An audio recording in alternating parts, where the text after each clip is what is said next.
Chapter 1. Book I. Abbott's puissance I. There were only 3 people of real importance in Vernon's world: Nurse, God and Mr. Green. There were, of course, the nursemaids. Winnie, the present one, and behind her Jane and Annie and Sarah and Gladys. Those were all the ones that Vernon could remember, but there were lots more.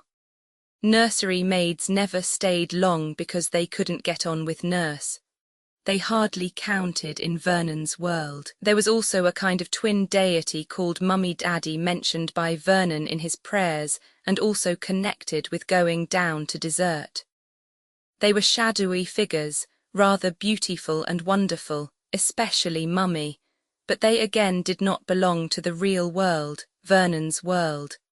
The things in Vernon's world were very real indeed. There was the drugget on the nursery floor, for instance. It was of green and white stripes and rather scrubbly to bare knees, and in one corner of it was a hole which Vernon used surreptitiously to make bigger by working his fingers round in it. There were the nursery walls where mauve irises twined themselves interminably upwards round a pattern that was sometimes diamonds and sometimes, if you looked at it long enough, crosses. That seemed very interesting to Vernon and rather magical. There was a rocking horse against one wall, but Vernon seldom rode on it. There was a basket-work engine and some basket-work trucks which he played with a good deal. There was a low cupboard full of more or less dilapidated toys. On an upper shelf were the more delectable contents that you played with on a wet day or when nurse was in an unusually good temper. The paint box was there, and the real camel hair brushes, and a heap of illustrated papers for cutting out. In fact, all the things that nurse said were that messy she couldn't a-bear them about. In other words, the best things. And in the centre of this realistic nursery universe dominating everything was nurse herself. Person No, one of Vernon's trinity. Very big and broad, very starched and crackling, omniscient and omnipotent. You couldn't get the better of nurse. She knew better than little boys, she frequently said so. Her whole lifetime had been spent looking after little boys and incidentally little girls too, but Vernon was not interested in them, and one and all they had grown up to be a credit to her. She said so and Vernon believed her. He had no doubt that he also would grow up to be a credit to her, though sometimes it didn't seem likely. There was something awe-inspiring about nurse, but at the same time infinitely comfortable. She knew the answer to everything. For instance, Vernon propounded the riddle about the diamonds and the crosses on the wallpaper.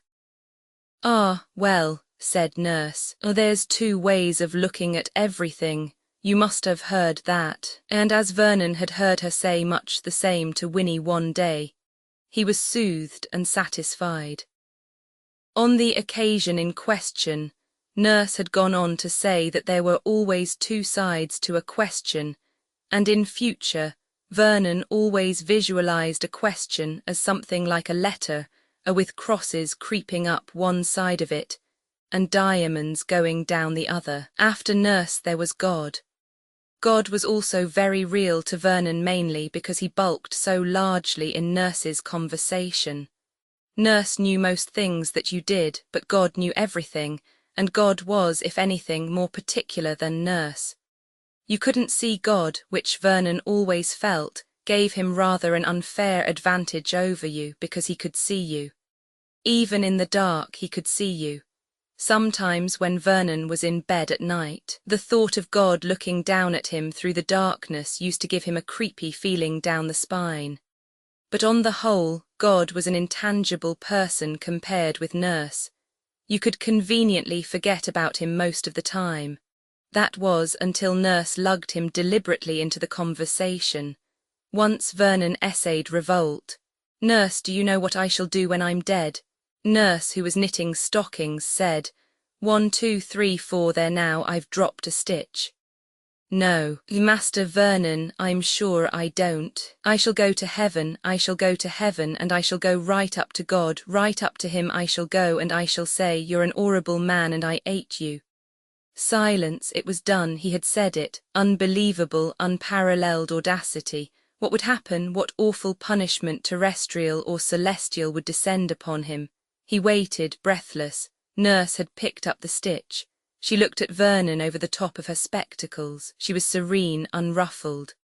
"It's not likely," she remarked, "that the Almighty will take any notice of what a naughty little boy says. Winnie, give me those scissors, if you please." Vernon retired crestfallen. It was no good, you couldn't down Nurse. He might have known. Roman too, and then there was Mr. Green. Mr. Green was like God in that you couldn't see him, but to Vernon he was very real. He knew, for instance, exactly what Mr. Green looked like, of middle height, rather stout, a faint resemblance to the village grocer who sang an uncertain baritone in the village choir, bright red cheeks and mutton chop whiskers. His eyes were blue, a very bright blue. The great thing about Mr. Green was that he loved playing. Whatever game Vernon thought of, that was just the game that Mr. Green loved to play. There were other points about him. He had, for instance, 100 children, and 3 others. The 100 in Vernon's mind were kept intact, a joyous mob that raced down the yew alleys behind Vernon and Mr. Green. But the 3 others were different. They were called by the 3 most beautiful names that Vernon knew: Poodle, Squirrel, and Tree.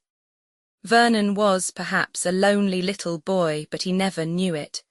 Because, you see, he had Mr. Green and Poodle, Squirrel, and Tree to play with. Roman 3, for a long time Vernon was undecided as to where Mr. Green's home was. It came to him quite suddenly that, of course, Mr. Green lived in the forest. The forest had always been fascinating to Vernon. One side of the park bordered on it. There were high green palings, and Vernon used to creep along them hoping for a crack that would let him see through. There were whisperings and sighings and rustlings all along, as though the trees were speaking to each other. Halfway down there was a door, but alas, it was always locked, so that Vernon could never see what it was really like inside the forest. Nurse, of course, would never take him there. She was like all nurses and preferred a good steady walk along the road and no messing your feet up with them nasty damp leaves. So Vernon was never allowed to go in the forest. It made him think of it all the more. Some day he would take tea there with Mr. Green. Poodle and Squirrel and Tree were to have new suits for the occasion. Roman 4, the nursery, palled on Vernon. It was too small. He knew all there was to know about it. The garden was different. It was really a very exciting garden. There were so many different bits of it. The long walks between the clipped yew hedges with their ornamental birds, the water garden with the fat goldfish, the walled fruit garden, the wild garden with its almond trees in springtime and the copse of silver birch trees with bluebells growing underneath, and best of all the railed-off bit where the ruins of the old abbey were. That was the place where Vernon would have liked to be left to his own devices, to climb and explore, but he never was. The rest of the garden he did much as he liked in. Winnie was always sent out with him, but since by a remarkable coincidence they always seemed to encounter the second gardener, he could play his own games unhindered by too much kind attention on Winnie's part. Gradually Vernon's world widened. The twin star, Mummy-Daddy, separated, became 2 distinct people. Daddy remained nebulous, but Mummy became quite a personage. She often paid visits to the nursery to play with my darling little boy. Vernon bore her visits with grave politeness, though it usually meant giving up the game that he himself was engaged upon, and accepting one which was not, in his opinion, nearly so good. Lady visitors would sometimes come with her, and then she would squeeze Vernon tightly, which he hated, and cry, "It's so wonderful to be a mother, I never get used to it, to have a darling baby boy of one's very own." Very red, Vernon would extricate himself from her embrace, because he wasn't a baby boy at all. He was 3 years old. Looking across the room one day, just after a scene like the above, he saw his father standing by the nursery door with sardonic eyes. Watching him, their eyes met. Something seemed to pass between them, comprehension, a sense of kinship. His mother's friends were talking. "Such a pity, Myra, that he doesn't take after you. Your hair would be too lovely on a child." But Vernon had a sudden feeling of pride. He was like his father. Vernon always remembered the day that the American lady came to lunch. To begin with, because of Nurse's explanations about America which, as he realized later, she confused with Australia. He went down to dessert in an awestricken state. If this lady had been at home in her own country, she would be walking about upside down with her head hanging down. Quite enough this to make him stare. And then, too, she used odd words for the simplest things. "Isn't he too cute? See here, honey, I've gotten a box of candy for you. Won't you come and fetch it?" Vernon came gingerly, accepted the present. The lady clearly didn't know what she was talking about. It wasn't candy, but good Edinburgh rock. There were two gentlemen there also, one the husband of the American lady. This one said, "Do you know half-a-crown, my boy, when you see it?" And it presently turned out that the half-crown was to be for his very own to keep. Altogether, it was a wonderful day. Vernon had never thought very much about his home. He knew that it was bigger than the vicarage, where he sometimes went to tea, but he seldom played with any other children or went to their homes. So it came to him with a shock of wonder that day. The visitors were taken all over the house, and the American lady's voice rose ceaselessly. "My, if that isn't too wonderful. Did you ever see such a thing? 500 years, you say? Frank, listen to that. Henry VIII, if it isn't just like listening to English history.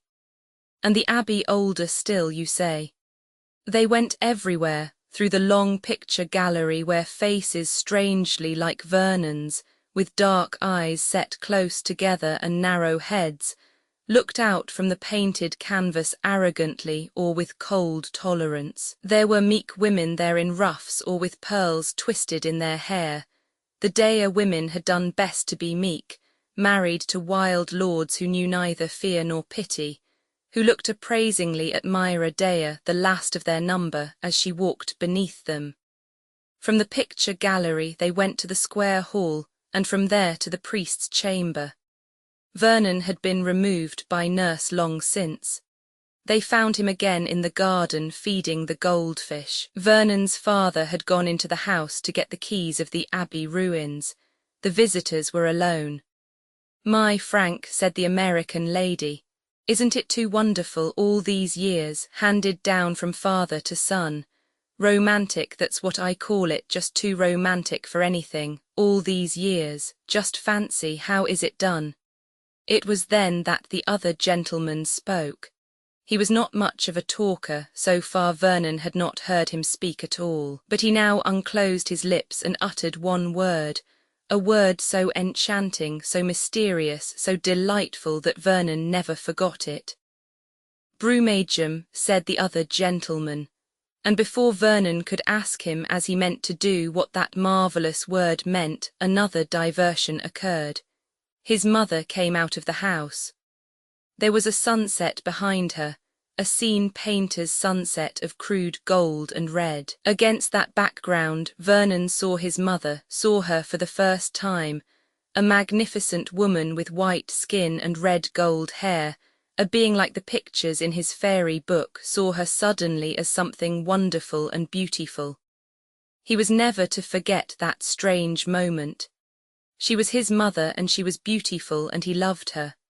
Something hurt him inside like a pain, only it wasn't a pain, and there was a queer booming noise inside his head, a thundering noise that ended up high and sweet like a bird's note. Altogether, a very wonderful moment, and mixed up with it was that magic word Brummagem. Roman 2, I Winnie the nursemaid was going away. It all happened very suddenly. The other servants whispered together. Winnie cried, she cried and cried. Nurse gave her what she called a talking to, and after that Winnie cried more than ever. There was something terrible about Nurse. She seemed larger than usual and she crackled more. Winnie, Vernon knew, was going away because of father. He accepted that fact without any particular interest or curiosity. Nursemaids did sometimes go away because of father. His mother was shut in her room. She too was crying. Vernon could hear her through the door. She did not send for him, and it did not occur to him to go to her. Indeed, he was vaguely relieved. He hated the noise of crying, the gulping sound, the long-drawn sniffs, and it always happened so close to your ears. People who were crying always hugged you. Vernon hated those kind of noises close to his ears. There was nothing in the world he hated more than the wrong sort of noise. It made you feel all curled up like a leaf in your middle. That was the jolly part about Mr. Green. He never made the wrong kind of noise. Winnie was packing her boxes. Nurse was in with her, a less awful nurse now, almost a human nurse. "Now you let this be a warning to you, my girl," said Nurse. "No carryings on in your next place." Winnie sniffed something about no real harm. "And no more there wouldn't be, I should hope, with me in charge," said Nurse. "A lot comes, I dare say, of having red hair. Red-haired girls are always flighty, so my dear mother used to say.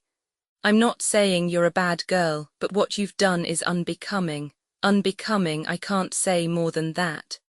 And as Vernon had often noticed after using this particular phrase, she proceeded to say a good deal more. But he did not listen, for he was pondering on the word unbecoming. Becoming, he knew, was a thing you said about a hat. Where did a hat come in? "What's unbecoming, Nurse?" he asked later in the day. Nurse, with her mouth full of pins, for she was cutting out a linen suit for Vernon, replied, "Unsuitable. What's unsuitable?" "Little boys going on asking foolish questions," said Nurse with the deftness of a long professional career behind her. Roman 2, that afternoon Vernon's father came into the nursery. There was a queer furtive look about him, unhappy and defiant. He winced slightly before Vernon's round interested gaze.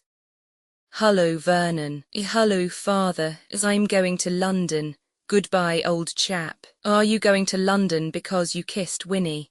inquired Vernon with interest. His father uttered the kind of word that Vernon knew he was not supposed to hear, much less ever repeat. It was, he knew, a word that gentlemen used but little boys didn't.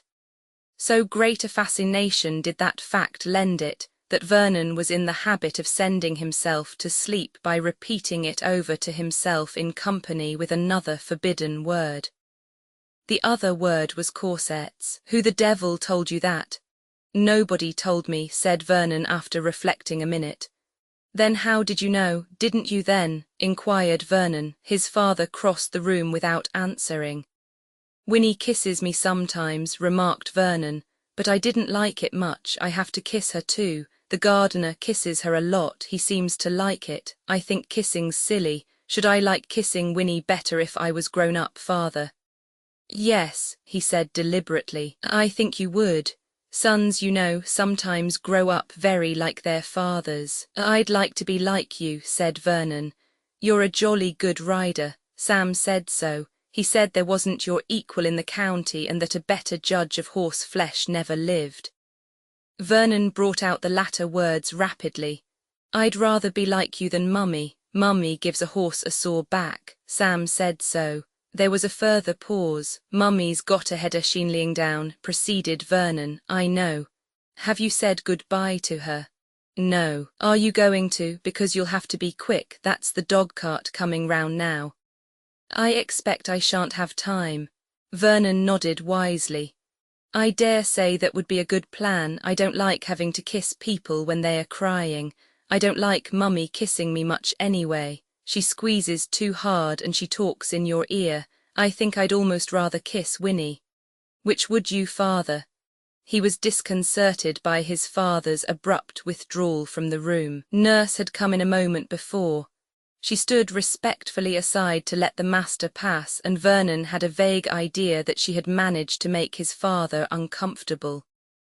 Katie, the under-housemaid, came in to lay tea. Vernon built bricks in the corner. The old peaceful nursery atmosphere closed round him again. Roman 3, there was a sudden interruption.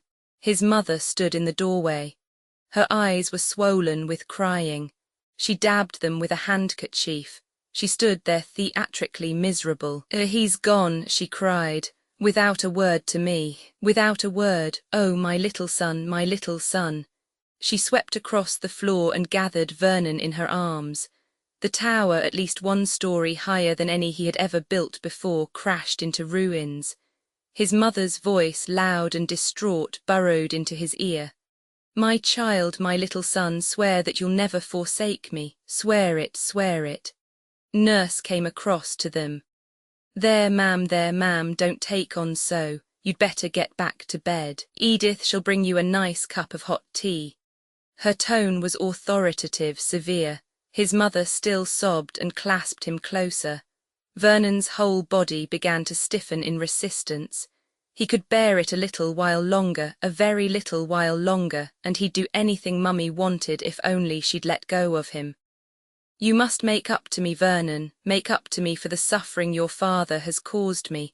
Oh, my God, what shall I do?" Somewhere in the back of his mind, Vernon was aware of Katie, silent, ecstatic, enjoying the scene. "Come along, ma'am," said Nurse. "You'll only upset the child." The authority in her voice was so marked this time that Vernon's mother succumbed to it. Leaning weakly on Nurse's arm, she allowed herself to be led from the room. Nurse returned a few minutes later, very red in the face. "My," said Katie, "didn't she take on? Regular hysterics, that's what they call it." "Well, this has been a to-do. You don't think she'll do a mischief to herself, do you? Those nasty ponds in the garden. The master is a one, not that he hasn't a lot to put up with from her. All them scenes and tantrums." "That'll do, my girl," said Nurse. "You can get back to your work, and under-servants discussing a matter of this kind with their betters is a thing that I've never known take place in a gentleman's house. Your mother ought to have trained you better." With a toss of her head, Katie withdrew. Nurse moved round the nursery table, shifting cups and plates with unwanted sharpness. Her lips moved, muttering to herself, putting ideas into the child's head. "I've no patience with it." Roman 3, a new nursemaid came, a thin white girl with protruding eyes. Her name was Isabel, but she was called Susan as being more suitable. This puzzled Vernon very much. He asked Nurse for an explanation. "There are names that are suitable to the gentry, Master Vernon, and names that are suitable for servants. That's all there is to it." "Then why is her real name Isabel?" "There are people who, when they christen their children, set themselves up to ape their betters." The word ape had a distracting influence on Vernon. Apes were monkeys. Did people christen their children at the zoo? I thought people were christened in church. So they are, Master Vernon. Very puzzling. Why was everything so puzzling? Why were things more puzzling than they used to be? Why did one person tell you one thing and another person something quite different? "Nurse, how do babies come?" "You've asked me that before, Master Vernon." "The little angels bring them in the night through the window, that don't stammer, Master Vernon." "A Menkan lady who came, she said I was found under a gooseberry bush." "That's the way they do with American babies," said Nurse serenely. Vernon heaved a sigh of relief. Of course, he felt a throb of gratitude to Nurse. She always knew. She made the unsteady, swaying universe stand still again, and she never laughed. His mother did. He had heard her say to other ladies, "He asks me the quaintest questions. Just listen to this. Aren't children funny and adorable?" But Vernon couldn't see that he was funny or adorable at all. He just wanted to know. You'd got to know. That was part of growing up. When you were grown up, you knew everything and had gold sovereigns in your purse. Roman 2, the world went on widening. There were, for instance, uncles and aunts. Uncle Sidney was Mummy's brother. He was short and stout and had rather a red face. He had a habit of humming tunes and of rattling the money in his trouser pockets. He was fond of making jokes, but Vernon did not always think his jokes very funny. Supposing, Uncle Sidney would say, I were to put on your hat, hey, what should I look like, do you think? Curious the questions grown-up people asked. Curious and also difficult, because if there was one thing that Nurse was always impressing upon Vernon, it was that little boys must never make personal remarks. Come now, said Uncle Sidney perseveringly. What should I look like? There, he snatched up the linen affair in question and balanced it on top of his head. What do I look like, eh? Well, if one must answer, one must. Vernon said politely and a little wearily, I think you look rather silly. That boy of yours has no sense of humour, Myra, said Uncle Sidney to his mother. No sense of humour at all, a pity. Aunt Nina, father's sister, was quite different. She smelt nice, like the garden on a summer's day, and she had a soft voice that Vernon liked. She had other virtues. She didn't kiss you when you didn't want to be kissed, and she didn't insist on making jokes.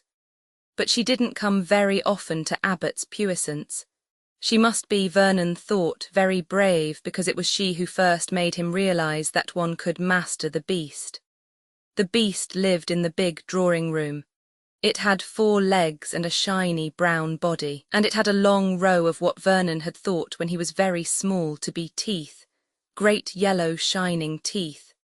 From his earliest memory, Vernon had been fascinated and terrified by the beast.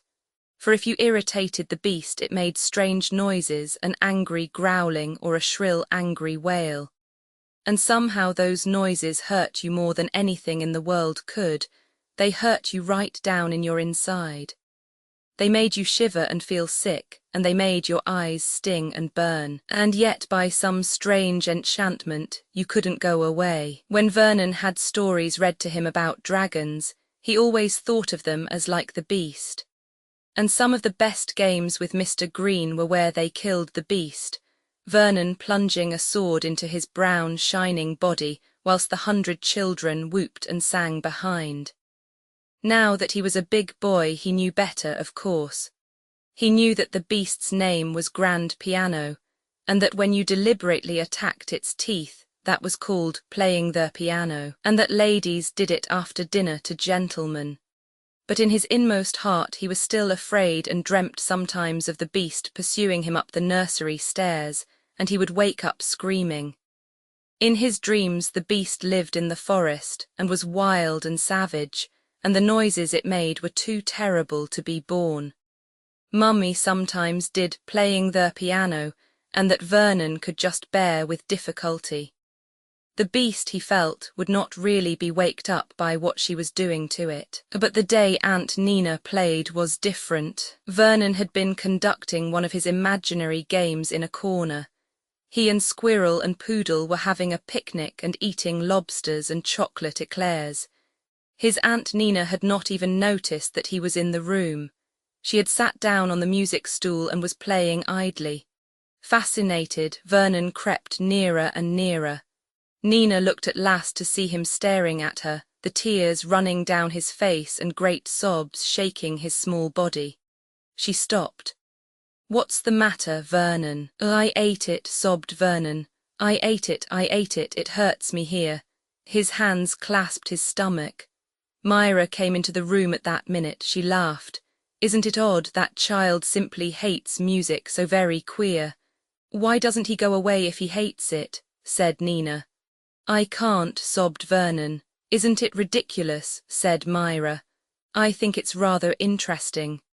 Most children are always wanting to strum on the piano. I tried to show Vernon chopsticks the other day, but he wasn't a bit amused." Nina remained staring at her small nephew thoughtfully.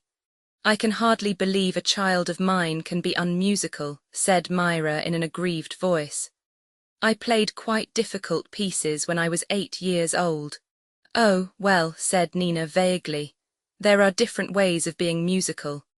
Which Myra thought was so like the silly sort of thing the Dare family would say. Either one was musical and played pieces, or one was not. Vernon clearly was not. Roman III Nurse's mother was ill. Strange, unparalleled nursery catastrophe. Nurse, very red-faced and grim, was packing with the assistance of Susan Isabel. Vernon, troubled, sympathetic, but above all interested, stood nearby and out of his interest asked questions. "Is your mother very old, nurse? Is she 100? "Of course not, Master Vernon, 100 indeed. Do you think she is going to die?" continued Vernon, longing to be kind and understand. Cook's mother had been ill and died. Nurse did not answer. Instead, she said sharply, "The boot bag's out of the bottom drawer, Susan. Step lively now, my girl." "Nurse, will your mother—" "I haven't time to be answering questions, Master Vernon." Vernon sat down on the corner of a chintz-covered ottoman and gave himself up to reflection. Nurse had said that her mother wasn't 100, but she must, for all that, be very old. Nurse herself he had always regarded as terribly old. To think that there was a being of superior age and wisdom to Nurse was positively staggering. In a strange way it reduced Nurse herself to the proportions of a mere human being. She was no longer a figure secondary only to God himself. The universe shifted, values were readjusted. Nurse, God and Mr. Green, all three receded, becoming vaguer and more blurred. Mummy, his father, even Aunt Nina seemed to matter more, especially Mummy. Mummy was like the princesses with long, beautiful golden hair. He would like to fight a dragon for Mummy, a brown, shiny dragon like the beast. What was the word, the magic word? Brumagem. That was it, Brumagem. An enchanting word, the Princess Brumagem. A word to be repeated over to himself softly and secretly at night at the same time as dam and corsets. But never, never, never must Mummy hear it, because he knew only too well that she would laugh. She always laughed, the kind of laugh that made you shrivel up inside and want to wriggle. And she would say things, she always said things, just the kind of things you hated. "Aren't children too funny?" And Vernon knew that he wasn't funny. He didn't like funny things, Uncle Sidney had said so. If only Mummy wouldn't, sitting on the slippery chintz he frowned perplexedly. He had a sudden imperfect glimpse of two mummies. One the princess, the beautiful Mummy that he dreamt about, who was mixed up for him with sunsets and magic and killing dragons, and the other, the one who laughed and who said, "Aren't children too funny?" Only, of course, they were the same. He fidgeted and sighed. Nurse, flushed from the effort of snapping to her trunk, turned to him kindly. "What's the matter, Master Vernon?" "Nothing," said Vernon. "You must always say nothing. You could never tell. Because if you did, no one ever knew what you meant. Roman 4 under the reign of Susan Isabel, the nursery was quite different. You could be and quite frequently were naughty. Susan told you not to do things and you did them just the same. Susan would say, 'I'll tell your mother.' She never did.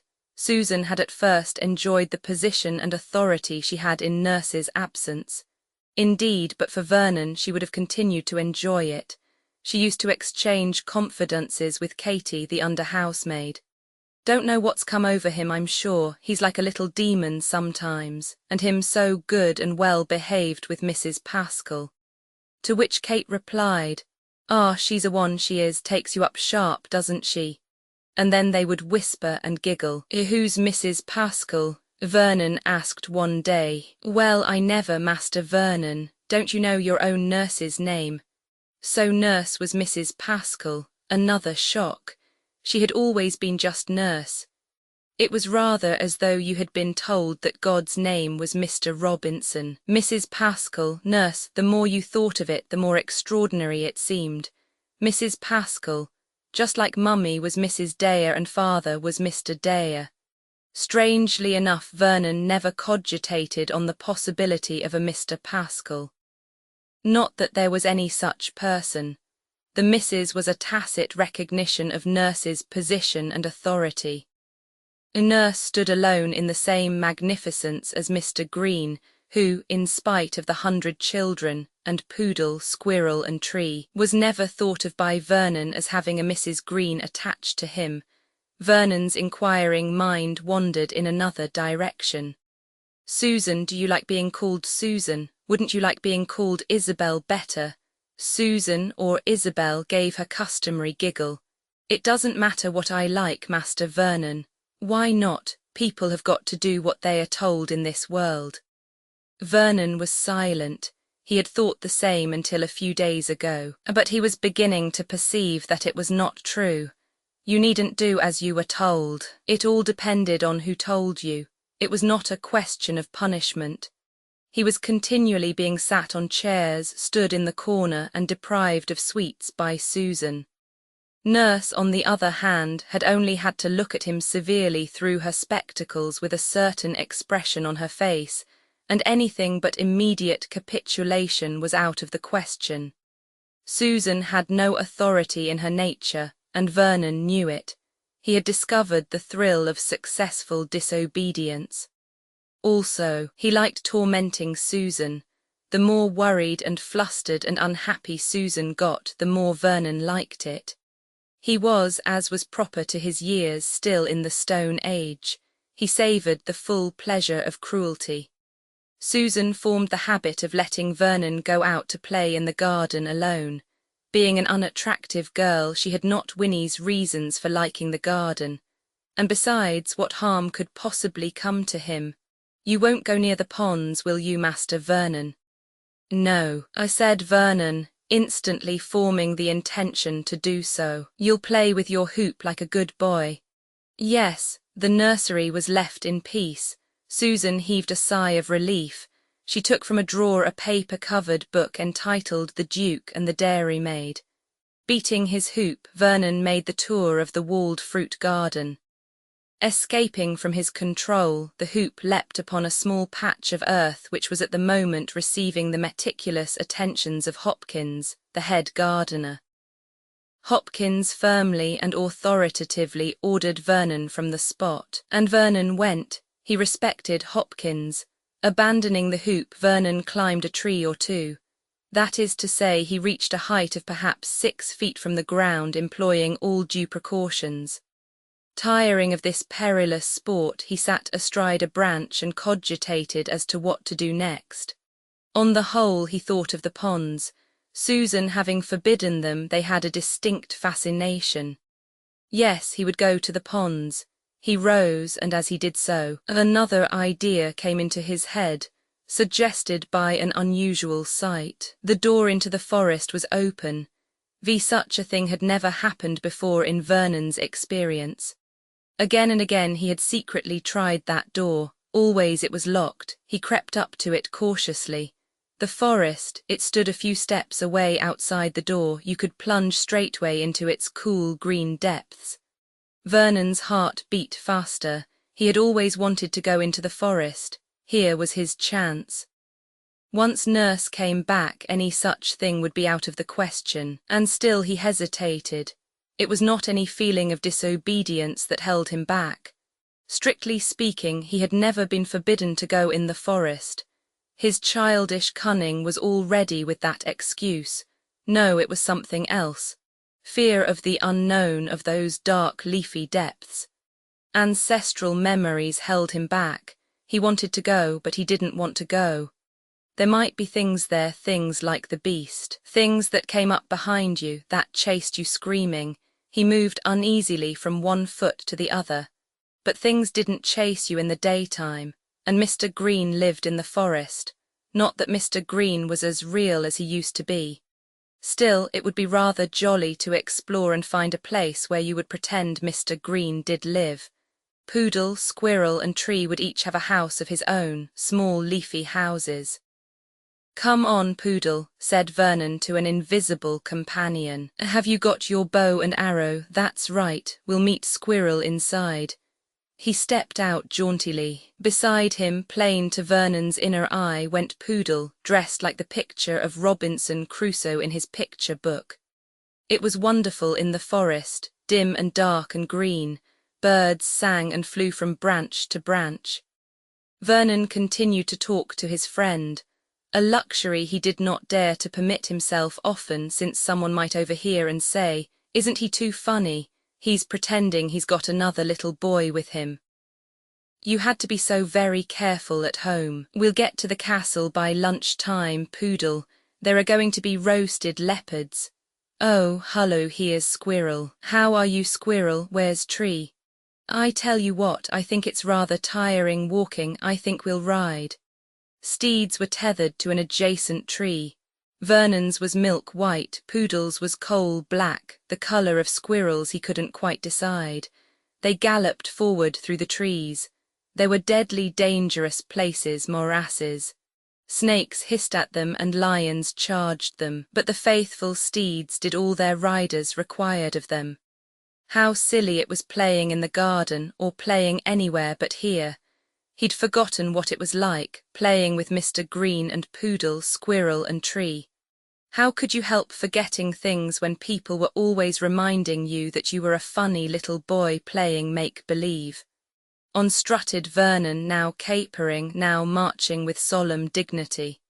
He was great, he was wonderful. What he needed, though he did not know it himself, was a tom-tom to beat whilst he sang his own praises. The forest, he had always known it would be like this, and it was. In front of him suddenly appeared a crumbling, moss-covered wall. The wall of the castle. Could anything be more perfect? He began to climb it. The ascent was easy enough really, though fraught with the most agreeable and thrilling possibilities of danger. Whether this was Mr. Green's castle, or whether it was inhabited by an ogre who ate human flesh, Vernon had not yet made up his mind. Either was an entrancing proposition. On the whole he inclined to the latter, being at the moment in a warlike frame of mind. With a flushed face, he reached the summit of the wall and looked over the other side. And here there enters into the story, for one brief paragraph, Mrs. Summers West, who was fond of romantic solitude for short periods, and had bought Wood's cottage as being delightfully remote from anywhere and really, if you know what I mean, in the very heart of the forest, at one with nature. And since Mrs. Summers West, as well as being artistic, was musical, she had pulled down a wall, making 2 rooms into one, and had thus provided herself with sufficient space to house a grand piano. And at the identical moment that Vernon reached the top of the wall, several perspiring and staggering men were slowly propelling the aforesaid grand piano towards the window, since it wouldn't go in by the door. The garden of Wood's cottage was a mere tangle of undergrowth, wild nature, as Mrs. Summers West called it, so that all Vernon saw was the beast, alive and purposeful, slowly crawling towards him, malign and vengeful. For a moment he stayed rooted to the spot, then with a wild cry he fled along the top of the narrow crumbling wall. The beast was behind him, pursuing him. It was coming, he knew it. He ran faster than ever, his foot caught in a tangle of ivy. He crashed downwards, falling. Roman 4, Vernon woke after a long time to find himself in bed. It was, of course, the natural place to be when you woke up, but what wasn't natural was to have a great hump sticking up in front of you in the bed. It was whilst he was staring at this that someone spoke to him. That someone was Dr. Coles, whom Vernon knew quite well. Well, said Dr. Coles, and how are we feeling? Vernon didn't know how Dr. Coles was feeling. He himself was feeling rather sick and said so. I dare say, said Dr. Coles. And I think I hurt somewhere, said Vernon. I think I hurt very much. I dare say, said Dr. Coles again, not very helpfully, Vernon thought. Perhaps I'd feel better if I got up, said Vernon. Can I get up? Not just now, I'm afraid, said the doctor. You see, you've had a fall. Yes, said Vernon, the beast came after me. What's that, the beast? What beast? Nothing, said Vernon. A dog, I expect, said the doctor. Jumped at the wall and barked. You mustn't be afraid of dogs, my boy. I'm not, said Vernon.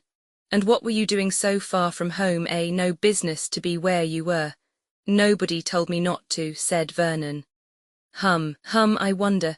Well, I'm afraid you've got to take your punishment. Do you know you've broken your leg, my boy? Have I?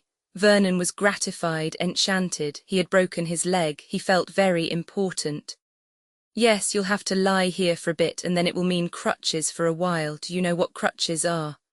Yes, Vernon knew Mr. Jobber, the blacksmith's father, had crutches, and he was to have crutches. How wonderful. Can I try them now? Dr. Coles laughed. So you like the idea? No, I'm afraid you'll have to wait a bit. And you must try and be a brave boy, you know, and then you'll get well quicker. Thank you, said Vernon politely. I don't think I do feel very well. Can you take this funny thing out of my bed? I think it would be more comfortable then. But it seemed that the funny thing was called a cradle, and that it couldn't be taken away. And it seemed, too, that Vernon would not be able to move about in bed because his leg was all tied up to a long piece of wood. And suddenly it didn't seem a very nice thing to have a broken leg after all. Vernon's underlip trembled a little. He was not going to cry. No, he was a big boy and big boys didn't cry. Nurse said so, and then he knew that he wanted Nurse, wanted her badly. He wanted her reassuring presence, her omniscience, her creaking, rustling majesty. She'll be coming back soon, said Dr. Coles. Yes, soon. In the meantime, this nurse is going to look after you, Nurse Frances. Nurse Frances moved into Vernon's range of vision and Vernon studied her in silence. She too was starched and crackling, that was all to the good. But she wasn't big like Nurse. She was thinner than Mummy, as thin as Aunt Nina. He wasn't sure, and then he met her eyes, steady eyes, more green than grey, and he felt, as most people felt, that with Nurse Frances things would be all right. She smiled at him, but not in the way that visitors smiled. It was a grave smile, friendly but reserved. I'm sorry you feel sick, she said. Would you like some orange juice? Vernon considered the matter and said he thought he would. Dr. Coles went out of the room and Nurse Frances brought him the orange juice in a most curious-looking cup with a long spout. And it appeared that Vernon was to drink from the spout. It made him laugh, but laughing hurt him, and so he stopped. Nurse Frances suggested he should go to sleep again, but he said he didn't want to go to sleep. Then I shouldn't go to sleep, said Nurse Frances. I wonder if you can count how many irises there are on that wall. You can start on the right side, and I'll start on the left side. You can count, can't you? Vernon said proudly that he could count up to 100. That is a lot, said Nurse Frances. There aren't nearly as many irises as 100. I guess there are 75. Now what do you guess? Vernon guessed that there were 50. There couldn't, he felt sure, possibly be more than that. He began to count, but somehow, without knowing it, his eyelids closed and he slept. Roman 2 noise, noise and pain, he woke with a start. He felt hot, very hot, and there was a pain all down one side, and the noise was coming nearer. It was the noise that one always connected with Mummy. She came into the room like a whirlwind, a kind of cloak affair she wore swinging out behind her. She was like a bird, a great big bird, and like a bird she swooped down upon him. Vernon, my darling, Mummy's own darling, what have they done to you? How awful, how terrible, my child. She was crying. Vernon began to cry too. He was suddenly frightened. Myra was moaning and weeping. My little child, all I have in the world. God, don't take him from me. Don't take him from me. If he dies, I shall die too. Mrs. Dare. Vernon, Vernon, my baby. Mrs. Dare, please. There was crisp command in the voice rather than appeal. Please don't touch him. You will hurt him. Hurt him? I, his mother. You don't seem to realize, Mrs. Dare, that his leg is broken. I must ask you, please, to leave the room. You're hiding something from me. Tell me, will the leg have to be amputated? A wail came from Vernon. He had not the least idea what amputated meant, but it sounded painful and more than painful, terrifying. His wail broke into a scream. He's dying, cried Myra. He's dying, and they won't tell me, but he shall die in my arms. Mrs. Dare. Somehow Nurse Frances had got between his mother and the bed. She was holding his mother by the shoulder. Her voice had the tone that nurses had had when speaking to Katie, the under-housemaid. "Mrs. Dare, listen to me, you must control yourself, you must." Then she looked up. Vernon's father was standing in the doorway. "Mr. Dare, please take your wife away. I cannot have my patient excited and upset." His father nodded, a quiet, understanding nod. He just looked at Vernon once and said, "Bad luck, old chap, I broke an arm once." The world became suddenly less terrifying. Other people broke legs and arms. His father had hold of his mother's shoulder. He was leading her towards the door, speaking to her in a low voice. She was protesting, arguing, her voice high and shrill with emotion. "How can you understand? You've never cared for the child like I have. It takes a mother. How can I leave my child to be looked after by a stranger? He needs his mother. You don't understand. I love him. There's nothing like a mother's care. Everyone says so." "Vernon, darling," she broke from her husband's clasp, came back towards the bed. "You want me, don't you? You want Mummy." "I want nurse," sobbed Vernon. "I want nurse." He meant his own nurse, not Nurse Francis. "Oh," said Myra. She stood there quivering. "Come, my dear," said Vernon's father gently. "Come away." She leant against him and together they passed from the room. Faint words floated back into the room. "My own child to turn from me to a stranger."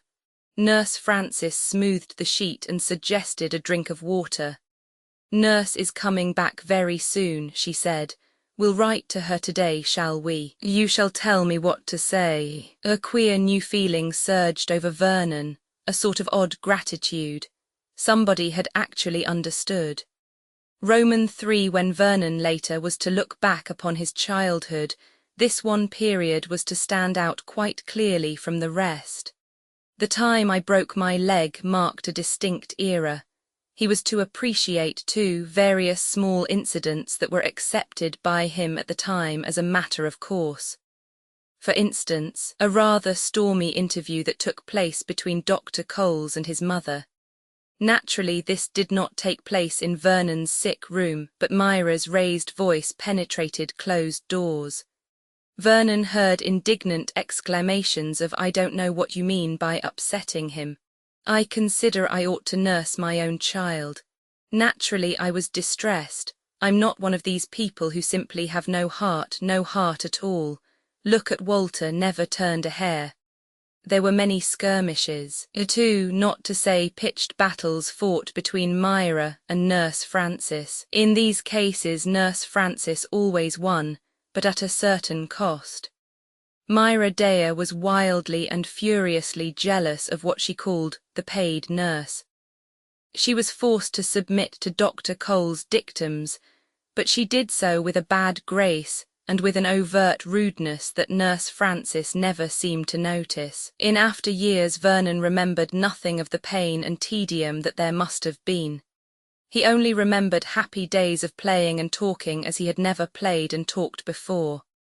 For in Nurse Francis, he found a grown-up who didn't think things funny or quaint. Somebody who listened sensibly and who made serious and sensible suggestions. To Nurse Francis he was able to speak of Poodle, Squirrel and Tree, and of Mr. Green and the 100 Children, and instead of saying, "What a funny game," Nurse Francis merely inquired whether the 100 Children were girls or boys, an aspect of the matter which Vernon had never thought of before. But he and Nurse Francis decided that there were 50 of each, which seemed a very fair arrangement. If sometimes, off his guard, he played his make-believe games aloud, Nurse Francis never seemed to notice or to think it unusual. She had the same calm comfortableness of old nurse about her, but she had something that mattered far more to Vernon, the gift of answering questions, and he knew instinctively that the answers were always true. Sometimes she would say, "I don't know that myself," or "You must ask someone else. I'm not clever enough to tell you that." There was no pretense of omniscience about her. Sometimes after tea she would tell Vernon stories. The stories were never the same 2 days running.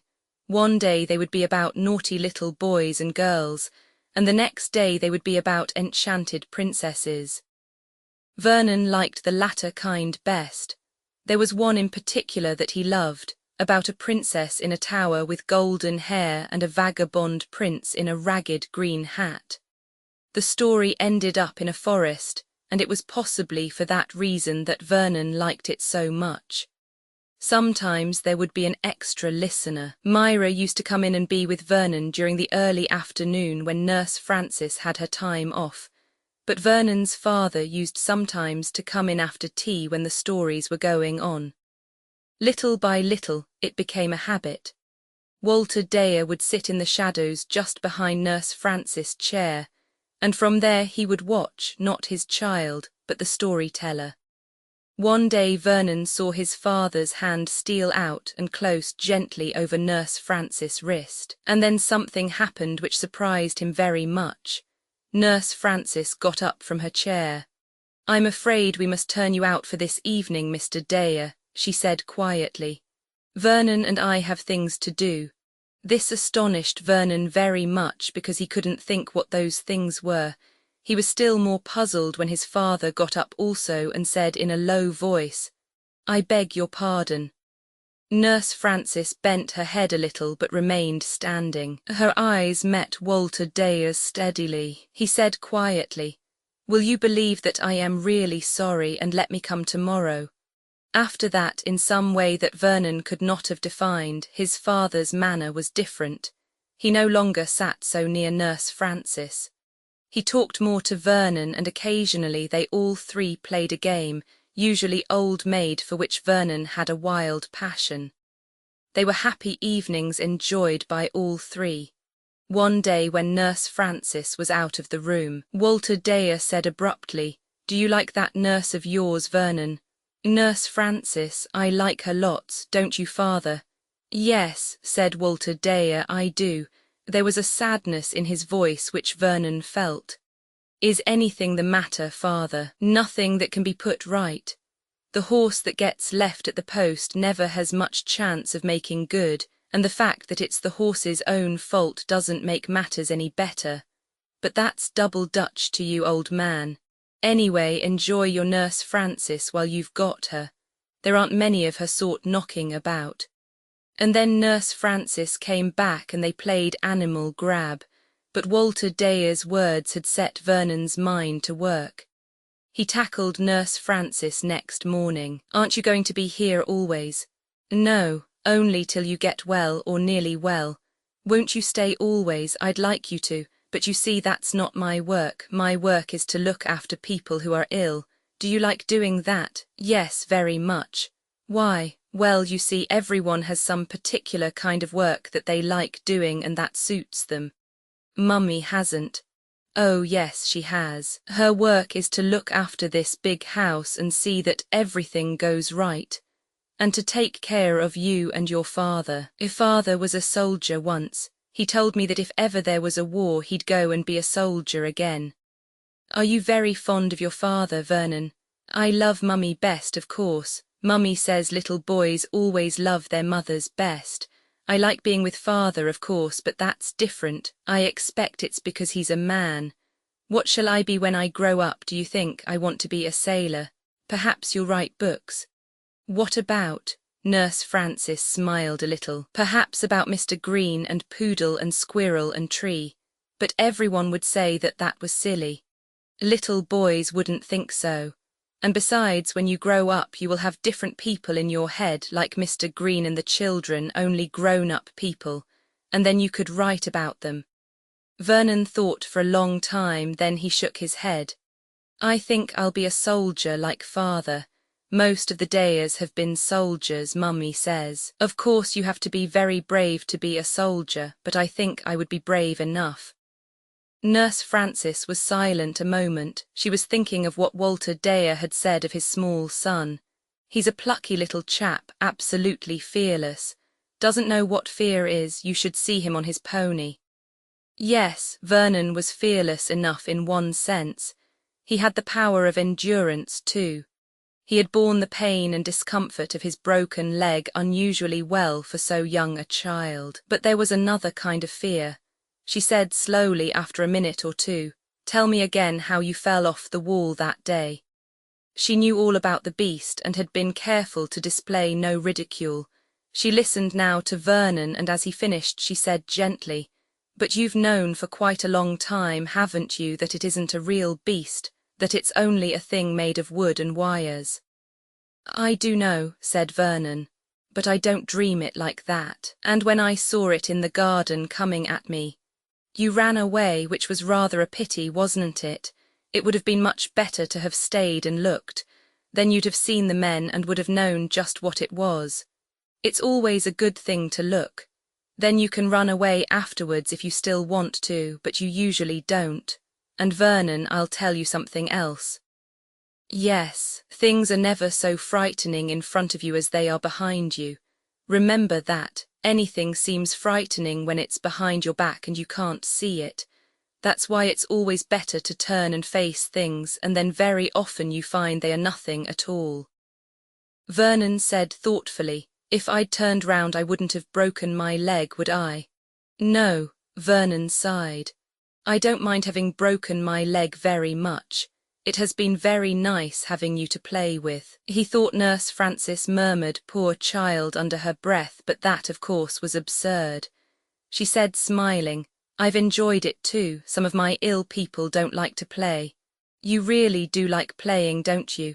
said Vernon. "So does Mr. Green." He added rather stiffly, for he felt shy, "Please don't go away very soon, will you?" Roman IV. But as it happened, Nurse Frances went away much sooner than she might have done. It all happened very suddenly, as things in Vernon's experience always did. It started very simply, something that Myra offered to do for Vernon and that he said he would rather have done by Nurse Frances.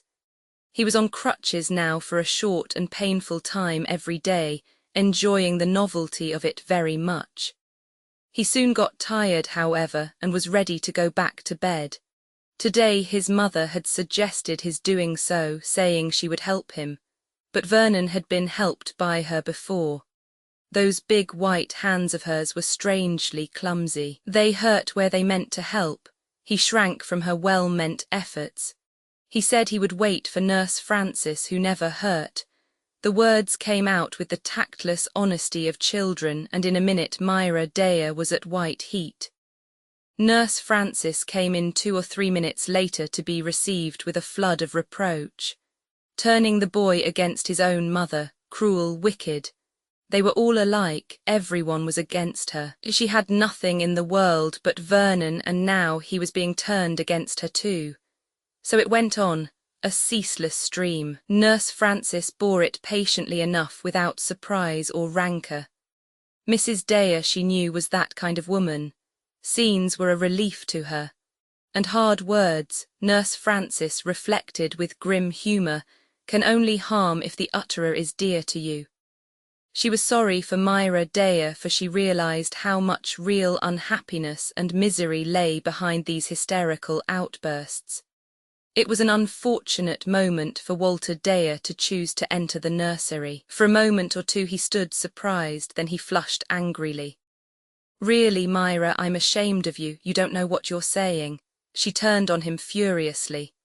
"I know what I'm saying well enough, and I know what you've been doing, slinking in here every day. I've seen you, always making love to some woman or other. Nursemaids, hospital nurses, it's all one to you." "Myra, be quiet." He was really angry now. Myra Dare felt a throb of fear, but she hurled her last piece of invective. "You're all alike, you hospital nurses, flirting with other women's husbands. You ought to be ashamed of yourself. Before the innocent child, too, putting all sorts of things into his head. But you'll go out of my house." "Yes, you'll go right out, and I shall tell Dr. Coles what I think of you. Would you mind continuing this edifying scene elsewhere?" Her husband's voice was as she hated it most, cold and sneering. "Hardly judicious in front of your innocent child, is it? I apologise, nurse, for what my wife has been saying. Come, Myra." She went, beginning to cry, weakly frightened at what she had done. As usual, she had said more than she meant. "You're cruel," she sobbed. "Cruel, you'd like me to be dead, you hate me." She followed him out of the room. Nurse Frances put Vernon to bed. He wanted to ask questions, but she talked of a dog, a big St. Bernard, that she had had when she was a little girl, and he was so much interested that he forgot everything else. Much later that evening, Vernon's father came to the nursery. He looked white and ill. Nurse Frances rose and came to where he stood in the doorway. "I don't know what to say. How can I apologize the things my wife said?" Nurse Frances replied in a quiet, matter-of-fact voice. "Oh, it's quite all right, I understand. I think, though, that I had better go as soon as it can be arranged. My being here makes Mrs. Dare unhappy, and then she works herself up. If she knew how wide of the mark her wild accusations are, that she should insult you." Nurse Frances laughed, not perhaps very convincingly. "I always think it's absurd when people complain about being insulted," she said cheerfully. "Such a pompous word, isn't it? Please don't worry or think I mind. You know Mr. Dare, your wife is—" "Yes," her voice changed. It was grave and sad. "A very unhappy and lonely woman. Do you think that is entirely my fault?" There was a pause. She lifted her eyes, those steady green eyes. "Yes," as she said, "I do." He drew a long breath. "No one else but you would have said that to me. I suppose it's courage in you that I admire so much, your absolute fearless honesty. I'm sorry for Vernon that he should lose you before he need." She said gravely, "Don't blame yourself for things you needn't. This has not been your fault." "Nurse Frances," it was Vernon, eagerly from bed. "I don't want you to go away. Don't go away, please, not tonight." "Of course not," he said. "Nurse Frances, we've got to talk to Dr. Coles about it." Nurse Frances left 3 days later. Vernon wept bitterly. He had lost the first real friend he had ever had. The years from 5 to 9 remained somewhat dim in Vernon's memory. Things changed, but so gradually as not to matter. Nurse did not return to her reign over the nursery. Her mother had had a stroke and was quite helpless, and she was obliged to remain and look after her. Instead, a Miss Robbins was installed as nursery governess, a creature so extraordinarily colourless that Vernon could never afterwards even recall what she looked like. He must have become somewhat out of hand under her regime, for he was sent to school just after his 8th birthday. On his first holidays he found his cousin Josephine installed. On her few visits to Abbott's Puissance, Nina had never brought her small daughter with her. Indeed, her visits had become rarer and rarer. Vernon, knowing things without thinking about them as children do, was perfectly well aware of 2 facts. One, that his father did not like Uncle Sidney but was always exceedingly polite to him. 2, that his mother did not like Aunt Nina and did not mind showing it. Sometimes, when Nina was sitting talking to Walter in the garden, Myra would join them, and in the momentary pause that nearly always followed, she would say, "I suppose I'd better go away again. I see I'm in the way." "No, thank you, Walter." This in answer to a protest, gently murmured, "I can see plainly enough when I'm not wanted." She would move away, biting her lip, nervously clasping and unclasping her hands, tears in her brown eyes. And very quietly Walter Dare would raise his eyebrows. One day Nina broke out, "She's impossible. I can't speak to you for 10 minutes without an absurd scene." "Walter, why did you do it? Why did you do it?" Vernon remembered how his father had looked round, gazing up at the house, then letting his eyes sweep far afield to where the ruins of the old abbey just showed. "I cared for the place," he said slowly. "In the blood, I suppose. I didn't want to let it go."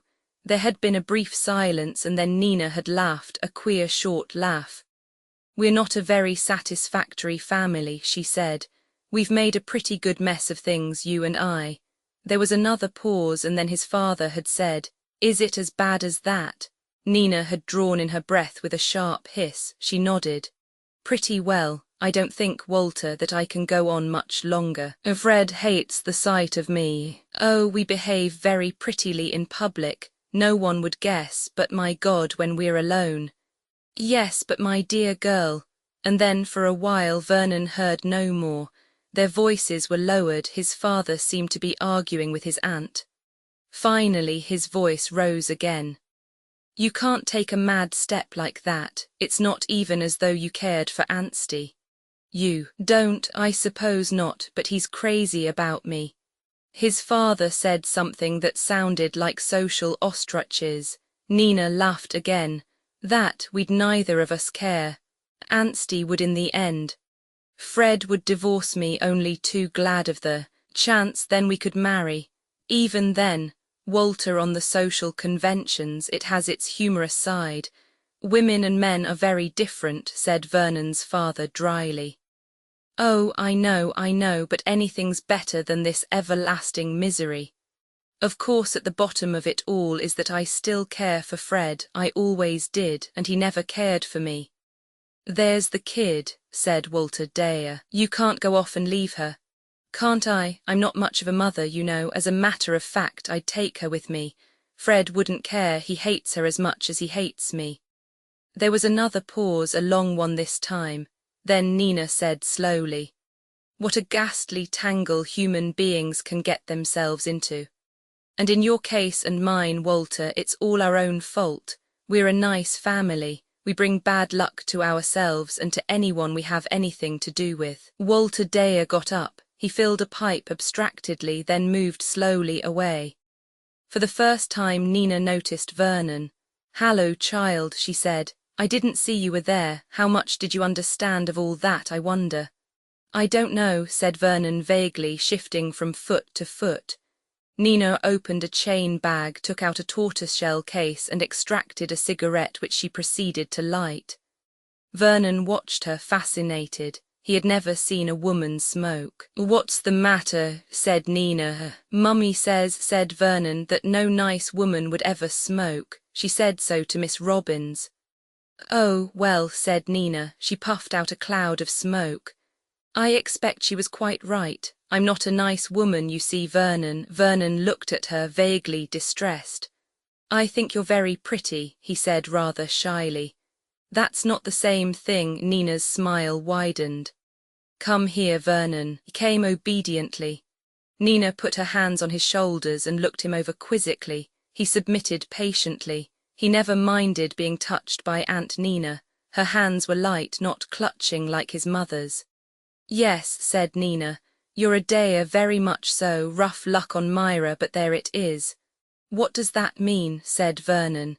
It means that you're like your father's family and not like your mother's. Worse luck for you. Why worse luck for me? Because the Dares, Vernon, are neither happy nor successful, and they can't make good.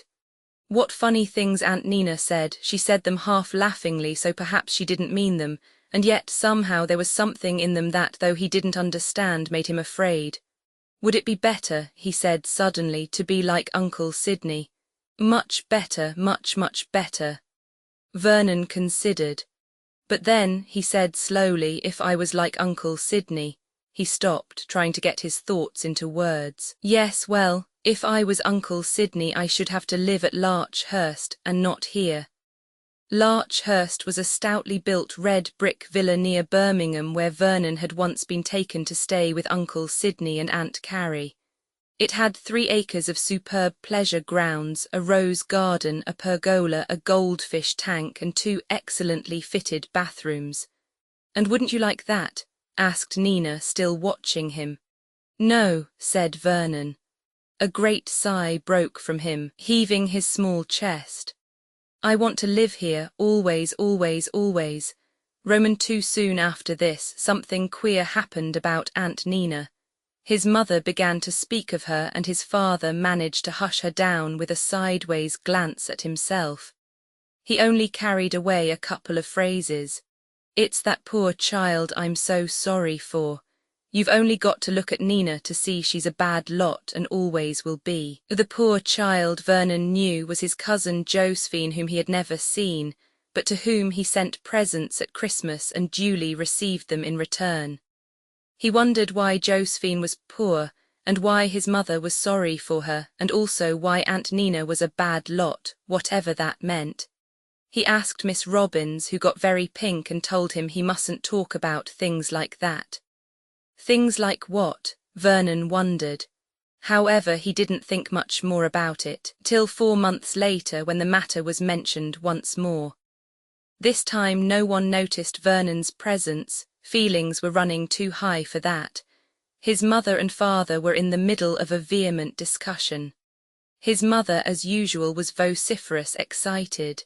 His father was very quiet. Disgraceful, Myra was saying. Within 3 months of running away with one man to go off with another, it shows her up in her true light. I always knew what she was like. Men, nothing but men. You're welcome to any opinion you choose, Myra. That's not the point. I knew perfectly how it would strike you.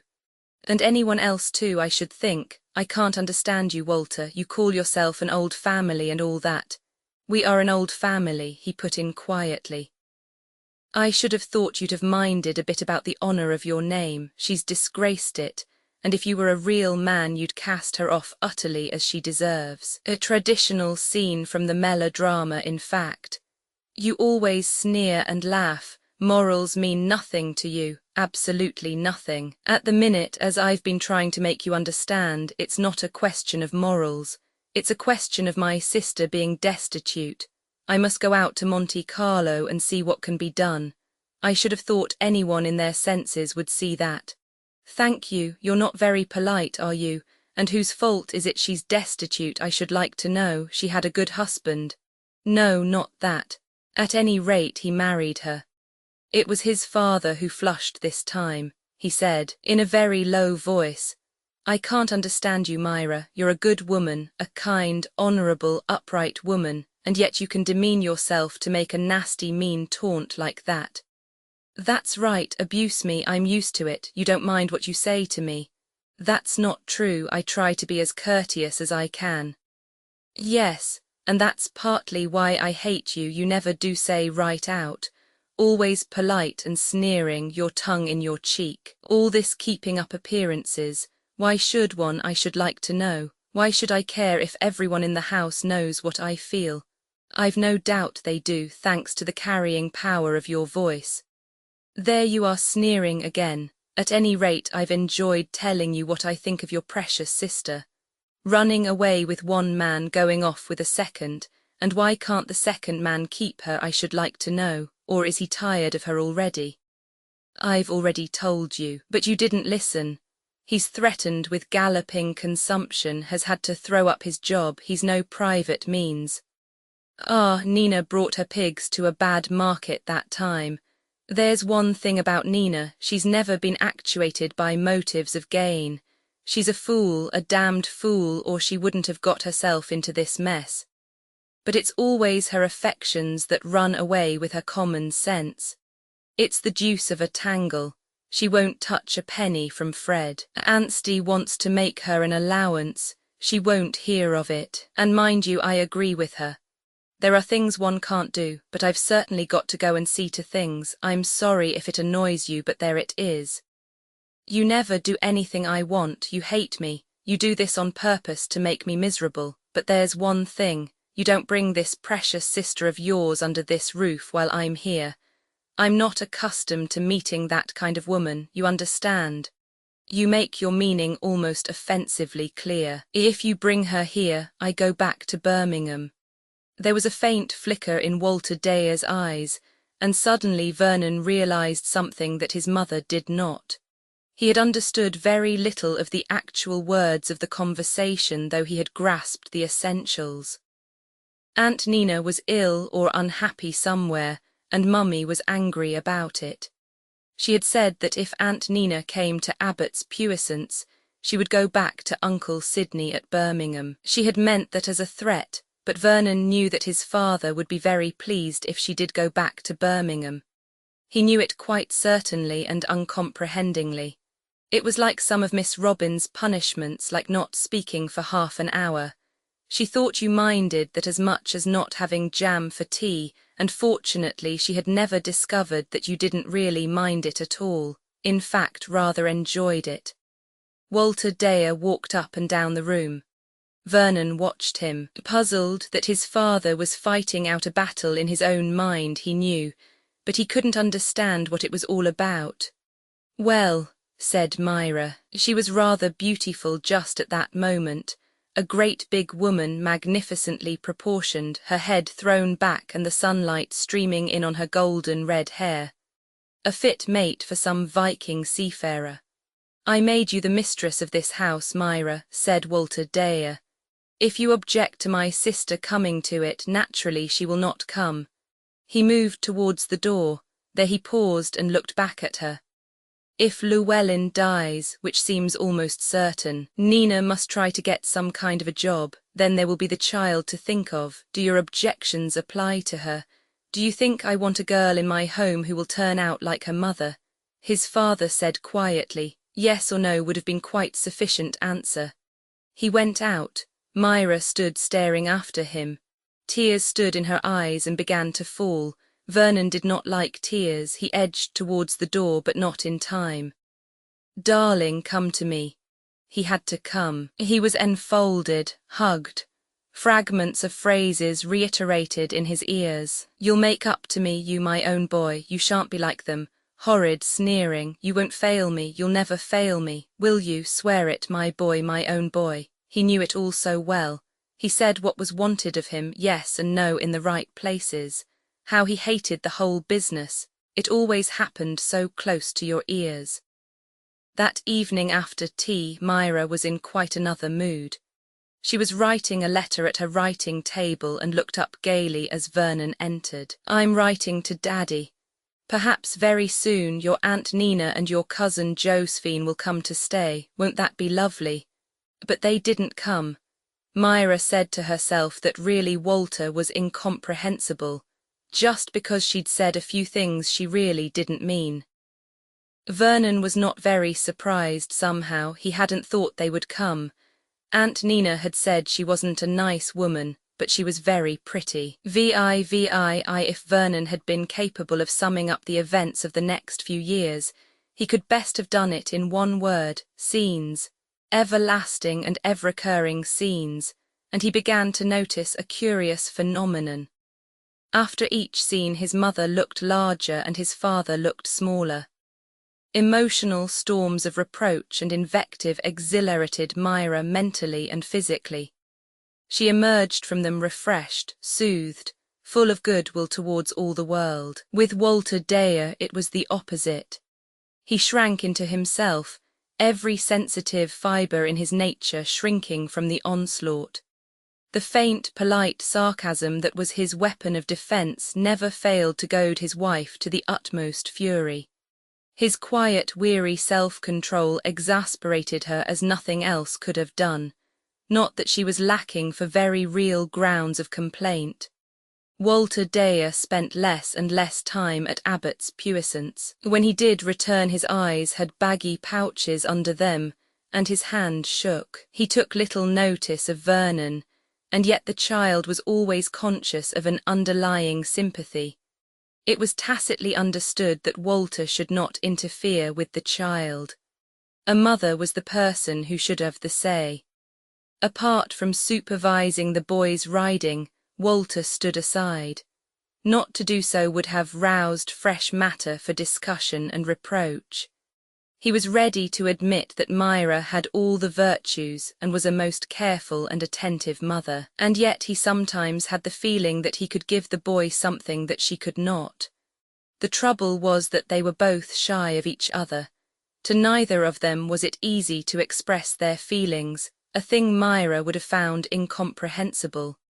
They remained gravely polite to each other, but when a scene was in progress, Vernon was full of silent sympathy.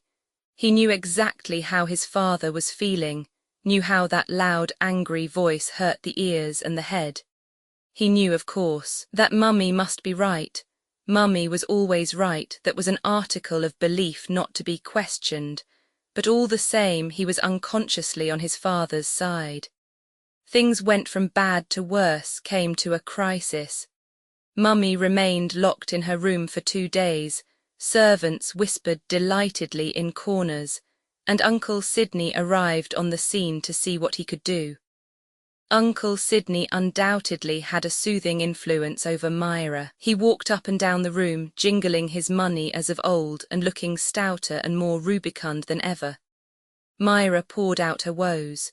"Yes, yes, I know," said Uncle Sidney, jingling hard.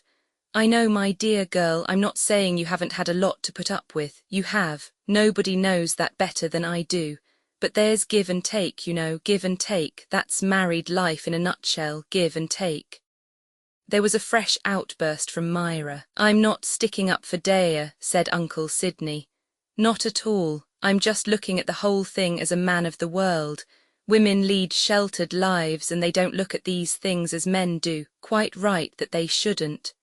You're a good woman, Myra, and it's always hard for a good woman to understand these things. Carrie's just the same."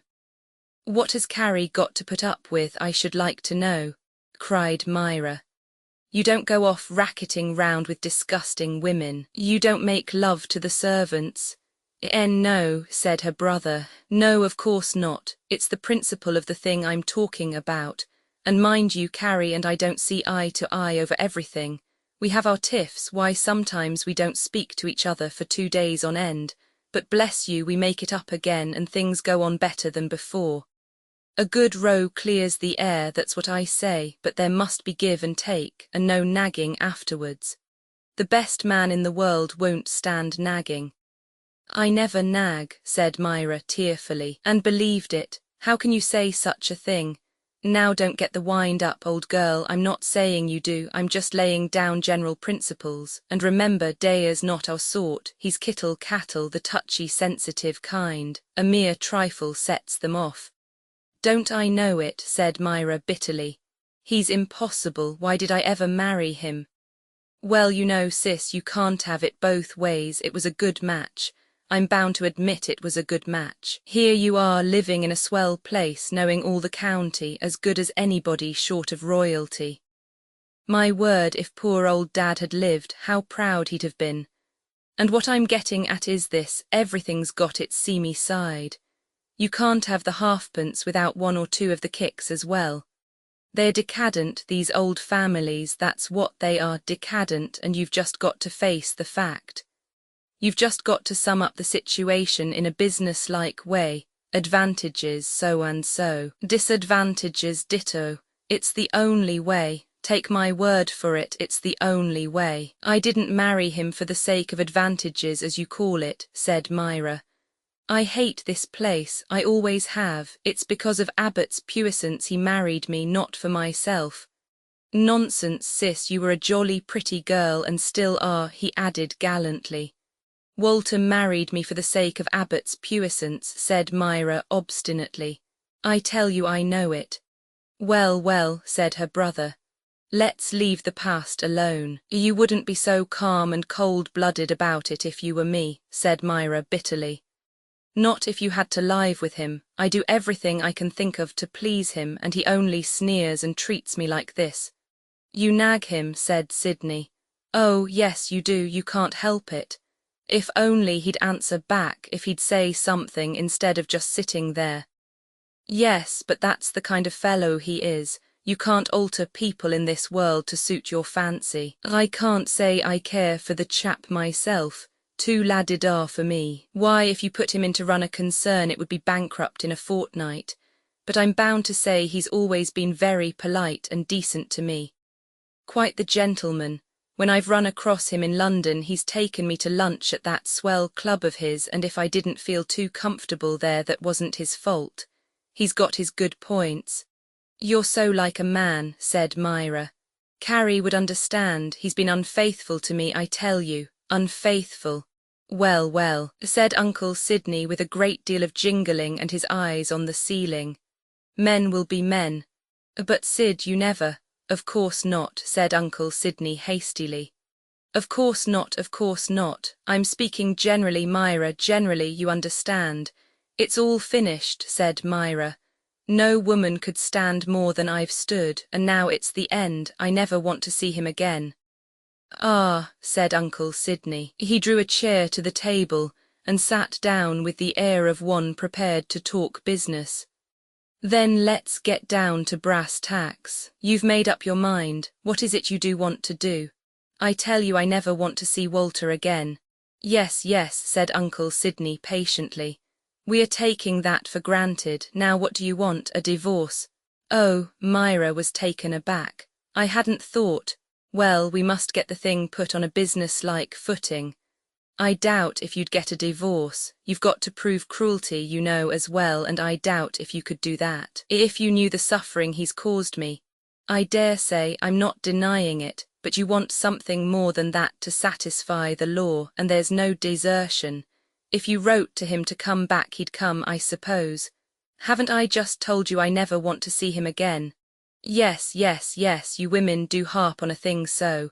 We're looking at the thing from a business point of view now. I don't think a divorce will wash. I don't want a divorce. Well, what do you want? A separation. So that he could go and live with that abandoned creature in London. Live with her altogether. And what would happen to me, I should like to know. Plenty of nice houses near me and Carrie. You'd have the boy with you most of the time, I expect. And let Walter bring disgusting women into this very house, perhaps. No, indeed, I don't intend to play into his hands like that. Well, dash it all, Myra, what do you want? Myra began to cry again. I'm so miserable, Sid, I'm so miserable. If only Walter were different. Well, he isn't, and he never will be. You must just make up your mind to it, Myra. You've married a fellow who's a bit of a Don Juan, and you've got to try and take a broad-minded view of it. You're fond of the chap. Kiss and make friends, that's what I say. We are none of us perfect. Give and take, that's the thing to remember, give and take. His sister continued to weep quietly. Marriage is a ticklish business, went on Uncle Sydney in a ruminative voice. Women are too good for us, not a doubt of it. I suppose, said Myra in a tearful voice. One ought to forgive and forgive again and again. That's the spirit, said Uncle Sydney. Women are angels and men aren't, and women have got to make allowances, always have had to and always will. Myra's sobs grew less. She was seeing herself now in the role of the forgiving angel. It isn't as if I didn't do everything I could, she sobbed. I run the house, and I'm sure nobody could be a more devoted mother. Of course you are, said Uncle Sydney. And that's a fine youngster of yours. I wish Carrie and I had a boy. 4 girls, it's a bit thick. Still, as I always say to her, better luck next time, old girl. We both feel sure it's going to be a boy this time. Myra was diverted.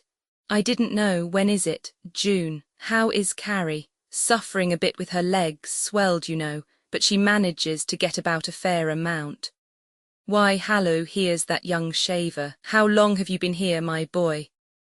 Oh, a long time, said Vernon. I was here when you came in. You're so quiet, complained his uncle.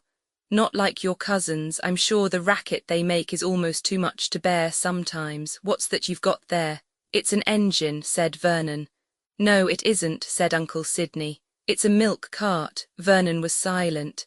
Hey, said Uncle Sydney. Isn't it a milk cart? No, said Vernon. It's an engine. You not a bit of it. It's a milk cart. That's funny, isn't it? You say it's an engine and I say it's a milk cart. I wonder which of us is right. Since Vernon knew that he was, it seemed hardly necessary to reply. He's a solemn child, said Uncle Sydney, turning to his sister. Never sees a joke. You know, my boy, you'll have to get used to being teased at school. Shall I? Said Vernon, who couldn't see what that had to do with it. A boy who can take teasing with a laugh. That's the sort of boy who gets on in the world, said Uncle Sydney, and jingled his money again, stimulated by a natural association of ideas. Vernon stared at him thoughtfully. What are you thinking about? Nothing, said Vernon. Take your engine on the terrace, dear, said Myra. Vernon obeyed. Now I wonder how much that little chap took in of what we were talking about, said Sydney to his sister. Oh, he wouldn't understand, he's too little. Said Sydney. I don't know, some children take in a lot, my Ethel does, but then she's a very wide-awake child. I don't think Vernon ever notices anything, said Myra. It's rather a blessing in some ways. Roman 2, mummy, said Vernon later. What's going to happen in June? In June, darling. Yes, what you and Uncle Sydney were talking about. Oh, that. Myra was momentarily discomposed. Well, you see, it's a great secret. Yes, said Vernon eagerly. Uncle Sydney and Aunt Carrie hope that in June they will have a dear little baby boy, a boy cousin for you. Oh, said Vernon, disappointed. Is that all? After a minute or two he said, why are Aunt Carrie's legs swelled? Oh, well, you see, she has been rather overtired lately. Myra dreaded more questions. She tried to remember what she and Sydney had actually said. Mummy, yes, dear. Do Uncle Sydney and Aunt Carrie want to have a baby boy? Yes, of course. Then why do they wait till June? Why don't they have it now? Because, Vernon, God knows best, and God wants them to have it in June. That's a long time to wait, said Vernon. If I were God, I'd send people things at once as soon as they wanted them. You mustn't be blasphemous, dear, said Myra gently. Vernon was silent, but he was puzzled. What was blasphemous? He rather thought that it was the same word Cook had used speaking of her brother. She had said he was a most something man and hardly ever touched a drop. She had spoken as though such an attitude was highly commendable, but evidently Mummy didn't seem to think the same about it. Vernon added an extra prayer that evening to his usual petition of God bless Mummy and Daddy and make me good boy, amen. Dear God, he prayed, will you send me a puppy in June or July would do if you are very busy. Now why in June? Said Miss Robbins. You are a funny little boy. I should have thought you would have wanted the puppy now. That would be blamphemous, said Vernon, and eyed her reproachfully. Roman 3. Suddenly the world became very exciting. There was a war in South Africa, and Father was going to it. Everyone was excited and upset. For the first time Vernon heard of some people called the Boers. They were the people that Father was going to fight.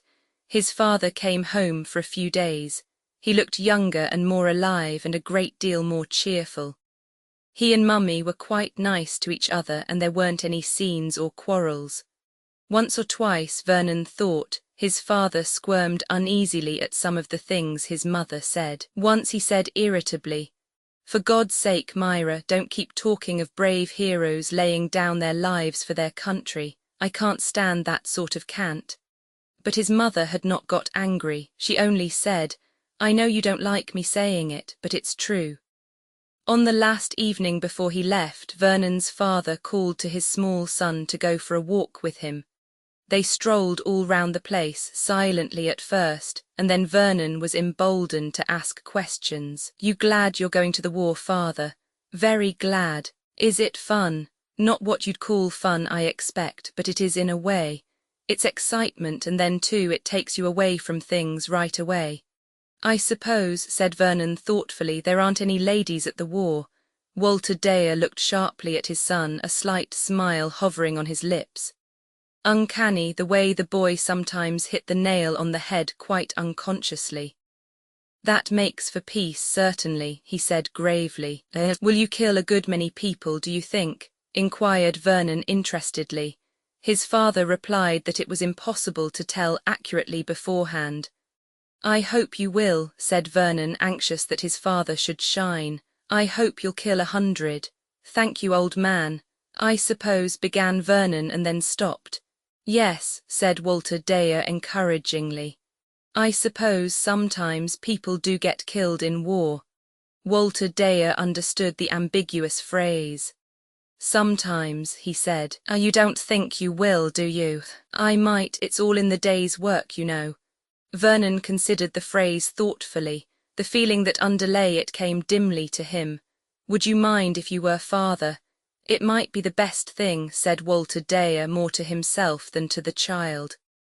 "I hope you won't," said Vernon. "Thank you." His father smiled a little. Vernon's wish had sounded so politely conventional. But he did not make the mistake Myra would have done of thinking the child unfeeling. They had reached the ruins of the abbey. The sun was just setting. Father and son looked round and Walter Dare drew in his breath with a little intake of pain. Perhaps he might never stand here again. I've made a mess of things, he thought to himself. Vernon, yes, father, if I am killed, Abbott's puissance will belong to you, you know that, don't you? Yes, father. Silence again, so much that he would have liked to say, but he wasn't used to saying things. These were the things that one didn't put into words. Odd how strangely at home he felt with that small person, his son. Perhaps it had been a mistake not to have got to know the boy better. They might have had some good times together. He was shy of the boy and the boy was shy of him. And yet somehow they were curiously in harmony. They both of them disliked saying things. I'm fond of the old place, said Walter Dare. I expect you will be too. Yes, father. Queer to think of the old monks catching their fish, fat fellows. That's how I always think of them, comfortable chaps. They lingered a few minutes longer. Well, said Walter Dare, we must be getting home, it's late. They turned. Walter Dare squared his shoulders. There was a leave-taking to be got through, an emotional one if he knew Myra, and he rather dreaded it. Well, it would soon be over. Goodbyes were painful things, better if one made no fuss about them, but then of course Myra would never see it that way. Poor Myra. She'd had a rotten deal on the whole. A fine-looking creature, but he'd married her really for the sake of Abbott's puissance, and she had married him for love. That was the root of the whole trouble. Look after your mother, Vernon, he said suddenly. She's been very good to you, you know. He rather hoped in a way that he wouldn't come back, it would be best so. Vernon had his mother, and yet at that thought he had a queer traitorous feeling. As though he were deserting the boy, Roman 4 Walter, cried Myra. You haven't said goodbye to Vernon. Walter looked across at his son standing there wide-eyed. Goodbye, old chap, have a good time. Goodbye, father, that was all. Myra was scandalized. Had he no love for the boy? He hadn't even kissed him. How queer they were, the Dares, so casual. Strange the way they had nodded to each other across the width of the room, so alike. But Vernon, said Myra to herself, shall not grow up like his father. On the walls around her Dares looked down and smiled sardonically. Roman 7 I. 2 months after his father sailed for South Africa, Vernon went to school. It had been Walter Dare's wish and arrangement, and Myra at the moment was disposed to regard any wish of his as law. He was her soldier and her hero, and everything else was forgotten. She was thoroughly happy at this time, knitting socks for the soldiers, urging on energetic campaigns of white feather, sympathizing and talking with other women whose husbands had also gone to fight the wicked, ungrateful Boers. She felt exquisite pangs parting with Vernon. Her darling, her baby, to go so far away from her, what sacrifices mothers had to make, but it had been his father's wish.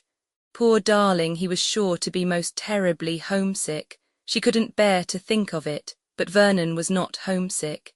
He had no real passionate attachment to his mother. All his life he was to be fondest of her when away from her. His escape from her emotional atmosphere was felt by him as a relief. He had a good temperament for school life. He had an aptitude for games, a quiet manner and an unusual amount of physical courage. After the dull monotony of life under the reign of Miss Robbins, school was a delightful novelty. Like all the Dares, he had the knack of getting on with people. He made friends easily, but the reticence of the child who so often answered nothing clung to him. Except with 1 or 2 people, that reticence was to go through life with him. His school friends were people with whom he shared doing things. His thoughts he was to keep to himself and share with only one person. That person came into his life very soon. On his very first holidays he found Josephine. Roman 2 Vernon was welcomed by his mother with an outburst of demonstrative affection. Already rather self-conscious about such things, he bore it manfully.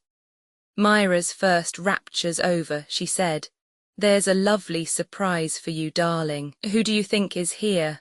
Your cousin Josephine, Aunt Nina's little girl. She has come to live with us. Now isn't that nice?" Vernon wasn't quite sure it needed thinking over. To gain time, he said, "Why has she come to live with us?" "Because her mother has died. It's terribly sad for her and we must be very, very kind to her to make up." "Is Aunt Nina dead?" He was sorry Aunt Nina was dead. Pretty Aunt Nina with her curling cigarette smoke.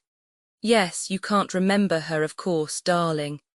He didn't say that he remembered her perfectly. Why should one say things? "She's in the schoolroom, darling. Go and find her and make friends." Vernon went slowly. He didn't know whether he was pleased or not. A girl, he was at the age to despise girls.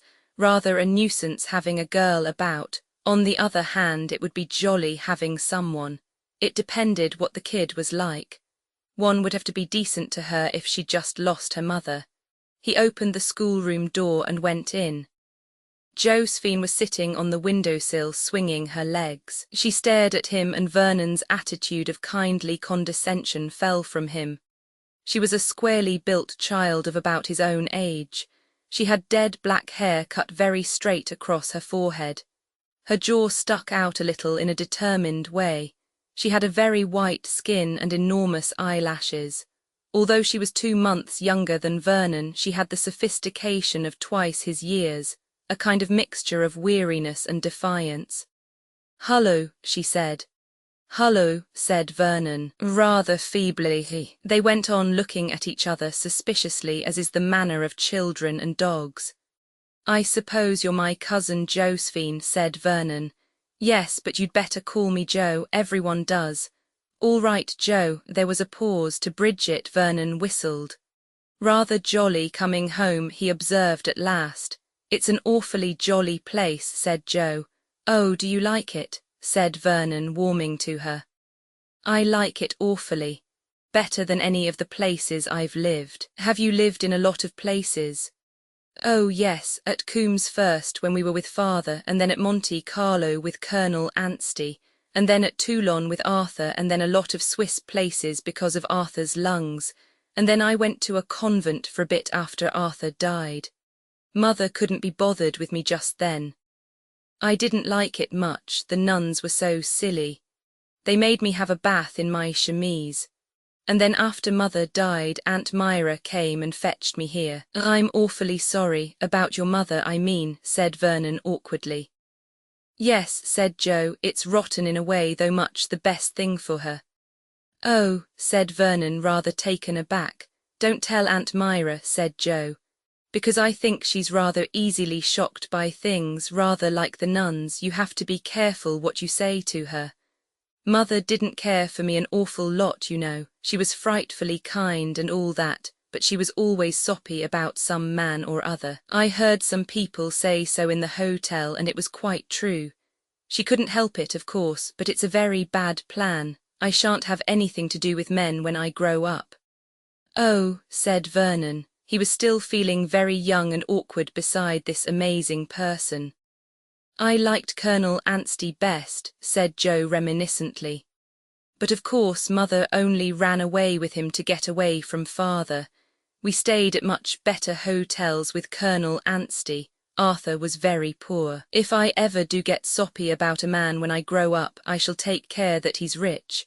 It makes things so much easier. Wasn't your father nice?" "Oh, father was a devil. Mother said so. He hated us both." "But why?" Joe wrinkled her straight black brows in perplexity. "I don't quite know. I think it was something to do with me coming. I think he had to marry Mother because she was going to have me, something like that, and it made him angry." They looked at each other, solemn and perplexed. "Uncle Walter's in South Africa, isn't he?" went on Joe. "Yes, I've had 3 letters from him at school, awfully jolly letters.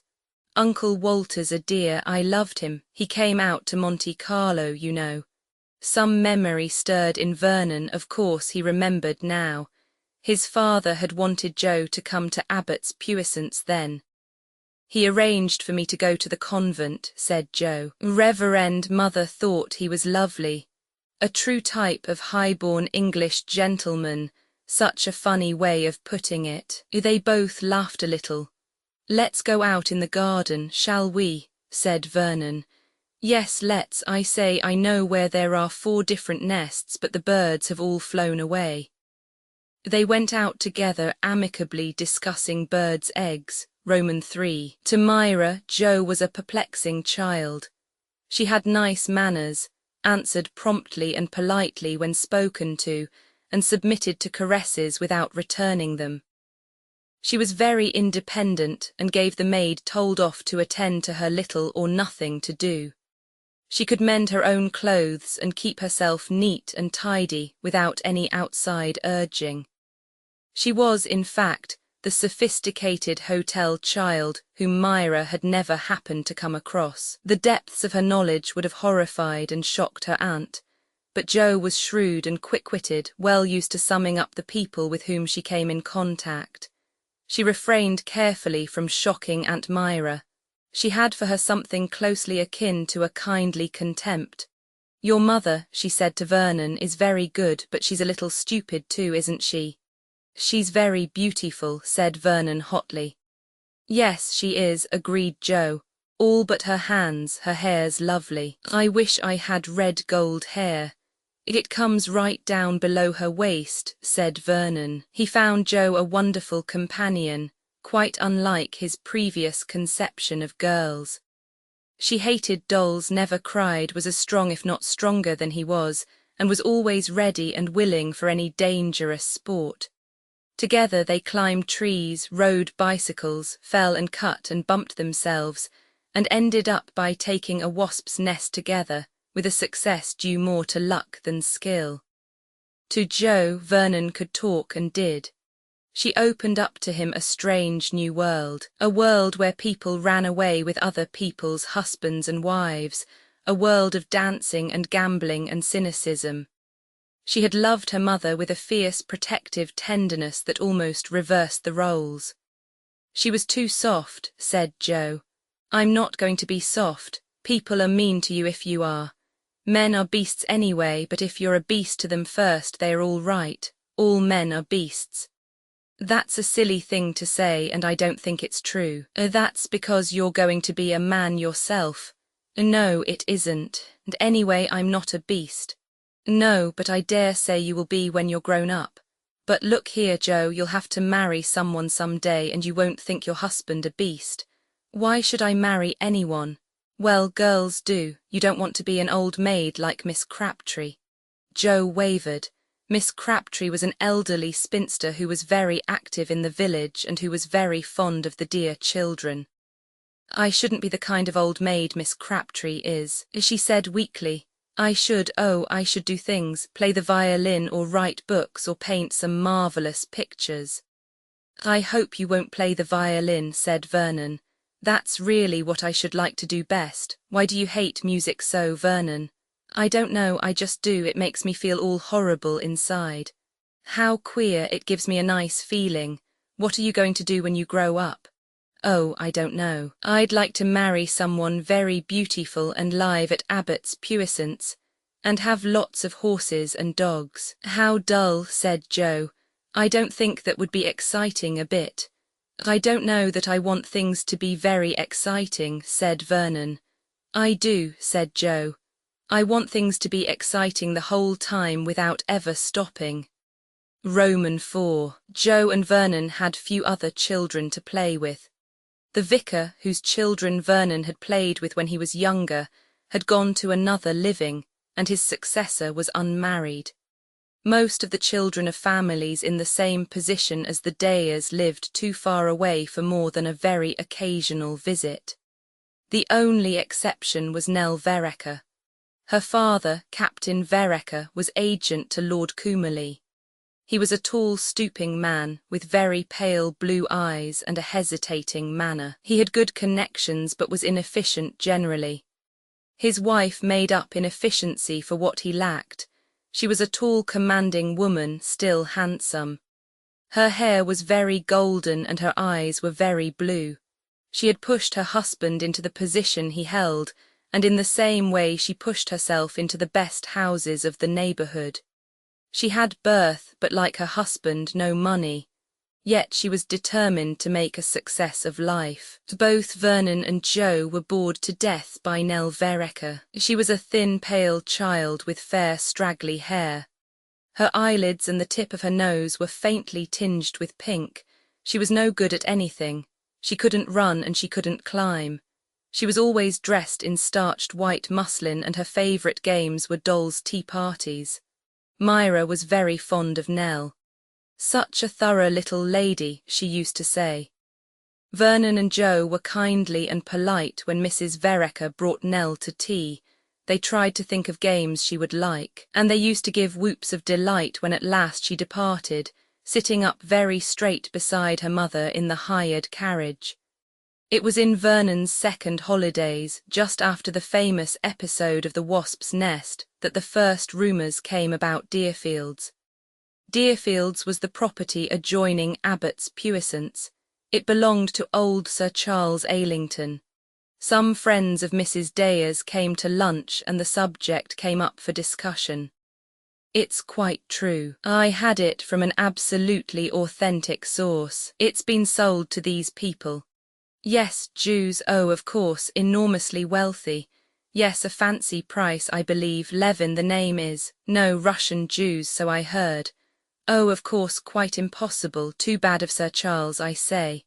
Yes, of course, there's the Yorkshire property as well, and I hear he's lost a lot of money lately. No, no one will call, naturally. Joe and Vernon were pleasurably excited. All titbits about Deerfields were carefully stored up. At last the strangers arrived and moved in. There was more talk of the same kind. Oh, absolutely impossible, Mrs. Dare, just as we thought. One wonders what they think they are doing. What do they expect? I dare say they'll sell the place and move away.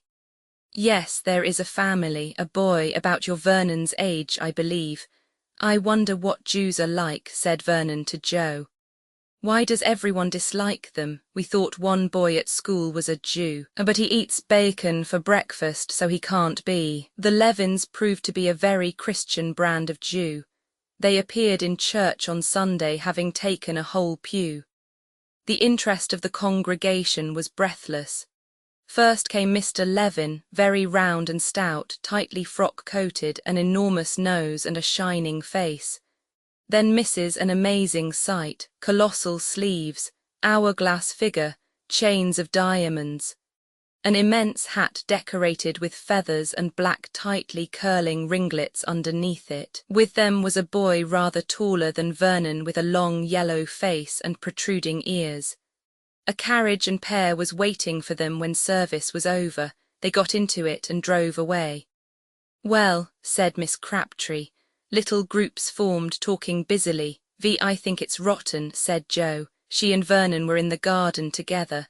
What's rotten? Those people. Do you mean the Levins? Yes, why should everyone be so horrid about them? Well, said Vernon, trying to be strictly impartial, they did look queer, you know. Well, I think people are beasts. Vernon was silent. Joe, a rebel by force of circumstances, was always putting a new point of view before him. That boy, continued Joe, I dare say he's awfully jolly, even though his ears do stick out. I wonder, said Vernon. It would be jolly to have someone else. Kate says they're making a swimming pool at Deerfields. They must be frightfully, frightfully rich, said Joe. Riches meant little to Vernon. He had never thought about them.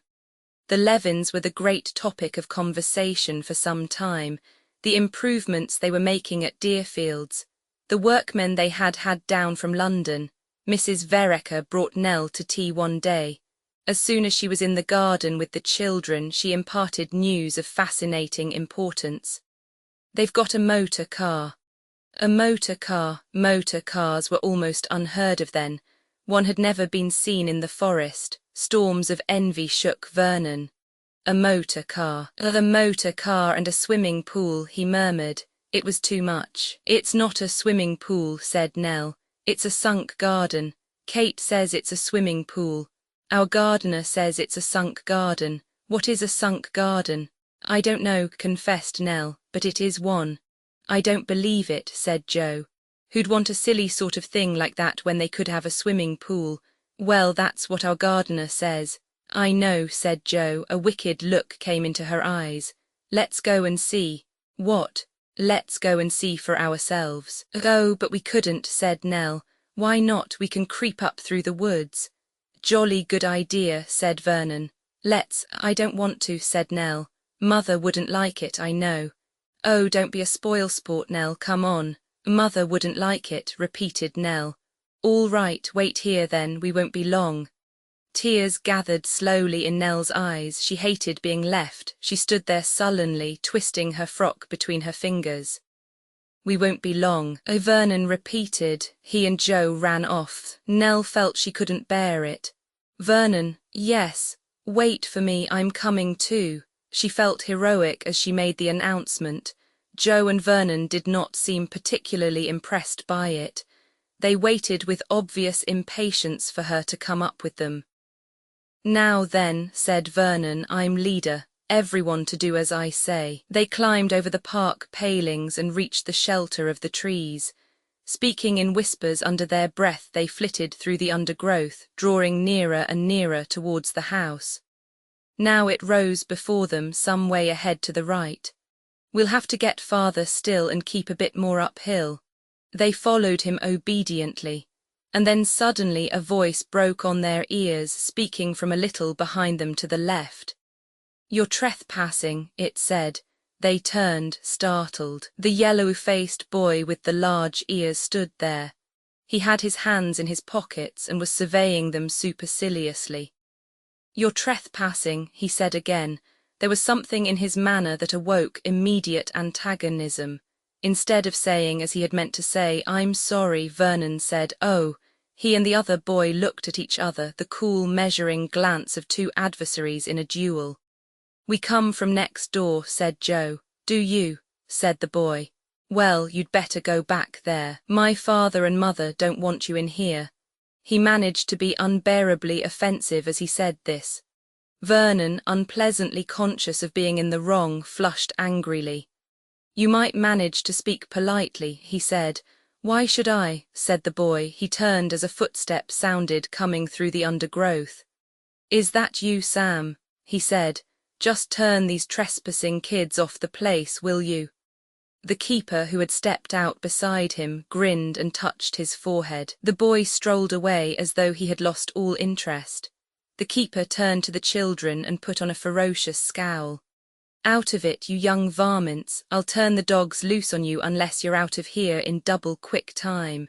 We're not afraid of dogs, said Vernon haughtily as he turned to depart.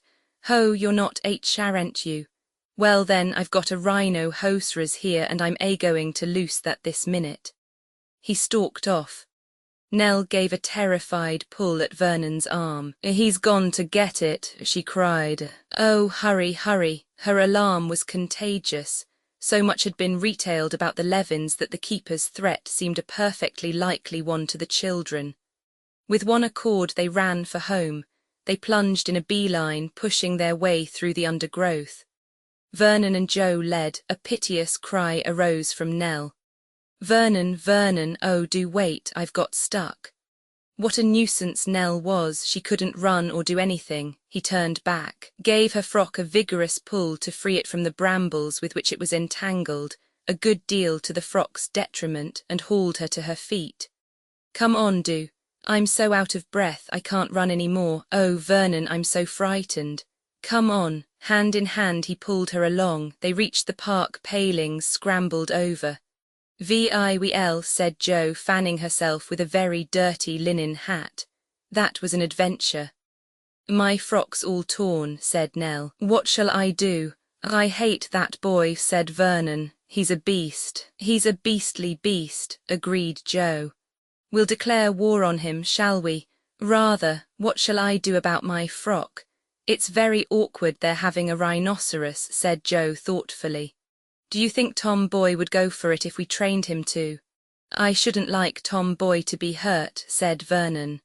Tom Boy was the stable dog, a great favourite of his. His mother had always vetoed a dog in the house, so Tom Boy was the nearest Vernon had got to having a dog of his own. I don't know what Mother will say about my frock. Oh, bother your frock, Nell, it's not the sort of frock for playing in the garden anyway. I'll tell your mother it's my fault, said Vernon impatiently. Don't be so like a girl.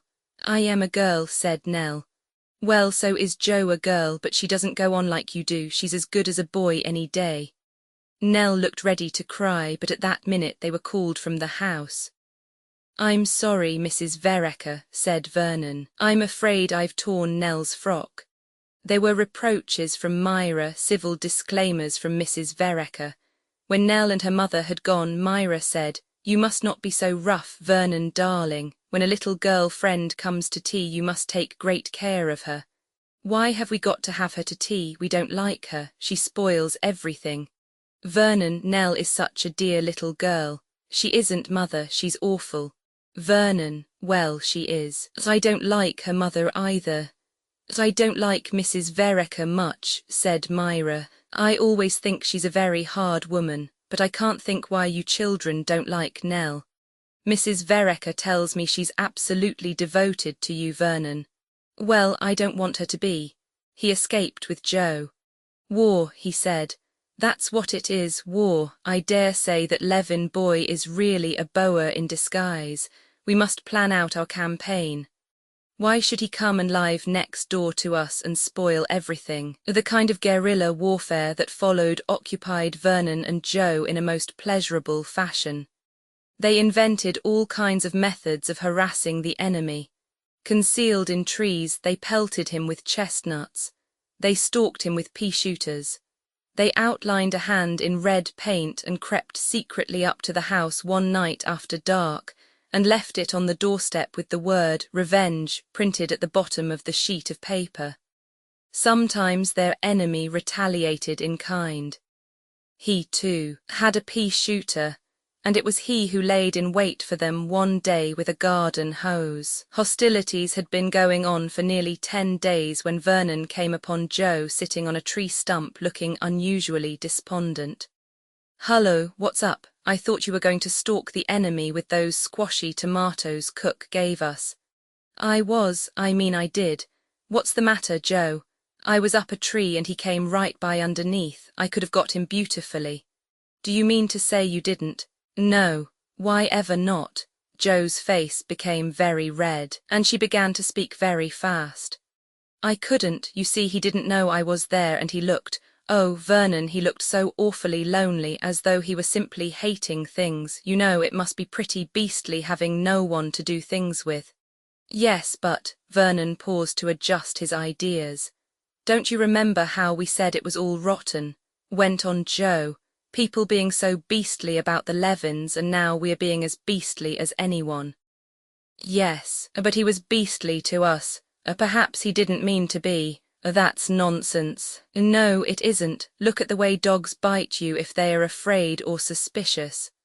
I expect he just expected us to be beastly to him and wanted to start first. Let's be friends. You can't be in the middle of a war.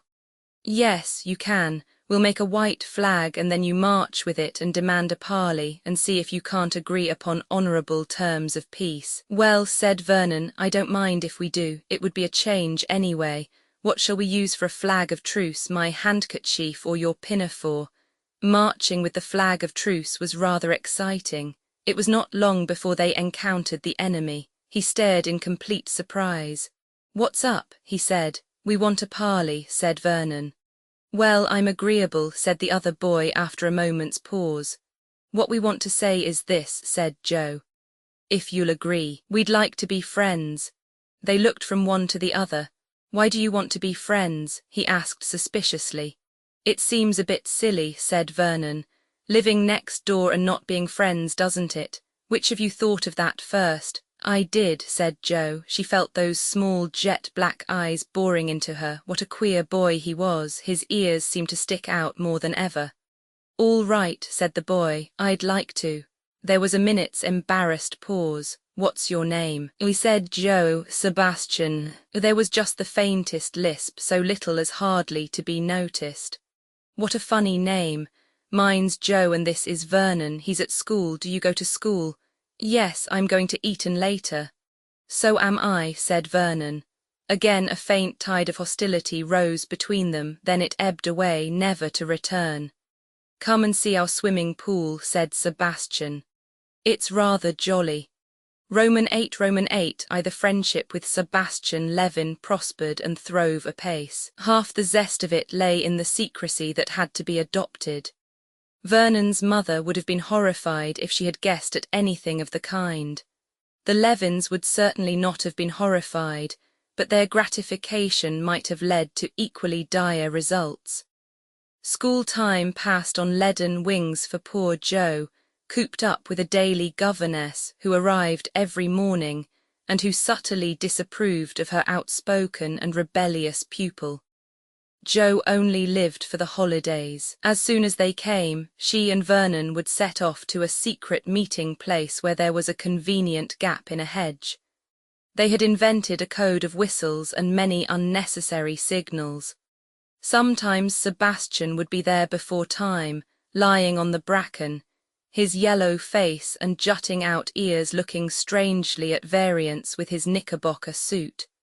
They played games, but they also talked. How they talked. Sebastian told them stories of Russia. They learnt of the persecution of Jews, of pogroms. Sebastian himself had never been in Russia, but he had lived for years amongst other Russian Jews, and his own father had narrowly escaped with his life in a pogrom. Sometimes he would say sentences in Russian to please Vernon and Jo. It was all entrancing. "Everybody hates us down here," said Sebastian. "But it doesn't matter, they won't be able to do without us because my father is so rich. You can buy everything with money." He had a certain queer arrogance about him. "You can't buy everything," objected Vernon. "Old Nichol's son has come home from the war without a leg. Money couldn't make his leg grow again." "No," admitted Sebastian. "I didn't mean things like that, but money would get you a very good wooden leg and the best kind of crutches." "I had crutches once," said Vernon. "It was rather fun, and I had an awfully nice nurse to look after me." "You see, you couldn't have had that if you hadn't been rich." Was he rich? He supposed he was. He'd never thought about it. "I wish I was rich," said Jo. "You can marry me when you grow up," said Sebastian, "and then you will be." "It wouldn't be nice for Jo if nobody came to see her," objected Vernon. "I wouldn't mind that a bit," said Jo. "I wouldn't care what Aunt Myra or anybody said. I'd marry Sebastian if I wanted to." "People will come and see her then," said Sebastian. "You don't realize, Jews are frightfully powerful. My father says people can't do without them. That's why Sir Charles Aylington had to sell us Deerfields." A sudden chill came over Vernon. He felt without putting the thought into words that he was talking to a member of an enemy race. But he felt no antagonism towards Sebastian. That was over long ago. He and Sebastian were friends. Somehow he was sure they always would be. "Money," said Sebastian, "isn't just buying things. It's ever so much more than that. And it isn't only having power over people. It's being able to get together lots of beauty." He made a queer, un-English gesture with his hands. "What do you mean," said Vernon, "by get together?" Sebastian didn't know what he meant. The words had just come. "Anyway," said Vernon, "things aren't beauty." "Yes, they are. Deerfields is beautiful, but not nearly so beautiful as Abbott's Puissance." "When Abbott's Puissance belongs to me," said Vernon, "you can come and stay there as much as ever you like.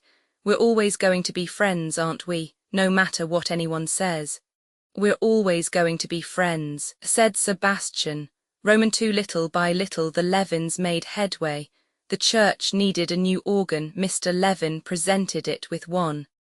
Deerfields was thrown open on the occasion of the choir boys' outing, and strawberries and cream provided. A large donation was given to the Primrose League. Turn where you would, you came up against the opulence and the kindness of the Levins. People began to say, "Of course they are impossible, but Mrs. Levin is wonderfully kind." And they said other things. "Oh, of course, Jews, but perhaps it is absurd of one to be prejudiced. Some very good people have been Jews."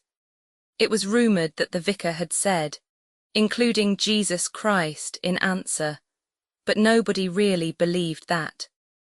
The vicar was unmarried, which was very unusual, and had odd ideas about Holy Communion and sometimes preached very incomprehensible sermons, but nobody believed that he would have said anything really sacrilegious. It was the vicar who introduced Mrs. Levin to the sewing circle, which met twice a week to provide comforts for our brave soldiers in South Africa. And meeting her twice a week there certainly made it awkward. In the end, Lady Coomerley, softened by the immense donation to the Primrose League, took the plunge and called. And where Lady Coomerley led, everybody followed. Not that the Levins were ever admitted to intimacy, but they were officially accepted, and people were heard saying, "She's a very kind woman, even if she does wear impossible clothes for the country." But that too followed. Mrs. Levin was adaptable like all her race. A very short time elapsed before she appeared in even tweedier tweeds than her neighbours. Joe and Vernon were solemnly bidden to tea with Sebastian Levin. "We must go this once, I suppose," said Myra, sighing. "But we need never get really intimate. What a queer-looking boy he is. You won't be rude to him, will you, Vernon, darling?" The children solemnly made the official acquaintance of Sebastian. It amused them very much. But the sharp-witted Joe fancied that Mrs. Levin knew more about their friendship than Aunt Myra did. Mrs. Levin wasn't a fool. She was like Sebastian. Roman III Walter Dare was killed a few weeks before the war ended. His end was a gallant one. He was shot when going back to rescue a wounded comrade under heavy fire. He was awarded a posthumous V.C., and the letter his colonel wrote to Myra was treasured by her as her dearest possession. "Never," wrote the colonel, "have I known anyone so fearless of danger. His men adored him and would have followed him anywhere. He has risked his life again and again in the gallantest way. You can indeed be proud of him." Myra read that letter again and again. She read it to all her friends. It wiped away the faint sting that her husband had left no last word or letter for her. But being a Dare, he wouldn't, she said to herself, yet Walter Dare had left a letter in case I should be killed. But it was not to Myra, and she never knew of it. She was grief-stricken but happy. Her husband was hers in death as he had never been in life, and with her easy power of making things as she wished them to be, she began to weave a convincing romance of her wonderfully happy married life. It is difficult to say how Vernon was affected by his father's death. He felt no actual grief, was rendered even more stolid by his mother's obvious wish for him to display emotion. He was proud of his father, so proud that it almost hurt, yet he understood what Jo had meant when she said that it was better for her mother to be dead. He remembered very clearly that last evening walk with his father, the things he had said, the feeling there had been between them. His father, he knew, hadn't really wanted to come back. He was sorry for his father, he always had been, he didn't know why. It was not grief he felt for his father, it was more a kind of heart-gripping loneliness. Father was dead, Aunt Nina was dead. There was mother, of course, but that was different. He couldn't satisfy his mother, he never had been able to. She was always hugging him, crying over him, telling him they must be all in all to each other now. And he just couldn't say the things she wanted him to say. He couldn't even put his arms round her neck and hug her back. He longed for the holidays to be over. His mother, with her red eyes and her widow's weeds of the heaviest crepe, somehow she overpowered things. Mr. Fleming, the lawyer from London, came down to stay, and Uncle Sidney came from Birmingham. He stayed 2 days. At the end of them, Vernon was summoned to the library. The two men were sitting at the long table. Myra was sitting in a low chair by the fire, her handkerchief to her eyes. "Well, my boy," said Uncle Sidney, "we've got something to talk to you about. How would you like to come and live near your Aunt Carrie and me at Birmingham?" "Thank you," said Vernon, "but I'd rather live here." "A bit gloomy, don't you think?" said his uncle. "Now I've got my eye on a jolly house, not too big, thoroughly comfortable. There'll be your cousins near for you to play with in the holidays. It's a very good idea, I think. I'm sure it is, said Vernon politely. But I'd really like being here best, thank you. Said Uncle Sidney. He blew his nose and looked questioningly at the lawyer, who assented to the look with a slight nod. It's not quite so simple as that, old chap, said Uncle Sidney. I think you're quite old enough to understand if I explain things to you. Now that your father's dead, passed from us, Abbott's puissance belongs to you. I know, said Vernon. How do you know? Servant's been talking. Father told me before he went away. Oh, said Uncle Sidney, rather taken aback. Oh, I see. Well, as I say, Abbott's puissance belongs to you, but a place like this takes a lot of money to run, paying wages and things like that, you understand. And then there are some things called death duties. When anyone dies, you have to pay out a lot of money to the government. Now, your father wasn't a rich man. When his father died and he came into this place, he had so little money that he thought he'd have to sell it. Sell it, burst out Vernon incredulously. Yes, it's not entailed. What's entailed? Mr. Fleming explained carefully and clearly. But you aren't going to sell it now. Vernon gazed at him with agonizing, imploring eyes. Certainly not, said Mr. Fleming. The estate is left to you and nothing can be done until you are of age. That means 21, you know. Vernon breathed a sigh of relief. But you see, continued Uncle Sidney, there isn't enough money to go on living here. As I say, your father would have had to sell it, but he met your mother and married her, and fortunately she had enough money to keep things going. But your father's death has made a lot of difference. For one thing, he has left certain, debts which your mother insists on paying. There was a sniff from Myra. Uncle Sidney's tone was embarrassed and he hurried on.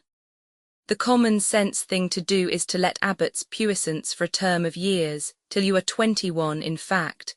By then, who knows? Things may, change for the better. Naturally, your mother will be happier living near her own relations.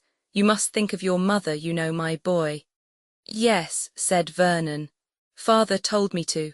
So that's settled, eh? How cruel they were, thought Vernon. Asking him when he could see that there was nothing to ask him about. They could do as they liked. They meant to. Why call him in here and pretend?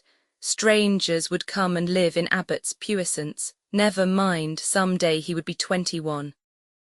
Darling, said Myra, I'm doing it all for you. It would be so sad here without Daddy, wouldn't it? She held out her arms, but Vernon pretended not to notice. He walked out of the room, saying with difficulty, Thank you, Uncle Sidney, so much for telling me. Roman 4, he went out into the garden and wandered on till he came to the old abbey. He sat down with his chin in his hands. Mother could, he said to himself. If she liked, she could. She wants to go and live in a horrid red brick house, with pipes on it like Uncle Sidney's. She doesn't like Abbott's puissance, she never has. But she needn't pretend it's all for me, that's not true. She says things that aren't true, she always has. He sat there smouldering with indignation. Vernon, I've been looking for you everywhere. I couldn't think what had become of you. What's the matter? It was Joe, he told her. Here was someone who would understand and sympathize, but Joe startled him. Well, why not? Why shouldn't Aunt Myra go and live in Birmingham if she wants to? I think you're beastly. Why should she go on living here just so that you should be here in the holidays? It's her money. Why shouldn't she spend it on doing as she likes? But Joe, Abbott's puissance. Well, what's Abbott's puissance to Aunt Myra? In her heart of hearts she feels about it just like you feel about Uncle Sidney's house in Birmingham. Why should she pinch and scrape to live here if she doesn't want to? If your father had made her happier here, perhaps she would want to, but he didn't. Mother said so once. I don't like Aunt Myra terribly. I know she's good and all that, but I don't love her. But I can be fair, it's her money. You can't get away from that. Vernon looked at her. They were antagonists. Each had their point of view and neither could see the others. They were both ablaze with indignation. I think women have a rotten time, said Joe. And I'm on Aunt Myra's side. All right, said Vernon, be on her side, I don't care. Joe went away. He stayed there sitting on the ruined wall of the old abbey. For the first time he questioned life. Things weren't sure. How could you tell what was going to happen when he was 21? Yes, but you couldn't be sure, you couldn't be safe. Look at the time when he was a baby. Nurse, God, Mr. Green, how absolutely fixed they had seemed, and now they had all gone. At least God was still there, he supposed, but it wasn't the same God, not the same God at all. What would have happened to everything by the time he was 21? What strangest thought of all would have happened to himself? He felt terribly alone. Father, Aunt Nina, both dead, only Uncle Sidney and Mummy, and they didn't belong. He paused, confused. There was Joe. Joe understood, but Joe was queer about some things. He clenched his hands. No, everything would be all right. When he was 21. Chapter 2. Chapter 3. Book Roman 2 Nell I. The room was full of cigarette smoke. It eddied and drifted about, forming a thin blue haze. Through it came the sound of 3 voices occupied with the betterment of the human race and the encouragement of art, especially art that defied all known conventions. Sebastian Levin, leaning back against the ornate marble mantelpiece of his mother's town house, spoke didactically, gesticulating with the long yellow hand that held his cigarette. The tendency to lisp was still there, but very faint. His yellow Mongolian face, his surprised-looking ears were much the same as they had been at 11 years old. At 22 he was the same Sebastian, sure of himself, perceptive, with the same love of beauty and the same unemotional and unerring sense of values. In front of him, reclining in 2 immense leather-covered armchairs, were Vernon and Joe. Very much alike, these two, cast in the same sharply accentuated black and white mould. But as of old, Joe's was the more aggressive personality, energetic, rebellious, vehement. Vernon, an immense length, lay back slothfully in his chair. His long legs rested on the back of another chair. He was blowing smoke rings and smiling thoughtfully to himself. He occasionally contributed grunts to the conversation or a short, lazy sentence. That wouldn't pay, Sebastian had just said decisively.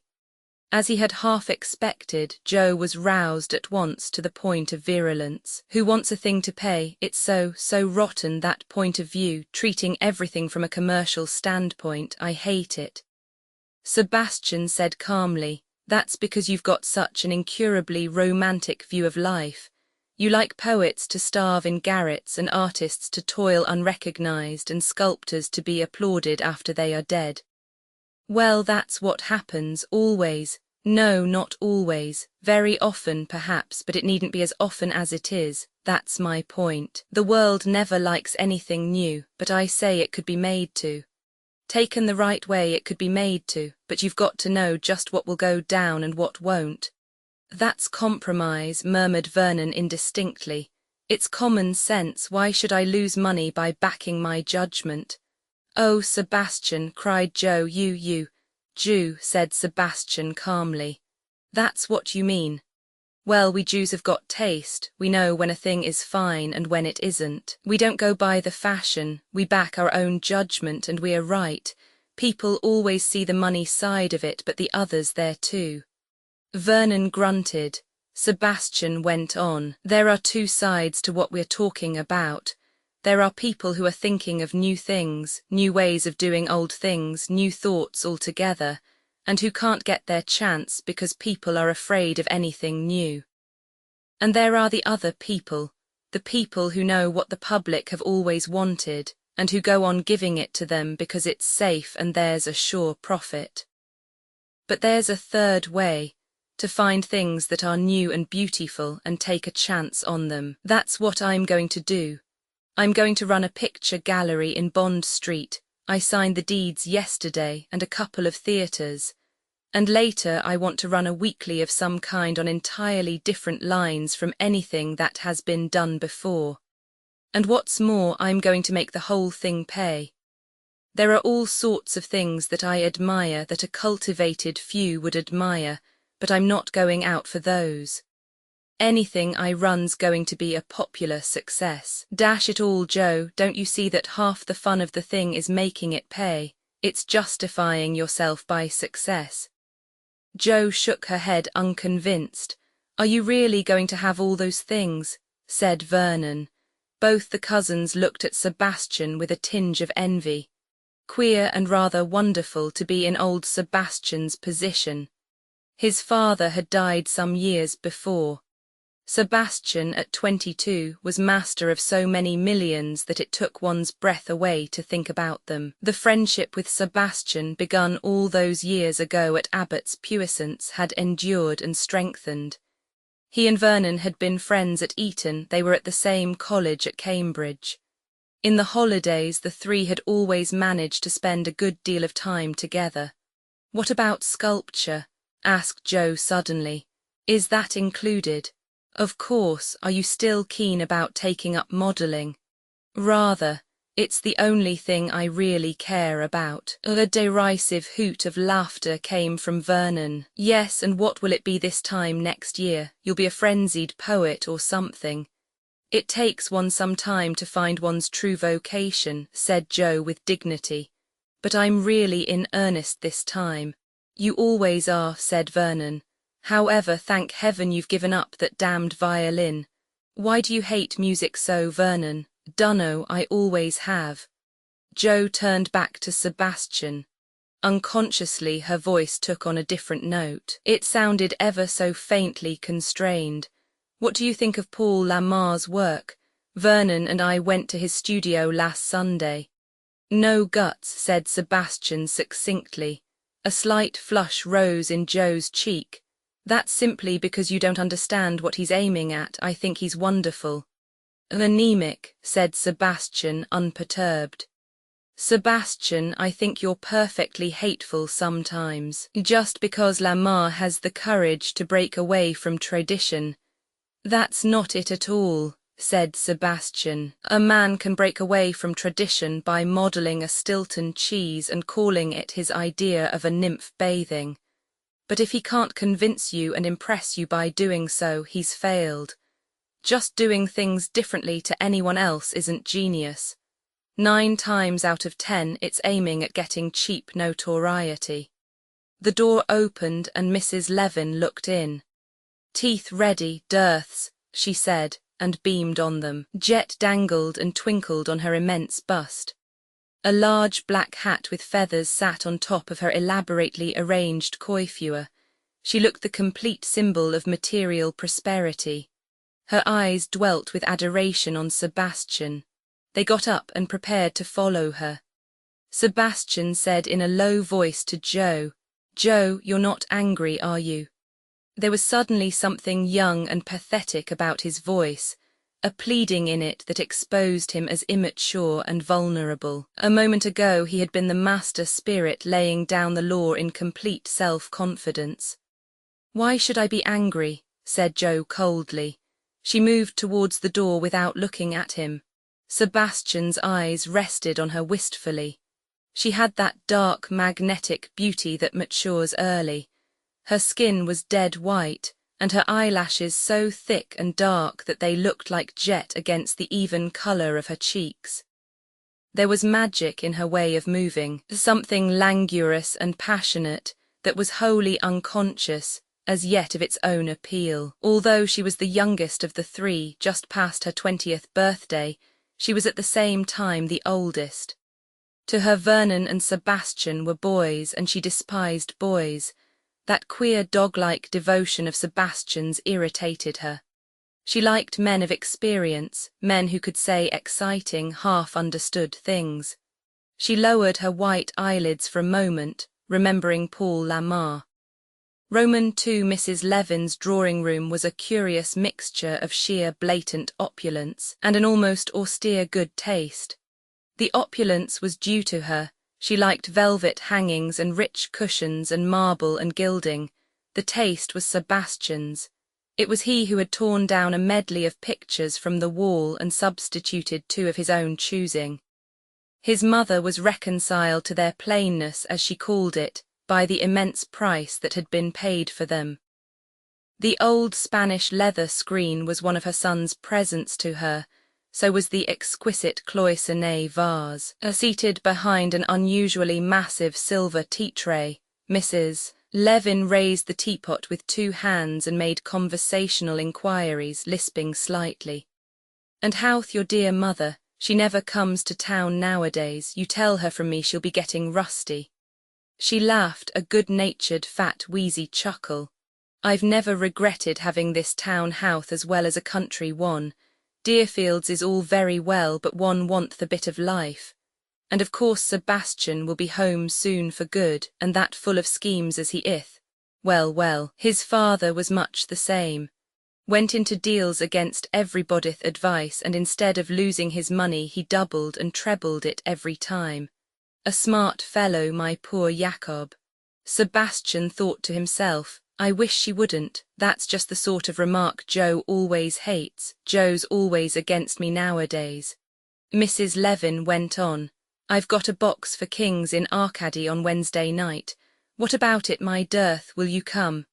"I'm awfully sorry, Mrs. Levin," said Vernon. "I wish we could, but we're going down to Birmingham tomorrow." "Oh, you're going home?" "Yes." Why hadn't he said going home? Why did it sound so fantastic in his ears? There was only one home, of course, Abbott's puissance. Home, a queer word, so many meanings to it. It reminded him of the ridiculous words of a song that one of Joe's young men used to bray out, what a damnable thing music was, while he fingered his collar and looked at her sentimentally.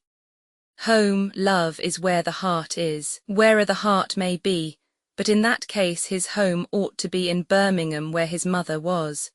He experienced that faint feeling of disquietude that always came over him when he thought of his mother. He was very fond of her, naturally. Mothers, of course, were hopeless people to explain things to, they never understood. But he was very fond of her, it would be unnatural if he wasn't.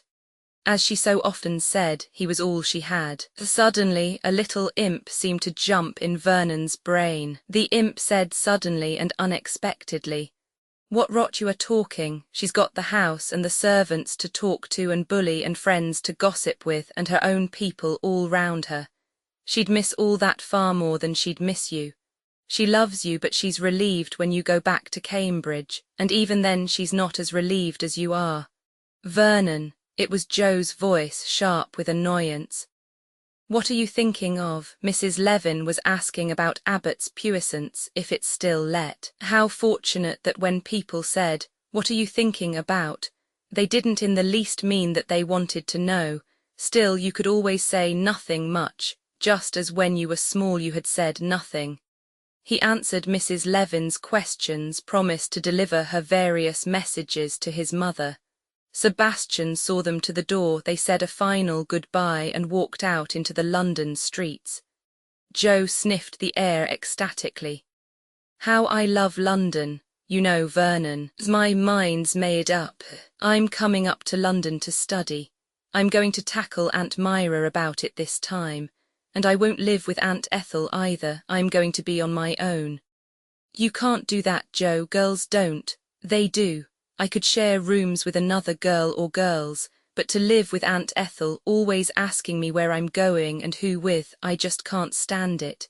And anyway, she hates me being a suffragette." The Aunt Ethel they referred to was Aunt Carrie's sister, an aunt by courtesy only. They were staying with her at the present moment.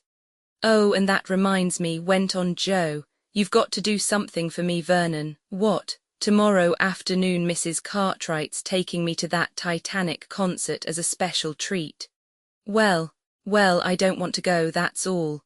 "You can make some excuse or other, I suppose." "It's not so easy as that. You see, Aunt Ethel's got to think I've gone to the concert, so I don't want her ferreting out where I am going." Vernon gave a whistle. "Oh, so that's it. What are you really up to, Joe? Who is it this time?" "It's Lamar, if you really want to know, that bounder. He's not a bounder, he's wonderful, you don't know how wonderful he is." Vernon grinned. No, indeed I don't. I don't like Frenchmen. You're so horribly insular. But it doesn't matter whether you like him or not. He's going to motor me down to the country to a friend's house where his chef d'oeuvre is. I do so want to go, and you know perfectly that Aunt Ethel would never let me. You oughtn't to go racketing about the country with a fellow like that. Don't be an ass, Vernon. Don't you know that I can look after myself? Oh, I suppose so. I'm not one of those silly girls who know nothing about anything. I don't see, though, where I come in. Well, you see, Joe displayed a trace of anxiety. You're to go to the concert. No, I won't do anything of the kind. You know I hate music. Oh, you must, Vernon. It's the only way. If I say I can't go, she'll ring up Aunt Ethel and suggest one of the girls coming instead, and then the fat will be in the fire. But if you just turn up instead of me, I'm to meet her at the Albert Hall and give some weak excuse, everything will be all right. She's very fond of you, she likes you heaps better than me. But I loathe music. I know, but you can just bear it for one afternoon, an hour and a half, that's all it will be. Oh, damn it all, Joe, I don't want to. His hand shook with irritation. Joe stared at him. You are funny about music, Vernon. I've never known anyone who hates it like you. Most people just don't care for it, but I do think you might go. You know I always do things for you. All right, said Vernon abruptly. It was no good, it had got to be. Joe and he always stood together. After all, as she had said, it would only be an hour and a half. Why should he feel that he had taken a momentous decision? His heart felt like lead, right down in his boots. He didn't want to go. Oh, he didn't want to go, like a visit to the dentist, best not to think about it. He forced his mind away to other things. Joe looked up sharply as she heard him give vent to a chuckle. What is it? I was thinking of you as a kid, so grand about saying you were never going to have anything to do with men. And now it's always men with you, one after the other. You fall in and out of love about once a month. Don't be so horrid, Vernon. Those were just silly girls' fancies. Lamar says if you have any temperament that always happens, but the real grand passion is quite different when it comes. Well, don't go and have a grand passion for Lamar. Joe did not answer. Presently she said, I'm not like Mother. Mother was so soft about men. She gave in to them, would do anything for anyone she was fond of. I'm not like that. No, said Vernon after thinking for a moment. No, I don't think you are. You won't make a mess of your life in the same way she did, but you might make a mess of it in a different way. What sort of a way? I don't quite know.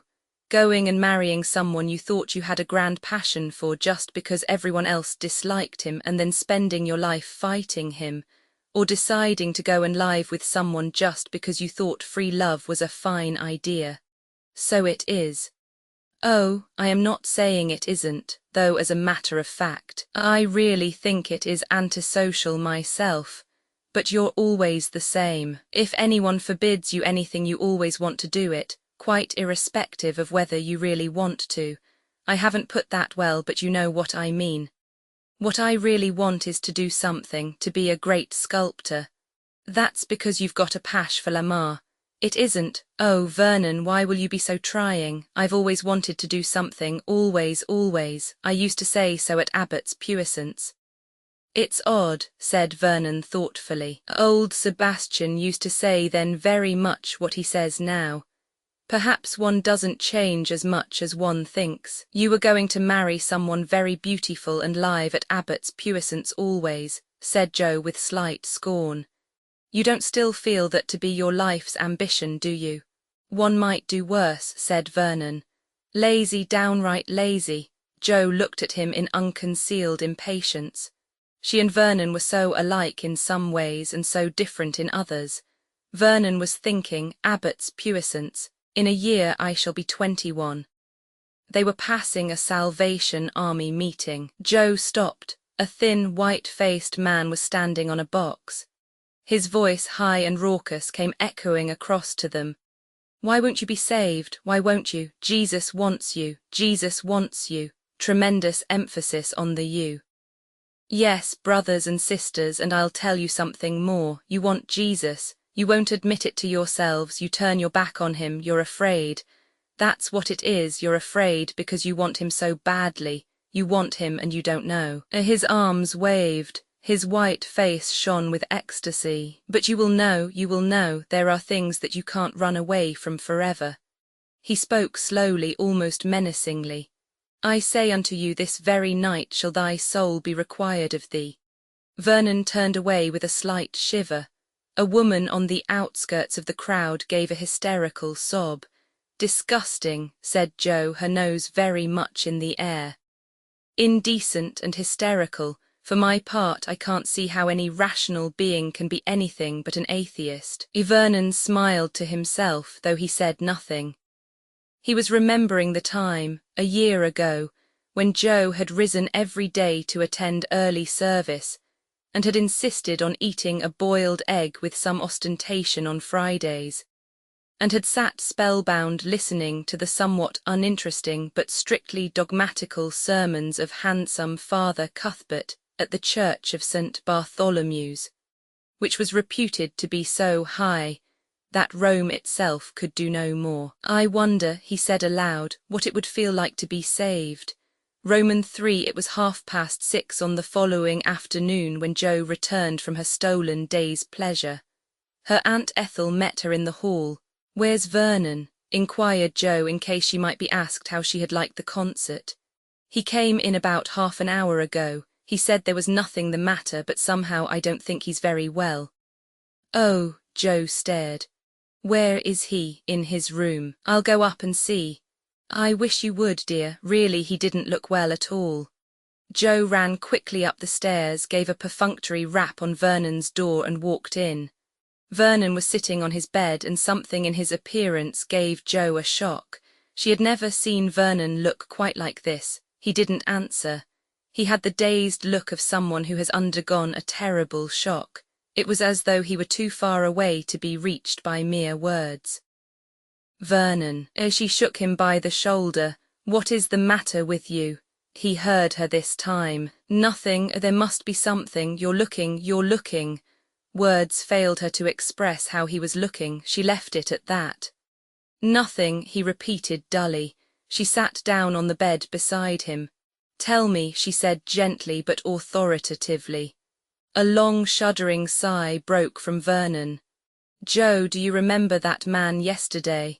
Which man? That Salvation Army chap, those cant phrases he used, and that one, a fine one from the Bible, this night shall thy soul be required of thee.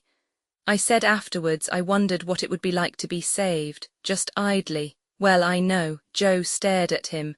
Vernon, oh, but such a thing was impossible. Do you mean difficult somehow to get the words? Do you mean you've got religion suddenly like people do? She felt it was ridiculous as she said it. She was relieved when he gave a sudden spurt of laughter. Religion? Good God, no, or is it that for some people? I wonder, no, I mean, he hesitated, brought the word out at last very softly, almost as though he dared not speak it. Music, she was still utterly at sea. Yes, Joe, do you remember Nurse Frances? Nurse Frances? No, I don't think I do. Who was she? Of course you wouldn't. It was before you came, the time I broke my leg. I've always remembered something she said to me, about not being in a hurry to run away from things before you've had a good look. Well, that's what happened to me today. I couldn't run away any longer, I just had to look. Joe, music's the most wonderful thing in the world. But you've always said. I know, that's why it's been such an awful shock. Not that I mean music is so wonderful now, but it could be, if you had it as it was meant to be. Little bits of it are ugly. It's like going up to a picture and seeing a nasty grey smear of paint, but go to a distance and it falls into its place as the most wonderful shadow. It's got to be a whole. I still think one violin's ugly and a piano's beastly, but useful in a way, I suppose. But oh, Joe, music could be so wonderful, I know it could. Joe was silent, bewildered. She understood now what Vernon had meant by his opening words. His face had the queer, dreamy exaltation that one associated with religious fervour. And yet she was a little frightened. His face had always expressed so little. Now she thought it expressed too much. It was a worse face or a better face, just as you chose to look on it. He went on talking, hardly to her, more to himself. There were 9 orchestras, you know, all massed. Sound can be glorious if you get enough of it. I don't mean just loudness, it shows more when it's soft. But there must be enough. I don't know what they played, nothing, I think, that was real. But it showed one, it showed one. He turned queer, bright, excited eyes upon her. There's so much to know, to learn. I don't want to play things, never that, but I want to know about every instrument there is. What it can do, what are its limitations, what are its possibilities, and the notes too. There are notes they don't use, notes that they ought to use, I know there are. Do you know what music's like now, Joe? It's like the little sturdy Norman pillars in the crypt of Gloucester Cathedral. It's at its beginnings, that's all. He sat silent, leaning forward dreamily. Well, I think you've gone quite mad, said Joe. She tried on purpose to make her voice sound practical and matter-of-fact, but in spite of herself she was impressed, that white-hot conviction, and she had always thought Vernon rather a slow coach, reactionary, prejudiced, unimaginative. I've got to begin to learn as soon as ever I can. Oh, it's awful to have wasted 20 years. Nonsense, said Joe. You couldn't have studied music when you were an infant in a cot. He smiled at that. He was coming out of his trance by degrees. You think I'm mad, I suppose it must sound like that, but I'm not. And oh, Joe, it's the most awful relief, as though you had been pretending for years and now you needn't pretend any more. I've been horribly afraid of music always. Now, he sat up, squared his shoulders. I'm going to work like a nigger. I'm going to know the ins and outs of every instrument. By the way, there must be more instruments in the world, many more. There ought to be a kind of whaley thing. I've heard it somewhere. You'd want 10, 15 of those, and about 50 harps. He sat there, planning composedly details that to Joe sounded sheer nonsense. Yet it was evident that to his inner vision some event was perfectly clear. It'll be supper time in 10 minutes, Joe reminded him timidly. Oh, will it? What a nuisance. I want to stay here and think and hear things in my head. Tell Aunt Ethel I've got a headache or that I've been frightfully sick. As a matter of fact, I think I am going to be sick. And somehow that impressed Joe more than anything else. It was a homely, familiar happening. When anything upset you very much, either pleasurably or otherwise, you always wanted to be sick. She had felt that herself often. She stood in the door hesitating. Vernon had relapsed into abstraction again.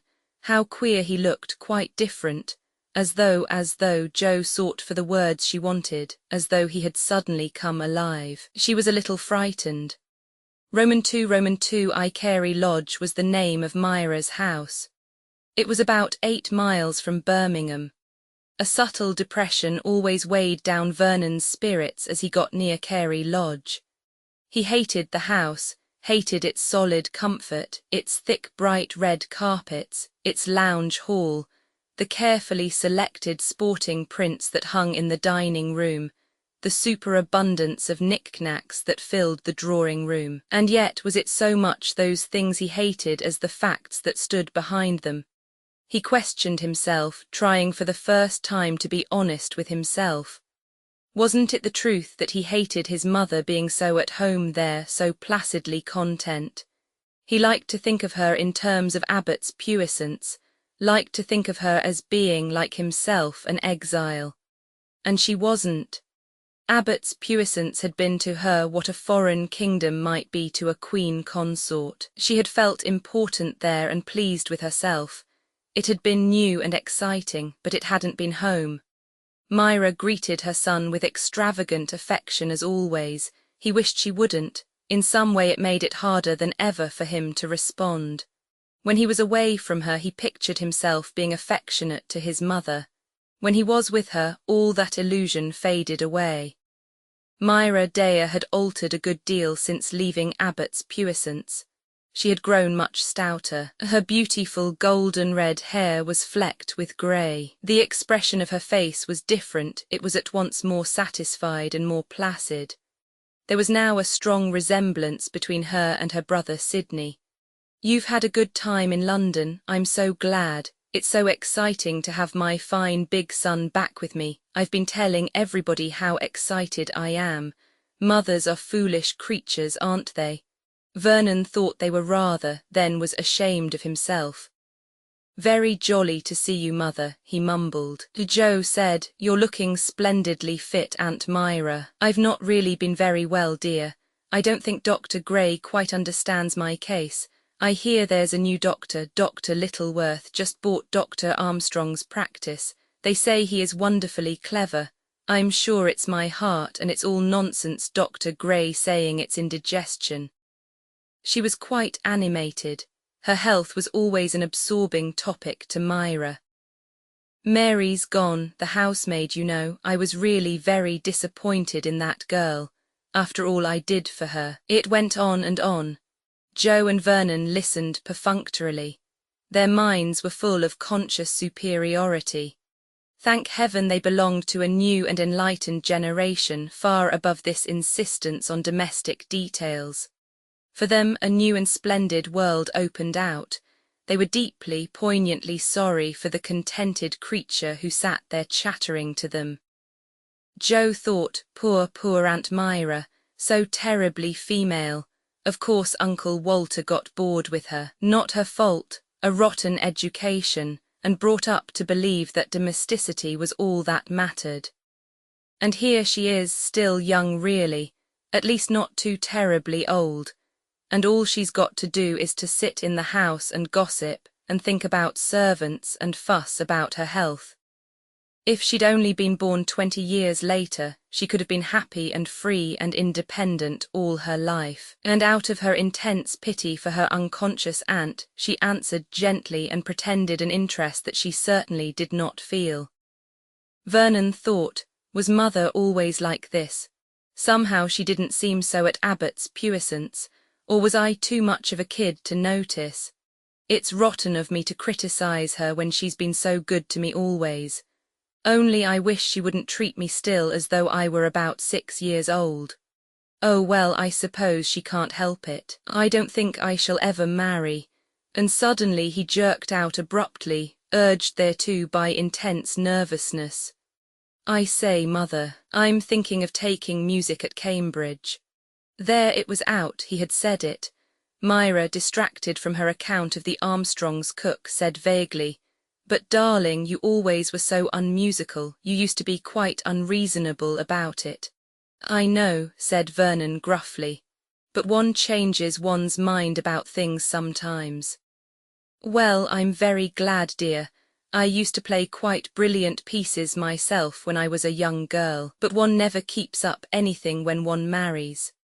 "I know, it's a wicked shame," said Joe hotly. "I don't mean to marry, but if I did, I'd never give up my own career. And that reminds me, Aunt Myra, I've just got to go to London to study if I'm ever going to be any good at modelling."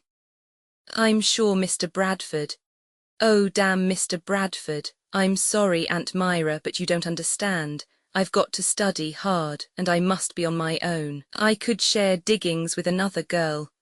"Joe, darling, don't be so absurd."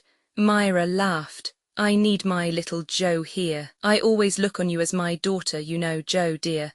Joe wriggled. "I really am in earnest, Aunt Myra, it's my whole life." This tragic utterance only made her aunt laugh more. "Girls often think like that. Now don't let's spoil this happy evening by quarrelling." "But will you really seriously consider it? We must see what Uncle Sidney says."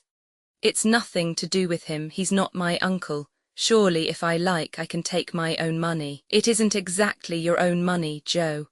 Your father sends it to me as an allowance for you, though I'm sure I would be willing to have you without any allowance at all, and knows you are well and safely looked after with me. Then I suppose I'd better write to father."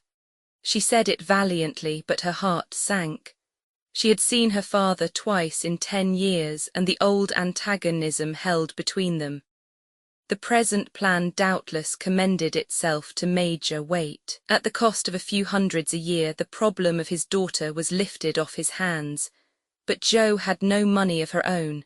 She doubted very much if her father would make her any allowance at all if she broke away from Aunt Myra and insisted on leading her own life.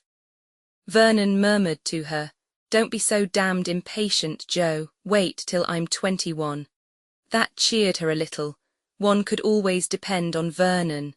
Myra asked Vernon about the Levins. Was Mrs. Levin's asthma any better? Was it true that they spent almost all of their time in London nowadays? No, I don't think so. Of course, they don't go down to Deerfields much in the winter, but they were there all the autumn. It'll be jolly to have them next door when we go back to Abbott's Puissance, won't it?"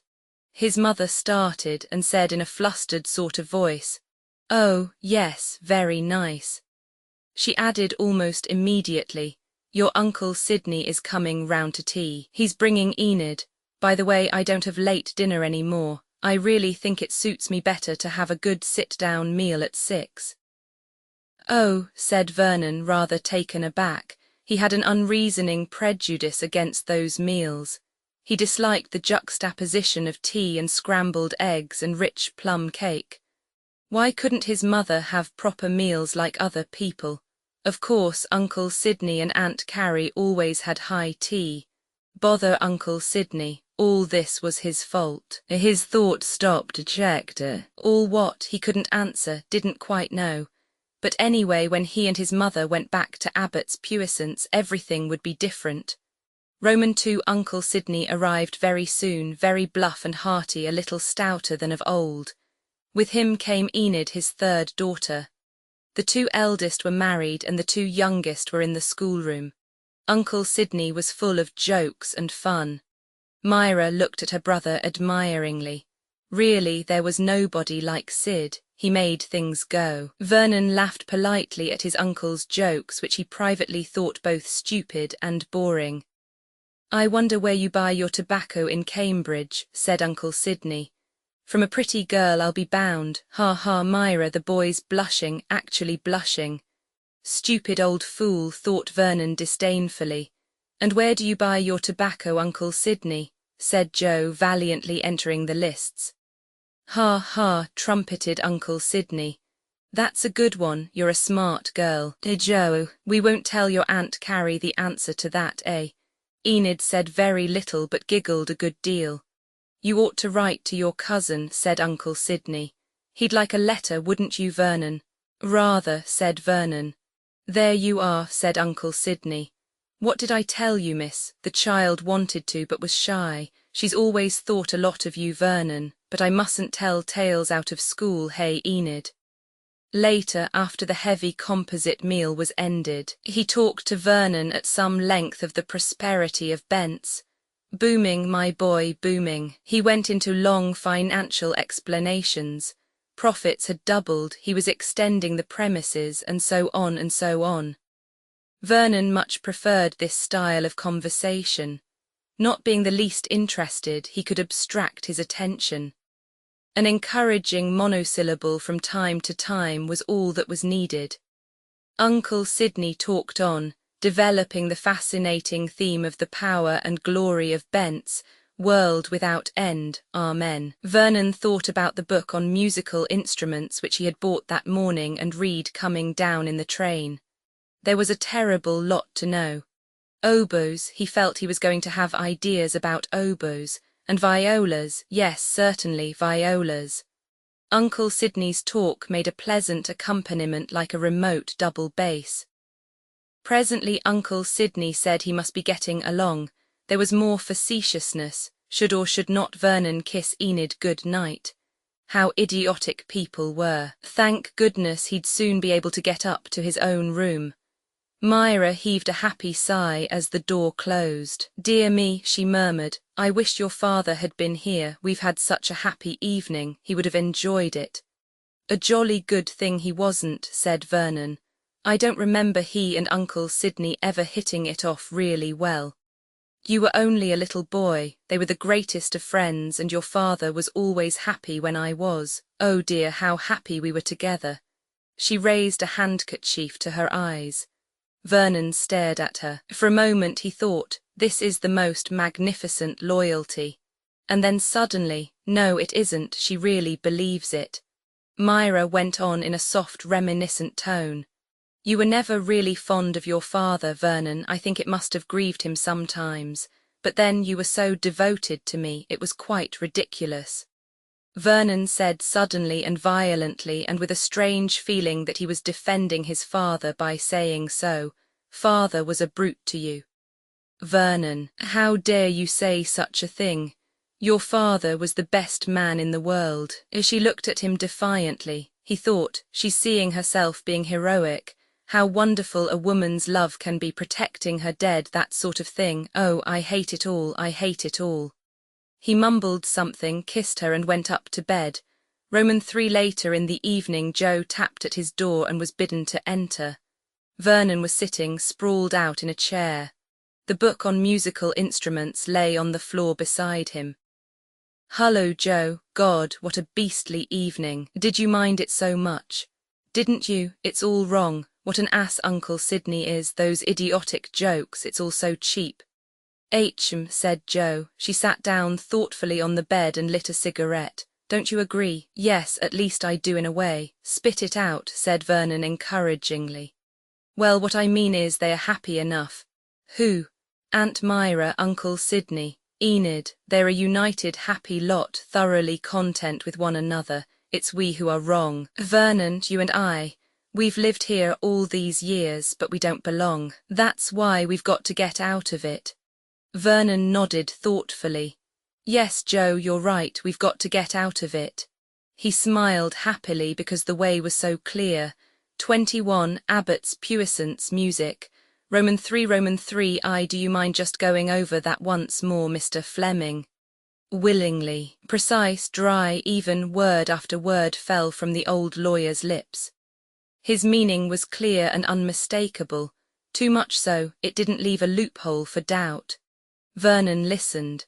His face was very white, his hands grasped the arms of the chair in which he was sitting. It couldn't be true, it couldn't. And yet, after all, hadn't Mr. Fleming said very much the same years ago? Yes, but then there had been the magic words 21 to look forward to. 21, which by a blessed miracle was to make everything right, instead of which, mind you, the position is infinitely improved from what it was at the time of your father's death, but it is no good pretending we are out of the wood. The mortgage, surely, they had never mentioned a mortgage. Well, it wouldn't have been much use, he supposed, to a boy of 9, no good trying to get round it. The plain truth was that he couldn't afford to live at Abbott's Puissance. He waited till Mr. Fleming had finished and then said, but if my mother— Oh, of course, if Mrs. Dare were prepared to— He left the sentence unfinished, paused and then added, but if I may say so, every time that I have had the pleasure of seeing Mrs. Dare, she has seemed to me to be very settled indeed. I suppose you know that she bought the freehold of Carey Lodge 2 years ago. Vernon hadn't known it. He saw plainly enough what it meant. Why hadn't his mother told him? Hadn't she had the courage? He had always taken it for granted that she would come back with him to Abbott's Puissance, not so much because he longed for her presence there as because it was, quite naturally, her home. But it wasn't her home, it never could be in the sense that Carey Lodge was her home. He could appeal to her, of course, beg her for his sake because he wanted it so much. No, 1,000 times no. You couldn't beg favours from people you didn't really love. And he didn't really love his mother. He didn't believe he ever really had. Queer and sad and a little dreadful, but there it was. If he never saw her again, would he mind? Not really. He would like to know that she was well and happy, cared for. But he wouldn't miss her, would never feel a longing for her presence. Because in a queer way he didn't really like her. He disliked the touch of her hands, always had to take a hold on himself before kissing her good night. He'd never been able to tell her anything, she never understood or knew what he was feeling. She had been a good loving mother and he didn't even like her. Rather horrible, he supposed, most people would say. He said quietly to Mr. Fleming, "You are quite right. I am sure my mother would not wish to leave Carey Lodge. Now there are one or two alternatives open to you, Mr. Dare. Major Salmon, who, as you know, has rented it furnished all these years, is anxious to buy." "No," the word burst from Vernon like a pistol shot.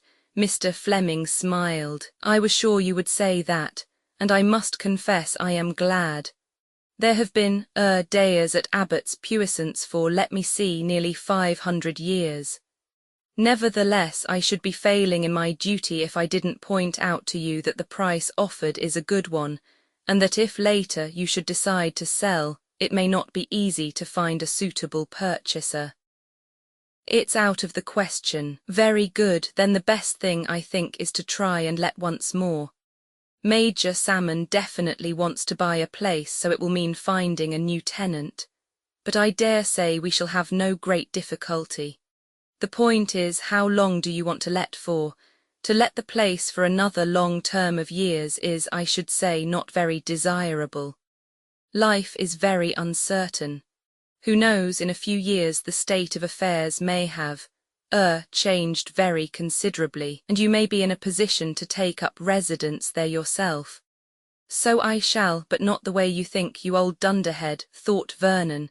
"It'll be because I've made a name for myself in music, not because mother is dead. I'm sure I hope she'll live to be 90. He exchanged a few more words with Mr. Fleming, then rose to go. "I'm afraid this has been rather a shock to you," said the old lawyer as he shook hands. "Yes, just a bit. I've been building castles in the air, and I suppose you're going down to spend your 21st birthday with your mother, I suppose." "Yes. You might talk things over with your uncle, Mr. Bent, a very shrewd man of business. He has a daughter about your age, I think." "Yes, Enid. The two eldest are married and the two youngest are at school. Enid's about a year younger than I am." "Ah, very pleasant to have a cousin of one's own age. I dare say you will see a good deal of her."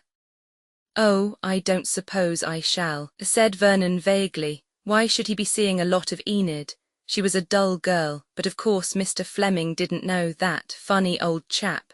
What on earth was there to put on such a sly, knowing expression about? Roman 2, well, mother, I don't seem to be exactly the young heir.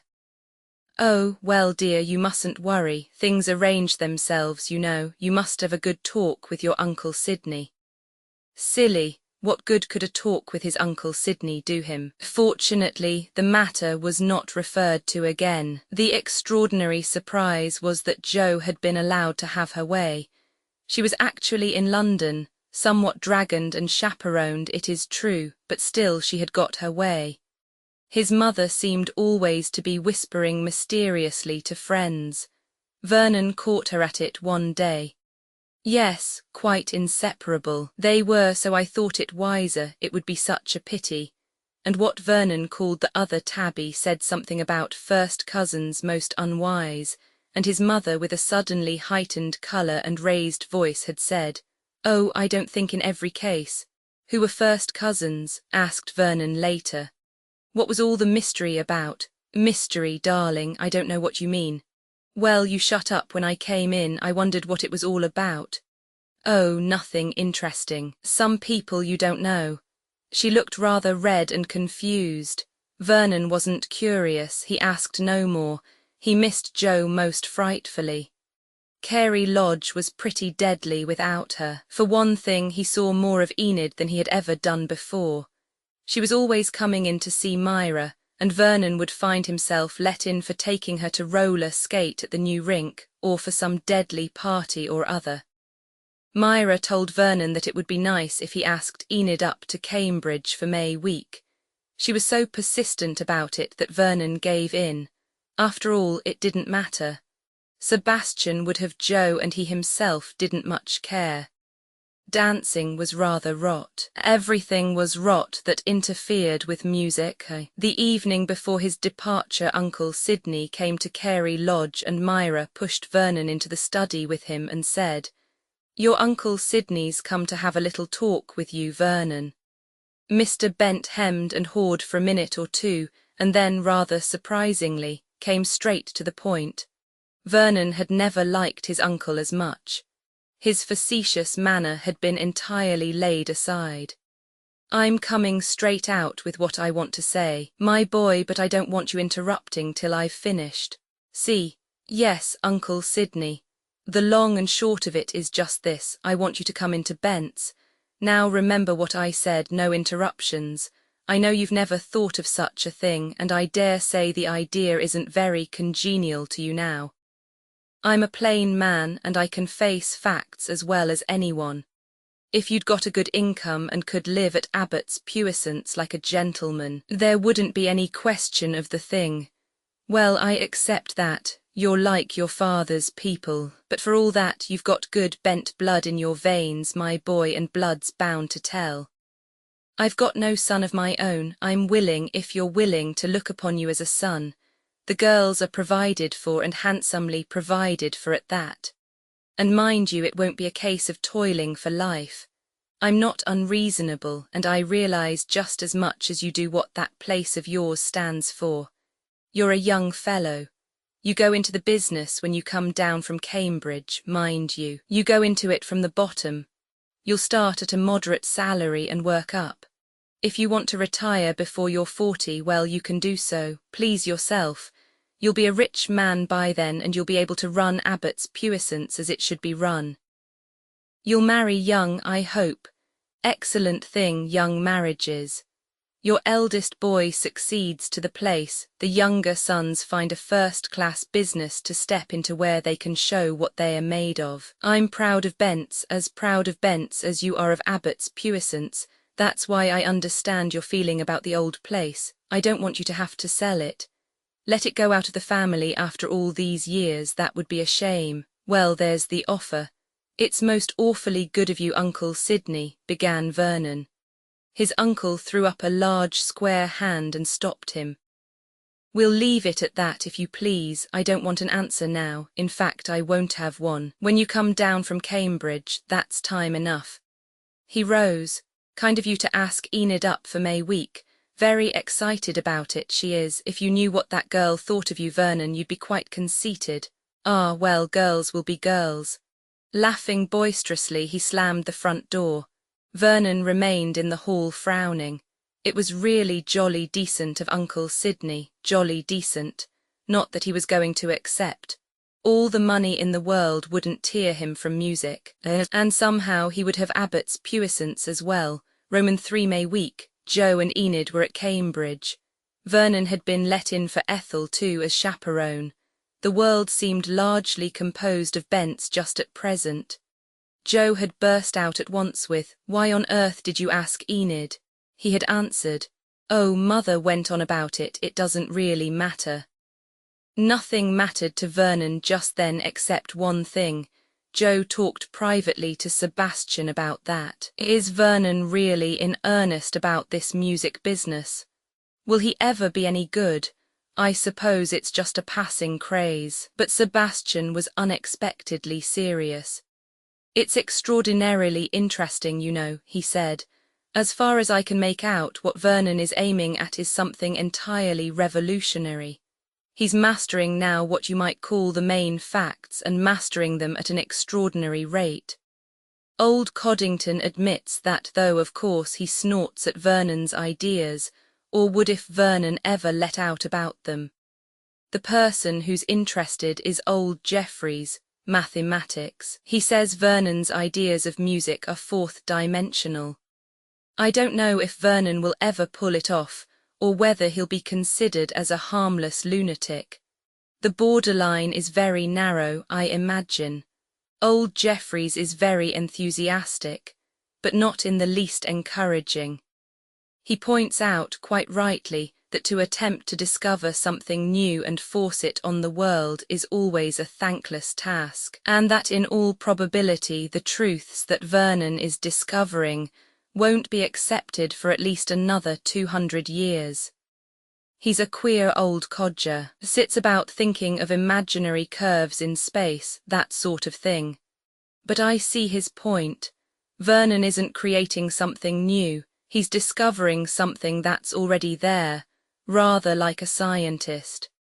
Jeffries says that Vernon's dislike of music as a child is perfectly understandable. To his ear music's incomplete, it's like a picture out of drawing. The whole perspective is wrong. It sounds to Vernon like, I suppose, a primitive, savage music would sound to us, mostly unendurable discord. Jeffries is full of queer ideas. Start him off on squares and cubes and geometrical figures and the speed of light, and he goes quite mad. He writes to a German fellow called Einstein. The queer thing is that he isn't a bit musical, and yet he can see, or says he can, exactly what Vernon is driving at.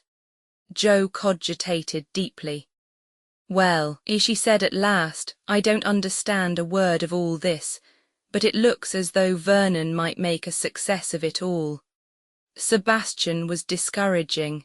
I wouldn't say that. Vernon may be a genius, and that's quite a different thing. Nobody welcomes genius. On the other hand, he may be just slightly mad. He sounds mad enough sometimes when he gets going, and yet somehow I've always got a kind of feeling that he's right, that in some odd way he knows what he's talking about. You've heard about Uncle Sidney's offer? Yes. Vernon seems to be turning it down very light-heartedly, and yet you know it's a good thing. You wouldn't have him accept it, flamed out Jo. Sebastian remained provokingly cool. I don't know, it needs thinking about.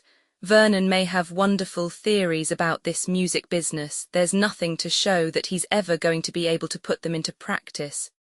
You're maddening, said Jo, turning away. Sebastian annoyed her nowadays. All his cool analytical faculties seemed to be uppermost. If he had enthusiasms, he hid them carefully. And to Jo just now, enthusiasm seemed the most necessary thing in the world. She had a passion for lost causes, for minorities. She was a passionate champion of the weak and oppressed.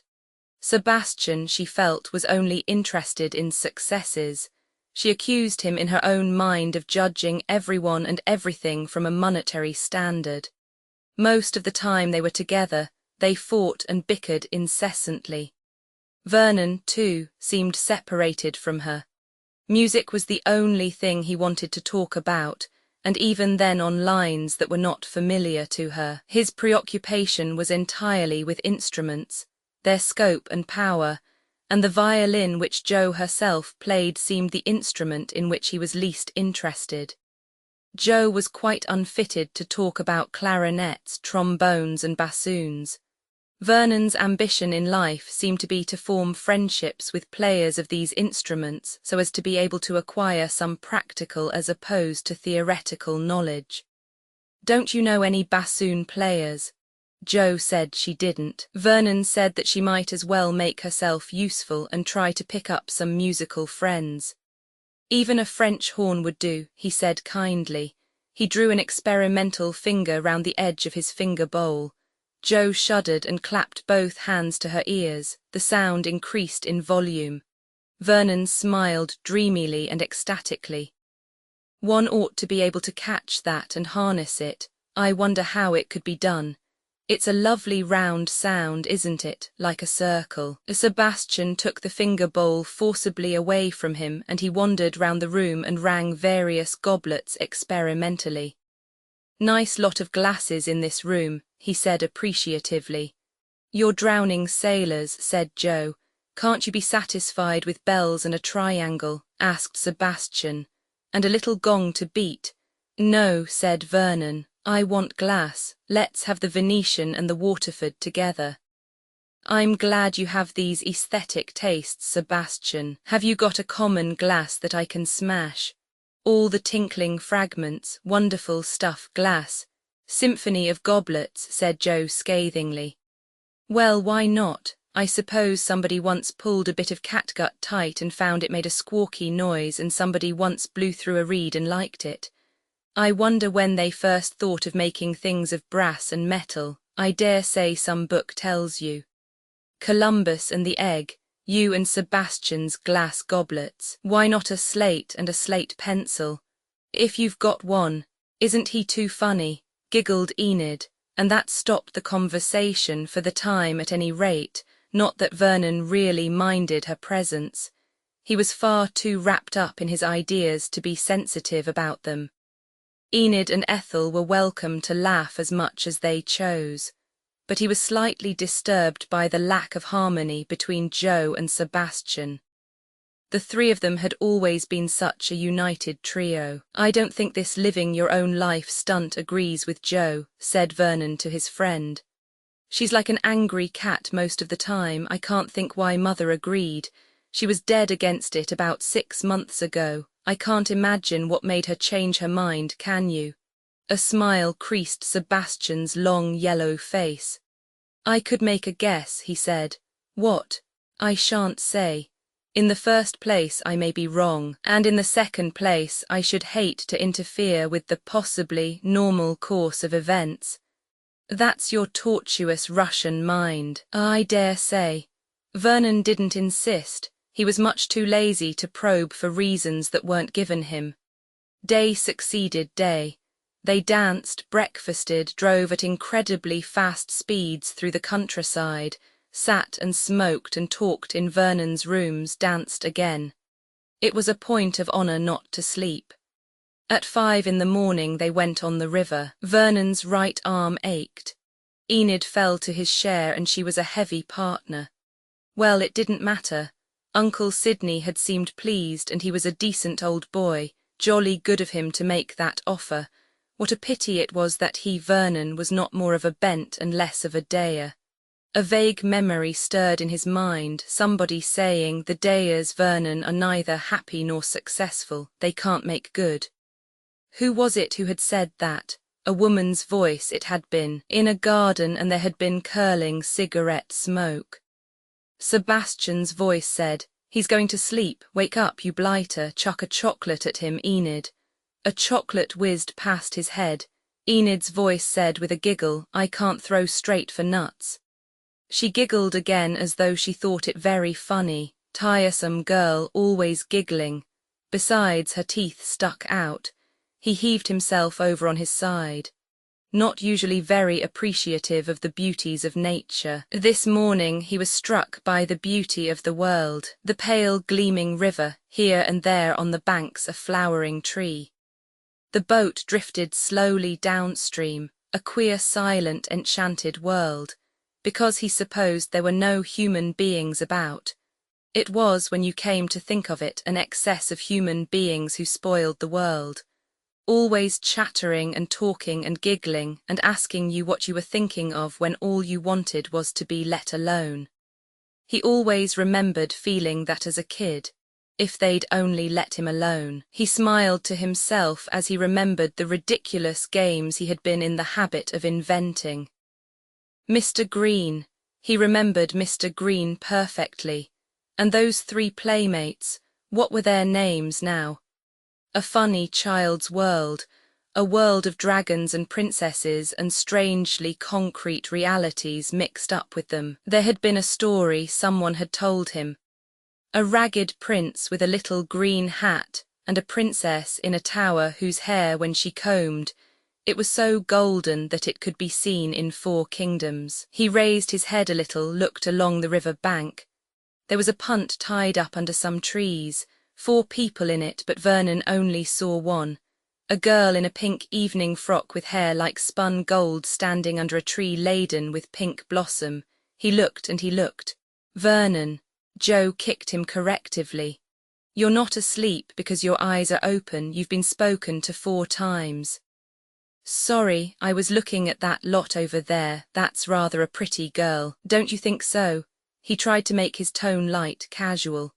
Inside him a riotous voice was saying, "Pretty, she's lovely, she's the most lovely girl in the world. I'm going to get to know her. I've got to know her. I'm going to marry her." Joe heaved herself up on her elbows, looked, uttered an exclamation. "Why," she exclaimed, "I do believe, yes, I'm sure it is, it's Nell Vereker. Roman 4 impossible, it couldn't be. Nell Vereker, pale, scraggy Nell, with her pink nose and her inappropriate starched dresses. Surely it couldn't be. Was time capable of that kind of practical joke? If so, one couldn't be sure of anything. That long ago Nell and this Nell, they were 2 different people. The whole world felt dreamlike. Joe was saying, "If that's Nell, I really must speak to her, let's go across."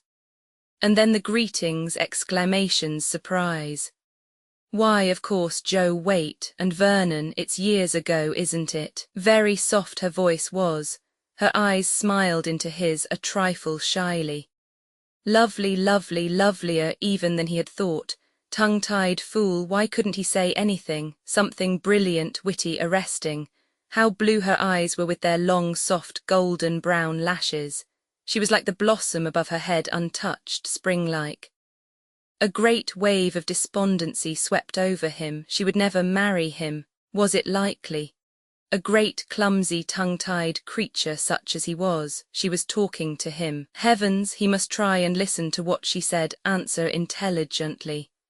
"We left very soon after you did. Father gave up his job."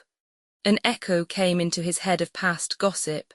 Vereker got the sack, hopelessly incompetent, it was bound to come. Her voice went on, such a lovely voice, you wanted to listen to it instead of to the words. "We live in London now. Father died 5 years ago." He said, feeling idiotic, "Oh, I say, I'm sorry, awfully sorry. I'll give you our address. You must come and see us." He blundered out hopes of meeting her that evening. What dance was she going to? She told him. No good there. The night after, thank goodness, they'd be at the same. He said hurriedly, "Look here, you've got to save me a dance or two, you must. We've not seen each other for years." "Oh, but can I?" Her voice was doubtful. "I'll fix it somehow, leave it to me." It was over all too soon. Goodbyes were said, they were going upstream again. Joe said in an incredibly matter-of-fact tone, "Well, isn't that strange? Who would ever have thought that Nell Vereker would have turned out so good-looking? I wonder if she's as much of an ass as ever." Sacrilege, he felt oceans removed from Joe. Joe couldn't see anything at all. Would Nell ever marry him? Would she? Probably she'd never look at him. All sorts of fellows must be in love with her. He felt terribly despondent. Black misery swept over him. He was dancing with her. Never had he imagined that he could be so happy. She was like a feather, a rose leaf in his arms. She was wearing a pink dress again, a different one. It floated out all round her. If life could only go on like this forever, forever, but of course life never did. In what seemed to Vernon like 1 second the music stopped. They were sitting together on 2 chairs. He wanted to say 1,000 things to her, but he didn't know how to begin. He heard himself saying foolish things about the floor and the music. Fool, unutterable fool. In a few minutes another dance would begin. She would be swept away from him. He must make some plan, some arrangement to meet her again. She was talking desultory in-between dance talk. London, the season, horrible to think of. She was going to dances night after night, 3 dances a night sometimes. And here was he tied by the leg. She would marry someone, some rich, clever, amusing fellow would snap her up. He mumbled something about being in town. She gave him their address. Mother would be so pleased to see him again. He wrote it down. The music struck up. He said desperately, "Nell, I say, I do call you Nell, don't I?"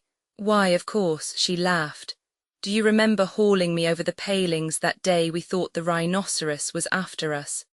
And he had thought her a nuisance, he remembered. "Nell, a nuisance," she went on. "I used to think you were wonderful then, Vernon." She had she? But she couldn't think him wonderful now. His mood drooped to despondency once more. I was an awful little rotter, I expect," he mumbled. Why couldn't he be intelligent and clever and say witty things? "Oh, you were a dear. Sebastian hasn't changed much, has he?" Sebastian, she called him Sebastian. Well, after all, he supposed she would, since she called him Vernon.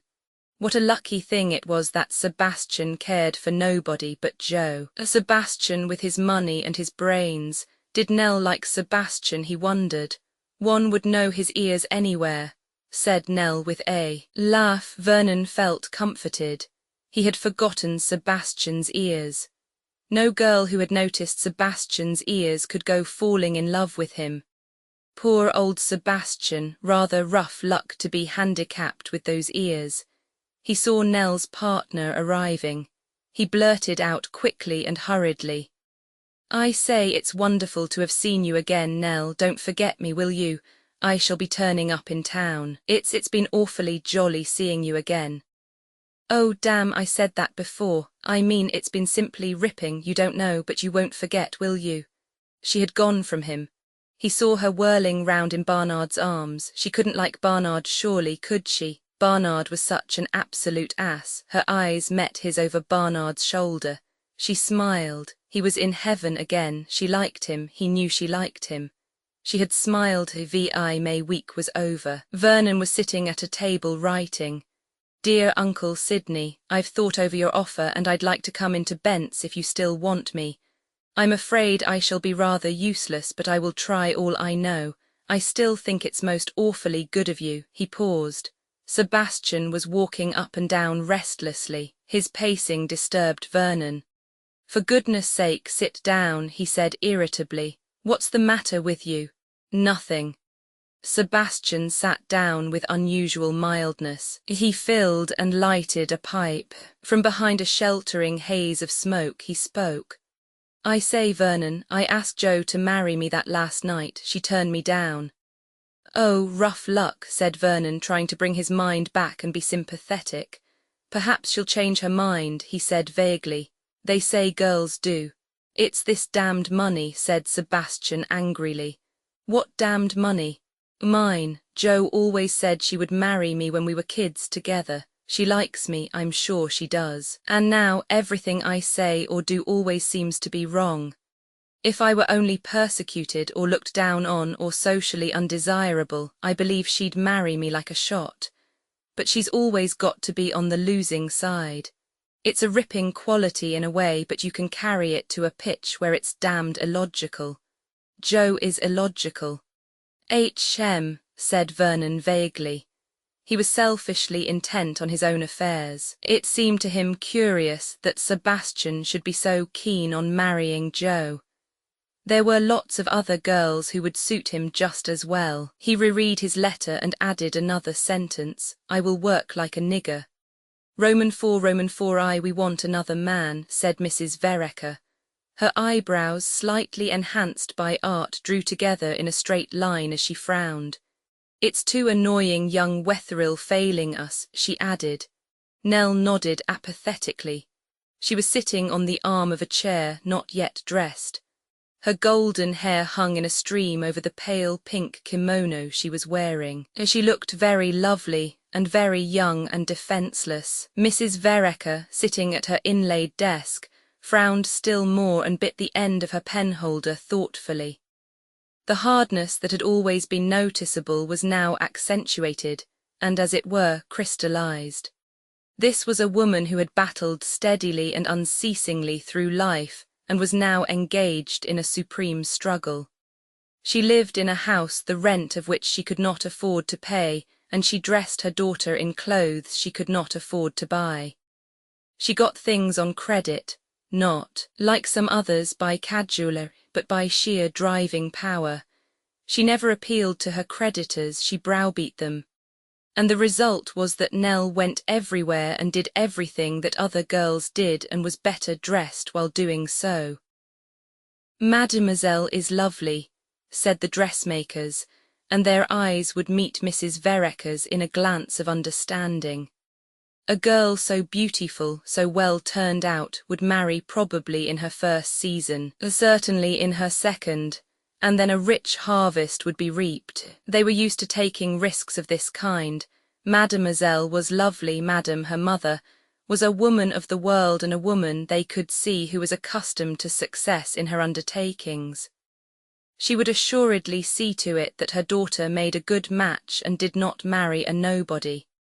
Nobody but Mrs. Vereker herself knew the difficulties, the setbacks, the galling defeats of the campaign she had undertaken. There is young Earnscliffe, she said thoughtfully. He is really too much of an outsider and not even money to recommend him. Nell looked at her pink polished nails. What about Vernon Dare? She suggested. He wrote he was coming up to town this weekend. He would do, said Mrs. Vereker. She looked sharply at her daughter. Nell, you're not allowing yourself to become foolish about that young man, are you? We seem to have seen a great deal of him lately. He dances well, said Nell. And he's frightfully useful. Oh, yes, said Mrs. Vereker. Yes, it's a pity. What's a pity? That he hasn't got a few more of this world's goods. He'll have to marry money if he's ever going to be able to keep up Abbott's puissance. It's mortgaged, you know. I found that out. Of course, when his mother dies, but she's one of those large, healthy women who go on living till they are 80 or 90, and besides, she may marry again. No, Vernon Dare is hopeless considered as a party. He's very much in love with you too, poor boy. Do you think so? Said Nell in a low voice. Anyone can see it, it sticks out all over him, it always does with boys of that age. Well, they've got to go through calf love, I suppose, but no foolishness on your part, Nell. Oh, mother, he's only a boy, a very nice boy, but a boy. He's a good-looking boy, said her mother dryly. I'm only warning you. Being in love is a painful process when you can't have the man you want, and worse. She stopped. Nell knew well enough how her thoughts ran on. Captain Vereker had once been a handsome, blue-eyed, impecunious young subaltern. Her mother had been guilty of the folly of marrying him for love. She had lived to rue the day bitterly. A weak man, a failure, a drunkard. Disillusionment enough there in all conscience. Someone devoted is always useful, said Mrs. Vereker, reverting to her utilitarian standpoint. He mustn't, of course, spoil your chances with other men, but you're too wise to let him monopolize you to that extent. Yes, write and ask him to drive down to Rainlag and dine with us there on Sunday next. Nell nodded. She got up and went to her own room, flung off the trailing kimono and started dressing. With a stiff brush she brushed out the long golden hair before coiling it round her small lovely head. The window was open. A sooty London sparrow chirped and sang with the arrogance of his kind. Something caught at Nell's heart. Oh, why was everything so what? She didn't know, couldn't put into words the feeling that surged over her. Why couldn't things be nice instead of nasty? It would be just as easy for God. Nell never thought much about God, but she knew, of course, that he was there. Perhaps somehow or other, God would make everything come right for her. There was something childlike about Nell Vereker on that summer's morning in London. Roman II Vernon was in the seventh heaven. He had had the luck to meet Nell in the park that morning, and now there was a whole glorious, rapturous evening. So happy was he that he almost felt affectionate towards Mrs. Vereker. Instead of saying to himself, "That woman is a gorgon," as he usually did, he found himself thinking, "She may not be so bad after all. Anyhow, she's very fond of Nell." At dinner he studied the other members of the party. There was an inferior girl dressed in green, being not to be mentioned in the same breath with Nell, and there was a tall dark man, a major somebody, whose evening dress was very faultless and who talked about India a lot. An insufferably conceited being, Vernon hated him. Boasting and swaggering and showing off, a cold hand closed round his heart. Nell would marry this blighter and go away to India. He knew it, he simply knew it. He refused a course that was handed to him and gave the girl in green a hard time, so monosyllabic were his responses to her efforts. The other man was older, very old to Vernon, a rather wooden figure, very upright, grey hair, blue eyes, a square, determined face. It turned out that he was an American, though no one would have known it, for he had no trace of accent. He spoke stiffly and a little punctiliously. He sounded rich. A very suitable companion for Mrs. Vereker, Vernon thought him. She might even marry him, and then, perhaps, she would cease worrying Nell and making her lead this insane life. Mr. Chetwynd seemed to admire Nell a good deal, which was only natural, and he paid her one or two rather old-fashioned compliments. He sat between her and her mother. "You must bring Miss Nell to Dinard this summer, Mrs. Vereker," he said. You really must, quite a party of us going, wonderful place. It sounds delightful, Mr. Chetwynd, but I don't know whether we can manage it. We seem to have promised so many people for visits and one thing and another. I know you're always so much in request that it's hard to get hold of you. I hope your daughter's not listening when I congratulate you on being the mother of the beauty of the season. And I said to the Syce, this from Major Dacre, all the Deyers had been soldiers. Why wasn't he a soldier, thought Vernon, instead of being in business in Birmingham? Then he laughed to himself, absurd to be so jealous. What could be worse than to be a penniless subaltern? There would be no hope of Nell then. Americans were rather long-winded. He was getting tired of the sound of Chetwynd's voice. If only dinner could come to an end. If he and Nell could wander together under the trees. Wandering with Nell wasn't easy. He was foiled by Mrs. Vereker. She asked him questions about his mother, and Joe kept him by her side. He was no match for her in tactics. He had to stay there, answer, pretend he liked it. There was only one crumb of comfort.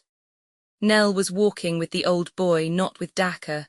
Suddenly they encountered friends. Everyone stood talking. It was his chance. He found his way to Nell's side. Come with me, do, quickly now. He had done it. He had got her away from the others. He was hurrying so that she had almost to run to keep up with him, but she didn't say anything, didn't protest or make a joke about it. The voices sounded from farther and farther away. He could hear other sounds now, the hurried unevenness of Nell's breathing. Was that because they had walked so fast? He didn't somehow think it was. He slowed up. They were alone now, alone in the world. They couldn't have been more alone, he felt, on a desert island. He must say something ordinary and commonplace. Otherwise she might think of going back to the others, and he couldn't bear that. Lucky she didn't know how his heart was beating in great throbs right up in his throat somewhere. He said abruptly, I've gone into my uncle's business, you know. Yes, I know, do you like it? A cool, sweet voice, no trace of agitation in it now. I don't like it much. I expect I shall get to, though. I suppose it will be more interesting when you understand it more. I don't see how it ever could be. It's making the shanks of buttons, you know. Oh, I see. No, that doesn't sound very thrilling. There was a pause, and then she said very softly, Do you hate it very much, Vernon? I'm afraid I do. I'm awfully sorry. I understand just how you feel. If someone understood, it made the whole world different. Adorable Nell, he said, unsteadily. I say that's most awfully sweet of you. Another pause, one of those pauses that are heavy with the weight of latent emotion. Nell seemed to take fright. She said rather hurriedly, Weren't you, I thought, you were taking up music. I was, I gave that up. But why, isn't that the most awful pity? It's the thing I wanted to do most in the world, but it's no good. I've got to make some money somehow. Should he tell her? Was this the moment? No, he daren't. He simply daren't. He blundered on quickly. You see, Abbott's puissance, you remember Abbott's puissance? Of course. Why, Vernon, we were talking about it the other day. Sorry, I'm stupid tonight. Well, you see, I want awfully to live there again some day. I think you're wonderful. Wonderful. Yes, to give up everything you cared about and set to like you are doing, it's splendid. It's ripping of you to say that. It makes, oh, you don't know what a difference it makes. Does it? Said Nell in a very low voice. I'm glad, she thought to herself. I ought to go back. Oh, I ought to go back. Mother will be very angry about this. What am I doing? I ought to go back and listen to George Chetwynd, but he's so dull. Oh, God, don't let Mother be very cross. And she walked on by Vernon's side. She felt out of breath. Strange, what was the matter with her? If only Vernon would say something. What was he thinking about? She said in a would-be detached voice, How's Joe? Very artistic at present. I thought perhaps you might have been seeing something of each other as you were both in town. I've seen her once, I think. That's all. She paused and then added rather diffidently, I don't think Joe likes me. Nonsense, of course she does. No, she thinks I'm frivolous, that I only care for social things, dances and parties. Nobody who really knew you could think that. I don't know, I feel awfully, well, stupid sometimes. You, stupid, that warm, incredulous voice, darling Vernon. He did think her nice then. Her mother had been right. They came to a little bridge across some water. They walked onto it, stood there side by side, leaning over, looking down on the water below. Vernon said in a choked kind of voice, "It's jolly here."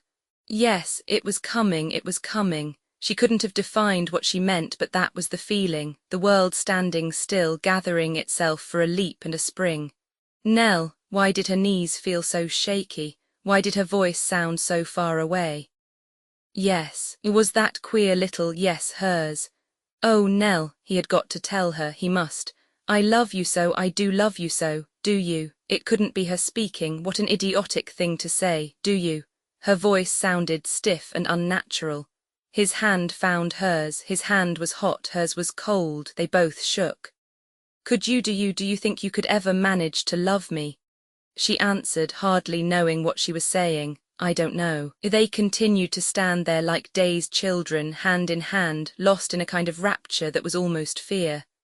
Something must happen soon, they didn't know what. Out of the darkness 2 figures appeared, a hoarse laugh, a girl's giggle.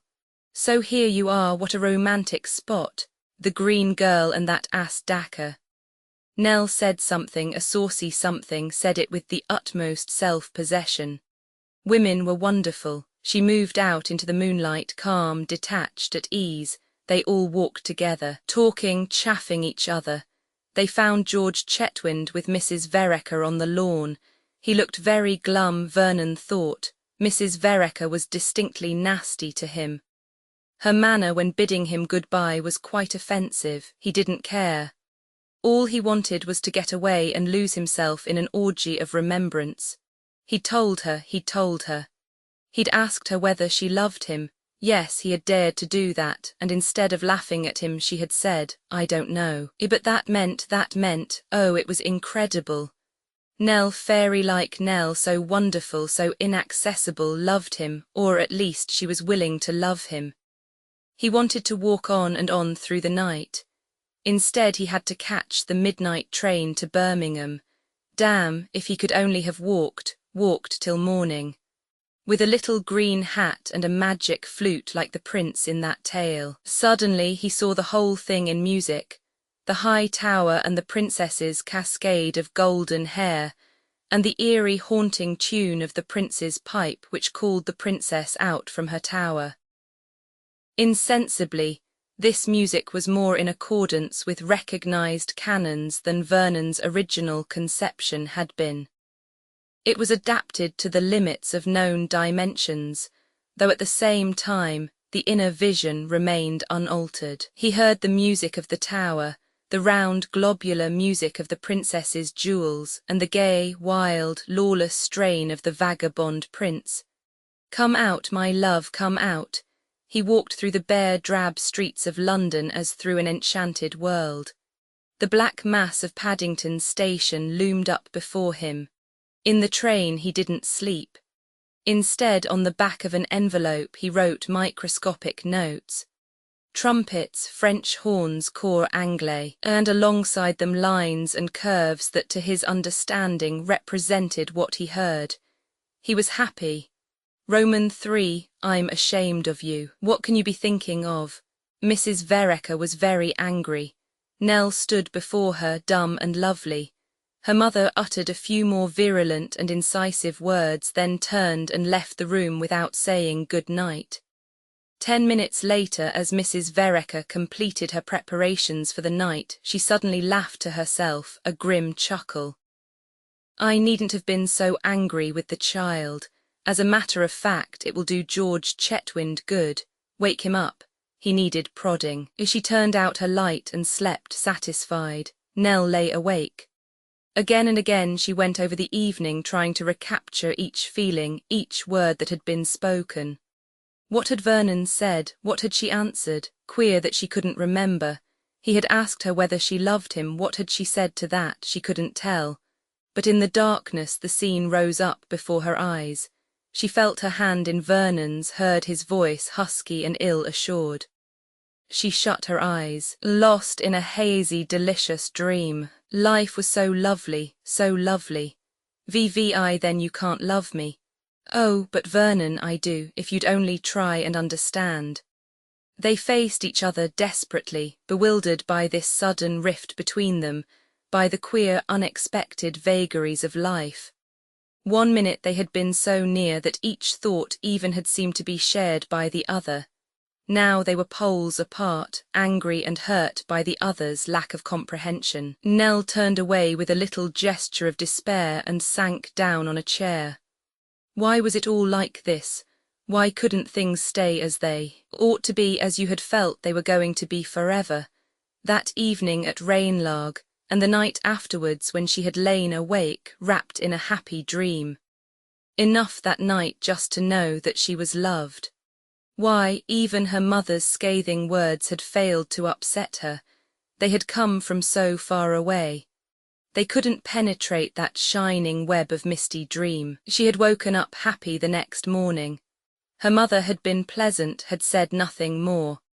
Wrapped in her secret thoughts, Nell had gone through the day doing all the usual things, chattering with friends, walking in the park, lunching, teaing, dancing. Nobody, she was sure, could have noticed anything different, and yet all the time she herself was conscious of that one deep strand underneath everything else. Just for a minute, sometimes, she would lose the thread of what she was saying. She would remember. Oh, Nell, I do love you so. The moonlight on the dark water, his hand in hers. A little shiver and she would recall herself hastily, chatter, laugh. Oh, how happy one could be, how happy she had been. Then she had wondered if, perhaps, he would write. She watched for the post, her heart giving little throbs whenever the postman knocked. It came the second day. She hid it beneath a pile of others, kept it till she went up to bed, then opened it with a beating heart. Oh, Nell, oh, darling Nell, did you really mean it? I've written 3 letters to you and torn them up. I'm so afraid of saying something that might make you angry, because perhaps you didn't mean it after all. But you did, didn't you? You are so lovely, Nell, and I do love you so dreadfully. I'm always thinking about you the whole time. I make awful mistakes at the office just because I'm thinking about you.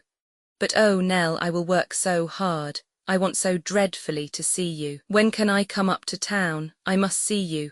Darling, darling Nell, I want to say such lots and lots of things, and I can't in a letter, and anyway, perhaps I'm boring you.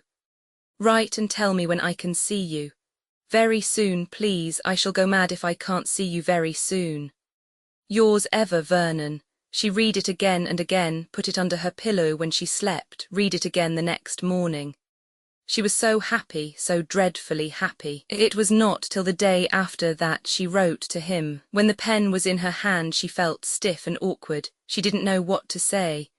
Dear Vernon, was that silly? Ought she to say dearest Vernon? Oh no, she couldn't. Dear Vernon, thank you for your letter. A long pause. She bit the stem of her penholder and gazed in an agonized way at the wall in front of her. A party of us are going to the Howards' dance on Friday. Will you dine here first and come with us? 8 o'clock. A longer pause. She'd got to say something. She wanted to say something. She bent over and wrote hastily, I want to see you two very much. Yours, Nell, he wrote back, Dear Nell, I'd love to come on Friday. Thanks ever so much. Yours, Vernon. A little panic swept over her when she read it. Had she offended him? Did he think she ought to have said more in her letter? Happiness fled.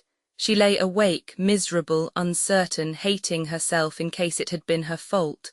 Then had come Friday night. The moment she saw him she knew it was all right. Their eyes met across the room. The world changed back to radiant happiness again. They did not sit near each other at dinner. It was not till the 3rd dance at the Howards that they were able really to speak to each other. They moved round the crowded room, gyrating in a deep-toned, sentimental waltz. He whispered, I haven't asked for too many dances, have I? No. Queer how absolutely tongue-tied it made her feel being with Vernon. He held her just a minute longer when the music stopped. His fingers tightened over hers. She looked at him and smiled. They were both deliriously happy. In a few minutes he was dancing with another girl, talking airily in her ear. Nell was dancing with George Chetwynd. Once or twice her eyes met Vernon's and they both smiled very faintly. Their secret was so wonderful. At his next dance with her, his mood had changed. "Nell, darling, isn't there anywhere where I can talk to you? I've got such heaps of things I want to say. What a ridiculous house this is, nowhere to go." They tried the stairs, mounting higher and higher as you do in London houses. Still, it seemed impossible to get away from people. Then they saw a tiny iron ladder that led to the roof. "Nell, let's get up there. Could you? Would it ruin your dress?" "I don't care about my dress." Vernon went up first, unbolted the trapdoor, climbed out and knelt down to help Nell. She climbed through safely. They were alone, looking down on London. Insensibly they drew nearer to each other. Her hand found its way into his. "Nell, darling," Vernon, her voice could only whisper. "It is true, you do love me." "I do love you. It's too wonderful to be true. Oh, Nell, I do so want to kiss you." She turned her face to his. They kissed, rather shakily and timidly. "Your face is so soft and lovely," murmured Vernon. Oblivious of dirt and smuts, they sat down on a little ledge. His arms went round her, held her. She turned her face to his kisses. "I do love you so, Nell. I love you so much that I'm almost afraid to touch you." She didn't understand that. It seemed queer. She drew a little closer to him. The magic of the night was made complete by their kisses. Roman 2, they woke from a happy dream. "Oh, Vernon, I believe we've been here ages." Conscience-stricken, they hurried to the trapdoor. On the landing below, Vernon surveyed Nell anxiously. "I'm afraid you've been sitting on an awful lot of smuts, Nell." "Oh, have I? How awful." "It's my fault, darling, but oh, Nell, it was worth it, wasn't it?" She smiled up at him, gently, happily. "It was worth it," she said softly.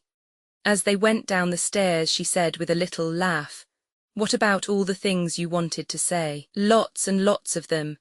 They both laughed in perfect understanding. They re-entered the dancing room rather sheepishly. They had missed 6 dances, a lovely evening.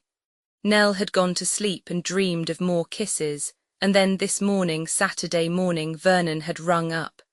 "I want to talk to you. Can I come round?" "Oh, Vernon dear, you can't. I'm going out now to meet people. I can't get out of it." "Why not?" "I mean, I wouldn't know what to say to Mother." "You haven't told her anything?" "Oh no." The vehemence of that "oh no" had checked Vernon. He thought, poor little darling, of course she hasn't. He said, "Hadn't I better do that? I'll come round now." "Oh no, Vernon, not until we've talked." "Well, when can we talk?" "I don't know. I'm lunching with people and going to a matinee and to the theatre again tonight. If you'd only told me you were going to be up this weekend, I'd have arranged something." "What about tomorrow?" "Well, there's church." "That'll do, don't go to church. Say you've got a headache or something. I'll come round. We can talk then, and when your mother comes back from church I can have it out with her." "Oh, Vernon, I don't think I can." "Yes, you can. I'm going to ring off now before you can make any more excuses. At 11 tomorrow." He rang off. He hadn't even told Nell where he was staying. She admired him for this masculine decision, even while it caused her anxiety. She was afraid he was going to spoil everything. And now here they were in the middle of a heated discussion. Nell had begged him to say nothing to her mother. "It will spoil everything. We shan't be allowed to." "Shan't be allowed to what?" "See each other or anything." "But Nell, darling, I want to marry you, and you want to marry me, don't you? I want to marry you awfully soon." She had her first feeling of exasperation then. Couldn't he see things as they were? He was talking like a mere boy. "But Vernon, we haven't any money." "I know, but I'm going to work awfully hard. You won't mind being poor, will you, Nell?" She said no, since it was expected of her, but she was conscious that she did not say it wholeheartedly. It was dreadful being poor. Vernon didn't know how dreadful it was. She suddenly felt years and years older and more experienced than he. He was talking like a romantic boy. He didn't know what things were really like. Oh, Vernon, can't we just go on as we are? We're so happy now. Of course we're happy, but we could be happier still. I want to be really engaged to you. I want everyone to know that you belong to me. I don't see that that makes any difference. I suppose it doesn't, but I want to have a right to see you instead of being miserable about you going round with chaps like that ass Agatha. Oh, Vernon, you're not jealous. I know I oughtn't to be, but you don't really know how lovely you are, Nell. Everyone must be in love with you. I believe even that solemn old American fellow is. Nell changed colour slightly. Well, I think you'll spoil everything, she murmured.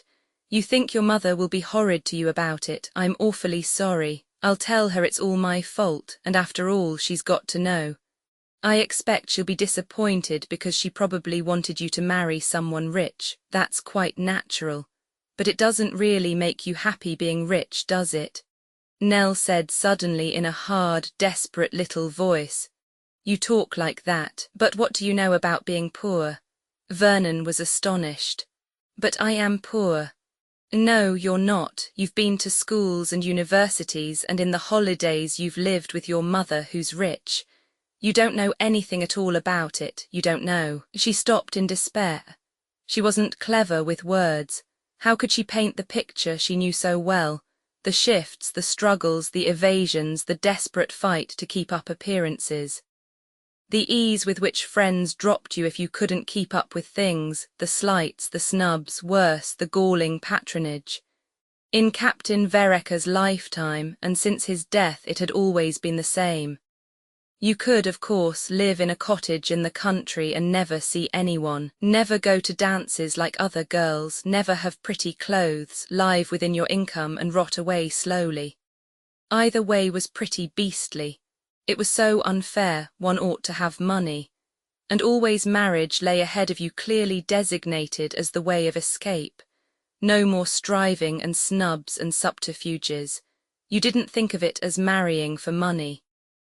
Nell, with the boundless optimism of youth, had always pictured herself falling in love with a nice, rich man. And now she had fallen in love with Vernon Dare. Her thoughts hadn't gone as far as marriage. She was just happy, wonderfully happy. She almost hated Vernon for dragging her down from the clouds. And she resented his easy taking for granted of her readiness to face poverty for his sake. If he'd put it differently. If he'd said, I oughtn't to ask you, but do you think you could for my sake? Something like that, so that she could feel that her sacrifice was being appreciated. For after all, it was a sacrifice. She didn't want to be poor. She hated the idea of being poor. She was afraid of it. Vernon's contemptuous, unworldly attitude infuriated her. It was so easy not to care about money when you'd never felt the lack of it. And Vernon hadn't, he wasn't aware of the fact, but there it was. He'd lived softly and comfortably and well. He said now in an astonished kind of way, Oh, Nell, surely you wouldn't mind being poor. I've been poor, I tell you, I know what it's like. As she felt years and years older than Vernon. He was a child, a baby. What did he know of the difficulties of getting credit? Of the money that she and her mother already owed? She felt suddenly terribly lonely and miserable. What was the good of men? They said wonderful things to you, they loved you, but did they ever try to understand? Vernon wasn't trying now. He was just saying condemnatory things, showing her how she had fallen in his estimation. If you say that you can't love me, she replied helplessly, you don't understand. They gazed at each other hopelessly. What had happened? Why were things like this between them? You don't love me, repeated Vernon angrily. Oh, Vernon, I do, I do. Suddenly, like an enchantment, their love swept over them again. They clung together, kissing. They felt that age-long lovers' delusion that everything must come right because they loved. It was Vernon's victory. He still insisted on telling Mrs. Vereker. Nell opposed him no longer. His arms round her, his lips on hers, she couldn't go on arguing. Better to give oneself up to the joy of being loved, to say, Yes, yes, darling, if you like, anything you like. Yet, almost unknown to herself under her love was a faint resentment. Roman 3 Mrs. Vereker was a clever woman. She was taken by surprise, but she did not show it, and she adopted a different line from any that Vernon had pictured her taking. She was faintly, derisively amused. "So you children think you are in love with one another? Well, well." She listened to Vernon with such an expression of kindly irony that despite himself his tongue flustered and tripped. She gave a faint sigh as he subsided into silence. "What it is to be young, I feel quite envious. Now, my dear boy, just listen to me. I'm not going to forbid the banns or do anything melodramatic. If Nell really wants to marry you, she shall. I don't say I won't be very disappointed if she does. She's my only child. I naturally hope that she will marry someone who can give her the best of everything and surround her with every luxury and comfort. That, I think, is only natural." Vernon was forced to agree. Mrs. Vereker's reasonableness was extremely disconcerting, being so unexpected. "But as I say, I'm not going to forbid the banns. What I do stipulate is that Nell should be thoroughly sure that she really knows her own mind. You agree to that, I'm sure." Vernon agreed to that with an uneasy feeling of being entangled in a mesh from which he was presently not going to be able to escape. "Nell is very young. This is her first season. I want her to have every chance of being sure that she does like you better than any other man. If you agree between yourselves that you are engaged, that is one thing. A public announcement of your engagement is another. I could not agree to that. Any understanding between yourselves must be kept quite secret. I think you will see that that is only fair. Nell must be given every chance to change her mind if she wants to. She doesn't want to. Then there is certainly no reason for objecting. As a gentleman you can hardly act otherwise. If you agree to these stipulations, I will put no obstacle in the way of your seeing Nell." "But, Mrs. Vereker, I want to marry Nell quite soon." "And what exactly do you propose to marry on?" Vernon told her the salary he was getting from his uncle and explained the position in regard to Abbott's puissance. When he had finished, she spoke. She gave a brief and succinct resume of house rent, servants' wages, the cost of clothes, alluded delicately to possible perambulators, and then contrasted the picture with Nell's present position. Vernon was like the Queen of Sheba. No spirit was left in him. He was beaten by the relentless logic of facts. A terrible woman, Nell's mother, implacable, but he saw her point. He and Nell would have to wait. He must, as Mrs. Vereker said, give her every chance of changing her mind. Not that she would, bless her lovely heart. He essayed one last venture. "My uncle might increase my salary. He has spoken to me several times on the advantages of early marriages. He seems very keen on the subject." "Oh." Mrs. Vereker was thoughtful for a minute or two. "Has he any daughters of his own?" "Yes, 5, and the 2 oldest are married already." Mrs. Vereker smiled. A simple boy, he had quite misunderstood the point of her question. Still, she had found out what she wanted to know. "We'll leave it like that then," she said. A clever woman. Roman 4 Vernon left the house in a restless mood. He wanted badly to talk to someone sympathetic. He thought of Joe, then shook his head. He and Joe had almost quarrelled about Nell. Joe despised Nell as what she called a regular, empty-headed society girl. She was unfair and prejudiced. As a passport to Joe's favour, you had to have short hair, wear art smocks and live in Chelsea. Sebastian, on the whole, was the best person. Sebastian was always willing to see your point of view, and he was occasionally unusually useful with his matter-of-fact common-sense point of view. A very sound fellow, Sebastian. Rich, too. How queer things were. If only he had Sebastian's money, he could probably marry Nell tomorrow. Yet with all that money, Sebastian couldn't get hold of the girl he wanted. Rather a pity. He wished Joe would marry Sebastian instead of some rotter or other who called himself artistic. Sebastian, alas, was not at home. Vernon was entertained by Mrs. Levin. Strangely enough, he found a kind of comfort in her bulky presence. Funny fat old Mrs. Levin, with her jet and her diamonds and her greasy black hair, managed to be more understanding than his own mother. "You mustn't be unhappy, my dear," she said. "I can see you are. It's some girl, I suppose. Ah, well, Sebastian is just the same about Joe. I tell him he must be patient. Joe's just kicking up her heels at present. She'll settle down soon and begin to find out what it is she really does want. It would be awfully jolly if she married Sebastian. I wish she would. It would keep us all together. Yes, I'm very fond of Joe myself. Not that I think she's really the wife for Sebastian. They'd be too far away to understand each other. I'm old-fashioned, my dear. I'd like my boy to marry one of our own people.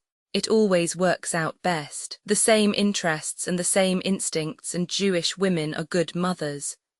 Well, it may come if Joe is really in earnest about not marrying him. And the same thing with you, Vernon. There are worse things than marrying a cousin." "Me marry Joe?" Vernon stared at her in utter astonishment. Mrs. Levin laughed, a fat, good-natured chuckle that shook her various chins. "Joe, no indeed, it's your cousin Enid I'm talking about. That's the idea at Birmingham, isn't it?"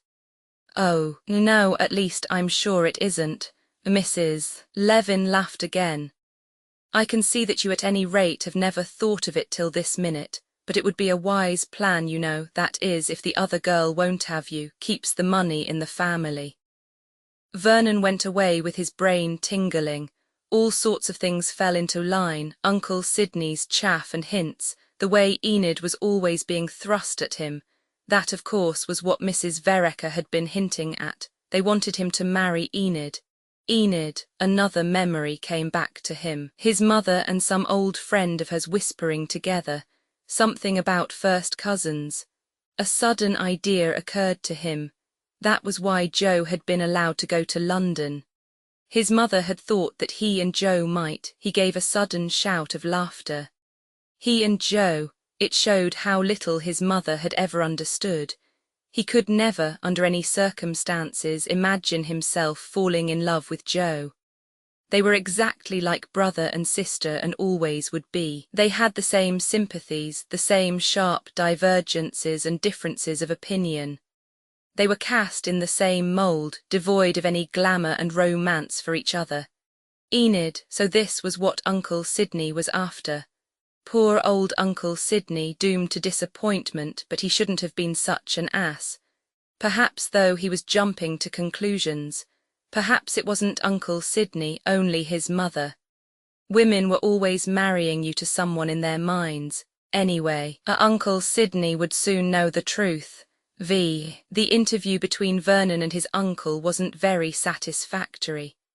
Uncle Sidney was both annoyed and upset, though he tried to conceal the fact from Vernon. He was uncertain at first which line to take, and made one or two vague sallies in different directions. Nonsense, all nonsense, much too young to marry, packet of nonsense. Vernon reminded his uncle of his own words. "Pooh, I didn't mean this kind of marriage. Society girl, I know what they are." Vernon broke out hotly.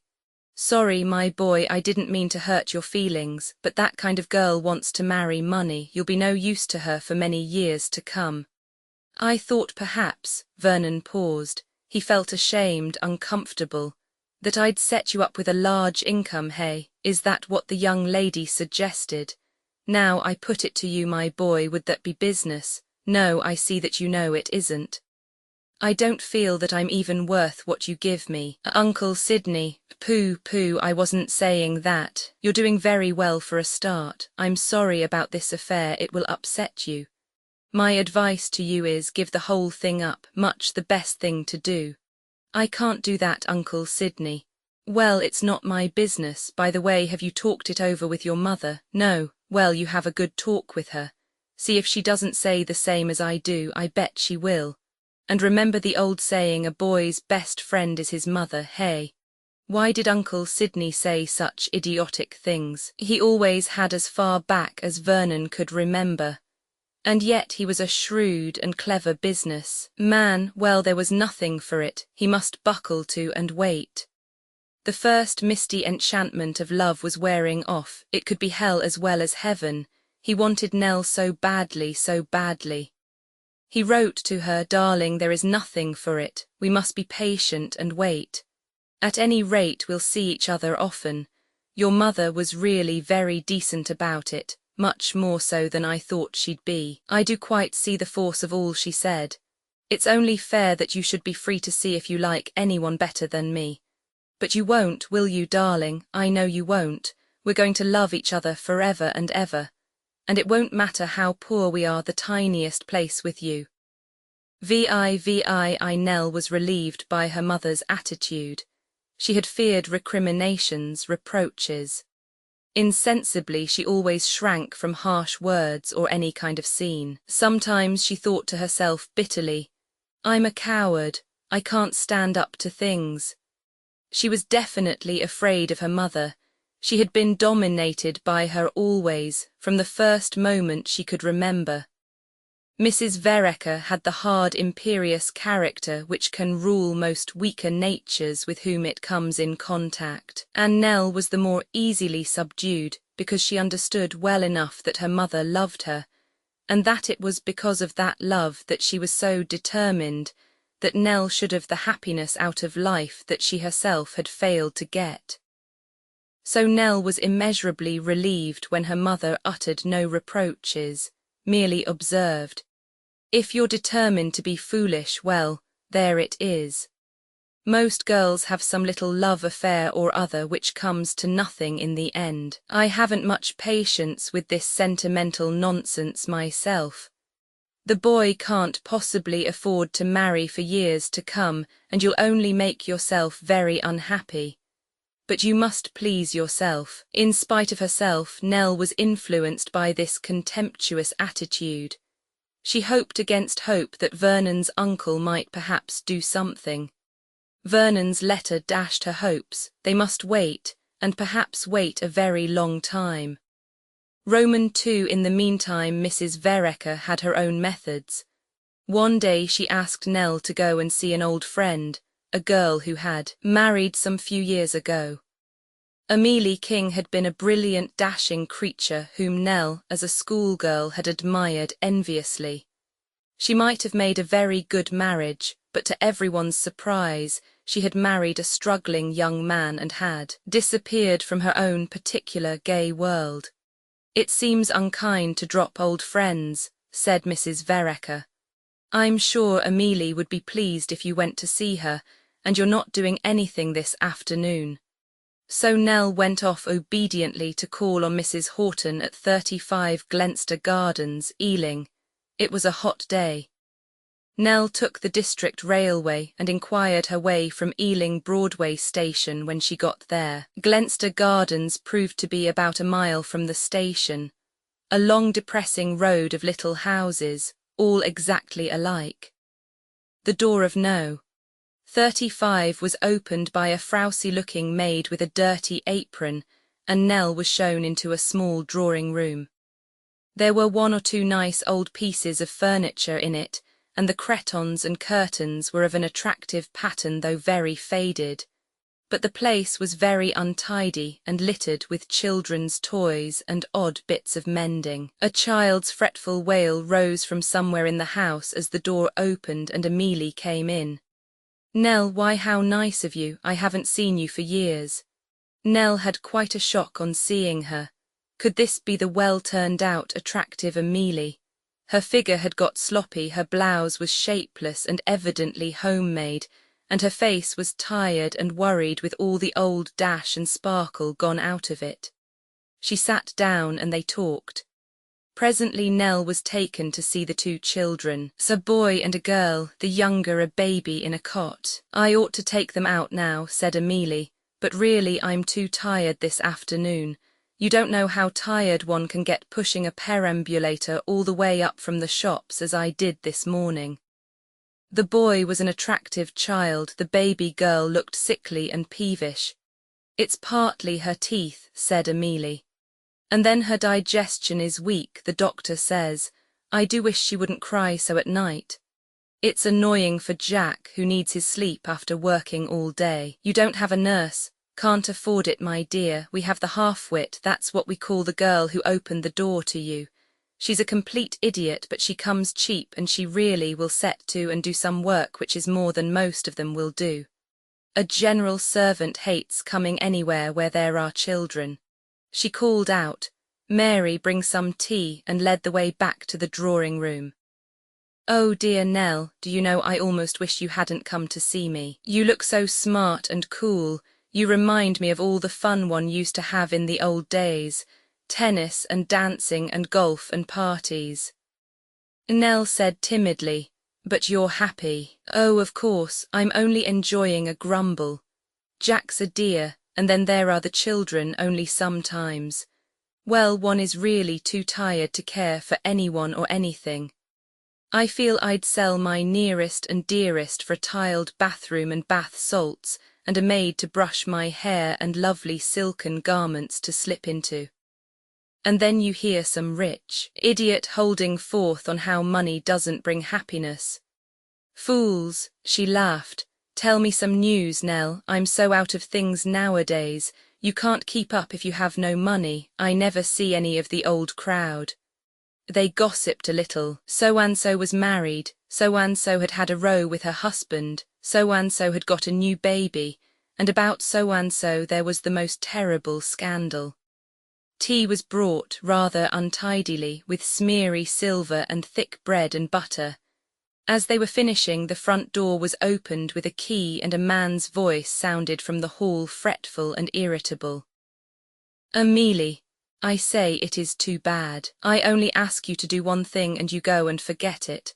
This parcel has never been taken down to Jones's. You said you would. Amelie ran out to him in the hall. There was a quick interchange of whispers. She brought him into the drawing-room where he greeted Nell. The child in the nursery began to wail again. I must go to her, said Amelie, and hurried away. What a life, said Jack Horton. He was still very good-looking, though his clothes were distinctly shabby and there were bad-tempered lines coming round his mouth. He laughed as though it were a great joke. You've found us at 6s and 7s, Miss Vereker. We always are. Travelling to and fro in trains this weather is very trying, and no peace in the home when you get there. He laughed again, and Nell laughed too, politely. Amelie came back holding the child in her arms. Nell rose to go. They came with her to the door. Amelie sent messages to Mrs. Vereker and waved her hand. At the gate Nell looked back and caught the expression on Amelie's face. A hungry, envious look. In spite of herself, Nell's heart sank. Was this the inevitable end? Did poverty kill love? She reached the main road and was walking along it in the direction of the station when an unexpected voice made her start. Miss Nell, by all that's wonderful. A big Rolls-Royce had drawn up to the curb. George Chetwynd sat behind the wheel smiling at her. If this isn't too good to be true. I thought I saw a girl who was mighty like you, from the back view anyhow, so I slowed down to have a look at her face, and it was your very self. Are you going back to town? Because if so, step in. Nell stepped in obediently and settled herself contentedly beside the driver. The car glided forward smoothly, gathering power. A heavenly sensation, Nell thought, effortless, delightful. And what are you doing in Ealing? I've been to see some friends. Moved by some obscure prompting, as she described her visit, Chetwynd listened sympathetically, nodding his head from side to side, all the while driving the car with the perfection of a master. If that isn't too bad, he said sympathetically. You know, I hate to think of that poor girl. Women ought to be taken care of, to have their lives made easy for them. They ought to be surrounded with everything they want. He looked at Nell and said kindly, It's upset you, I can see. You must have a very soft heart, Miss Nell. Nell looked at him with a sudden warming of her heart. She did like George Chetwynd. There was something so kind and reliable and strong about him. She liked his rather wooden face and the way his greying hair grew back from his temples. She liked the square, upright way he sat and the firm precision of his hands on the wheel. He looked the kind of man who could deal with any emergency, a man on whom you could depend. The brunt of things would always be on his shoulders, not on yours. Oh, yes, she liked George. He was a nice person to meet when you were tired at the end of a bothering day. Is my tie crooked? He asked suddenly without looking round. Nell laughed. Was I staring? I'm afraid I was. I felt the glance. What were you doing, sizing me up? I believe I was, and I suppose I've been found utterly wanting. No, very much the other way about. Don't say these nice things which I'm sure you don't mean. You excited me so much that I nearly collided with a tram then. I never say things I don't mean. Don't you? I wonder now. His voice altered. There's something I've wanted to say to you for a long time. This is a funny place to say it, but I'm going to take the plunge here and now. Will you marry me, Nell? I want you very badly. Oh, Nell was startled. Oh, no, I couldn't. He shot a quick glance at her before returning to his task of steering through the traffic. He slowed down a little. Do you mean that, I wonder? I know I'm too old for you. No, you're not. I mean, it's not that. A little smile twisted his mouth. I must be 20 years older than you, Nell, at least. It's a lot, I know, but I do honestly believe that I could make you happy. Queerly enough, I'm sure of it. Nell didn't answer for a minute or two. Then she said rather weakly, Oh, but really I couldn't. Splendid, you said it much less decidedly that time. But indeed, I'm not going to bother you any more just now. We'll take it that you've said no this time, but you aren't always going to say no, Nell. I can afford to wait quite a long time for what I want to have. Some day you'll find yourself saying yes. No, I shan't. Yes, you will, dear. There's no one else, is there? Ah, but I know there isn't. Nell didn't answer. She told herself that she didn't know what to say. She had tacitly promised her mother that nothing should be said about her engagement. And yet somewhere deep down she felt ashamed. George Chetwynd began cheerfully to talk of various outside topics. Roman 7 August was a difficult month for Vernon. Nell and her mother were in Dinard. He wrote to her and she to him, but her letters told him little or nothing of what he wanted to know. She was having a gay time, he gathered, and enjoying herself, though longing for Vernon to be there. Vernon's work was of the purely routine order. It required little intelligence. You needed to be careful and methodical, that was all. His mind, free from other distractions, swung back to its secret love, music. He had formed the idea of writing an opera, and had taken for his theme the half-forgotten fairy story of his youth. It was now bound up in his mind with Nell. The whole strength of his love for her flowed into this new channel. He worked feverishly. Nell's words about his living comfortably with his mother had rankled, and he had insisted on having rooms of his own. The ones he had found were very cheap, but they gave him an unexpected sense of freedom. At Carey Lodge he would never have been able to concentrate. His mother would have been, he knew, forever fussing after him, urging him to get to bed. Here in Arthur Street he could, and often did, sit up till 5 in the morning if he liked. He got very thin and haggard looking. Myra worried about his health and urged patent restoratives upon him. He assured her curtly that he was all right. He told her nothing of what he was doing.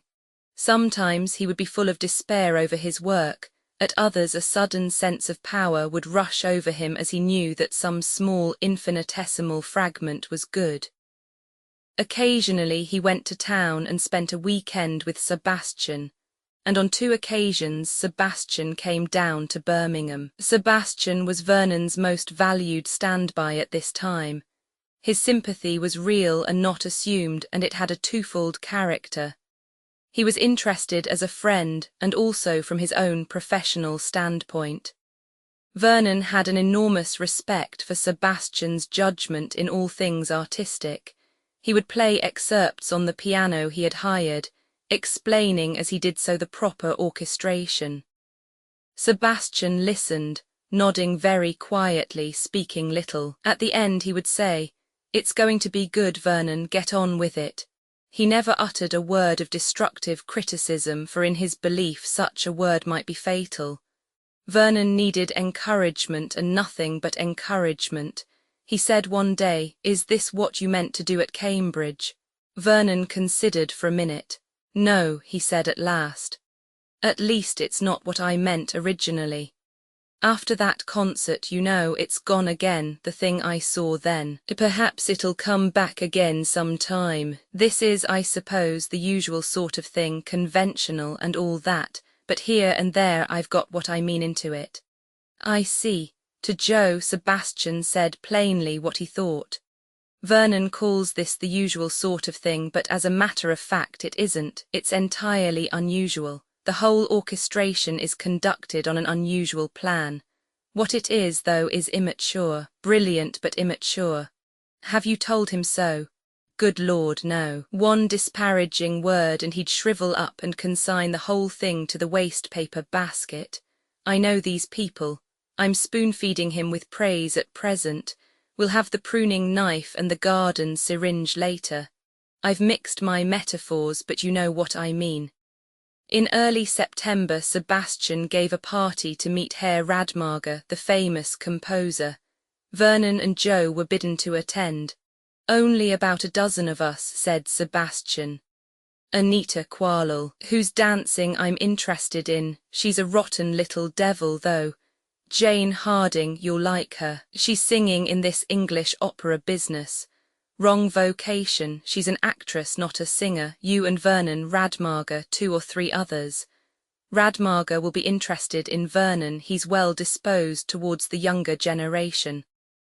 Both Joe and Vernon were elated. "Do you think I'll ever do anything, Joe, really do anything, I mean?"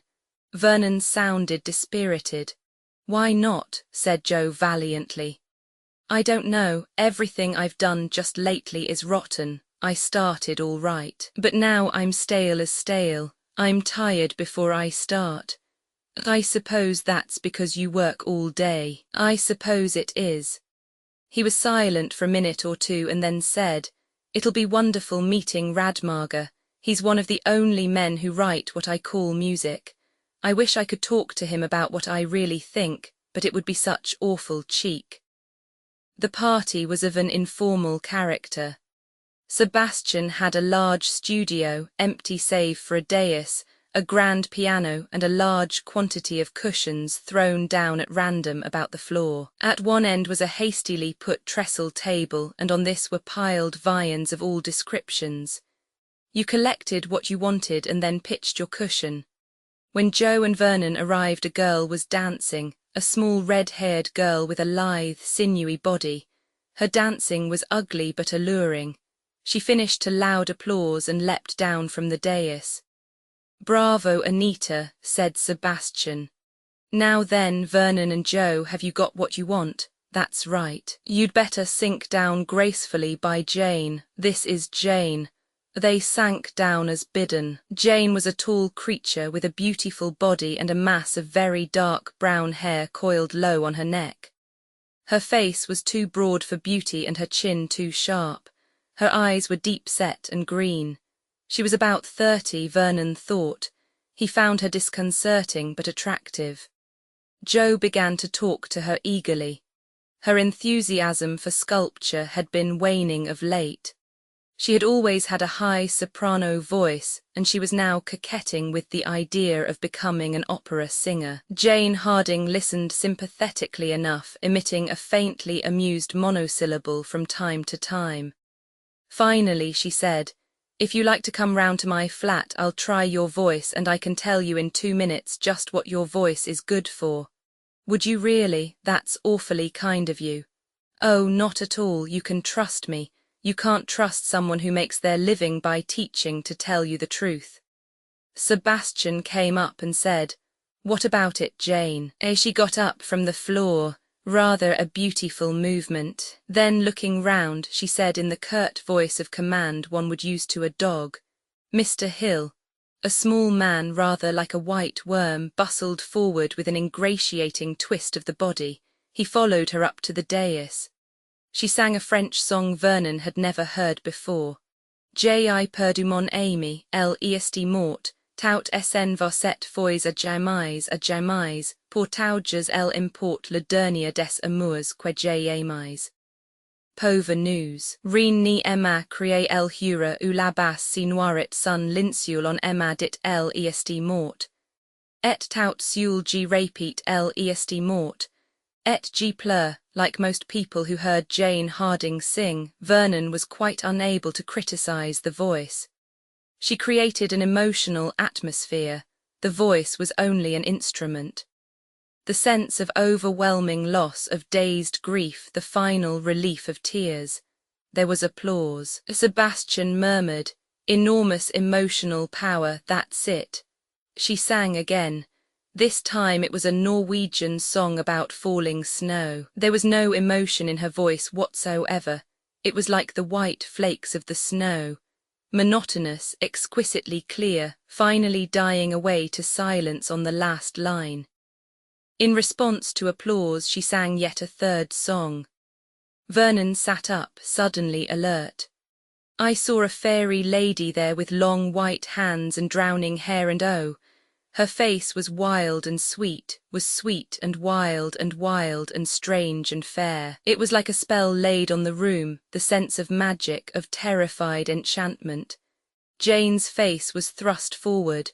Her eyes looked out past beyond, seeing, frightened yet fascinated. There was a sigh as she finished. A stout burly man with white hair en brosse pushed his way to Sebastian. "Ah, my good Sebastian, I have arrived. I will talk to that young lady, at once, immediately." Sebastian went with him across the room to Jane. Herr Radmager took her by both hands. He looked at her earnestly. "Yes," he said at last, "your physique is good. I should say that both the digestion and the circulation were excellent. You will give me your address and I will come and see you. Is it not so?" Vernon thought, these people are mad. But he noticed that Jane Harding seemed to take it as a matter of course. She wrote down her address, talked to Radmager for a few minutes longer, then came and rejoined Joe and Vernon.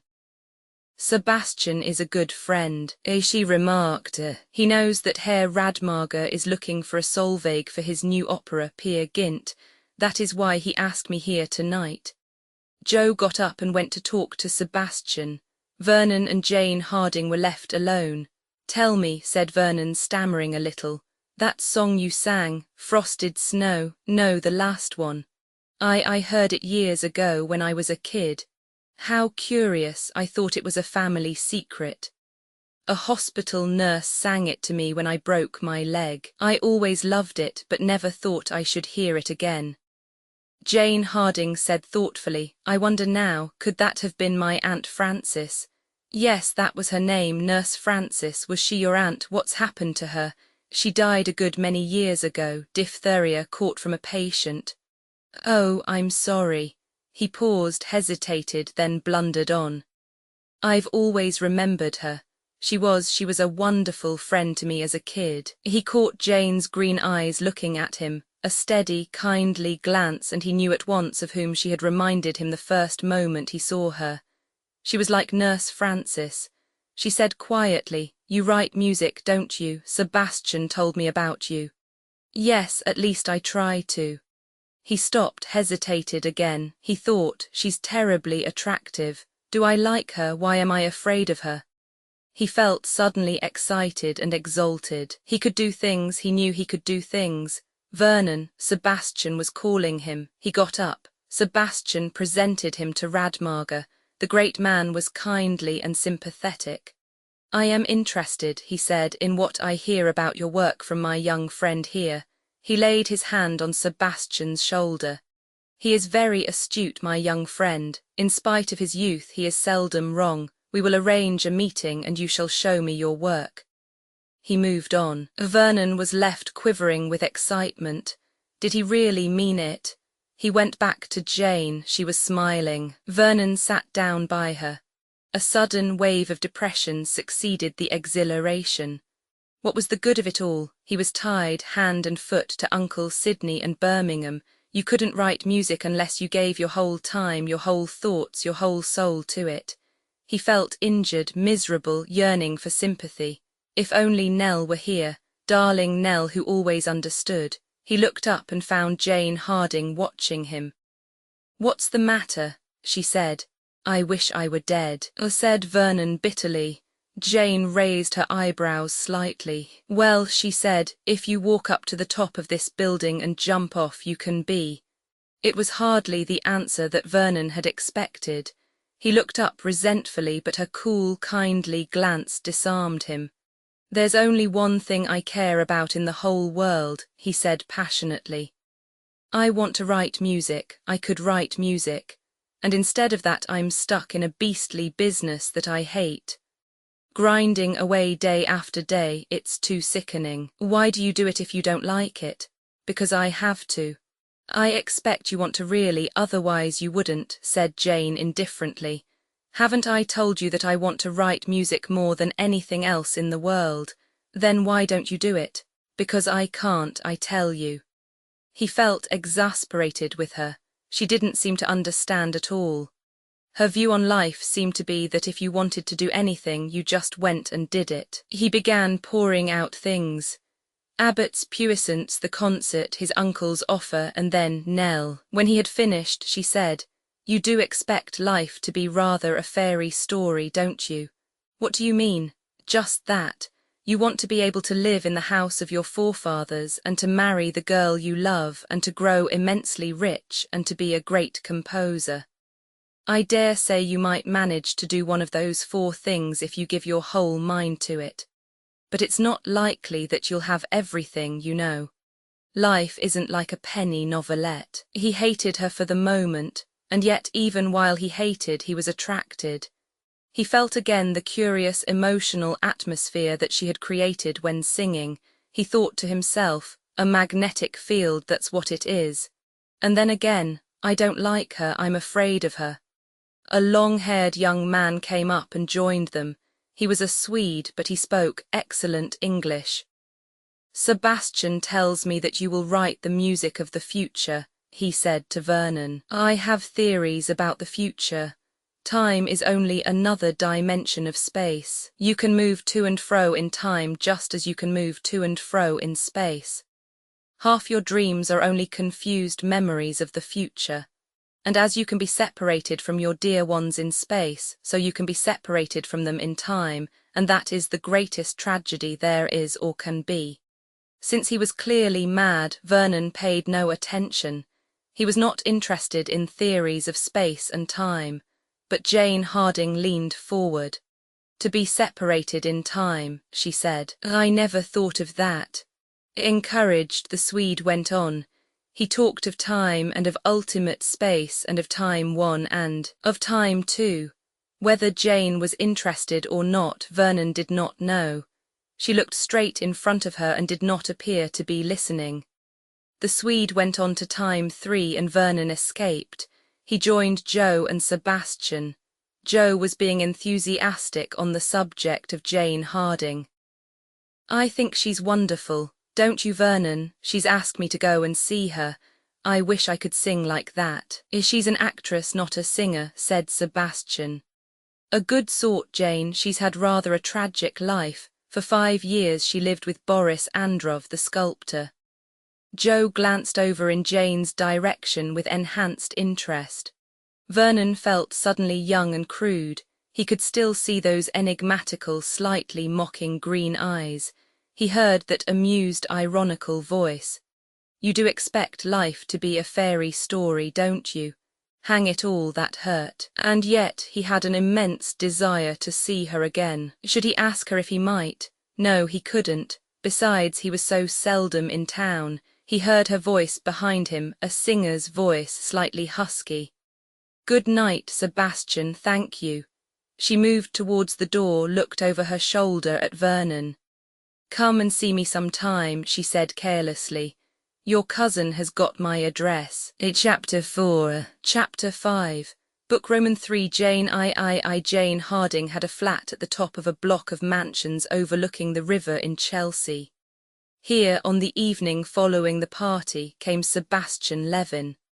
"I've fixed it up, Jane," he said. "Radmager is coming here to see you some time tomorrow. He prefers to do that, it seems." "Come, tell me how you live," he cried, quoted Jane. "Well, I'm living very nicely and respectably, entirely alone. Do you want something to eat, Sebastian?" "If there is anything. There are scrambled eggs and mushrooms, anchovy toast and black coffee if you'll sit here peaceably while I get them." She put the cigarette box and the matches beside him and left the room. In a quarter of an hour the meal was ready. "I like coming to see you, Jane," said Sebastian. "You never treat me as a bloated young Jew to whom only the flesh pots of the Savoy would make appeal." Jane smiled without speaking. Presently she said, "I like your girl, Sebastian. Joe." "Yes, Joe." Sebastian said gruffly, What do you really think of her?" Again Jane paused before answering. "So young," she said at last, "so terribly young." Sebastian chuckled. "She'd be very angry if she heard you." "Probably." After a minute she said, "You care for her very much, don't you, Sebastian?" "Yes. It's odd, isn't it, Jane, how little all the things you've got matter. I've got practically all the things I want except Joe, and Joe is all that matters. I can see what a fool I am, but it doesn't make a bit of difference. What's the difference between Joe and 100 other girls? Very little, and yet she's the only thing in the world that matters to me just now. Partly because you can't get her, perhaps, but I don't think that's so entirely." "Neither do I. What do you think of Vernon?" asked Sebastian after a pause. Jane changed her position, shading her face from the fire.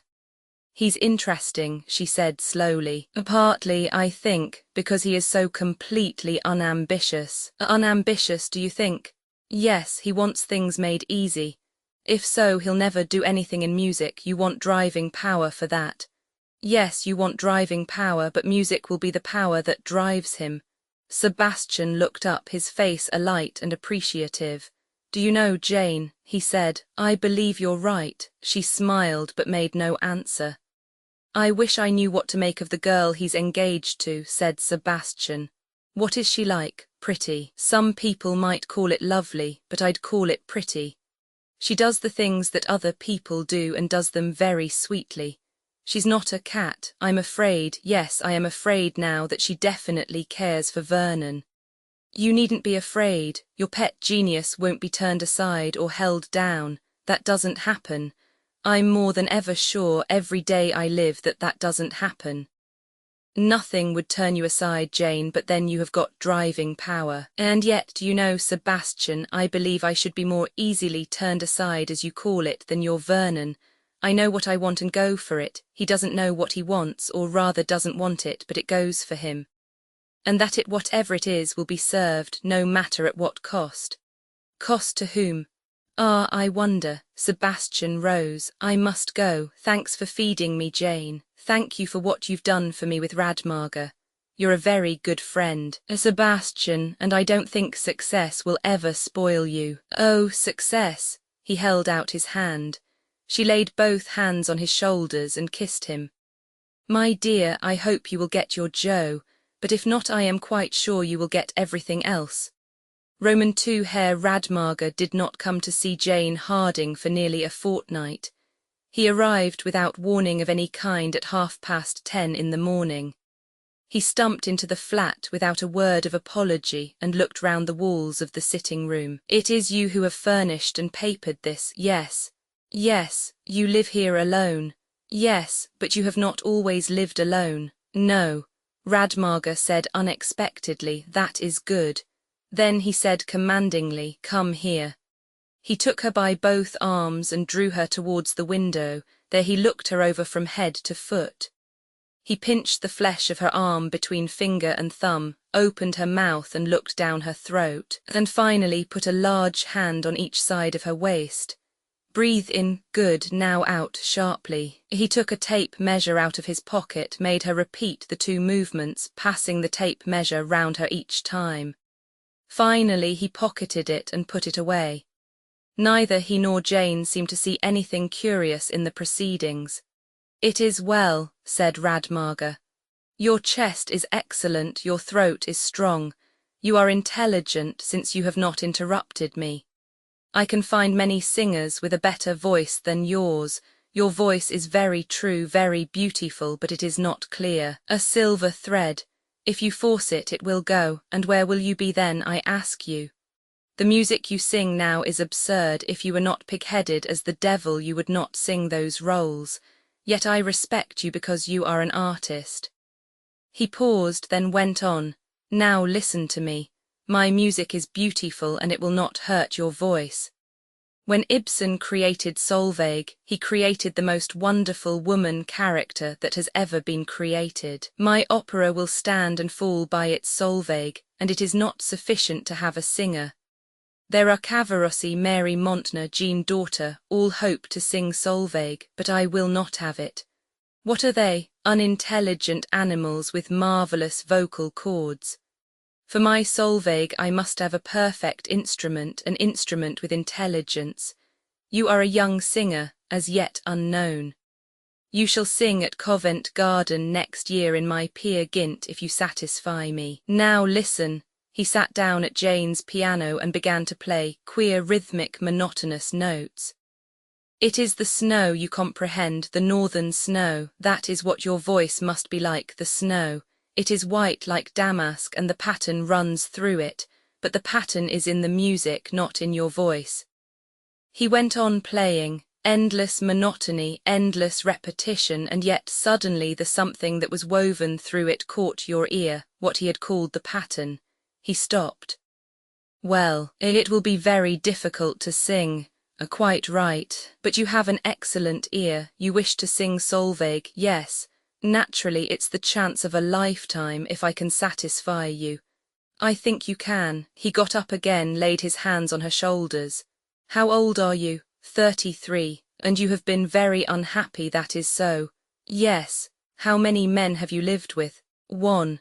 "And he was not a good man," Jane answered evenly. "He was a very bad one." "I see. Yes, it is that which is written in your face. Now listen to me, all that you have suffered, all that you have enjoyed, you will put it into my music, not with abandon, not with unrestraint, but with controlled and disciplined force. You have intelligence and you have courage. Without courage, nothing can ever be accomplished.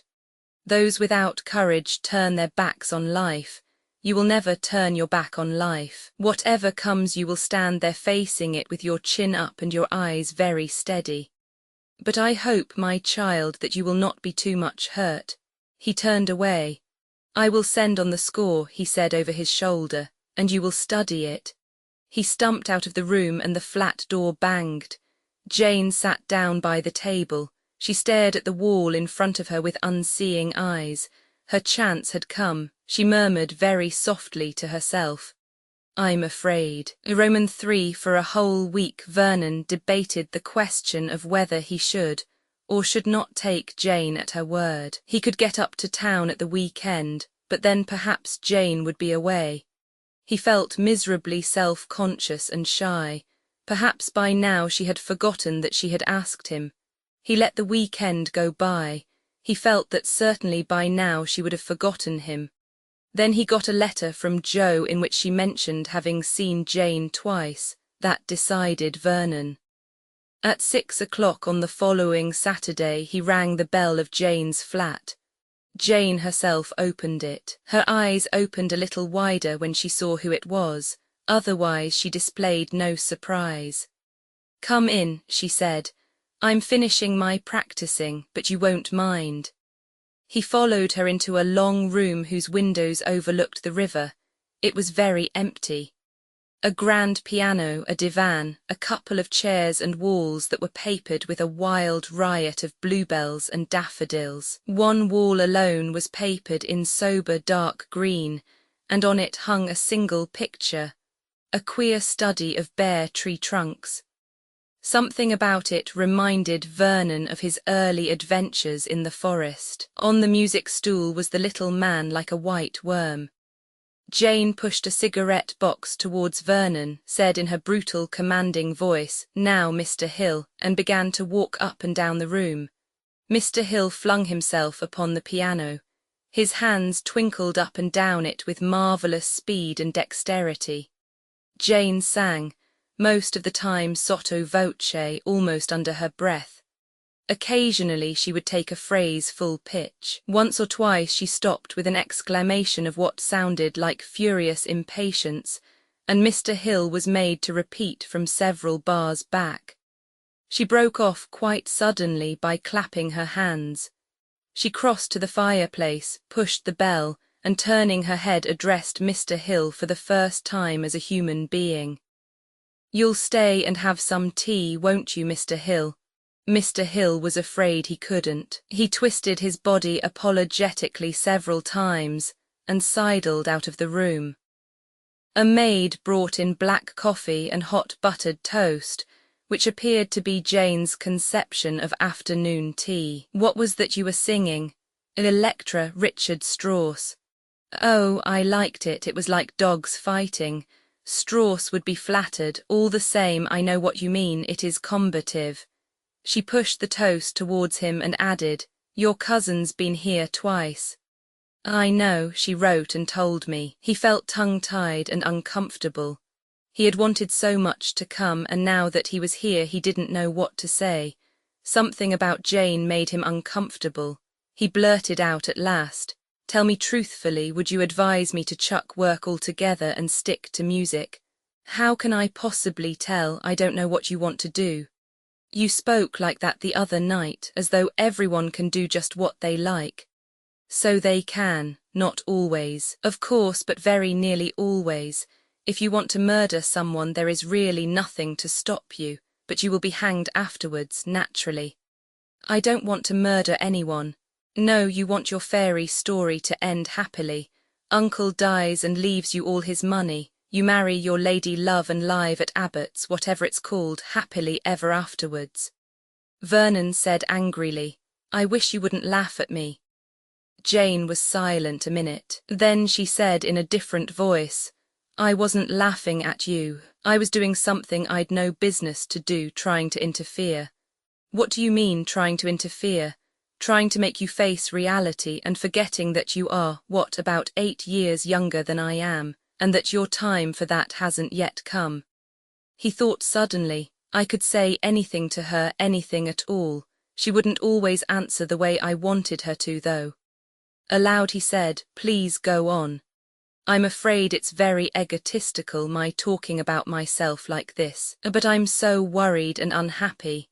I want to know what you meant when you said the other evening that of the 4 things I wanted, I could get any one of them but not all together."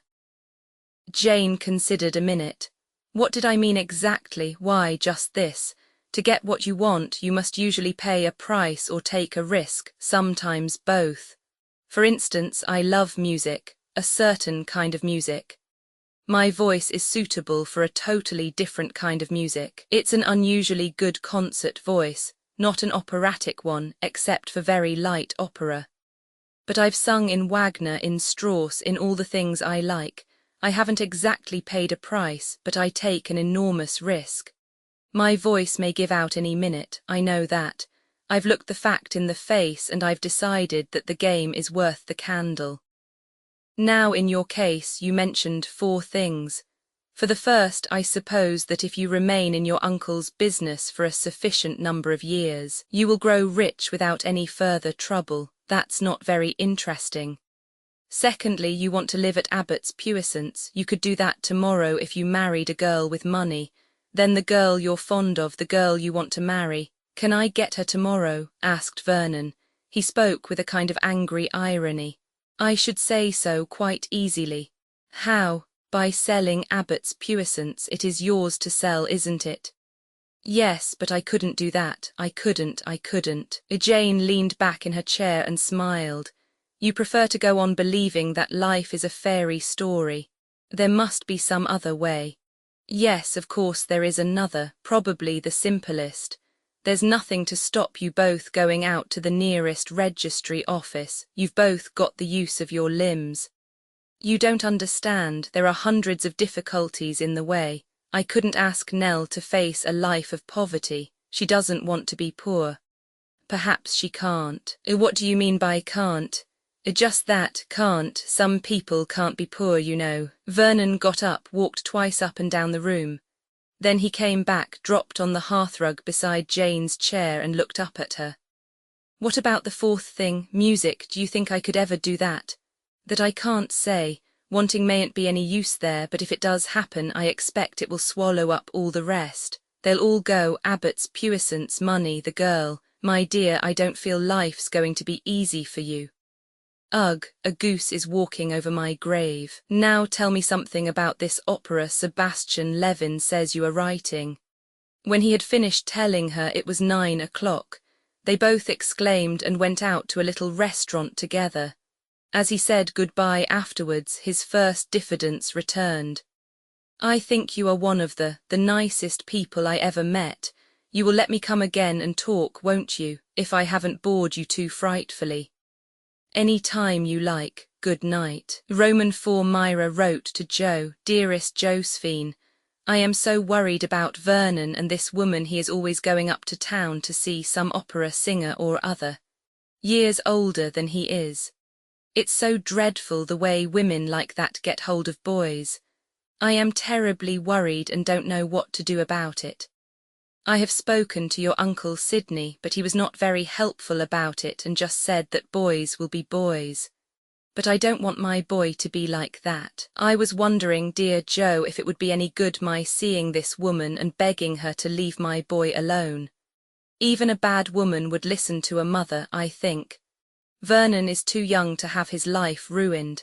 I really don't know what to do. I seem to have no influence over Vernon nowadays. With much love, your affectionate Aunt Myra.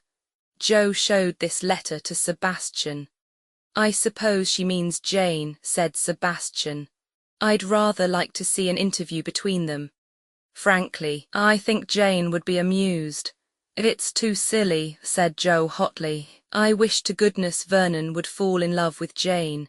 It would be 100 times better for him than being in love with that silly stick of a Nell. You don't like Nell, do you, Jo? You don't like her either. Oh, yes, I do in a way. She doesn't interest me very much, but I can quite see the attraction. In her own way, she's quite lovely. Yes, in a chocolate box way.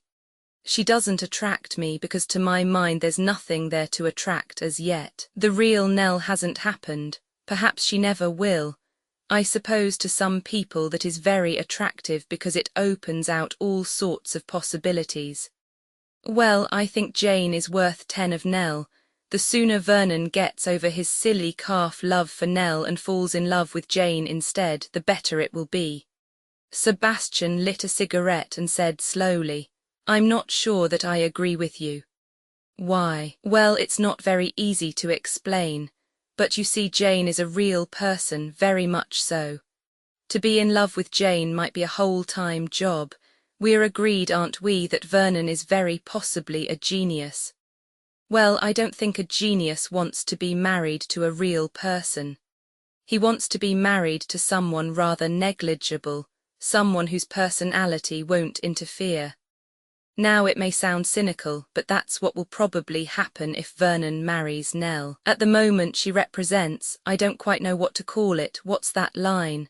The apple tree, the singing and the gold, something like that. Once he's married to her, that will go. She'll just be a nice, pretty, sweet-tempered girl whom naturally he loves very much. But she won't interfere. She'll never get between him and his work. She hasn't got sufficient personality. Now Jane might, she wouldn't mean to, but she might. It isn't Jane's beauty that attracts you, it's herself. She might be absolutely fatal to Vernon. Well, said Jo, I don't agree with you. I think Nell's a silly little ass and I should hate to see Vernon married to her. I hope it will all come to nothing. Which is much the likeliest thing to happen, said Sebastian. Roman 2 Nell was back in London. Vernon came up to see her the day after her return. She noticed the change in him at once. He looked haggard, excited. He said abruptly, Nell, I'm going to chuck Birmingham. What? Listen while I tell you. He talked eagerly, excitedly. His music, he'd got to give himself up to it. He told her of the opera. Listen, Nell, this is you in your tower with your golden hair hanging down and shining, shining in the sun. He went to the piano, began to play, explaining as he did so, violins, you see, and this is all for harps, and these are the round jewels. He played what seemed to Nell to be a series of rather ugly discords, as she privately thought it all hideous. Perhaps it would sound different played by an orchestra, but she loved him, and because she loved him, everything he did must be right. She smiled and said, "It's lovely, Vernon. Do you really like it, Nell? Oh, sweetheart, you are so wonderful, you always understand, you're so sweet about everything." He came across to her, knelt down and buried his face on her lap. "I love you so, I love you so." She stroked his dark head. "Tell me the story of it." "Shall I? Well, you see, there's a princess in a tower with golden hair, and kings and knights come from all over the world to try and get her to marry them. But she's too haughty to look at any of them, the real good old fairy story touch. And at last one comes, a kind of gypsy fellow, very ragged, with a little green hat on his head and a kind of pipe he plays on, and he sings and says that he has the biggest kingdom of anyone because his kingdom is the whole world, and that there are no jewels like his jewels, which are dewdrops, and they say he's mad and throw him out. But that night when the princess is lying in bed, she hears him playing his song in the castle garden and she listens. Then there's an old Jew peddler man in the town, and he offers the fellow gold and riches with which to win the princess. But the gypsy laughs and says, what could he give in exchange? And the old man says his green hat and the pipe he plays on, but the gypsy says he will never part with those. He plays in the palace garden every night. There's an old bard in the palace, and he tells a tale of how 100 years ago a prince of the royal house was bewitched by a gypsy maid, and wandered forth and was never seen again. And the princess listens to it, and at last one night she gets up and comes to the window, and he tells her to leave all her robes and jewels behind and to come out in a simple white gown. But she thinks in her heart that it's as well to be on the safe side, so she puts a pearl in the hem of her skirt and she comes out and they go off in the moonlight while he sings, but the pearl in her dress weighs her down and she can't keep up. And he goes on not realizing that she's left behind. I've told this very badly like a story, but that's the end of the first act, his going off in the moonlight and her left behind weeping. There are 3 scenes: the castle hall, the marketplace, and the palace garden outside her window. Won't that be very expensive, in the way of scenery I mean, suggested Nell. I don't know, I hadn't thought. Oh, it can be managed, I expect. Vernon was irritated by these prosaic details. Now the second act is near the marketplace. There is a girl there mending dolls with black hair hanging down round her face. The gypsy comes along and asks her what she's doing, and she says she's mending the children's toys. She's got the most wonderful needle and thread in the world. He tells her all about the princess and how he's lost her again, and he says he's going to the old Jew peddler to sell his hat and his pipe, and she warns him not to, but he says he must. I wish I could tell things better. I'm just giving you the story now, not the way I've divided it up, because I'm not exactly sure myself yet about that. I've got the music, that's the great thing, the heavy empty palace music, and the noisy clattering marketplace music, and the princess like that line of poetry, a singing stream in a silent vale, and the doll mender, all trees and dark woods like the forest used to sound at Abbott's puissance. You know, enchanted and mysterious and a little frightening. I think you'll have to have some instruments specially tuned for it. Well, I won't go into that. It wouldn't interest you, it's too technical. Where was I? Oh yes, he turns up at the palace as a great king this time, all clanking swords and horse trappings and blazing jewels, and the princess is overjoyed and they're going to be married and everything's all right. But he begins to get pale and weary, worse every day, and when anyone asks him what is the matter, he says nothing. Like you when you were a little boy at Abbott's puissance, said Nell, smiling. Did I say that? I don't remember. Well, then the night before the wedding he can't bear it any more, and he steals away from the palace and down to the market, and wakes up the old Jew and says he must have back his hat and his pipe. He'll give back everything he got in exchange.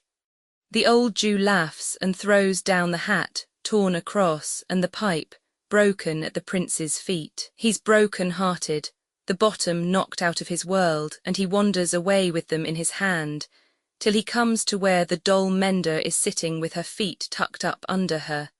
And he tells her what has happened, and she tells him to lie down and sleep. And when he wakes in the morning, there are his green hat and his pipe, mended so beautifully that no one could tell they had been mended. And then he laughs for joy, and she goes to a cupboard and pulls out a similar little green hat and a pipe, and they go out together through the forest. And just as the sun rises on the edge of the forest, he looks at her and remembers. He says, why, 100 years ago I left my palace and my throne for love of you. And she says, yes. But because you were afraid, you hid a piece of gold in the lining of your doublet, and the gleam of it enchanted your eyes, and we lost each other. But now the whole world is ours, and we will wander through it together forever and ever. Vernon stopped. He turned an enthusiastic face upon Nell. It ought to be lovely, the end is so lovely. If I can get into the music, what I see and hear, the two of them in their little green hats, playing their pipes, and the forest and the sun rising. His face grew dreamy and ecstatic. He seemed to have forgotten Nell. Nell herself felt indescribable sensations sweep over her. She was afraid of this queer, rapt Vernon.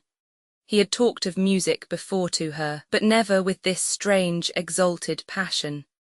She knew that Sebastian Levin thought Vernon might do wonderful things some day, but she remembered lives she had read of musical geniuses, and suddenly she wished with all her heart that Vernon might not have this marvellous gift.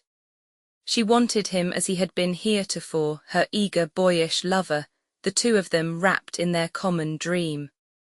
The wives of musicians were always unhappy. She had read that somewhere. She didn't want Vernon to be a great musician. She wanted him to make some money quickly and live with her at Abbott's puissance. She wanted a sweet, sane, normal, everyday life. Love and Vernon, this thing, this kind of possession, was dangerous. She was sure it was dangerous. But she couldn't damp Vernon's ardour. She loved him far too much for that. She said, trying to make her voice sound sympathetic and interested. What an unusual fairy story. Do you mean to say you've remembered it from ever since you were a child? More or less. I thought of it again that morning on the river at Cambridge, just before I saw you standing under that tree. Darling, you were so lovely, so lovely. You always will be lovely, won't you? I couldn't bear it if you weren't. What idiotic things I am saying. And then, after that night at Rainlag, that wonderful night when I told you that I loved you, all the music came pouring into my mind. Only I couldn't remember the story clearly, only really the bit about the tower. But I've had marvellous luck. I've met a girl who is actually the niece of the hospital nurse who told me the story, and she remembered it perfectly and helped me to get it quite clearly again. Isn't it extraordinary the way things happen? Who is she, this woman? She's really rather a wonderful person, I think, awfully nice and frightfully clever. She's a singer, Jane Harding. She sings Electra and Brunhilde and Isolde with the New English Opera Company, and she may sing at Covent Garden next year. I met her at a party of Sebastian's. I want you to meet her. I'm sure you'd like her awfully. How old is she? Young. Youngish, about 30, I should think. She has an awfully queer effect on one. In a way you almost dislike her, and yet she makes you feel you can do things. She's been very good to me. I dare say. Why did she say that? Why should she feel an unreasoning prejudice against this woman, this Jane Harding? Vernon was staring at her with rather a puzzled expression. "What's the matter, darling? You said that so queerly." "I don't know," she tried to laugh.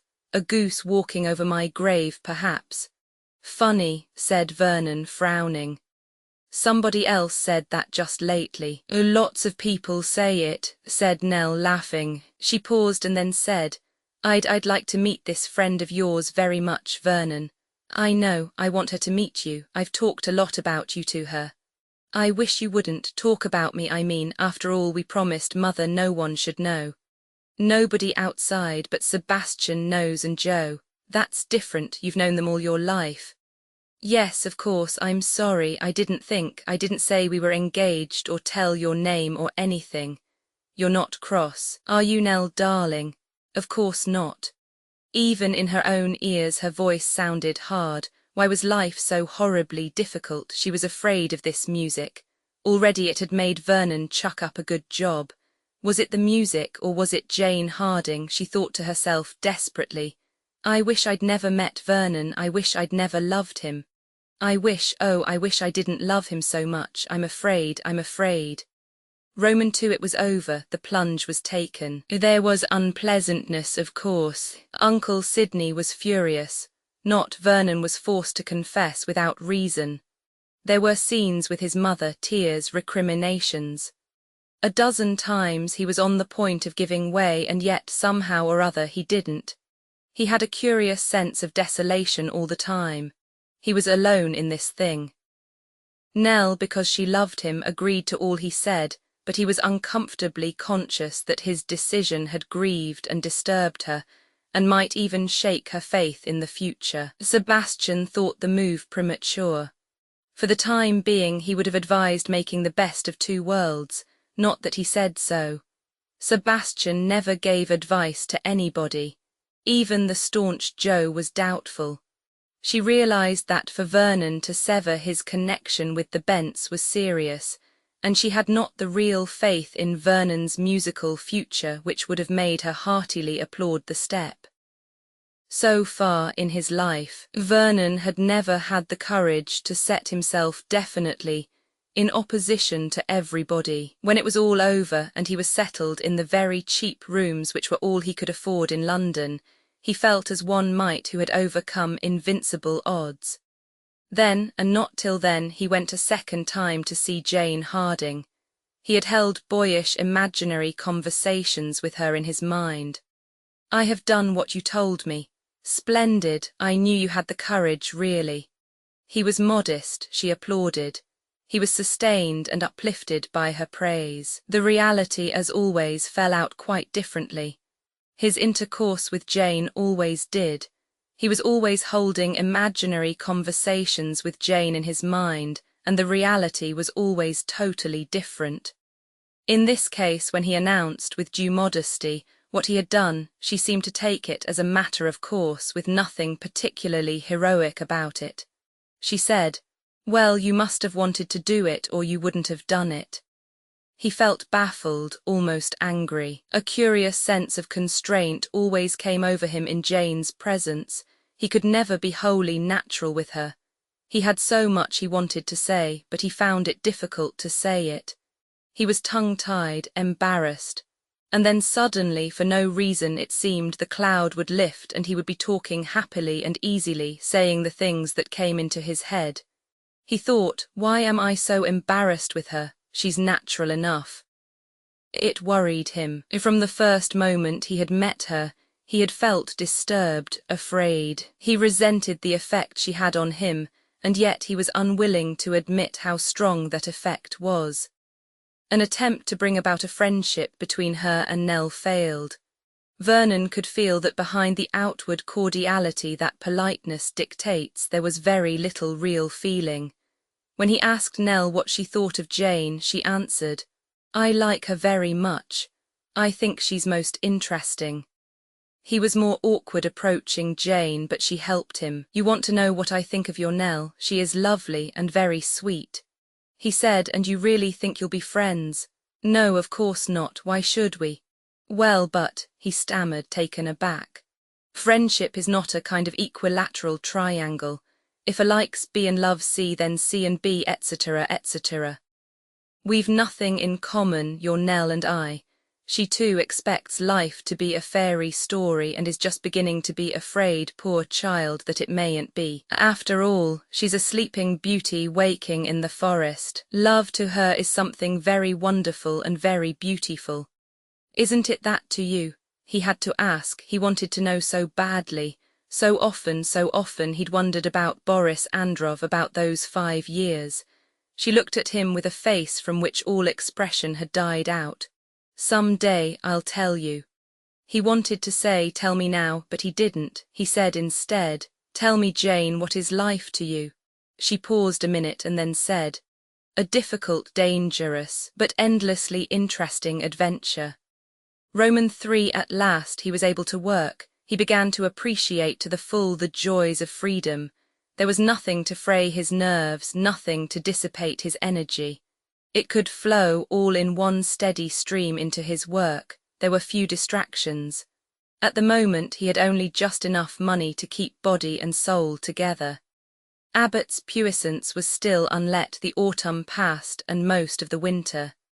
He saw Nell once or twice a week, stolen, unsatisfactory meetings. They were both conscious of the loss of the first fine rapture.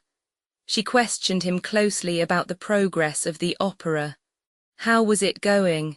When did he expect it would be finished? What chances were there of its being produced? Vernon was vague to all these practical aspects. He was concerned at the moment only with the creative side. The opera was getting itself born slowly, with innumerable pangs and difficulties, with 100 setbacks owing to Vernon's own lack of experience and technique. His conversation was mostly of instrumental difficulties or possibilities. He went out with odd musicians who played in orchestras. Nell went to many concerts and was fond of music, but it is doubtful if she could have told an oboe from a clarinet. She'd always imagined a horn and a French horn to be much the same thing. The technical knowledge needed in score writing appalled her, and Vernon's indifference to how and when the opera would be produced made her uneasy. He hardly realized himself how much his uncertain answers depressed and alienated Nell. He was startled one day when she said to him, indeed not so much said as wailed, "Oh, Vernon, don't try me too hard. It's so difficult, I must have some hope. You don't understand." He looked at her astonished. "But Nell, it's all right really, it's only a question of being patient." "I know, Vernon, I shouldn't have said that, but you see," she paused. "It makes it so much more difficult for me, darling," said Vernon, "if I feel that you're unhappy." "Oh, I'm not, I won't be." But underneath, choked down, that old feeling of resentment lifted its head again. Vernon didn't understand or care how difficult things were for her. He never had the faintest conception of her difficulties. He would perhaps have called them silly or trivial. They were in one sense, but in another they weren't, since the sum total of them went to make up her life. Vernon didn't see or realize that she was fighting a battle, fighting it all the time. She could never relax. If he could only realize that, give her a word of cheer, show her that he understood the difficult position in which she was placed. But he never would see. A devastating sense of loneliness swept over Nell. Men were like that, they never understood or cared. Love, that seemed to solve everything, but really it didn't solve anything at all. She almost hated Vernon. Selfishly absorbed in his work, disliking her to be unhappy because it upset him, she thought, any woman would understand. And moved by some obscure impulse, she went of her own accord to see Jane Harding. Jane was in, and if she was surprised to see Nell, she did not show it. They talked for some time on desultory things, yet Nell had a feeling that Jane was waiting and watching, biding her time. Why had she come, she didn't know. She feared and distrusted Jane, perhaps that was why. Jane was her enemy. Yes, but she had a fear that her enemy had a wisdom denied to her. Jane, she put it to herself, was clever. She was very possibly bad, Yes, she was sure Jane was bad, but somehow or other one might learn from her. She began rather blunderingly. Did Jane think that Vernon's music was likely to be successful, that is to say, successful soon? She tried in vain to keep a quaver out of her voice. She felt Jane's cool green eyes upon her. Things getting difficult. Yes, you see, it tumbled out, a great deal of it. The shifts, the difficulties, the unspoken force of her mother's silent pressure, a dimly veiled reference to someone, name not given, someone who understood and was kind and was rich. How easy to say these things to a woman, even a woman like Jane who couldn't know anything about them. Women understood, they didn't pooh-pooh trifles and make everything out to be unimportant. When she had finished, Jane said, "It's a little hard on you. When you first met Vernon you had no idea of this music business." "I didn't think it would be like this," said Nell bitterly. "Well, it's no good going back to what you didn't think, is it?" "I suppose not." Nell felt vaguely annoyed at Jane's tone. "Oh," she broke out, "you feel, of course, that everything ought to give way to his music, that he's a genius, that I ought to be glad to make any sacrifice." "No, I don't," said Jane. "I don't think any of those things. I don't know what good geniuses are, or works of art either. Some people are born with a feeling that they matter more than anything else, and some people aren't. It's impossible to say who's right. The best thing for you would be to persuade Vernon to give up music, sell Abbott's puissance and settle down with you on the proceeds. But I do know this, that you haven't an earthly chance of getting him to give up music. These things, genius, art, whatever you like to call it, are much stronger than you are. You might just as well be King Canute on the sea-shore. You can't turn back Vernon from music." "What can I do?" said Nell hopelessly. "Well, you can either marry this other man you were talking of and be reasonably happy, or you can marry Vernon and be actively unhappy with periods of bliss."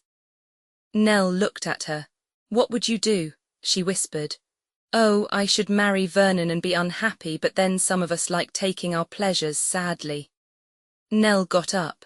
She stood in the doorway looking back at Jane, who had not moved. She was lying back against the wall, smoking a cigarette, her eyes half closed. She looked a little like a cat or a Chinese idol.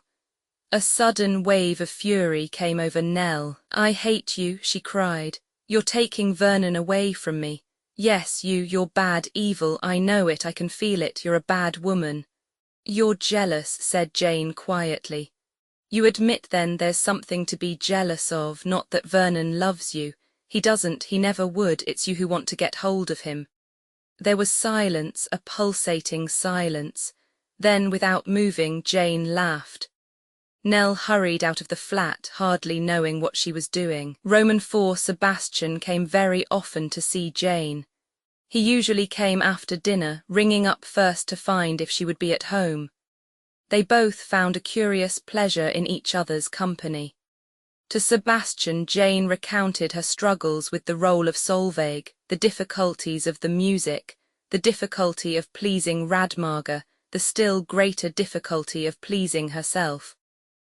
To Jane, Sebastian imparted his ambitions, his present plans, his future vague ideas. One evening, after they had both been silent after a long spell of talking, he said, "I can talk to you better than anyone I know, Jane. I don't quite know why either." "Well, in a way, we're both the same kind of person, aren't we?" "Are we?"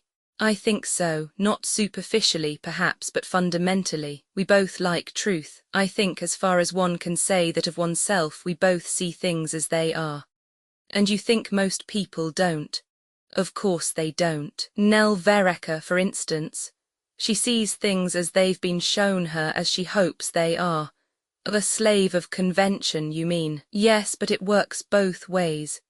Jo, for instance, prides herself on being unconventional, but that makes just as much for narrowness and prejudice." "Yes, if you're agin everything irrespective of what it is. Jo is like that, she must be a rebel, she never really examines a thing on its merits, and that's what damns me so hopelessly in her eyes. I'm successful and she admires failures. I'm rich, so she'd gain instead of lose if she married me, and being a Jew doesn't count against you much nowadays. It's even fashionable, said Jane, laughing. And yet, do you know, Jane, I always have a queer feeling that Jo really likes me. Perhaps she does. She's the wrong age for you, Sebastian. That Swede at your party said something wonderfully true, about separation in time being worse than separation in space. If you're the wrong age for a person, nothing keeps you apart so hopelessly. You may be made for one another, but be born at the wrong time for each other. Does that sound nonsense? I believe when she's about 35, Jo could love you, the real essential you, madly. It'll take a woman to love you, Sebastian, not a girl. Sebastian was looking into the fire. It was a cold February day and there were logs piled up on the coals. Jane hated gas fires. Have you ever wondered, Jane, why we don't fall in love with each other, you and I? Platonic friendship doesn't usually work. And you're very attractive. There's a lot of the siren about you, quite unconscious, but it's there. Perhaps we should under normal conditions. Aren't we under normal conditions? Oh, wait a minute, I know what you mean. You mean the line's already engaged. Yes, if you didn't love Jo, and if you, he stopped. Well, said Jane, you knew, didn't you? Yes, I suppose so. You don't mind talking about it? Not in the least. If a thing's there, what does it matter if you talk of it or not? Are you one of the people, Jane, who believe that if you want a thing enough you can make it happen? Jane considered. No, I don't think I am. So many things happen to you naturally that it keeps you busy without, well, looking for things as well. When a thing's offered you, you've got to choose whether you'll accept it or refuse it. That's destiny. And when you've made your choice, you must abide by it without looking back. That's the spirit of Greek tragedy. You've got Electra into your bones, Jane. He picked up a book from the table.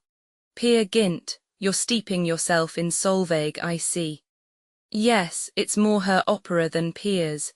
You know, Sebastian, Solveig is a wonderfully fascinating character, so impassive, so calm, and yet so utterly certain that her love for Peer is the only thing in heaven or earth. She knows that he wants and needs her, though he never tells her so. She is abandoned and deserted by him, and manages to turn that desertion into a crowning proof of his love. By the way, that Whitsuntide music of Radmager's is perfectly glorious. You know, blessed is he who has made my life blessed. To show that the love of a man can turn you into a kind of impassioned nun is difficult but rather wonderful. Is Radmager pleased with you? Sometimes he is. Yesterday, on the other hand, he consigned my soul to hell and shook me till my teeth rattled. He was perfectly right, too. I sang it all wrong, like a melodramatic stage-struck girl. It's got to be sheer force of will, restraint. Solveig must be so soft and gentle, but really so terribly strong. It's like Radmager said the first day, snow, smooth snow, with a wonderful clear design running through it. She went on to talk of Vernon's work. It's almost finished. You know, I want him to show it to Radmager. Will he? I think so. Have you seen it? Parts of it only. What do you think of it? I'll hear what you think of it first, Jane. Your judgment's as good as mine any day where music is concerned. It's crude, there's too much in it, too much good stuff. He hasn't learnt how to handle his material, but the material is there, masses and masses of it. Do you agree? Sebastian nodded. Absolutely. I'm more sure than ever that Vernon is going to, well, revolutionize things, but there's a nasty time coming. He'll have to face the fact that what he's written isn't, when all's said and done, a commercial proposition. You mean it couldn't be produced? That's what I mean. You could produce it. You mean out of friendship? That's what I meant. Sebastian got up and began to pace up and down. To my way of thinking, that's unethical, he said at last, and also you don't like losing money. Quite true, but you could afford to lose a certain amount without, well, noticing it.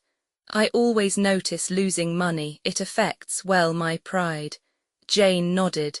I understand that, but I don't think, Sebastian, that you need lose money. My dear Jane, don't argue with me till you know what I'm arguing about. You're going to produce a certain amount of what the world calls highbrow stuff at the little Holborn Theatre, aren't you? Well, this summer, say the beginning of July, produce The Princess in the Tower for, say, 2 weeks. Don't produce it from the point of view of an opera, don't tell Vernon this, by the way, but there you wouldn't. You're not an idiot, but from the point of view of a musical, spectacular play. Unusual scenery and weird lighting effects. You're keen on lighting, I know. The Russian ballet, that's what you've got to aim at, that's the tone of it. Have good singers but attractive ones to look at as well. And now, putting modesty in the background, I'll tell you this, I'll make a success of it for you. You as the princess. No, my dear child, as the doll mender. It's a weird character, a character that will attract and arrest. The music of the doll mender is the best thing Vernon has done. Sebastian, you've always said I could act. They're going to let me sing at Covent Garden this season because I can act. I shall make a hit. I know I can act, and acting counts for a lot in opera. I can sway people, I can make them feel. Vernon's opera will need licking into shape from the dramatic point of view. Leave that to me. From the musical side, you and Radmager may be able to make suggestions if he'll take them. Musicians are the devil to deal with, as we all know. The thing can be done, Sebastian. She leaned forward, her face vivid and impressive. Sebastian's face grew more impassive, as it always did when he was thinking hard. He looked appraisingly at Jane, weighing her not from the personal standpoint but from the impersonal. He believed in Jane, in her dynamic force, in her magnetism, in her wonderful power of communicating emotion over the footlights. "I'll think it over," he said quietly. "There's something in what you say." Jane laughed suddenly. "And you'll be able to get me very cheap, Sebastian," she said. "I shall expect to," said Sebastian gravely. "My Jewish instincts must be appeased somehow. You're putting this thing over on me, Jane, don't imagine that I don't know it. Roman 3, I at last, The Princess in the Tower was finished. Vernon suffered from a tremendous wave of reaction. The whole thing was rotten, hopeless. Best to chuck it into the fire. Nell's sweetness and encouragement were like manna to him at this time. She had that wonderful instinct for always saying the words he longed to hear. But for her, as he constantly told her, he would have given way to despair long ago. He had seen less of Jane during the winter. She had been on tour with the English Opera Company part of the time. When she sang in Electra in Birmingham, he went down for it. He was tremendously impressed, loved both the music and Jane's impersonation of Electra. That ruthless will, that determined, say naught but dance on. She gave the impression of being more spirit than flesh. He was conscious that her voice was really too weak for the part, but somehow it didn't seem to matter. She was Electra, that fanatical, fiery spirit of relentless doom.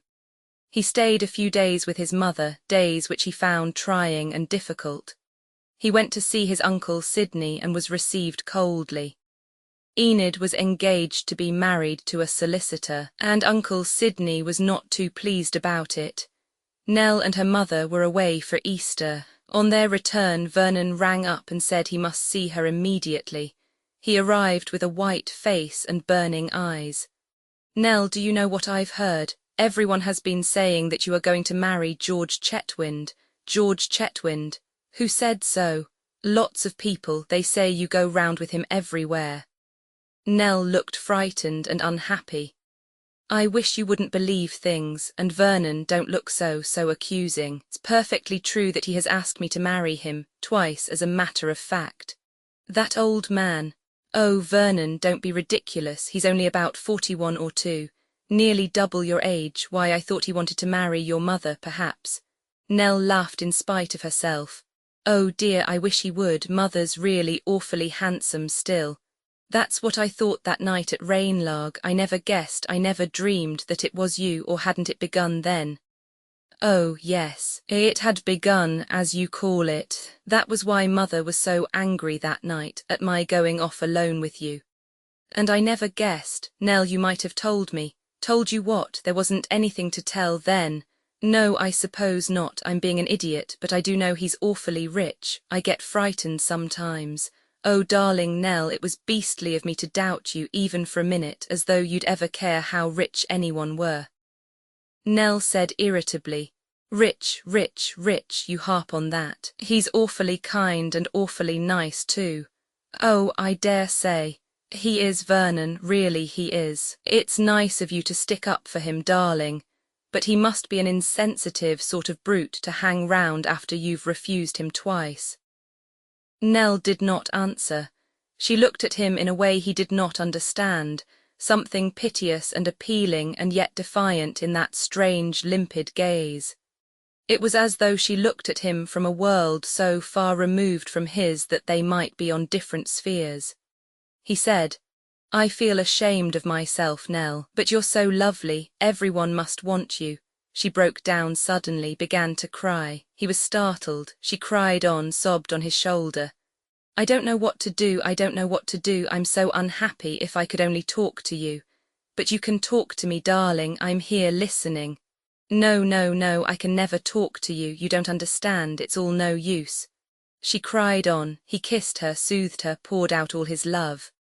When he had gone, her mother came into the room, an open letter in her hand. She did not appear to notice Nell's tear-stained face. George Chetwynd sails for America on the 30th of May, she remarked as she went across to her desk. I don't care when he sails, said Nell rebelliously. Mrs. Vereker did not answer.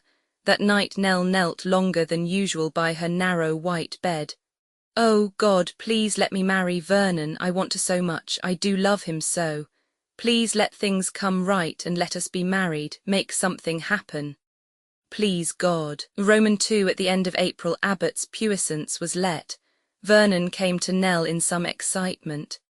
Nell, will you marry me now? We could just manage. It's a bad let, an awfully bad one, but I simply had to take it. You see, there's been the mortgage interest to pay and all the expenses of the upkeep while it's been unlet. I've had to borrow for all that and now of course it's got to be paid back. We'll be pretty short for a year or two, but then it won't be so bad. He talked on, explaining the financial details. I've been into it all, Nell. I have really. Sensibly, I mean, we could afford a tiny flat and one maid and have a little left over to play with. Oh, Nell, you wouldn't mind being poor with me, would you? You said once I didn't know what it was to be poor, but you can't say that now. I've lived on frightfully little since I came to London and I haven't minded a bit. No, Nell knew he hadn't. The fact was in some way a vague reproach to her. And yet, though she couldn't quite express it to herself, she felt that the two cases were not on a par. It made much more difference to women to be gay and pretty and admired and have a good time. None of those things affected men. They hadn't that everlasting problem of clothes. Nobody minded if they were shabby. But how explain these things to Vernon? One couldn't. He wasn't like George Chetwynd. George understood things like that. Nell. She sat there, irresolute, his arm round her. She had got to decide. Visions floated before her eyes. Amelie, the hot little house, the wailing children, George Chetwynd and his car, a stuffy little flat, a dirty, incompetent maid. Dances, clothes, the money they owed dressmakers, the rent of the London house, unpaid herself at a Scott, smiling, chattering in a lovely model gown. Then, with a sudden revulsion, she was back at Rainlarg on the bridge over the water with Vernon. In almost the same voice as she had used that evening, she said, I don't know. Oh, Vernon, I don't know. Oh, Nell, darling, do. She disengaged herself from him, got up. Please, Vernon, I must think, yes, think, I can't when I'm with you. She wrote to him later that night, Dearest Vernon, let us wait a little longer, say 6 months. I don't feel I want to be married now. Besides, something might have happened about your opera then. You think I'm afraid of being poor, but it's not quite that. I've seen people who loved each other, and they didn't any more because of all the bothers and worries. I feel that if we wait and are patient, everything will come right. Oh, Vernon, I know it will, and then everything will be so lovely. If only we wait and have patience. Vernon was angry when he got this letter. He did not show the letter to Jane, but he broke out into sufficiently unguarded speech to let her see how the land lay. She said at once in her disconcerting fashion, "You do think you're sufficient prize for any girl, don't you, Vernon? What do you mean?" "Well, do you think it will be awfully jolly for a girl who has danced and been to parties and had lots of fun and people admiring her to be stuck down in a poky hole with no more fun? We'd have each other. You can't make love to her for 24 hours on end. Whilst you're working, what is she to do? Don't you think a woman can be poor and happy? Certainly, given the necessary qualifications. Which are what? Love and trust. No, you idiotic child. A sense of humour, a tough hide, and the valuable quality of being sufficient unto oneself. You will insist on love in a cottage being a sentimental problem dependent on the amount of love concerned. It's far more a problem of mental outlook. You'd be all right stuck down anywhere, Buckingham Palace or the Sahara, because you've got your mental preoccupation, music, but Nell's dependent on extraneous circumstances. Marrying you will cut her off from all her friends. Why should it? Because it's the hardest thing in the world for people with different incomes to continue friends. They're not all doing the same thing naturally.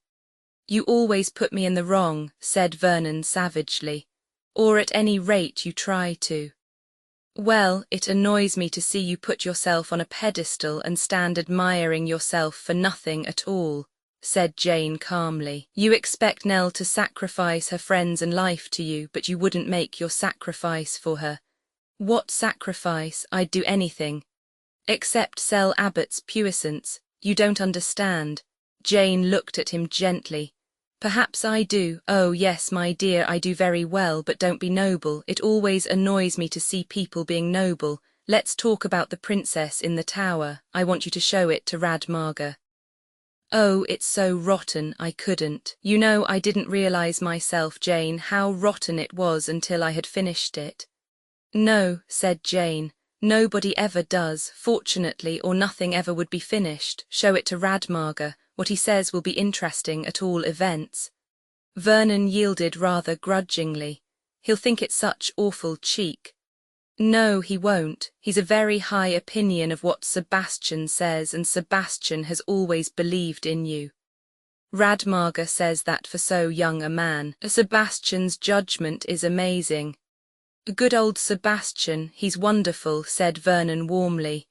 Nearly everything he's done has been a success. Shekels are rolling in. God, how I envy him sometimes. You needn't, he's not such a very happy person really. You mean Joe? Oh, that will all come right. I wonder, Vernon, do you see much of Joe? A fair amount, not as much as I used to. I can't stand that queer artistic set she's drifted into. Their hair's all wrong and they look unwashed and they talk what seems to me the most arrant drivel. They're not a bit like your crowd, the people who really do things. We're what Sebastian would call the successful commercial propositions. All the same, I'm worried about Joe. I'm afraid she's going to do something foolish. That bounder Lamar, you mean? Yes, I mean that bounder Lamar. He's clever with women, you know, Vernon, some men are. You think she'd go off with him or something. Of course, Joe is a damned fool in some ways. He looked curiously at Jane. But I should have thought you. He stopped, suddenly crimson. Jane looked very faintly amused. You really needn't be embarrassed by my morals. I wasn't. I mean, I've always wondered. Oh, I've wondered such an awful lot. His voice died away. There was silence. Jane sat very upright. She did not look at Vernon. She looked straight ahead of her. Presently, in a quiet, even voice, she began to speak. She spoke quite unemotionally and evenly, as though recounting something that had happened to someone else. It was a cold, concise recital of horror, and to Vernon the most dreadful thing about it was her own detached calm. She spoke as a scientist might speak impersonally. He buried his face in his hands. Jane brought her recital to an end. Her quiet voice ceased.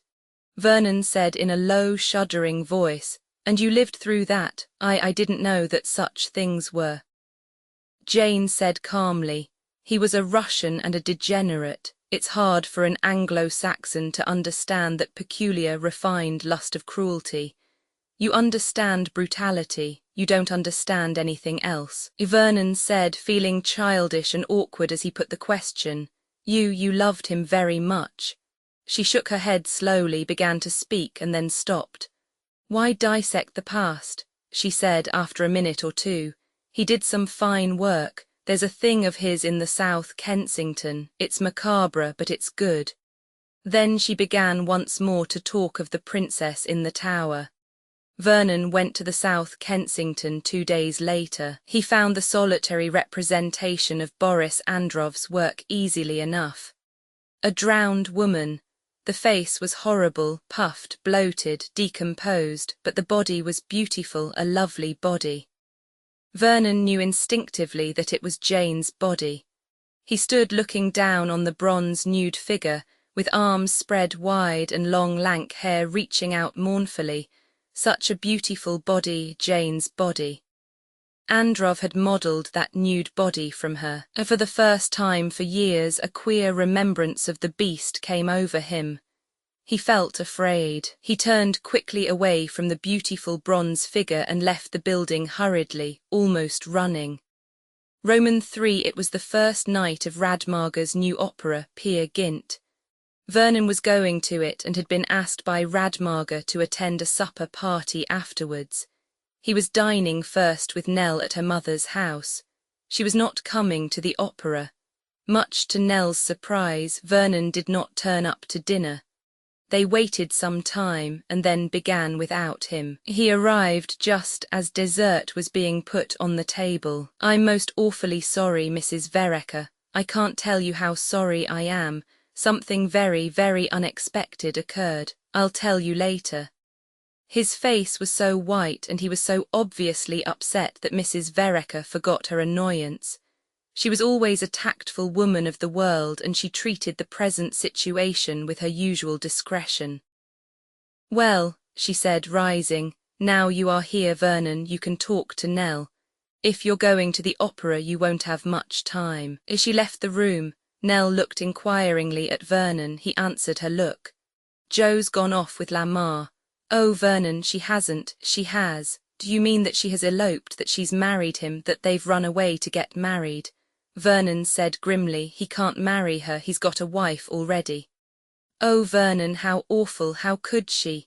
Jo was always wrong-headed. She'll regret this, I know she will. I don't believe she really cares for him." "What about Sebastian? Won't he feel this terribly?" "Yes, poor devil. I've been with him now. He's absolutely broken up over it. I'd no idea how much he cared for Jo." "I know he did. You see, there were the three of us always, Jo and I and Sebastian. We belonged together." A faint pang of jealousy shot through Nell.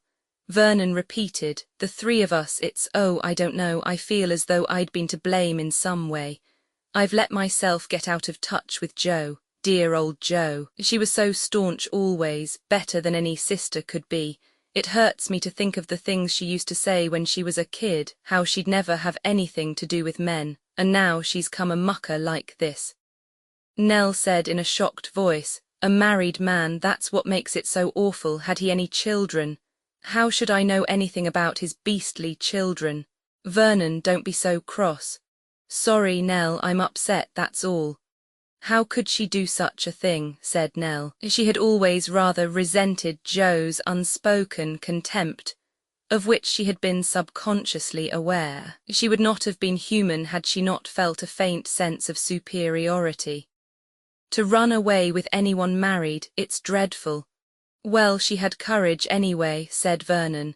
He felt a sudden passionate desire to defend Jo who belonged to Abbott's puissance and the old days. "Courage," said Nell. "Yes, courage," said Vernon. "At any rate she wasn't prudent, she didn't count the cost. She's chucked away everything in the world for love, that's more than some people will do." "Vernon," she got up, breathing hard. "Well, it's true. All his smouldering resentment came bursting out. "You won't even face a little discomfort for me, Nell. You're always saying wait and let's be careful. You aren't capable of chucking everything to the winds for love of anyone." "Oh, Vernon, how cruel you are, how cruel." He saw the tears come into her eyes and was immediately all compunction. "Oh, Nell, I didn't mean it, sweetheart." His arms went round her, held her to him. Her sobs lessened. He glanced at his watch. "Damn, I must go. Good night, Nell, darling. You do love me, don't you?" "Yes, of course I do." He kissed her once more, hurried off. She sat down again by the disordered dinner table. Sat there, lost in thought. Roman IV. He got to Covent Garden late. Peer Gynt had begun. The scene was Ingrid's wedding, and Vernon arrived just at the moment of the first brief meeting of Peer and Solveig. He wondered if Jane were nervous. She managed to look marvellously young with her fair plaits and her innocent, calm bearing. She looked 19. The act ended with the carrying off of Ingrid by Peer. Vernon found himself interested less in the music than in Jane. Tonight was Jane's ordeal. She had to make good or go under. Vernon knew how anxious she was above everything else to justify Radmarger's trust in her. Presently he knew that all was well. Jane was the perfect Solveig, her voice clear and true, the crystal thread, as Radmarger had called it, sang unfalteringly, and her acting was wonderful. The calm, steadfast personality of Solveig dominated the opera. Vernon found himself for the first time interested in the story of the weak, storm-torn Peer, the coward who ran from reality at every opportunity. The music of Peer's conflict with the great Boyg stirred him, reminding him of his childish terror of the beast. It was the same formless, bogey fear of childhood. Unseen, Solveig's clear voice delivered him from it. The scene in the forest where Solveig comes to Peer was infinitely beautiful, ending with Peer bidding Solveig remain while he went out to take up his burden. Her reply, "If it is so heavy, it is best two should share it." And then Peer's departure, his final evasion, bring sorrow on her. "No, go roundabout, Peer, go roundabout." The Whitsuntide music was the most beautiful, but in atmosphere very Radmargen, Vernon thought. It led up to and prepared for the effect of the final scene. The weary Peer asleep with his head on Solveig's lap, and Solveig, her hair silvered, a Madonna blue cloak round her in the middle of the stage, her head silhouetted against the rising sun, singing valiantly against the buttons' moulder. It was a wonderful duet. Chavaranov, the famous Russian bass, his voice deepening, and Jane with her silver thread singing steadily upward and ever upward, higher and higher, till the last note was left to her, high and incredibly pure. And the sun rose. Vernon, feeling boyishly important, went behind afterwards. The opera had been a terrific success. The applause had been long and enthusiastic. He found Radmarger holding Jane by the hand and kissing her with artistic fervour and thoroughness. "You are an angel, you are magnificent, yes, magnificent, you are an artist. Ah," he burst into a torrent of words in his native language, then reverted to English. "I will reward you, yes, little one, I will reward you. I know very well how to do it. I will persuade the long Sebastian. Together we will." "Hush," said Jane. Vernon came forward awkwardly, said shyly, "It was splendid." He squeezed Jane's hand and she gave him a brief affectionate smile. "Where's Sebastian? Wasn't he here just now?" Sebastian was no longer to be seen. Vernon volunteered to go in search of him and bring him along to supper. He said vaguely that he thought he knew where he was. Jane knew nothing of the news about Joe, and he didn't see how he could tell her at the moment. He got a taxi and drove to Sebastian's house, but did not find him. Vernon wondered if perhaps Sebastian might be at his own rooms where he had left him earlier in the evening. He drove there straight away. He was feeling suddenly elated and triumphant. Even Joe did not seem to matter for the moment. He felt suddenly convinced that his own work was good, or rather that it would be some day. And somehow or other he also felt that things were coming right with Nell. She had clung to him differently tonight, more closely, more as though she could not bear to let him go. Yes, he was sure of it, everything was coming right. He ran up the stairs to his room, it was in darkness. Sebastian was not here then. He switched on the light, looked round. A note lay on the table, sent by hand. He picked it up. It was addressed to him in Nell's handwriting. He tore it open. He stood there a long time. Then carefully and methodically he drew up a chair to the table, setting it very exactly straight, as though that were important, and sat down holding the note in his hand. He read it again for the 10th or 11th time. Dearest Vernon, forgive me, please forgive me. I am going to marry George Chetwynd. I don't love him like I love you, but I shall be safe with him. Again, do forgive me, please, your always loving Nell. He said aloud, safe with him, what does she mean by that? She'd have been safe with me, safe with him, that hurts. He sat there, minutes passed, hours passed. He sat there motionless, almost unable to think. Once the thought rose dully in his brain, was this how Sebastian felt? I didn't understand. When he heard a rustle in the doorway he didn't look up. His first sight of Jane was when she came round the table, dropped on her knees beside him. Vernon, my dear, what is it? I knew there was something when you didn't come to the supper. I came to see. Dully, mechanically, he held out the note to her. She took it and read it. She laid it down again on the table. He said in a dull, bewildered voice, she needn't have said that about not being safe with me. She would have been safe with me. Oh, Vernon, my dear. Her arms went round him. He clutched at her suddenly, a frightened clutch such as a child might give at its mother. A sob burst from his throat. He laid his face down on the gleaming white skin of her neck. Oh, Jane, Jane, she held him closer. She stroked his hair. He murmured, stay with me, don't leave me, she answered. I won't leave you, it's all right. Her voice was tender, motherly. Something broke in him like the breaking of a dam. Ideas swirled and rushed through his head. His father kissing Winnie at Abbott's puissance, the statue in the South Kensington, Jane's body, her beautiful body. He said hoarsely, stay with me. Her arms round him, her lips on his forehead, she murmured back, I'll stay with you, dear, like a mother to a child. He wrenched himself suddenly free. Not like that, like this.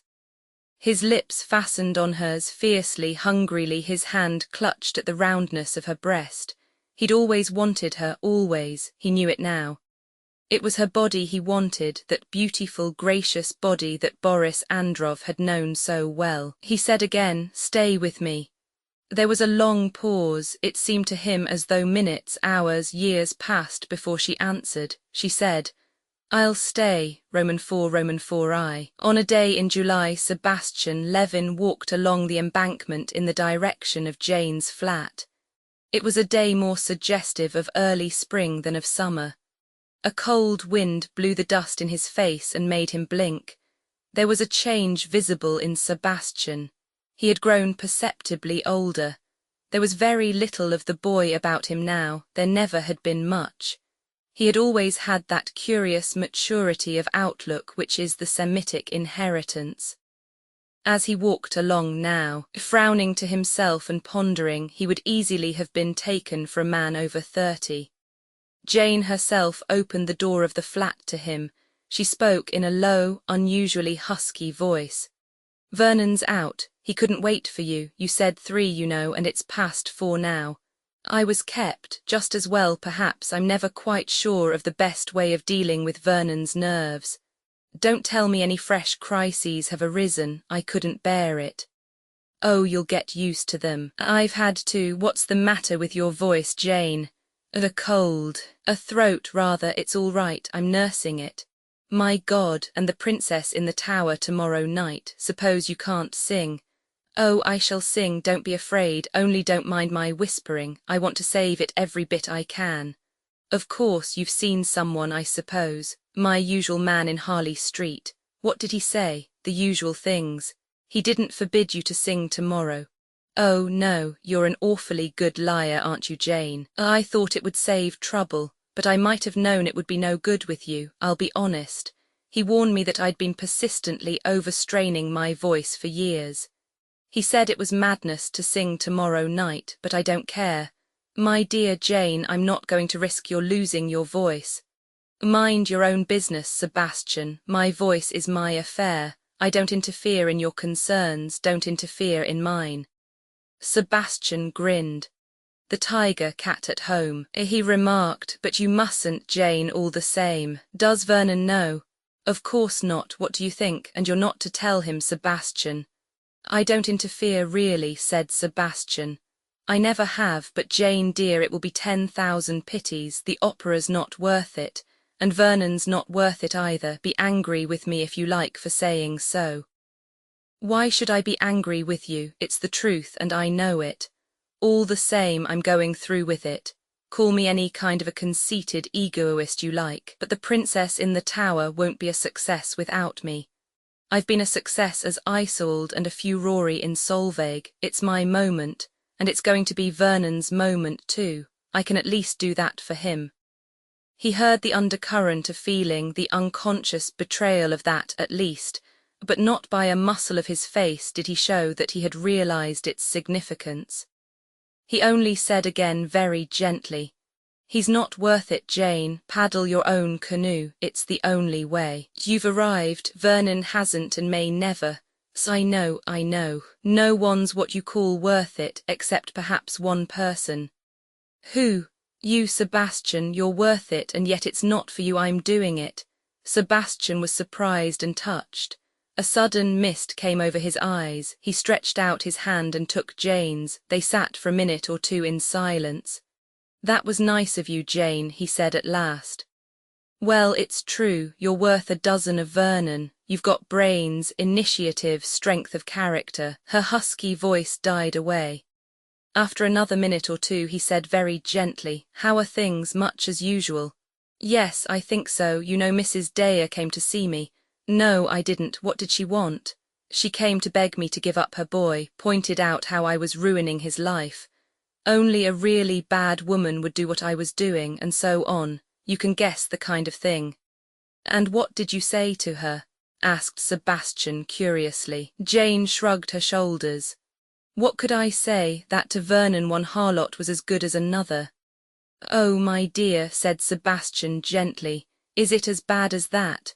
Jane got up, lighted a cigarette and walked restlessly about the room. Sebastian noticed how haggard her face had become. "Is he more or less all right?" he ventured. "He drinks too much," said Jane curtly. "Can't you prevent it?" "No, I can't. It's queer. I should have thought you would always have great influence over Vernon." "Well, I haven't, not now." She was silent for a moment and then said, "Nell's being married in the autumn, isn't she?" "Yes, do you think things will be better then?" "I haven't the least idea." "I wish to God he'd pull up," said Sebastian. "If you can't keep him straight, Jane, nobody can. Of course it's in the blood." She came and sat down again. Tell me everything you know about his people, his father, his mother." Sebastian gave a succinct account of the Dares. Jane listened. "His mother you've seen," he concluded. "Queer, isn't it, that Vernon doesn't seem to have inherited one single thing from her? He's a Dare through and through. They are all artistic, musical, weak-willed, self-indulgent and attractive to women. Heredity's an odd thing." "I don't quite agree with you," said Jane. "Vernon's not like his mother, but he has inherited something from her." "What?" "Vitality. She's an extraordinarily fine animal. Have you ever thought of her that way?" "Well, Vernon's inherited some of that. Without it he'd never have been a composer. If he was a Dare pure and simple, he'd only have dallied with music. It's the bent force that gives him the power to create. You say his grandfather built up their business single-handed. Well, there's the same thing in Vernon." "I wonder if you're right." "I'm sure I am." Sebastian considered silently for some minutes. "Is it only drink?" he said at last. "Or is it, well, I mean, are there other people?" Oh, there are others. And you don't mind. Mind, of course I mind. What do you think I'm made of, Sebastian? I'm nearly killed with minding, but what can I do? Make scenes, rant and rave and drive Vernon away from me altogether. Her beautiful husky voice rose from its whisper. Sebastian made a quick gesture and she stopped. You're right, I must be careful. I can't understand it, grumbled Sebastian. Even his music doesn't seem to mean anything to Vernon now. He's taken every suggestion from Radmager and been like a lamb. It's unnatural. We must wait, it will come back, it's reaction and Nell together. I can't help feeling that if the Princess in the Tower is a success, Vernon will pull himself together. He must feel a certain pride, a sense of achievement. I hope so, said Sebastian heavily. But I'm a bit worried about the future. In what way? What are you afraid of? War. Jane looked at him in astonishment. She could hardly believe her ears. She thought she must have mistaken the word. War. Yes, the outcome of this Sarajevo business. It still seemed to Jane a little absurd and ridiculous. War with whom? Germany, principally. Oh, surely, Sebastian, such a far-away thing. What does the pretext matter? Said Sebastian impatiently. It's the way money has been going, money talks, I handle money, our relations in Russia handle money, we know, from the way money has been behaving for some time we can guess what is in the wind. War's coming, Jane. Jane looked at him and changed her mind. Sebastian was in earnest and Sebastian usually knew what he was talking about. If he said war was coming then, fantastic as it seemed, war would come. Sebastian sat still, lost in thought. Money, investments, various loans, financial responsibilities he had undertaken, the future of his theatres, the policy to be adopted by the weekly paper he owned. Then, of course, there would be fighting. He was the son of a naturalized Englishman. He didn't wish in the least to go and fight, but he supposed it would be necessary. Everyone below a certain age would do so as a matter of course. It was not the danger that worried him, it was the annoyance of leaving his pet schemes to be looked after by someone else. They'll make a mess of it, sure to, thought Sebastian bitterly. He put the war down as being a long job, 2 years, perhaps more. In the end, he shouldn't wonder if America was dragged into it. The government would issue loans, war loans would be a good investment. No highbrow stuff for the theatres, soldiers on leave would want light comedy, pretty girls, legs dancing. He thought it all out carefully. It was a good thing to get a chance to think uninterruptedly. Being with Jane was like being alone. She always knew when you didn't want to be spoken to. He looked across at her. She too was thinking. He wondered what she was thinking about. You never quite knew with Jane. She and Vernon were alike there, didn't tell her thoughts. She was probably thinking about Vernon, if Vernon should go to the war and be killed. But no, that mustn't be. Sebastian's artistic soul rebelled. Vernon mustn't be killed. Roman II, the production of The Princess in the Tower has been forgotten by now. It came at an unfortunate time since war broke out only about 3 weeks later. At the time it was what is called well received. Certain critics waxed a little sarcastic over this new school of young musicians who thought they could revolutionize all existing ideas. Others praised it with sincerity as a work of great promise, though immature. But one and all spoke enthusiastically of the perfect beauty and artistry of the whole performance. Everyone went to Holborn, such miles out of the way, dear, but really worth it, to see the attractive, fantastic drama, and that wonderful new singer, Jane Harding. Her face, dear, is simply wonderful, quite medieval. It wouldn't be the same without her. It was a triumph for Jane, though a triumph that was short-lived. On the 5th day she was forced to retire from the cast. Sebastian was summoned by telephone at an hour when Vernon would not be there. Jane met him with such a radiant smile that he thought at first that his fears were not going to be realized. It's no good, Sebastian. Mary Lloyd must go on with it. She's not too bad, considering. As a matter of fact, she's got a better voice than I have, and she's quite nice looking. I was afraid Herschel would say that. I'd like to see him myself. Yes, he wants to see you, not that there's anything to be done, I'm afraid. What do you mean, nothing to be done? It's gone, my child, gone for good. Herschel's too honest to hold out any real hope. He says of course you never can be absolutely sure. It might come back with rest, etc., etc. He said it very well, and then I looked at him and laughed, and then he had to look shamefaced and own up. He was relieved, I think, at the way I took it. But Jane, darling Jane, oh, don't mind so much, Sebastian, please don't, it's so much easier if you don't. It's been a gamble, you know, all along. My voice was never really strong enough. I gambled with it. So far I won, now I've lost. Well, there it is. One must be a good gambler and not let the hands twitch. Isn't that what they say at Monte Carlo? Does Vernon know? Yes, he's most awfully upset. He loved my voice.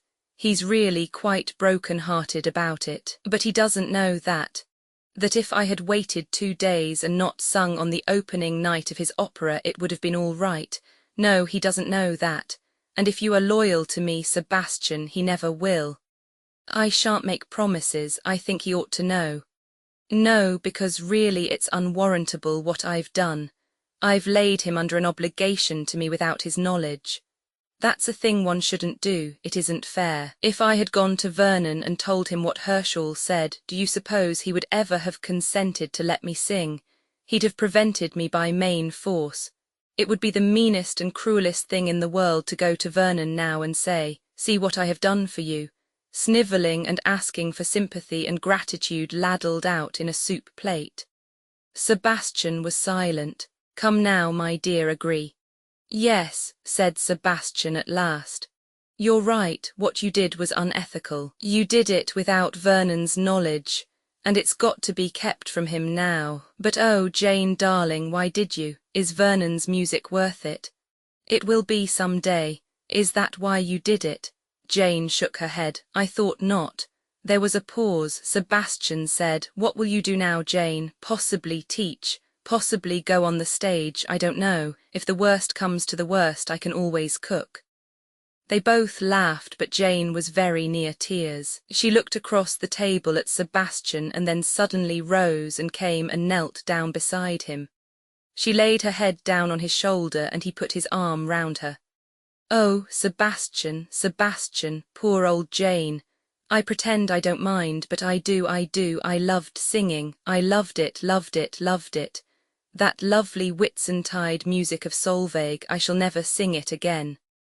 I know, why were you such a fool, Jane? I don't know, sheer idiocy. If you had the choice again, I'd do the same thing again.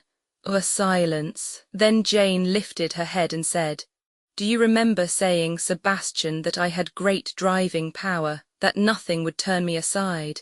And I said that I might be more easily turned aside than you thought, that between Vernon and me I should go to the wall. Sebastian said, Things are queer. Jane slipped down on the floor beside him, her hand still in his. You can be clever, said Sebastian, breaking the silence. You can have the brains to foresee things and the wits to plan things and the force to succeed, but with all the cleverness in the world you can't avoid suffering some way or another. That's what's so odd. I know I've got brains, I know I'll get to the top of anything I undertake. I'm not like Vernon. Vernon will either be a heaven-sent genius or else he'll be an idle, dissipated young man. He's got a gift if he's got anything. I've got ability, and yet with all the ability in the world I can't prevent myself getting hurt. No one can. One might, perhaps, if one gave up one's whole life to it. If you pursued safety and nothing but safety, you'd get your wings singed, perhaps, but that would be all. You'd build a nice smooth wall and hide yourself inside it. You're thinking of somebody in particular, who? Just a fancy. The future Mrs. George Chetwynd, if you want to be exact. Nell, do you think Nell has the strength of character to shut herself out from life? Oh, Nell has got an enormous power of developing protective colouring. Some species have. He paused, then went on. Jane, have you ever heard from Jo? Yes, my dear, twice. What did she say? Very little. Just what fun everything was, and how she was enjoying herself, and how splendid one felt when one had had the courage to defy convention. She paused and then added, She's not happy, Sebastian. You think not? I'm sure of it. There was a long silence. Two unhappy faces looked into the empty fireplace. Outside, taxis hooted as they sped rapidly down the embankment. Life went on. Roman 3, it was the 9th of August. Nell Vereker turned out of Paddington Station and walked slowly down towards the park. Four-wheelers passed her with old ladies in them laden with many hams. Staring placards were flaunted at every street corner. In every shop was a queue of people anxious to buy commodities. Nell had said to herself many times, "We're at war, actually at war," and had not been able to believe it. Today, for the first time, it seemed to come home to her. A train journey where the ticket office refused to change a £5 note had proved the turning point. Ridiculous, but there it was. A taxi passed and Nell hailed it. She got in, giving the address of Jane's flat in Chelsea. She glanced at her watch. It was just 10:30. No fear that Jane would be out so early. Nell went up in the lift and stood outside the door, having rung the bell. Her heart was beating nervously. In another minute the door would open. Her small face grew white and strained. Now the door was opening. She and Jane were face to face. She thought Jane started a little, that was all. "Oh," she said, "it's you." "Yes," said Nell. "May I come in, please?" It seemed to her that Jane hesitated a minute before drawing back to let her enter. She retreated into the hall, shut a door at the far end, and then drew open the sitting-room door for Nell to pass in. She followed her, closing the door behind her. "Well, Jane, I've come to ask you if you know where Vernon is." "Vernon? Yes, I went to his rooms yesterday. He's left. The woman there didn't know where he'd gone. She said his letters were forwarded to you. I went home and wrote to you asking for his address. Then I was afraid you wouldn't tell me, wouldn't even answer. Perhaps, and I thought I'd come instead." "I see." The tone was non-committal, unhelpful. Nell hurried on. "I was sure you'd know where he was. You do, don't you?" "Yes, I know." A slow answer, unnecessarily slow, Nell thought. Either Jane knew or she didn't. "Well then," again a pause, then Jane said, "Why do you want to see Vernon, Nell?" Nell raised a white face. "Because I've been such a beast, such a beast. I see it now that this awful war has come. I was such a miserable coward. I hate myself, simply hate myself. Just because George was kind and good and, yes, rich. Oh, Jane, how you must despise me. I know you do. You're quite right to despise me. Somehow this war has made everything clear, don't you find that? Not particularly. There have been wars before and there will be wars again. They don't really alter anything underneath, you know." Nell was not paying attention. "It's wicked to do anything except marry the man you love. I do love Vernon. I always knew I loved him, but I just hadn't the courage." "Oh, Jane, do you think it's too late? Perhaps it is. Perhaps he won't want me now, but I must see him. Even if he doesn't want me, I must tell him." She stood there looking piteously up at Jane. Would Jane help her? If not, she must try Sebastian, but she was afraid of Sebastian. He might refuse flatly to do anything. "I could get hold of him for you," said Jane slowly after a minute or two. "Oh, thank you, Jane. And Jane, tell me, the war. He's applied to join up, if that's what you mean." "Yes, oh, it's dreadful if he should be killed, but it can't last long. It'll be over by Christmas, everybody says so. Sebastian says it will last 2 years. Oh, but Sebastian can't know. He's not really English, he's Russian." Jane shook her head, then she said, "I'll go and," she paused, "telephone, wait here." She went out, closing the door behind her. She went to the end of the passage and into the bedroom. Vernon raised a dark, rumpled head from the pillow. "Get up," said Jane curtly. "Wash yourself and shave yourself and try and make yourself reasonably decent. Nell's here and wants to see you.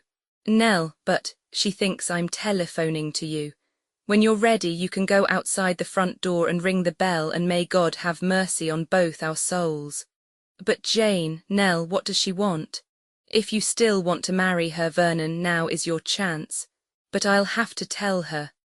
What? That you've been leading a gay life, that you've been wild. All the usual euphemisms. That's all she'll expect, and she'll be grateful to you for laying as little stress on that as possible.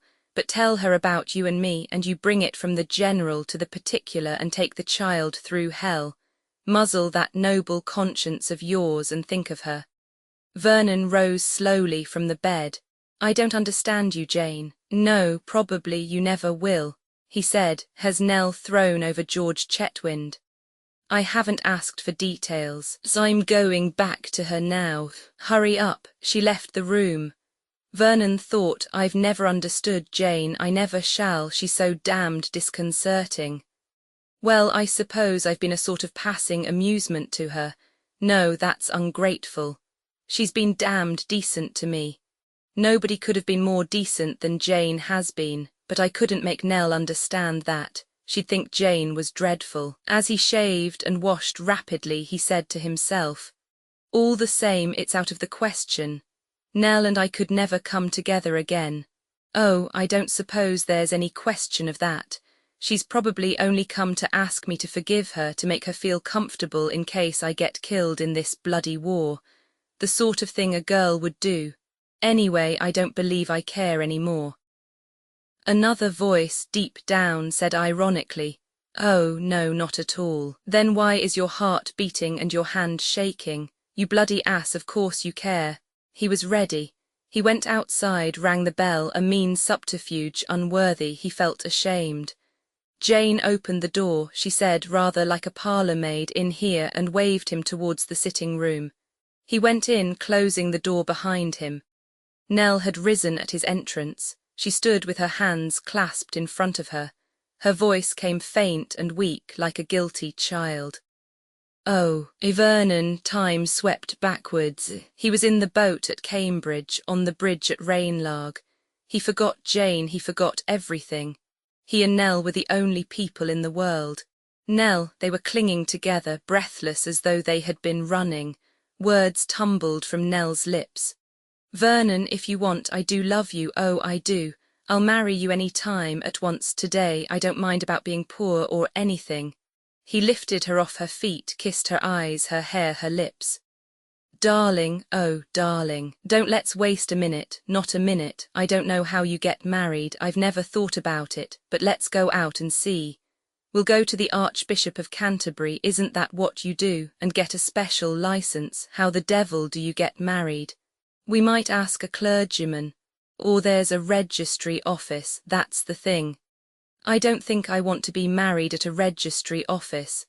I'd feel rather like a cook or a house parlour-maid being engaged. I don't think it's that kind, darling, but if you'd rather be married in a church, let's be married in a church. There are thousands of churches in London, all with nothing to do. I'm sure one of them will love to marry us. They went out together, laughing happily. Vernon had forgotten everything. Remorse, conscience, Jane. At 2:30 that afternoon, Vernon Dare and Elena Vereker were married in the church of St. Ethelred's, Chelsea. Chapter 6. Chapter 7. Book Roman 4 War. It was 6 months later that Sebastian Levin had a letter from Joe. St. George's Hotel, Soho. Dear Sebastian, I'm over in England for a few days. I should love to see you. Yours, Joe. Sebastian read and reread the brief note. He was at his mother's house on a few days' leave, so it had reached him with no delay. Across the breakfast table he was conscious of his mother's eyes watching him, and he marvelled, as he had often done before, at the quickness of her maternal apprehension. She read his face, which most people found so inscrutable, as easily as he read the note in his hand. When she spoke, it was in ordinary commonplace tones. "Tome more marmalade, dear," she said. "No, thanks, mother." He answered the spoken question first, then went on to the unspoken one of which he was so keenly conscious. "It's from Joe." "Joe," said Mrs. Levin. Her voice expressed nothing. "She's in London." There was a pause. "I see," said Mrs. Levin. Still her voice expressed nothing. But Sebastian was aware of a whole tumult of feeling. It was the same to him as though his mother had burst out. My son, and you were just beginning to forget her. Why does she come back like this? Why can't she leave you alone? This girl who has nothing to do with us or our race. This girl who was never the right wife for you and never will be." Sebastian rose. "I think I must go round and see her," his mother answered in the same voice. "I suppose so." They said no more. They understood each other. Each respected the other's point of view. As he swung along the street, it suddenly occurred to Sebastian that Joe had given him no clue as to what name she was staying under at the hotel. Did she call herself Miss Waite or Madame de la Mare? Unimportant, of course, but one of those silly, conventional absurdities that made one feel awkward. He must ask for her under one or the other. How like Joe it was to have completely overlooked the point. But as it happened, there was no awkwardness, for the first person he saw as he passed through the swing doors was Joe herself. She greeted him with a glad cry of surprise. "Sebastian, I'd no idea you could possibly have got my letter so soon." She led the way to a retired corner of the lounge and he followed her. His first feeling was that she had changed. She had gone so far away that she was almost a stranger. It was partly, he thought, her clothes. They were ultra-French clothes, very quiet and dark and discreet, but utterly un-English. Her face, too, was very much made up. Its creamy pallor was enhanced by art, her lips were impossibly red and she had done something to the corners of her eyes. He thought, she's a stranger, and yet she's Joe. She's the same Joe, but she's gone a long way away, so far away that one can only just get in touch with her. But they talked together easily enough, each, as it were, putting out little feelers as though sounding the distance that separated them.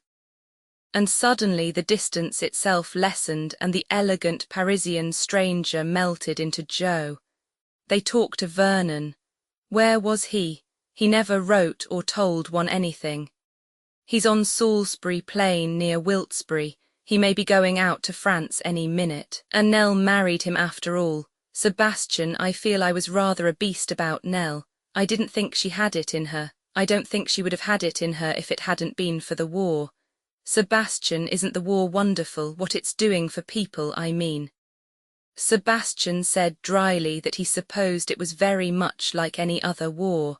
Joe flew out at him vehemently. It isn't, that's just where you're wrong. There's going to be a new world after it. People are beginning to see things they never saw before, all the cruelty and the wickedness and the waste of war, and they'll stand together so that such a thing shall never happen again. Her face was flushed and exalted.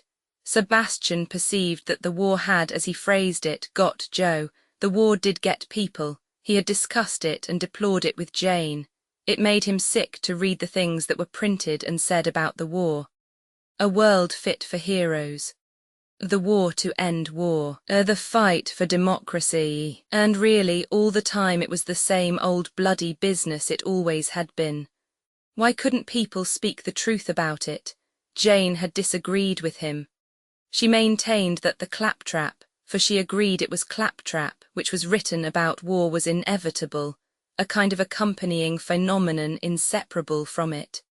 It was nature's way of providing a way of escape. You had to have that wall of illusion and lies to help you to endure the solid facts. It was, to her, pitiable and almost beautiful, these things that we wanted to believe and told ourselves so speciously. Sebastian had said, I dare say, but it's going to play hell with the nation afterwards. He was saddened and a little depressed by Joe's fiery enthusiasm, and yet, after all, it was typical of Joe. Her enthusiasm always was red-hot. It was a toss-up which camp he found her in, that was all. She might just as easily have been a white-hot pacifist, embracing martyrdom with fervour. She said now accusingly to Sebastian, You don't agree, you think everything's going to be just the same. There have always been wars and they have never made any great difference. Yes, but this is a different kind of war altogether. He smiled, he could not help it. My dear Joe, the things that happen to us personally are always different. Oh, I've no patience with you, it's people like you. She stopped. Yes, said Sebastian encouragingly. People like me. You usen't to be like that, you used to have ideas. Now, said Sebastian gravely, I am sunk in money, I'm a capitalist. Everyone knows what a hoggish creature the capitalist is. Don't be absurd, but I do think that money is rather, well, stifling. Yes, said Sebastian, that's true enough, but that's a question of effect on an individual. I will quite agree with you that poverty is a blessed state. Talking in terms of art, it's probably as valuable as manure in a garden, but it's nonsense to say that because I've got money, I'm unfit to make prognostications as to the future, and especially as to the state obtaining after the war. Just because I've got money, I'm all the more likely to be a good judge. Money has got a lot to do with war. Yes, but because you think of everything in terms of money, you say that there always will be wars. I didn't say anything of the kind. I think war will eventually be abolished. I'd give it roughly another 200 years. Ah, you do admit that by then we may have purer ideals. I don't think it's got anything to do with ideals. It's probably a question of transport. Once you get flying going on a commercial scale and you fuse countries together. Air charabancs to the Sahara Wednesdays and Saturdays, that kind of thing. Countries getting mixed up and matey. Trade revolutionized. For all practical purposes, you make the world smaller. You reduce it in time to the level of a nation with counties in it. I don't think what's always alluded to as the brotherhood of man will ever develop from fine ideas. It will be a simple matter of common sense. Oh, Sebastian, I'm annoying you. I'm sorry, Joe dear, you don't believe in anything. Well, it's you who are the atheist, you know, though as a matter of fact that word has gone out of fashion. We say nowadays that we believe in something. Personally, I'm quite satisfied with Jehovah, but I know what you meant when you said that, and you're wrong. I believe in beauty, in creation, in things like Vernon's music. I can't see any real defense for them economically, and yet I'm perfectly sure that they matter more than anything else in the world.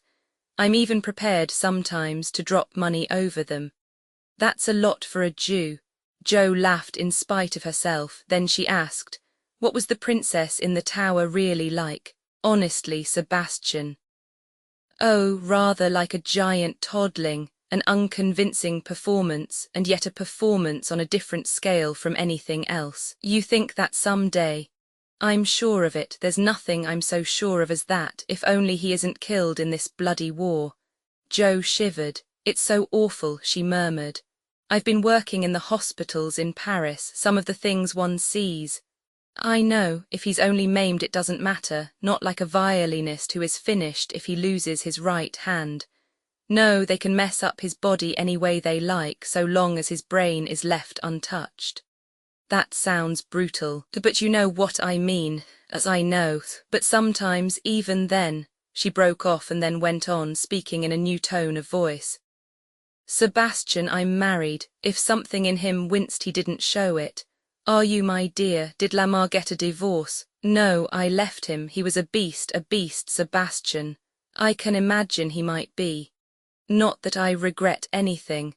One has to live one's life to gain experience. Anything is better than shrinking from life. That's just what people like Aunt Myra can't understand. I'm not going near them at Birmingham. I'm not ashamed or repentant of anything I've done. She gazed at him defiantly, and his mind went back to Jo in the woods at Abbott's Puissance. He thought, she's just the same, wrong-headed, rebellious, adorable. One might have known then that she'd do this sort of thing. He said gently, I'm only sorry that you've been unhappy because you have been unhappy, haven't you? Horribly, but I've found my real life now. There was a boy in hospital, terribly badly wounded. They gave him morphia. He's been discharged now, cured, though of course he isn't fit for service. But the morphia, it's got hold of him, that's why we were married. A fortnight ago, we're going to fight it together." Sebastian did not trust himself to speak, Joe all over, but why in the name of fortune couldn't she have been content with physical disabilities? Morphia, a ghastly business, and suddenly a pang shot through him. It was as though he resigned his last hope of her. Their ways led in opposite directions, Joe amongst her lost causes and her lame dogs, and he on an upward route. He might, of course, be killed in the war, but somehow he didn't think he would be. He was almost certain that he wouldn't even be picturesquely wounded. He felt a kind of certitude that he would come through safely, probably with moderate distinction, that he would come back to his enterprises, reorganizing and revitalizing them, that he would be successful, notably successful in a world that did not tolerate failures. And the higher he climbed, the further he would be separated from Joe. He thought bitterly, there's always some woman to pull you out of a pit, but nobody will come and keep you company on a mountain peak, and yet you may be damned lonely there. He didn't quite know what to say to Joe. No good depressing her. "Poor child," he said rather weakly. "What's your name now?" "Valnier, you must meet Francois some time. I've just come over to settle up some legal bothers. Father died about a month ago, you know." Sebastian nodded. He remembered hearing of Major Waite's death. Joe went on. "I want to see Jane, and I want to see Vernon and Nell." It was settled that he should motor her down to Wiltesbury on the following day. II Nell and Vernon had rooms in a small prim house about a mile out of Wiltesbury. Vernon, looking well and brown, fell upon Joe and hugged her with enthusiasm. They all went into a room full of antimacassars and lunched off boiled mutton and caper sauce. "Vernon, you look splendid, and almost good-looking, doesn't he, Nell?" "That's the uniform," said Nell demurely. She had changed, Sebastian thought, looking at her. He had not seen her since her marriage, 4 months previously. To him she had always fallen into a class, a certain type of charming young girl. Now he saw her as an individual, the real Nell bursting out of her chrysalis. There was a subdued radiance about her. She was quieter than she used to be, and yet she was more alive. They were happy together, no one who looked at them could doubt it. They seldom looked at each other, but when they did you felt it. Something passed between them, delicate, evanescent, but unmistakable. It was a happy meal. They talked of old days, of Abbott's puissance. "And here we are, all 4 of us together again," said Joe. A warm feeling fastened round Nell's heart. Joe had included her, all 4 of us, she had said. Nell remembered how once Vernon had said "we 3" and the words had hurt her. But that was over now. She was one of them. That was her reward, one of her rewards. Life seemed full of rewards at the moment. She was happy, so terribly happy. And she might so easily not have been happy. She might have been actually married to George when the war broke out. How could she ever have been so incredibly foolish as to think that anything mattered, except marrying Vernon? How extraordinarily happy they were, and how right he had been to say poverty didn't matter. It wasn't as though she were the only one. Lots of girls were doing it, flinging up everything, marrying the man they cared for no matter how poor he was. After the war something would turn up. That was the attitude, and behind it lay that awful secret fear that you never took out and looked at properly. The nearest you ever got to it was saying defiantly, "And no matter what happens, we'll have had something." She thought, the world's changing. Everything's different now, it always will be. We'll never go back. She looked across the table at Joe. Joe looked different somehow, very queer, what you would have called before the war, well, not quite. What had Joe been doing with herself, that nasty man Lamar? Oh well, better not think about it. Nothing mattered nowadays. Joe was so nice to her, so different to what she used to be in the old days when Nell had always felt uncomfortably that Joe despised her. Perhaps she had cause, she had been a little coward. The war was awful, of course, but it had simplified things. Her mother, for instance, had come round almost at once. She was disappointed naturally about George Chetwynd, poor George. He really was a dear and she'd been a beast to him, but Mrs. Vereker proceeded to make the best of things with admirable common sense. These war marriages, she used that phrase with a tiny shrug of the shoulders. Poor children, you can't blame them, not wise, perhaps, but what is wisdom at a time like this? Mrs. Vereker needed all her skill and all her wit to deal with her creditors, and she had come off pretty well. Some of them even felt sympathy for her. If she and Vernon didn't really like each other, they concealed the fact quite creditably, and as a matter of fact had only met once since the marriage. It had all been so easy. Perhaps if you had courage, things were always easy. Perhaps that was the great secret of life. Nell pondered, then waking from her reverie plunged once more into the conversation. Sebastian was speaking. "We're going to look Jane up when we get back to town. I've not so much as heard of her for ages. Have you, Vernon?" Vernon shook his head. "No," he said, "I haven't." He tried to speak naturally but didn't quite succeed. "She's very nice," said Nell. "But well, rather difficult, isn't she? I mean, you never quite know what she's thinking about." "She might be occasionally disconcerting," Sebastian allowed. "She's an angel," said Joe with vehemence. Nell was watching Vernon. She thought, "I wish he'd say something, anything. I'm afraid of Jane. I always have been. She's a devil." "Probably," said Sebastian, "she's gone to Russia or Timbuktu or Mozambique. One would never be surprised with Jane." "How long is it since you've seen her?" asked Joe. "Exactly, about 3 weeks. Is that all? I thought you meant really ages." "It seems like it," said Sebastian. They began to talk of Joe's hospital in Paris. Then they talked of Myra and Uncle Sidney. Myra was very well and making an incredible quantity of swabs, and also did duty twice a week at a canteen. Uncle Sidney was well on the way to making a second fortune, having started the manufacture of explosives. "He's got off the mark early," said Sebastian appreciatively. "This war's not going to be over for 3 years at least." They argued the point. The days of an optimistic 6 months were over, but 3 years were regarded as too gloomy a view. Sebastian talked about explosives, the state of Russia, the food question, and submarines. He was a little dictatorial, since he was perfectly sure that he was right. At 5 o'clock, Sebastian and Joe got into the car and drove back to London. Vernon and Nell stood in the road waving. "Well," said Nell, "that's that."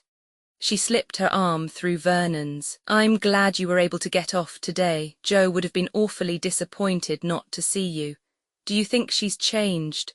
"A little, don't you?" They were strolling along the road and they turned off where a track led over the downs. "Yes," said Vernon with a sigh, "I suppose it was inevitable. I'm glad she's married. I think it's very fine of her, don't you?" "Oh, yes, Joe was always warm-hearted, bless her." He spoke abstractedly. Nell glanced up at him. She realized now that he had been rather silent all day. The others had done most of the talking.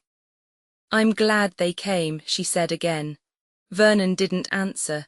She pressed her arm against his and felt him press it against his side, but his silence persisted. It was getting dark and the air came sharp and cold, but they did not turn back, walked on and on without speaking. So they had often walked before, silent and happy, but this silence was different. There was weight in it and menace. Suddenly Nell knew. "Vernon, it's come, you've got to go." He pressed her hand closer still but did not speak. "Vernon, when?" "Next Thursday." "Oh," she stood still. Agony shot through her. It had come. She had known it was bound to come, but she hadn't known quite what it was going to feel like. Nell, don't mind so much. Please don't mind so much." The words came tumbling out now. "It'll be all right. I know it'll be all right. I'm not going to get killed. I couldn't now that you love me. Now that we are so happy. Some fellows feel their number's up when they go out. but I don't. I've a kind of certainty that I'm going to come through. I want you to feel that too.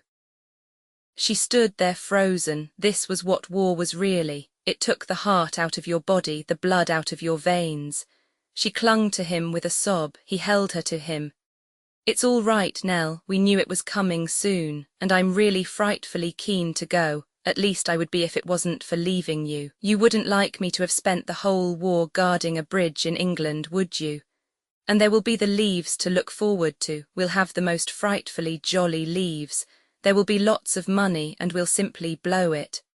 Oh, Nell darling, I just know that nothing can happen to me now that you care for me. She agreed with him. It can't.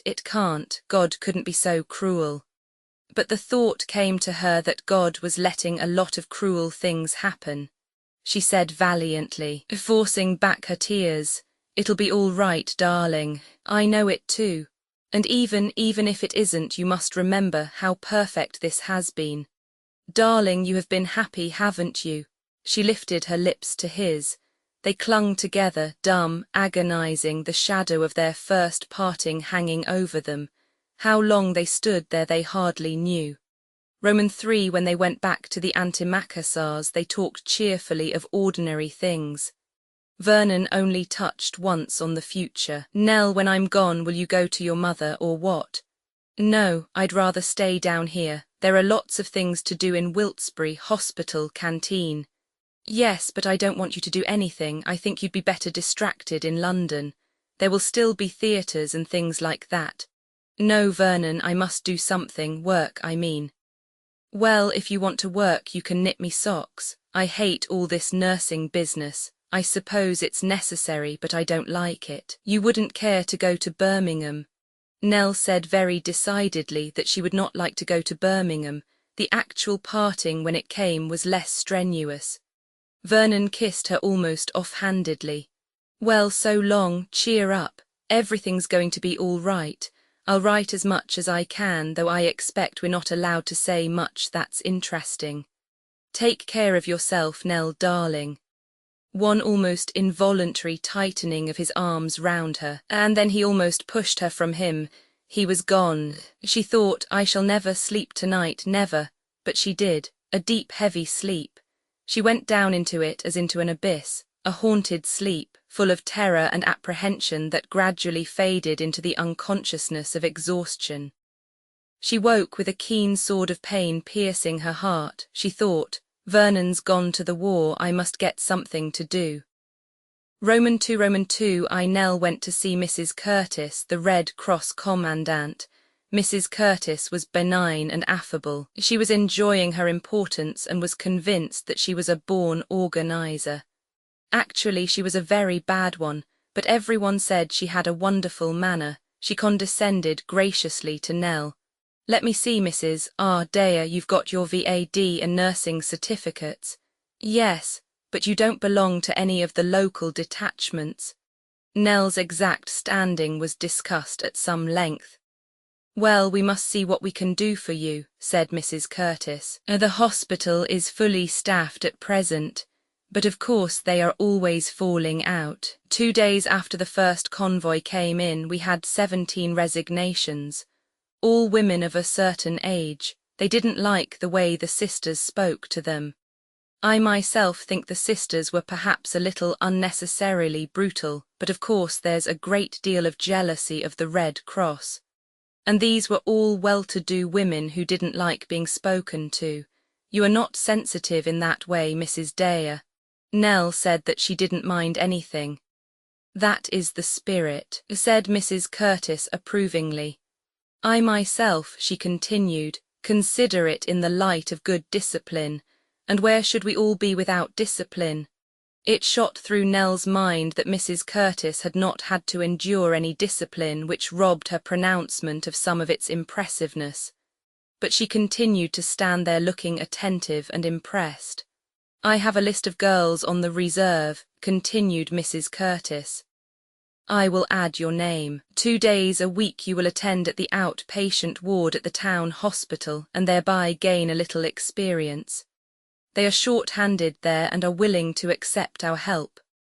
Then you and Miss," she consulted a list, I think Miss Cardner, yes, Miss Cardner, will go with the district nurse on her rounds on Tuesdays and Fridays. You've got your uniform, of course, then that is all right. Mary Cardner was a pleasant, plump girl whose father was a retired butcher. She was very friendly to Nell, explained that the days were Wednesday and Saturday and not Tuesday and Friday. But old Curtis always gets something wrong, that the district nurse was a dear and never jumped on you, and that Sister Margaret at the hospital was a holy terror. On the following Wednesday Nell did her first round with the district nurse, a little bustling woman very much overworked. At the end of the day she patted Nell kindly on the shoulder. "I'm glad to see you have a head on your shoulders, my dear. Really some of the girls who come seem to me half-witted, they do indeed. And such fine ladies you wouldn't believe, not by birth, I don't mean that.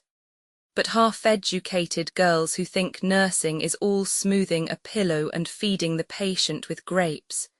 You'll know your way about in no time." Heartened by this, Nell presented herself at the outpatient department at the given time without too much trepidation. She was received by a tall, gaunt sister with a malevolent eye. "Another raw beginner," she grumbled. "Mrs. Curtis sent you, I suppose. I'm sick of that woman. Takes me more time and trouble teaching silly girls who think they know everything than it would to do everything myself." "I'm sorry," said Nell meekly. "Get a couple of certificates, attend a dozen lectures and think you know everything," said Sister Margaret bitterly. "Here they come, don't get in my way more than you can help." A typical batch of patients were assembled. A young boy with legs riddled with ulcers, a child with scalded legs from an overturned kettle, a girl with a needle in her finger, various sufferers with bad ears, bad legs, bad arms. Sister Margaret said sharply to Nell, "Know how to syringe an ear? I thought not. Watch me." Nell watched. "You can do it next time," said Sister Margaret. "Get the bandage off that boy's finger and let him soak it in hot boracic water till I'm ready for him." Nell felt nervous and clumsy. Sister Margaret was paralyzing her. Almost immediately, it seemed, Sister was by her side. "We haven't got all day here to do things in," she remarked. "Here, leave it to me. You seem to be all thumbs. Soak the bandages off that kid's legs. Tepid water."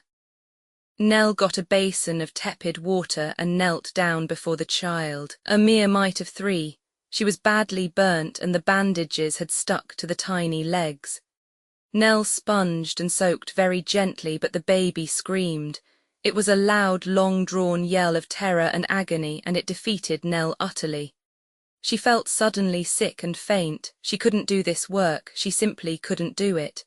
She drew back, and as she did so she glanced up to find Sister Margaret watching her, a gleam of malicious pleasure showing in her eye. "I thought you couldn't stick it." That eye said. It rallied Nell as nothing else would have done. She bent her head and, setting her teeth, went on with her job, trying to avert her mind from the child's shrieks. It was done at last, and Nell stood up, white and trembling and feeling deathly sick. Sister Margaret came along. She seemed disappointed. "Oh, you've done it," she said. She spoke to the child's mother. "I'd be a bit more careful how you let the child get at the kettle in future, Mrs. Summers," she said. "Mrs. Summers complained that you couldn't be everywhere at once." Nell was ordered off to foment a poisoned finger. Next she assisted Sister to syringe the ulcerated leg, and after that stood by while a young doctor extracted the needle from the girl's finger. As he probed and cut, the girl winced and shrank, and he spoke to her sharply. "Keep quiet, can't you?" Nell thought. One never sees this side of things. One is only used to a doctor with a bedside manner.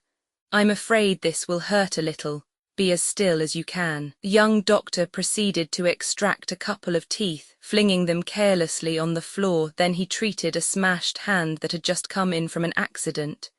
It was not, Nell reflected, that he was unskillful.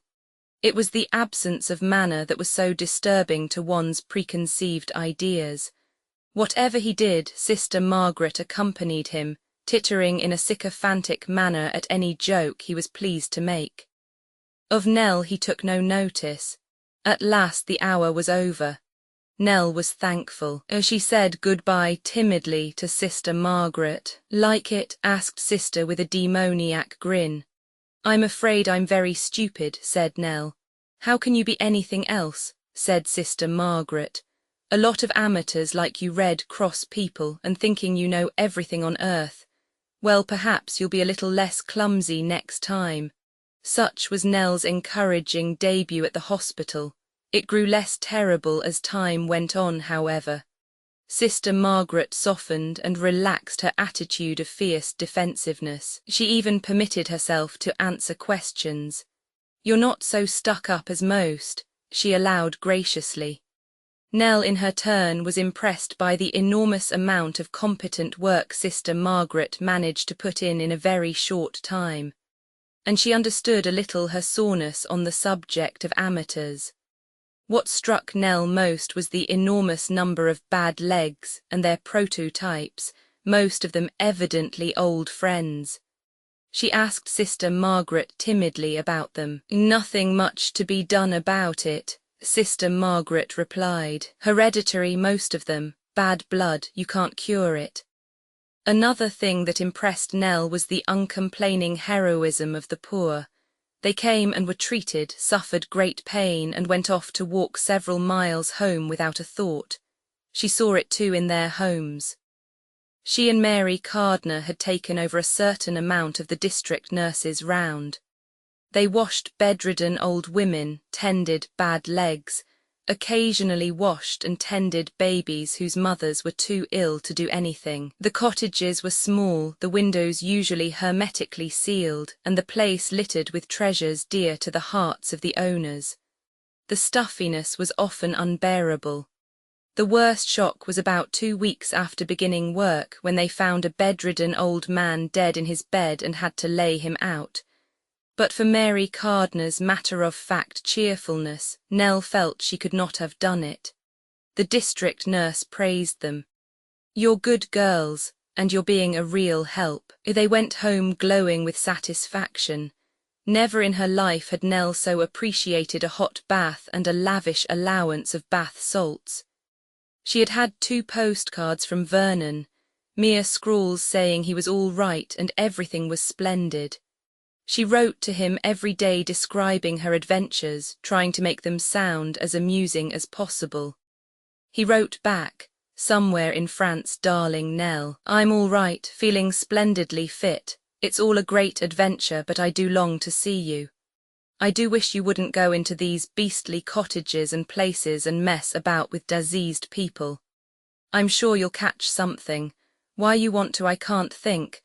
I'm sure it isn't necessary. Do give it up. We think mostly about our food out here, and the Tommies think of nothing but their tea. They'll risk being blown to bits any time for a cup of hot tea. I have to censor their letters. One man always ends yours till hell freezes, so I'll say the same. Yours, Vernon." One morning Nell received a telephone call from Mrs. Curtis. "There is a vacancy for a ward maid, Mrs. Dare. Afternoon duty. Be at the hospital at 2:30. The town hall of Wiltesbury had been turned into a hospital. It was a big new building standing in the cathedral square and overshadowed by the tall spire of the cathedral. A hansom being in uniform with a game leg, and medals received her kindly at the front entrance. "You've come to the wrong door, missy. Staff through the quartermaster's stores. Here the scout will show you the way." A diminutive scout conducted her down steps, through a kind of gloomy crypt where an elderly lady in Red Cross uniform sat surrounded with bales of hospital shirts, wearing several shawls and shivering a good deal, then along stone-flagged passages, and finally into a gloomy underground chamber where she was received by Miss Curtin, the chief of the ward maids, a tall, thin lady with a face like a dreaming duchess and charming, gentle manners. Nell was instructed in her duties, which were simple enough to understand. They entailed hard work but no difficulty. A certain area of stone passages and steps to scrub, then the nurse's tea to lay, wait on and finally clear away. Then the ward maids had their own tea, then the same routine for supper. Nell soon got the hang of things. The salient points of the new life were 1. War with the kitchen, 2. The difficulty of providing the sisters with the right kind of tea. There was a long table where the V.A.D. nurses sat pouring down in a stream, frantically hungry, and always the food seemed to fail before the last 3 were seated. You then applied to the kitchen through a tube and got a biting rejoinder. The right amount of bread and butter had been sent up, 3 pieces for each. Somebody must have eaten more than their share. Loud disclaimers from the V.A.D.s. They chatted to each other amiably and freely, addressing each other by their surnames. I didn't eat your slice of bread, Jones, I wouldn't do such a mean thing. They always send it up wrong. Look here, Catford's got to have something to eat, she's got an op in half an hour. Hurry up, Bulgy, an affectionate nickname this, we've got all those Macintoshes to scrub. Very different the behaviour at the sisters' table at the other side of the room. Conversation there went on genteelly in frosty whispers. Before each sister was a small brown pot of tea. It was Nell's business to know exactly how strong each sister liked it. It was never a question of how weak. To bring washy tea to a sister was to fall from grace forever. The whispers went on incessantly. I said to her, naturally the surgical cases receive the first attention. I only passed the remark, so to speak, pushing herself forward, always the same thing. Would you believe it, she forgot to hold the towel for the doctor's hands. I said to doctor this morning. I passed the remark to nurse, again and again that one phrase recurred. I passed the remark. Nell grew to listen for it. When she approached the table, the whispers became lower and the sisters looked at her suspiciously. Their conversation was secretive and shrouded in dignity. With enormous formality, they offered each other tea. Some of mine, Sister Westhaven, there's plenty in the pot. Would you oblige me with the sugar, Sister Carr? Pardon me. Nell had just begun to realise the hospital atmosphere, the feuds, the jealousies, the cabals and the 101 undercurrents, when she was promoted to the ward, one of the nurses having gone sick. She had a row of 12 beds to attend to, mostly surgical cases. Her companion was Gladys Potts, a small giggling creature, intelligent but lazy. The ward was under the charge of Sister Westhaven, a tall, thin, acid woman with a look of permanent disapproval.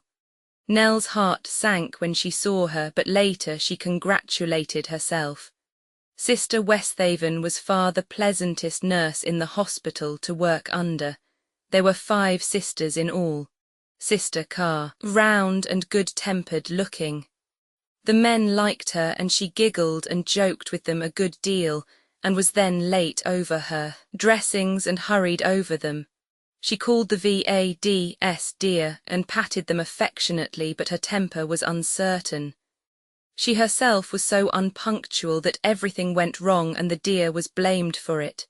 She was maddening to work under. Sister Barnes was impossible, everyone said so. She ranted and scolded from morning to night. She hated V.A.D.s and let them know it. I'll teach them to come here thinking they know everything, was her constant declaration. Apart from her biting sarcasm, she was a good nurse, and some of the girls liked working under her in spite of her lashing tongue. Sister Dunlop was a dugout. She was kindly and placid but thoroughly lazy. She drank a great deal of tea and did as little work as possible. Sister Norris was theatre sister. She was competent at her job, rouged her lips and was cattish to her underlings. Sister Westhaven was by far the best nurse in the hospital. She was enthusiastic over work and was a good judge of those under her. If they showed promise, she was reasonably amiable to them. If she judged them fools, they led a miserable life. On the 4th day she said to Nell, I thought you weren't worth much at first, nurse, but you've got a good lot of work in you. So much imbued by now was Nell by the hospital spirit that she went home in the seventh heaven. Little by little, she sank into the hospital rut. At first she had suffered a heartrending pang at the sight of the wounded. The first dressing of wounds at which she assisted was almost more than she could bear. Those who longed to nurse usually brought a certain amount of emotionalism to the task, but they were soon purged of it. Blood, wounds, suffering were everyday matters. Nell was popular with the men. In the slack hour after tea she wrote letters for them, fetched books she thought they would like from the shelves at the end of the ward, heard stories of their families and sweethearts. She became, in common with the other nurses, zealous to defend them from the cruelties and stupidities of the would-be kind. On visitors' days streams of elderly ladies arrived. They sat down by beds and did their best to cheer our brave soldier. Certain things were conventions. "You're longing to get back, I suppose?" And "Yes, ma'am," was always the answer given. Descriptions were sort of the angels at Mons. There were also concerts. Some were well organised and were thoroughly enjoyed. Others, they were summed up by the nurse on the next row to Nell Philly's deacon. Anybody who thinks they can sing but has never been allowed to buy their families has got their chance now. There were also clergymen. Never, Nell thought, had she seen so many clergymen. One or two were appreciated. They were fine men with sympathy and understanding, and they knew the right things to say and did not stress the religious side of their duties unduly. But there were many others. "Nurse," Nell paused in a hurried progress along the ward, having just been told sharply by Sister, "Nurse, your beds are crooked, no, sevens sticking out." "Yes, couldn't you wash me now, nurse?" Nell stared at the unusual request. "It's not nearly 7:30. It's the parson, he's at me to be confirmed, he's coming in now." Nell took pity on him. The Reverend Canon Edgerton found his prospective convert barred from him by screens and basins of water. "Thank yer, nurse," said the patient hoarsely. "It seems a bit hard to go on nagging at a feller when he can't get away from yer, doesn't it? Washing, interminable washing." The patients were washed, the ward was washed, and at every hour of the day there were mackintoshes to scrub. And eternal tidiness. "Nurse, your beds. The bedclothes are hanging down on No. 9. No, 2 has pushed his bed sideways. What will doctor think? Doctor, doctor, doctor. Morning, noon and night doctor, doctor was a god. From ear VAD, to speak to doctor was lese majesté and brought down the vials of wrath on your head from Sister. Some of the VADs offended innocently. They were Wiltesbury girls and they knew the doctors, knew them as ordinary human beings. They said good morning blithely. Soon they knew better, knew they had been guilty of that awful sin, pushing yourself forward. Mary Cardner pushed herself forward. Doctor asked for some scissors and unthinkingly she handed him the pair she wore. Sister explained her crime to her at length. She ended thus, "I don't say you mightn't have done this. Seeing you had the exact thing that was wanted, you might have said to me, in a whisper, that is this what is needed, Sister? And I would have taken them from you and handed them to Doctor. No one could have objected to that. You got tired of the word doctor. Every remark Sister made was punctuated with it, even when speaking to him. Yes, doctor, 102 this morning, doctor. I don't think so, doctor. Pardon, doctor, I didn't quite catch. Nurse, hold the towel for doctor's hands. And you held the towel meekly, standing like a glorified towel horse. And doctor, having wiped his sacred hands, flung the towel on the floor where you meekly picked it up. You poured water for doctor, you handed soap to doctor, and finally you received the command, "Nurse, open the door for doctor." And what I'm afraid is we shan't be able to grow out of it afterwards, said Philly's deacon wrathfully. I shall never feel the same about doctors again. Even the scrubbiest little doctors I shall be subservient to, and when they come to dine I shall find myself rushing to open the door for them. I know I shall. There was a great freemasonry in the hospital. Class distinctions were a thing of the past. The dean's daughter, the butcher's daughter, Mrs. Manfred, who was the wife of a draper's assistant, Phyllis Deacon, who was the daughter of a baronet. They all called each other by their surnames, and shared the common interest of what would there be for supper and would it go round. Undoubtedly there was cheating.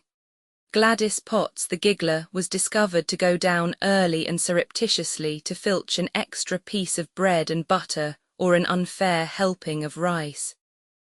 "You know," said Phyllis Deacon, "I do sympathise with servants now. One always thinks they mind so much about their food, and here are we getting just the same. It's having nothing else to look forward to. I could have cried when the scrambled eggs didn't go round last night." "They oughtn't to have scrambled eggs," said Mary Cardner angrily.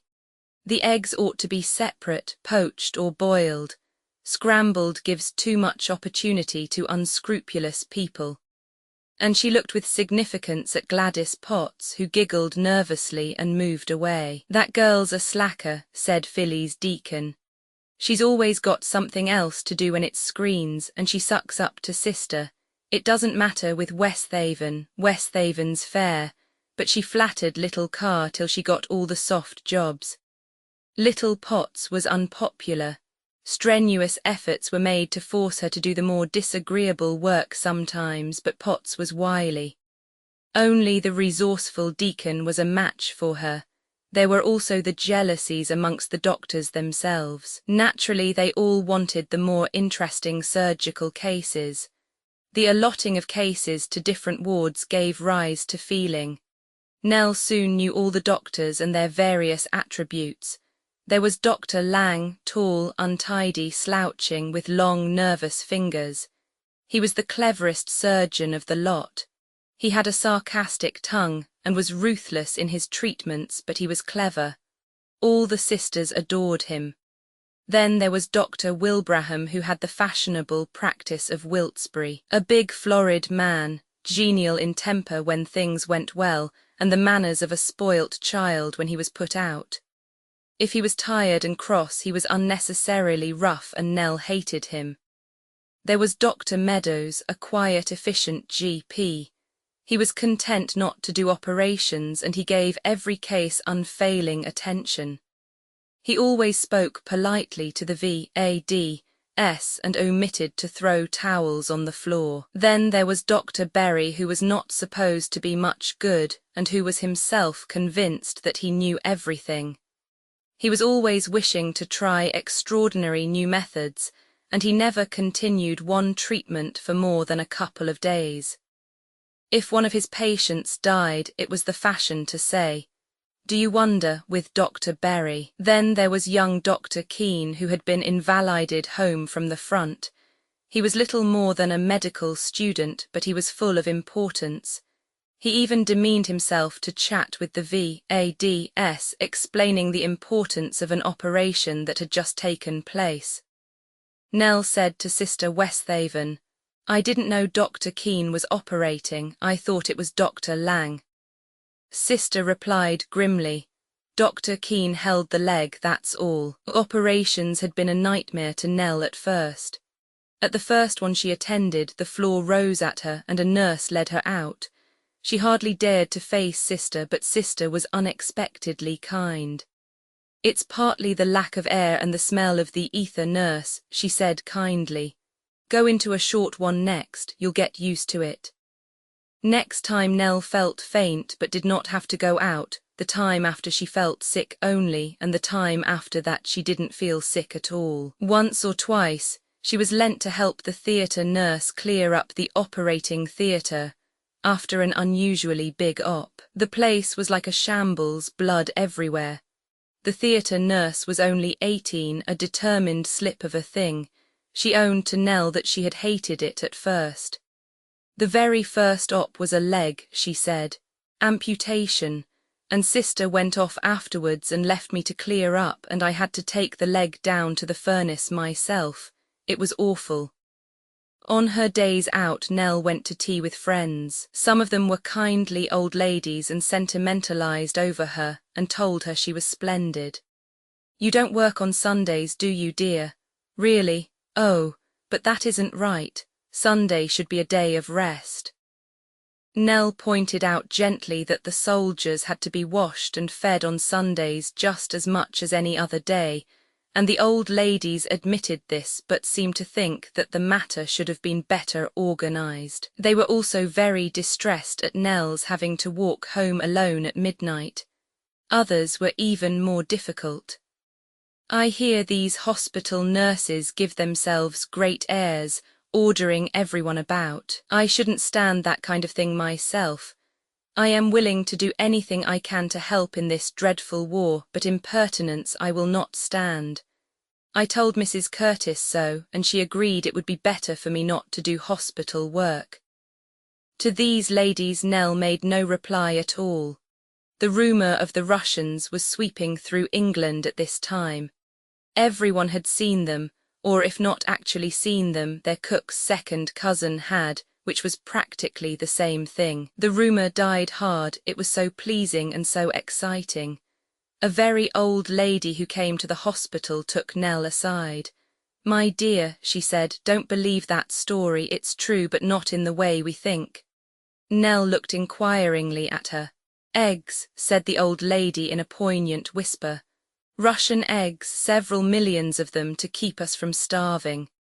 Nell wrote all these things to Vernon. She felt terribly cut off from him. His letters were naturally terse and constrained, and he seemed to dislike the idea of her working in hospital. He urged her again and again to go to London, enjoy herself. How queer men were, Nell thought. They didn't seem to understand. She would hate to be one of the keeping themselves bright for the boys' brigade. How soon you drifted apart when you were doing different things. She couldn't share Vernon's life and he couldn't share hers. The first agony of parting, when she had felt sure he would be killed, was over. She had fallen into the routine of wives. 4 months had passed and he hadn't been even wounded. He wouldn't be. Everything was all right. 5 months after he had gone out, he wired that he had got leave. Nell's heart almost stopped beating. She was so excited. She went off to Matron and was granted leave of absence. She travelled to London feeling strange and unusual in ordinary clothes. Their first leave, Roman II, it was true, really true. The leave train came in and disgorged its multitudes. She saw him, he was actually there, they met, neither could speak. He squeezed her hand frantically. She knew then how afraid she had been. That 5 days went by in a flash. It was like some queer, delirious dream. She adored Vernon and he adored her, but they were in some ways like strangers to each other. He was offhand when she spoke about France. It was all right, everything was all right. One made jokes about it and refused to treat it seriously. "For goodness sake, Nell, don't sentimentalize. It's awful to come home and find everyone with long faces. And don't talk slush about our brave soldiers laying down their lives, etc. That sort of stuff makes me sick. Let's get tickets for another show." Something in his absolute callousness perturbed her. It seemed somehow rather dreadful to treat everything so lightly. When he asked her what she had been doing, she could only give him hospital news and that he didn't like. He begged her again to give it up. "It's a filthy job, nursing. I hate to think of your doing it." She felt chilled, rebuffed, then rebuked herself. They were together again. What did anything else matter? They had a wild, delightful time. They went to a show and danced every night. In the daytime they went shopping. Vernon bought her everything that took his fancy. They went to a Paris firm of dressmakers and sat there whilst airy young duchesses floated past in wisps of chiffon and Vernon chose the most expensive model. They felt horribly wicked but dreadfully happy when Nell wore it that night. Then Nell told him he ought to go and see his mother. Vernon rebelled. "Oh, darling, I don't want to. Our little short precious time. I can't miss a minute of it." Nell pleaded. Myra would be terribly hurt and disappointed. "Well then, you've got to come with me. No, that wouldn't do at all. In the end he went down to Birmingham for a flying visit. His mother made a tremendous fuss over him, greeted him with floods of what she called glad proud tears, and trotted him round to see the Bents. Vernon came back seething with conscious virtue. You are a hard-hearted devil, Nell. We've missed a whole day. God, how I've been slobbered over. He felt ashamed as soon as he had said it. Why couldn't he love his mother better? Why did she always manage to rub him up the wrong way, no matter how good his resolutions were? He gave Nell a hug. I didn't mean it. I'm glad you made me go. You're so sweet, Nell. You never think of yourself. It's so wonderful being with you again. You don't know. And she put on the French model gown, and they went out to dine with a ridiculous feeling of having been model children and deserving a reward. They had nearly finished dinner when Nell saw Vernon's face change. It stiffened and grew anxious. What is it? Nothing, he said hastily, but she turned and looked behind her. At a small table against the wall was Jane.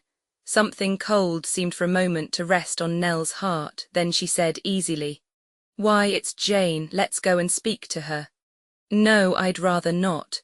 She was a little surprised by the vehemence of his tone. He saw that and went on, I'm stupid, darling, I want to have you and nothing but you, not other people butting in. Have you finished? Let's go. I don't want to miss the beginning of the play. They paid the bill and went. Jane nodded to them carelessly and Nell waved her hand to her. They arrived at the theatre 10 minutes early. Later, as Nell was slipping the gown from her white shoulders, Vernon said suddenly, Nell, do you think I shall ever write music again? Of course, why not? Oh, I don't know, I don't think I want to. She looked at him in surprise. He was sitting on a chair, frowning into space. I thought it was the only thing you cared about. Cared about, that doesn't express it in the least. It isn't the things you care about that matter. It's the things you can't get rid of, the things that won't let you go, that haunt you like a face that you can't help seeing even when you don't want to. Darling Vernon, don't. She came and knelt down beside him. He clutched her to him convulsively. Nell, darling Nell, nothing matters but you, kiss me.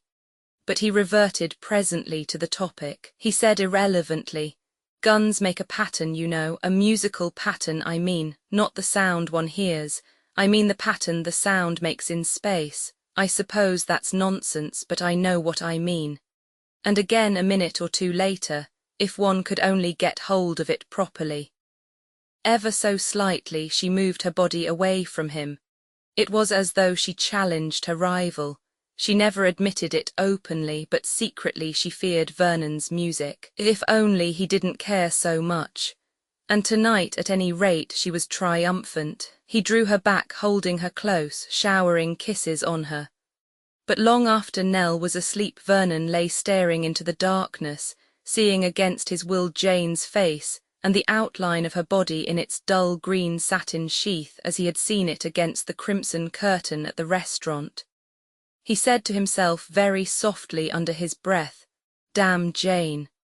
But he knew that you couldn't get rid of Jane as easily as that. He wished he hadn't seen her. There was something so damnably disturbing about Jane. He forgot her the next day. It was their last and it went terribly quickly. All too soon it was over. Roman 3 it had been like a dream. Now the dream was over. Nell was back at the hospital. It seemed to her she had never been away. She waited desperately for the post, for Vernon's first letter. It came more ardent and unrestrained than usual, as though even censorship had been forgotten. Nell wore it against her heart, and the indelible pencil came off on her skin. She wrote and told him so. Life went on as usual. Dr. Lang went out to the front and was replaced by an elderly doctor with a beard who said, thank ye, sister," every time he was offered a towel or was helped on with his white linen coat. They had a slack time with most of the beds empty, and Nell found the enforced idleness trying. One day, to her surprise and delight, Sebastian walked in. He was home on leave and had come down to look her up. Vernon had asked him to. Oh, you've seen him then? Sebastian said yes, his lot had taken over from Vernon. And he's all right. Oh, yes, he's all right. Something in the way he said it caused her alarm. She pressed him. Sebastian frowned in perplexity. It's difficult to explain, Nell. You see, Vernon's an odd beggar, always has been. He doesn't like looking things in the face. He quelled the fierce retort that he saw rising to her lips. I don't mean in the least what you think I mean. He isn't afraid. Lucky devil. I don't think he knows what fear is. I wish I didn't. No, it's different from that. It's the whole life. It's pretty ghastly, you know. Dirt and blood and filth and noise, above all noise, recurrent noise at fixed times. It gets on my nerves, so what must it do to Vernon's? Yes, but what did you mean by not facing things? Simply that he won't admit that there's anything to face. He's afraid of minding, so he says there's nothing to mind. If he'd only admit that it's a bloody, filthy business like I do, he'd be all right. But it's like that old piano business. He won't look at the thing fair and square. And it's no good saying there ain't no such thing when there is, but that's always been Vernon's way. He's in good spirits, enjoying everything, and it isn't natural. I'm afraid of I don't know what I'm afraid of. But I know that telling yourself fairy stories is about the worst thing you can do. Vernon's a musician, and he's got the nerves of a musician. The worst of him is that he doesn't know anything about himself. He never has. Nell looked troubled. Sebastian, what do you think will happen? Oh, nothing, probably. What I should like to happen would be for Vernon to stop one in as conveniently painless a place as possible and come back to be nursed for a bit. How I wish that would happen. Poor old Nell, it's rotten for all you people. I'm glad I haven't got a wife. If you had, Nell paused, then went on. Do you want her to work in a hospital, or would you rather she did nothing? Everybody will be working sooner or later. It's as well to get down to it as soon as possible, I should say. Vernon doesn't like my doing this. That's his ostrich act again, plus the reactionary spirit that he's inherited and will never quite outgrow.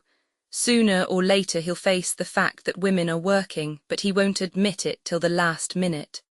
Nell sighed. How worrying everything is. I know, and I've made things worse for you, but I'm awfully fond of Vernon. He's the one friend I care about, and I hoped if I told you what I thought you'd encourage him to, well, give way a little at any rate to you, but perhaps to you he does let himself go. Nell shook her head. He won't do anything but joke about the war. Sebastian whistled. Well, next time get it out of him, stick to it. Nell said suddenly and sharply. Do you think he'd talk better to Jane? To Jane? Sebastian looked rather embarrassed. I don't know, perhaps it all depends. You do think so? Why, tell me why, is she more sympathetic or what? Oh, Lord, no, Jane's not exactly sympathetic. Provocative is more the word. You get annoyed with her, and out pops the truth. She makes you aware of yourself in ways you don't want to be. There's nobody like Jane for pulling you off your high horse.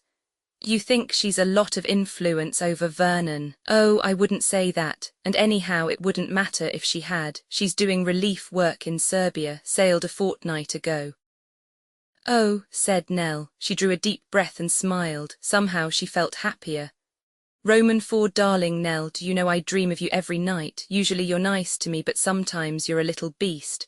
Cold and hard and far away. You couldn't be that really, could you? Not now. Darling, will the indelible pencil ever come off? Nell, sweetheart, I never believe I'm going to be killed, but if I were, what would it matter? We've had so much. You'd think of me always as happy and loving you, wouldn't you, sweetheart? I know I'd go on loving you after I was dead. That's the only bit of me that couldn't die. I love you, love you, love you. He had never written to her quite like that before. She put the letter in its usual place. That day she was absent-minded at the hospital. She forgot things. The men noticed it. Nurse is daydreaming. They teased her, making little jokes. And she laughed back. It was so wonderful, so very wonderful to be loved. Sister Westhaven was in a temper. Nurse Potts slacked more than usual. But it didn't matter. Nothing mattered. Even the monumental Sister Jenkins, who came on night duty and was always full of pessimism, failed to impress her with any kind of gloom. "Ah," Sister Jenkins would say, settling her cuffs and moving 3 double chins round inside her collar in an effort to alleviate their mass. "No, 3 still alive, you surprise me. I didn't think he'd last through the day. Well, he'll be gone tomorrow, poor young chap." Sister Jenkins was always prophesying that patients would be gone tomorrow, and the failure of her prognostications to come true never seemed to induce in her a more hopeful attitude. "I don't like the look of No. 18, that last operation was worse than useless. No. 8 is going to take a turn for the worse unless I'm much mistaken." I said so to Doctor, but he didn't listen to me. "Now then, nurse," with sudden acerbity, "no need for you to hang about. Off duty is off duty." Nell accepted this gracious permission to depart, well aware that if she had not lingered, Sister Jenkins would have asked her what she meant by hurrying away like that. Not even willing to wait a minute over time. It took 20 minutes to walk home.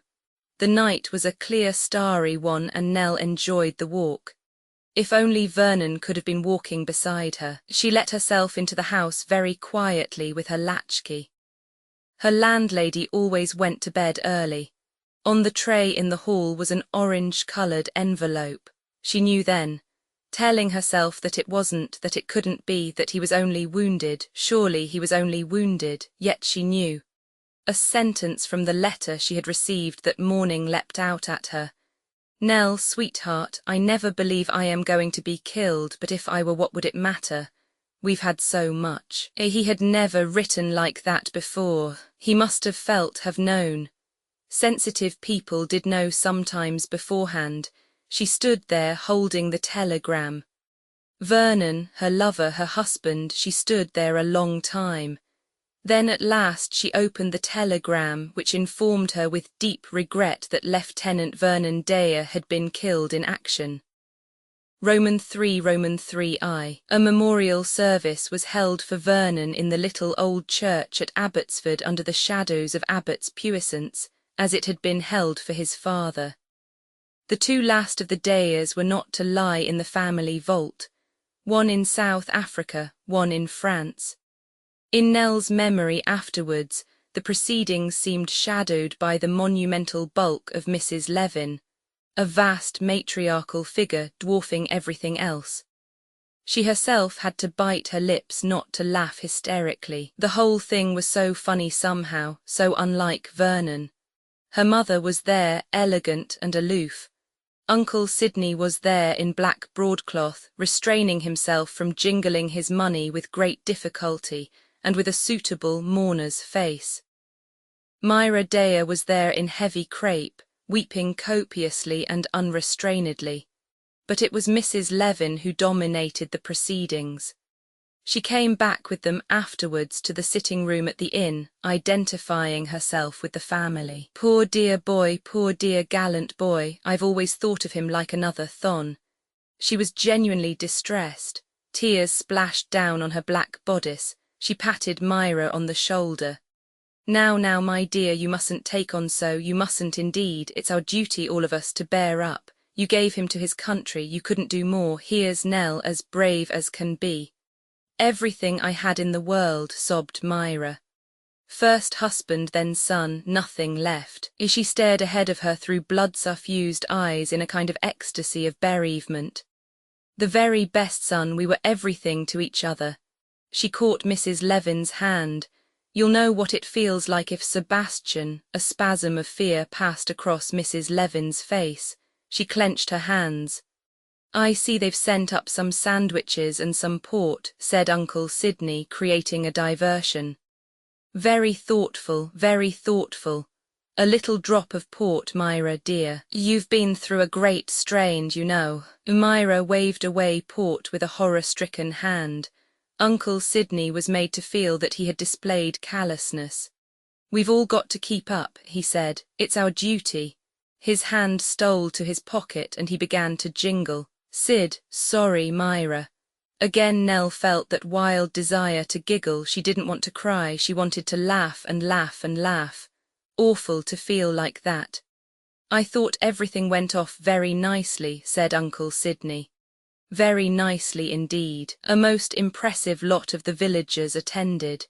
You wouldn't like to stroll round Abbott's puissance? That was a very nice letter putting it at our disposal today." "I hate the place," said Myra vehemently. "I always have. I suppose, Nell, you've seen the lawyers. I understand Vernon made a perfectly simple will before going out to France, leaving everything to you. In that case, Abbott's puissance is now yours. It was not entailed, and in any case there are no Deyers now in existence." Nell said, "Thank you, Uncle Sydney, I've seen the lawyer. He was very kind and explained everything to me." "That's more than any lawyer can do as a rule," said Uncle Sydney. "They make the simplest things sound difficult. It's not my business to advise you, but I know there's no man in your family who can do so. Much the best thing you can do is to sell it. There's no money to keep it up, you know, you understand that." Nell did understand. She saw that Uncle Sydney was making it clear to her that no Bent money was coming her way. Myra would leave her money back to her own family. That, of course, was only natural. Nell would never have dreamed of anything else. As a matter of fact, Uncle Sydney had at once tackled Myra as to whether there was a child coming. Myra said she didn't think so. Uncle Sydney said she had better make sure. "I don't know exactly how the law stands, but as it is, if you were to pop off tomorrow having left your money to Vernon, it might go to her. No good taking any chances." Myra said tearfully that it was very unkind of him to suggest that she was going to die. "Nothing of the sort, you women are all alike. Carrie sulked for a week when I insisted on her making a proper will. We don't want good money to go out of the family." Above all, he did not want good money to go to Nell. He disliked Nell, whom he regarded as Enid's supplanter, and he loathed Mrs. Vereker, who always managed to make him feel hot and clumsy and uncertain about his hands. "Nell, of course, will take legal advice," said Mrs. Vereker sweetly. "Don't think I want to butt in," said Uncle Sydney. Nell felt a passionate pang of regret. If only she were going to have a child. Vernon had been so afraid for her. "It would be so dreadful for you, darling, if I were to be killed and you were left with all the trouble and worry of a child and very little money. Besides, you never know, you might die. I couldn't bear to risk it." And really it had seemed better and more prudent to wait, but now she was sorry. Her mother's consolations had seemed coldly brutal to her. "You're not going to have a baby, are you, Nell? Well, I must say I'm thankful. Naturally you'll marry again, and it's so much better when there are no encumbrances." In answer to a passionate protest, Mrs. Vereker had smiled.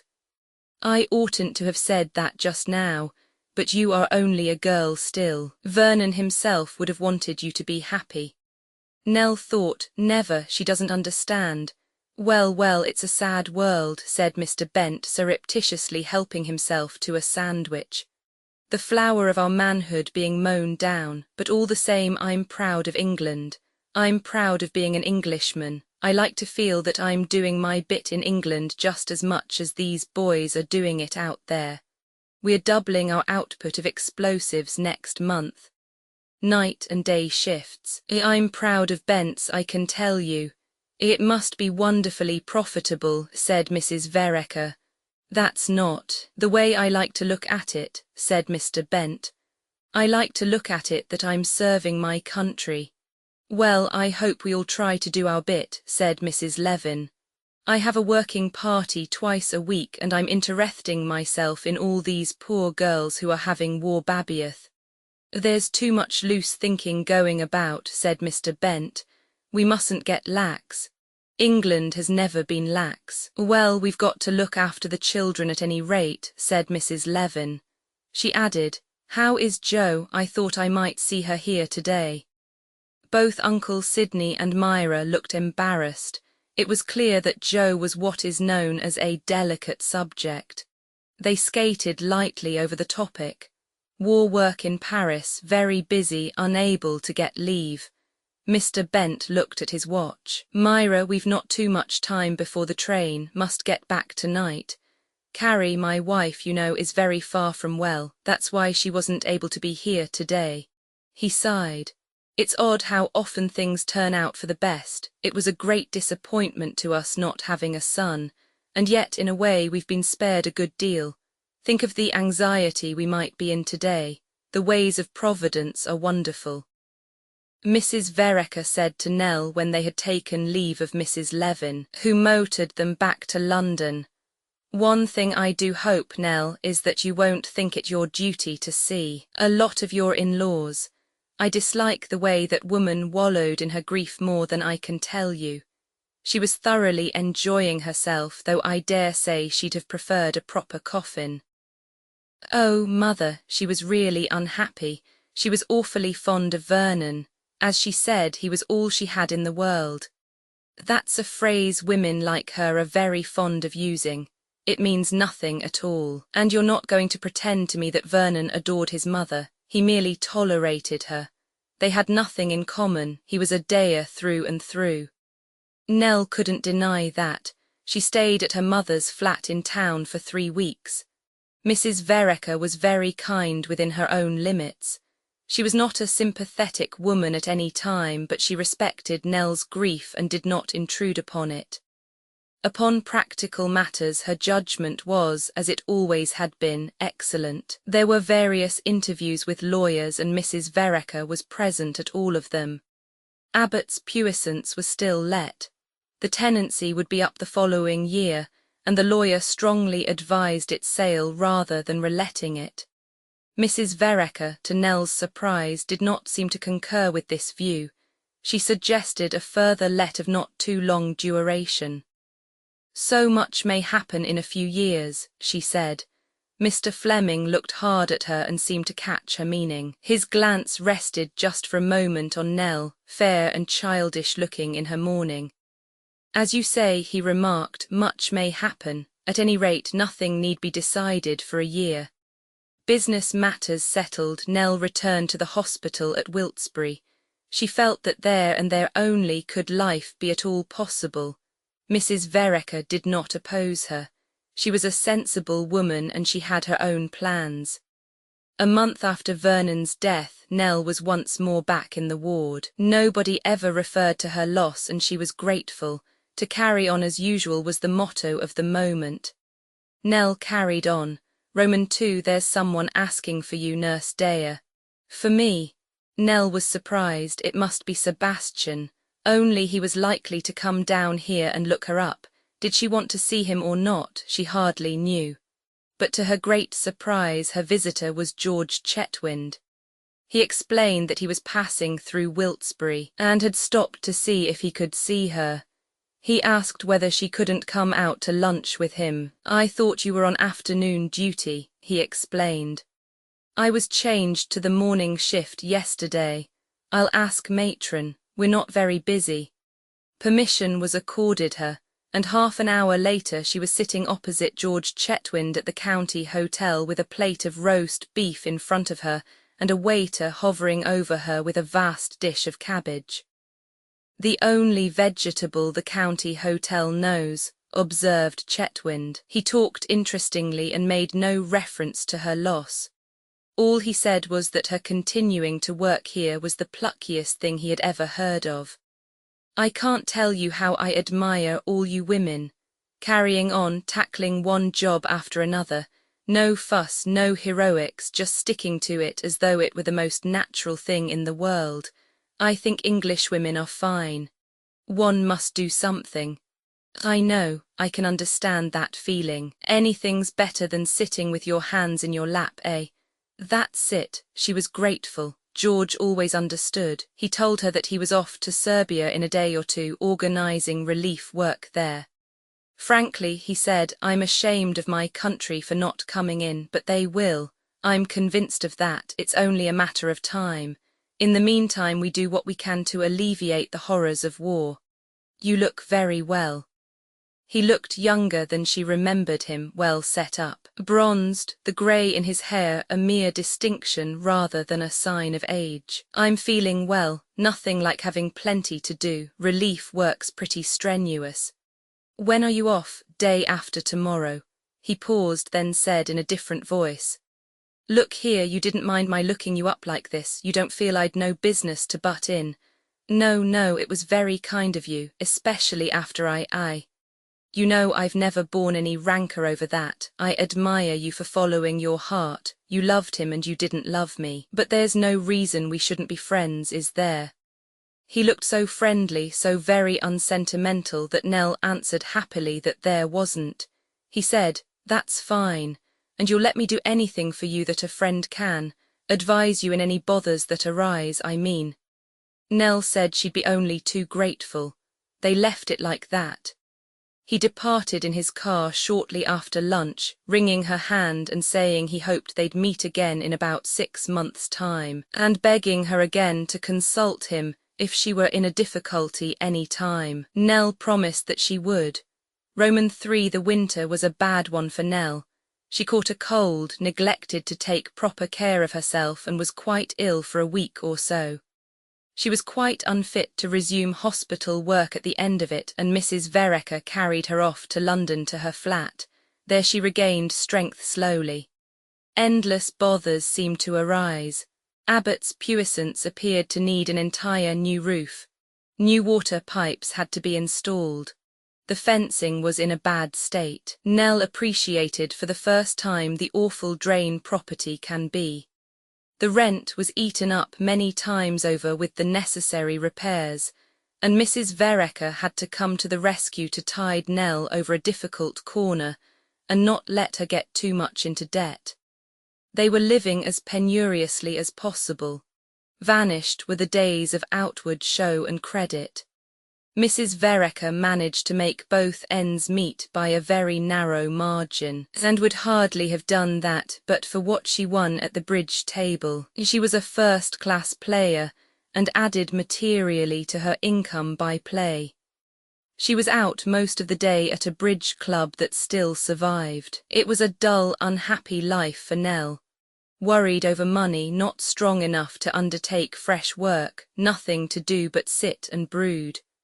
Poverty combined with love in a cottage was one thing, poverty without love to soften it was another. Sometimes Nell wondered how she was ever going to get through a life that stretched drear and bleak ahead of her. She couldn't bear things, she simply couldn't. Then Mr. Fleming urged her to make a decision concerning Abbott's puissance. The tenancy would be up in a month or 2. Something must be done. He could not hold out any hopes of letting it for a higher rent. Nobody wanted to rent big places without central heating or modern conveniences. He strongly advised her to sell.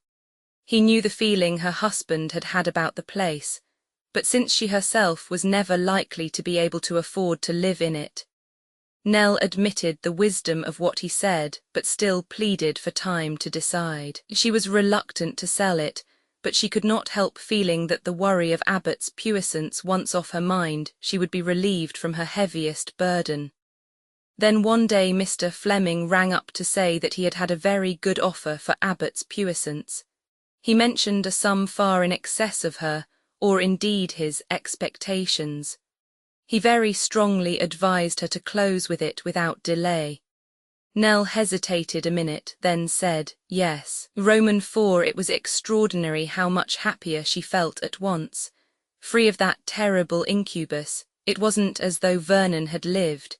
Houses and estates were simply white elephants when you hadn't the necessary money to keep them up properly.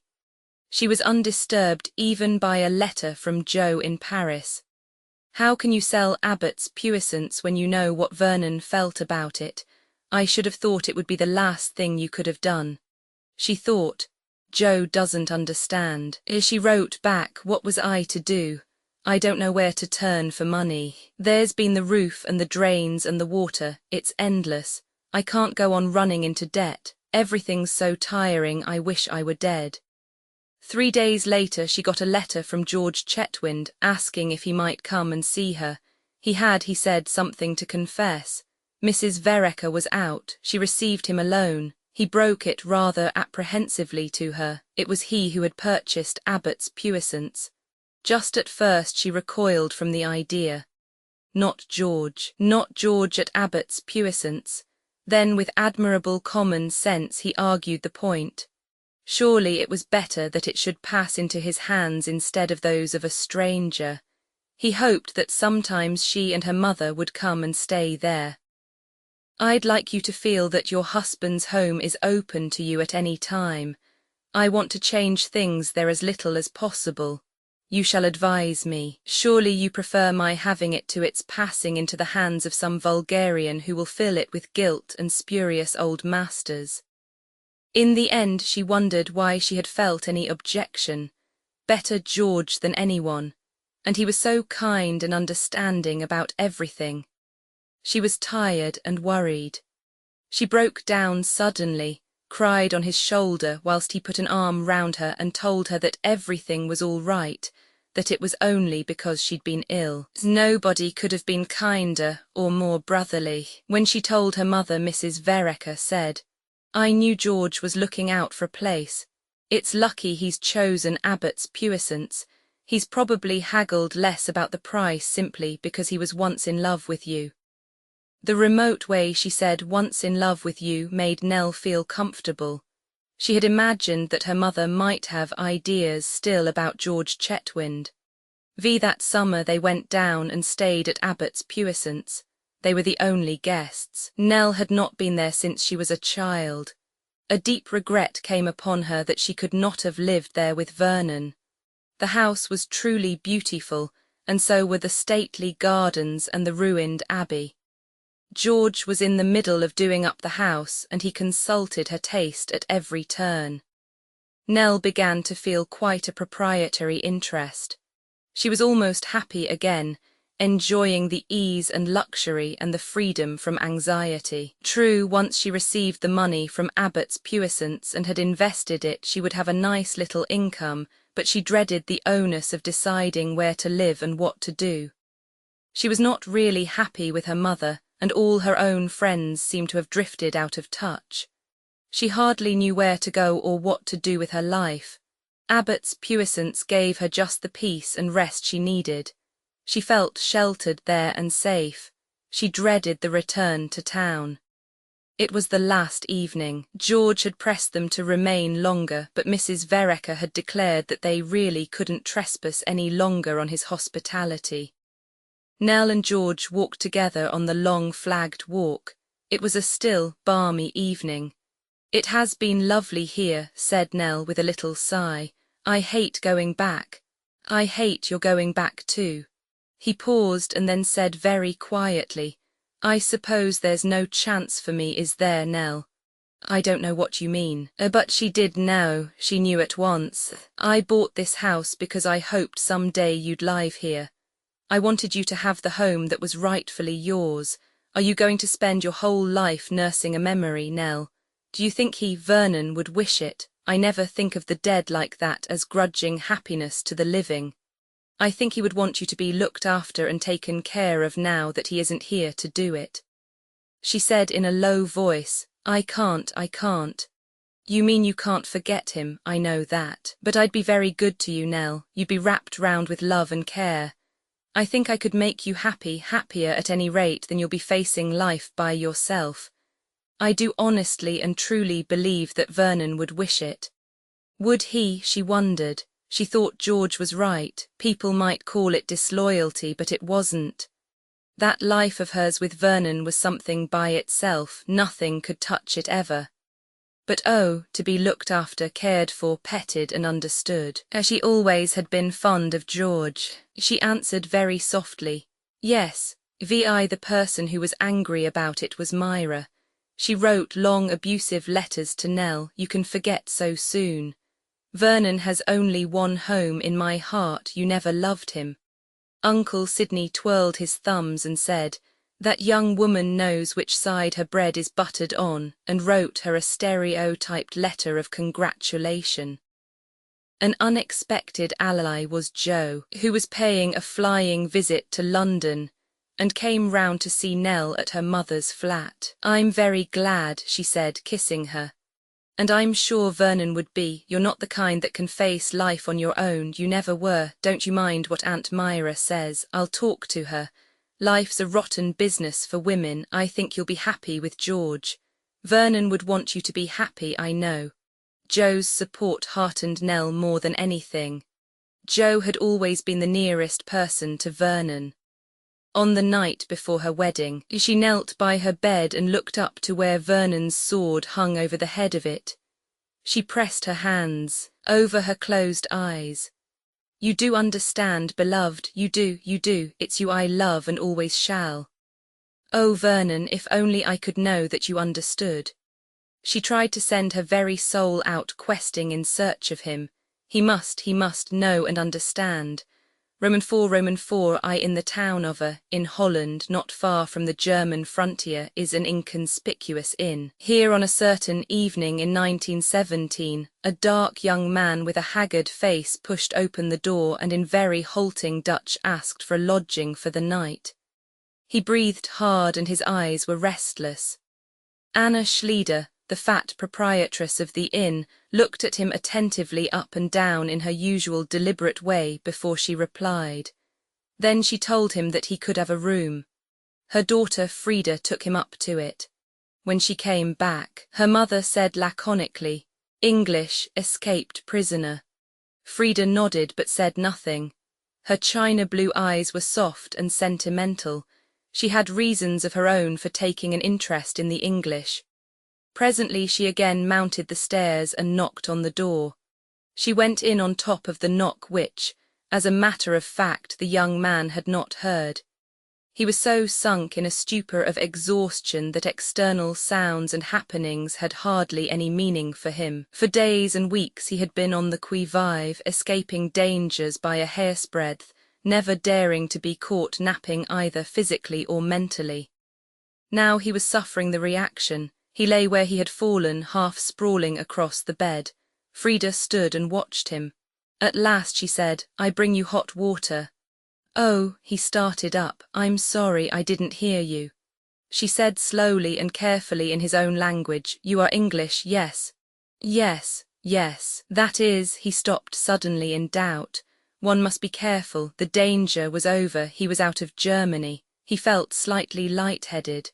A diet of raw potatoes dug up from the fields was not stimulating to the brain. But he still felt he must be careful, it was so difficult. He felt queer, felt that he wanted to talk and talk, pour out everything now that at last that fearful long strain was over. The Dutch girl was nodding her head at him gravely, wisely. "I know," she said, "you come from over there." Her hand pointed in the direction of the frontier. He looked at her, still irresolute. "You have escaped, yes, we had before one like you." A wave of reassurance passed over him. She was all right, this girl. His legs suddenly felt weak under him. He dropped down on the bed again. "You are hungry. Yes, I see, I go and bring you something." Was he hungry? He supposed he was. How long was it since he had eaten? 1 day, 2 days, he couldn't remember. The end had been like a nightmare, just keeping blindly on. He had a map and a compass. He knew the place where he wanted to cross the frontier, the spot that seemed to him to offer the best chance. 1,000 to 1 chances against him being able to pass the frontier, but he had passed it. They had shot at him and missed, or was that all a dream? He had swum down the river, that was it. No, that was all wrong too. Well, he wouldn't think about it. He had escaped, that was the great thing. He leaned forward, supporting his aching head in his hands. Very soon Frida returned carrying a tray with food on it and a great tankard of beer. He ate and drank while she stood watching him. The effect was magical, his head cleared. He had been light-headed, he realized that now. He smiled up at Frida. "That's splendid," he said. "Thanks awfully." Encouraged by his smile, she sat down on a chair. "You know London?" "Yes, I know it." He smiled a little. She had asked that so quaintly. Frida did not smile, she was in deadly earnest. "You know a soldier there, what is it? Corporal Green." He shook his head a little touched. I'm afraid not, he said gently. Do you know his regiment? It was a London regiment, the London Fusiliers. She had no further information than that, he said kindly. When I get back to London I'll try to find out. If you like to give me a letter. She looked at him doubtfully, yet with a certain air of trusting appeal. In the end the doubt was vanquished. I will write, yes, she said. She rose to leave the room and said abruptly, We have an English paper here, 2 English papers here. My cousin brought them from the hotel. You would like to see them, yes.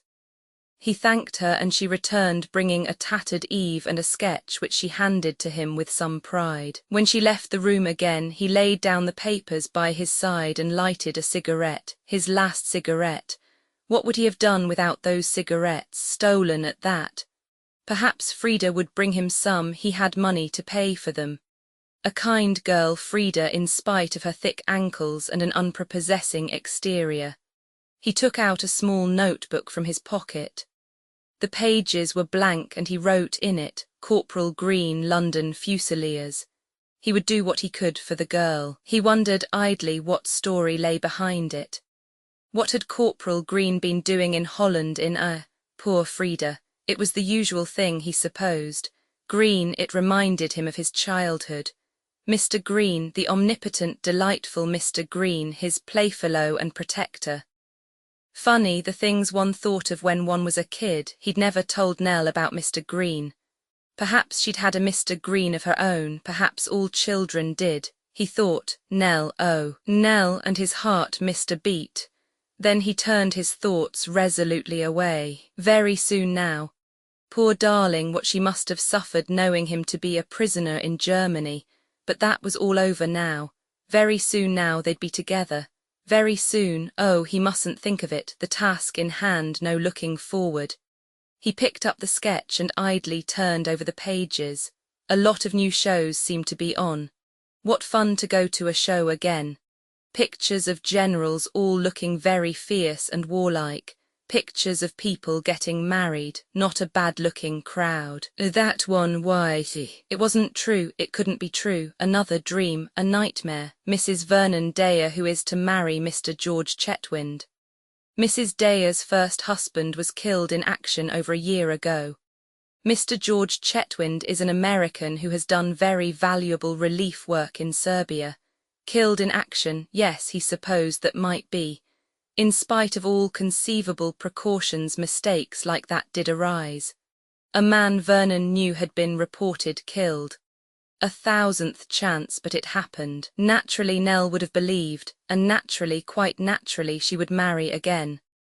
What nonsense he was talking. Nell marry again so soon, marry George, George with his grey hair. A sudden sharp pang shot through him. He had visualized George too clearly. Damn George, blast and curse George, but it wasn't true. No, it wasn't true. He stood up, steadying himself as he swayed on his feet. To anyone who had seen him, he would have appeared a little drunk. He was perfectly calm. Yes, he was perfectly calm. The thing was not to believe, not to think, put it away right away. It wasn't true, it couldn't be true. If you once admitted that it might be true, you were done. He went out of his room, down the stairs. He passed the girl Frida, who stared at him. He said very quietly and calmly, marvellous that he should be so calm, I'm going out for a walk. He went out, oblivious of old Anna Schleider's eyes that raked his back as he passed her. The girl, Frida, said to her, he passed me on the stairs like what has happened to him. Anna tapped her forehead significantly. Nothing ever surprised her. Out on the road Vernon was walking very fast. He must get away from the thing that was following him. If he looked round, if he thought about it, but he wouldn't think about it. Everything was all right, everything. Only he mustn't think. This queer dark thing that was following him, if he didn't think he was all right. Nell with her golden hair and her sweet smile. His Nell. Nell and George, no, it wasn't so, he was in time. And suddenly, lucidly, there ran through his mind the thought, that paper was 6 months old at least, they've been married 5 months. He reeled, he thought, I can't bear it, no, this I can't bear, something must happen. He held on blindly to that. Something must happen, somebody would help him, Mr. Green. What was this awful thing that was dogging him? Of course the beast, he could hear it coming. He gave one panic-stricken glance over his shoulder. He was out of the town now, walking on a straight road between dikes. The beast was coming lumbering along at a great pace, rattling and bumping. The beast, oh, if only he could go back to the beast and Mr. Green, the old terrors, the old comforts. They didn't hurt you like the new things, like Nell and George Chetwynd. George, Nell belonging to George, no, it wasn't true, it mustn't be true. He couldn't face any more, not that. There was only one way to get out of it all, to be at peace, only one way. Vernon Dare had made a mess of life, better to get out of it. One last flaming agony shot through his brain. Nell, George, no, he thrust them out with a last effort. Mr. Green, kind Mr. Green. He stepped out into the roadway right in the path of the lurching lorry that tried to avoid him too late and struck him down and backwards. A horrible searing shock. Thank God this was death. Chapter 8. Chapter 9. Book v. George Green. In the yard of the County Hotel in Wiltesbury, 2 chauffeurs were busy with cars. George Green finished his work on the interior of the big Daimler, wiped his hands on a bit of oily rag and stood upright with a sigh of satisfaction. He was a cheerful young fellow and was smiling now because he was pleased with himself for locating the trouble and dealing with it. He strolled along to where his fellow chauffeur was completing the toilet of a Minerva. The latter looked up. "Hullo, George, you through? Your boss is a Yank, isn't he? What's he like?" "He's all right, fussy though, won't go more than 40. "Well, thank your stars you don't drive for a woman," said the other. His name was Evans. Always changing their minds and no idea of the proper times for meals. Picnic lunches as often as not, and you know what that means, a hard-boiled egg and a leaf of lettuce. Green sat down on an adjacent barrel. "Why don't you chuck it?" "Not so easy to get another job these days," said Evans. "No, that's true," said Green. He looked thoughtful. "And I've got a missus and 2 kids," went on the other. "What's the rot that was talked about a country fit for heroes? No, if you've got a job, any kind of a job, it's better to freeze on to it in 1920. He was silent for a minute and then went on. "Funny business, the war. I was hit twice, shrapnel. Makes you go a bit queer afterwards. My missus says I frighten her, go quite batty sometimes. Wake up in the middle of the night hollering and not knowing where I am." "I know," said Green. "I'm the same. When my governor picked me up in Holland I couldn't remember a thing about myself except my name." "When was that? After the war?" 6 months after the armistice. I was working in a garage there. Some chaps who were drunk ran me down one night in a lorry. Fairly scared sober. They picked me up and took me along with them. I'd got a whacking great bash on the head. They looked after me and got me a job. Good chaps they were. I'd been working there 2 years when Mr. Blaibner came along. He hired a car from our place once or twice and I drove him. He talked to me a good bit and finally he offered to take me on as chauffeur. "Mean to say you never thought of getting back home before that?" "No, I didn't want to somehow. I'd no folks there as far as I could remember and I've an idea I'd had a bit of trouble there of some kind." "I shouldn't associate trouble with you, mate," said Evans with a laugh. George Green laughed too. He was indeed a most cheerful-looking young man, tall and dark with broad shoulders and an ever-ready smile. "Nothing much ever worries me," he boasted. "I was born the happy-go-lucky kind, I guess." He moved away, smiling happily. A few minutes later, he was reporting to his employer that the Daimler was ready for the road. Mr. Blaibner was a tall, thin, dyspeptic-looking American with pure speech. "Very good. Now, Green, I am going to Lord Datchet's for luncheon. Abingworth Friars, it's about 6 miles from here." "Yes, sir. After luncheon I am going to a place called Abbott's Puissance. Abbotsford is the village, do you know it?"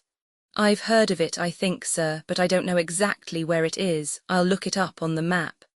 Yes, please do so. It cannot, I think, be more than 20 miles in the direction of Ringwood, I fancy. Very good, sir. Green touched his cap and withdrew. Roman 2. Nell Chetwynd stepped through the French window of the drawing-room and came out upon the terrace at Abbott's puissance. It was one of those still early autumn days when there seems no stirring of life anywhere, as though nature herself feigned unconsciousness. The sky was a pale, not a deep, blue, and there was a very faint haze in the atmosphere. Nell leaned against a big stone urn and gazed out over the silent prospect. Everything was very beautiful and very English. The formal gardens were exquisitely kept.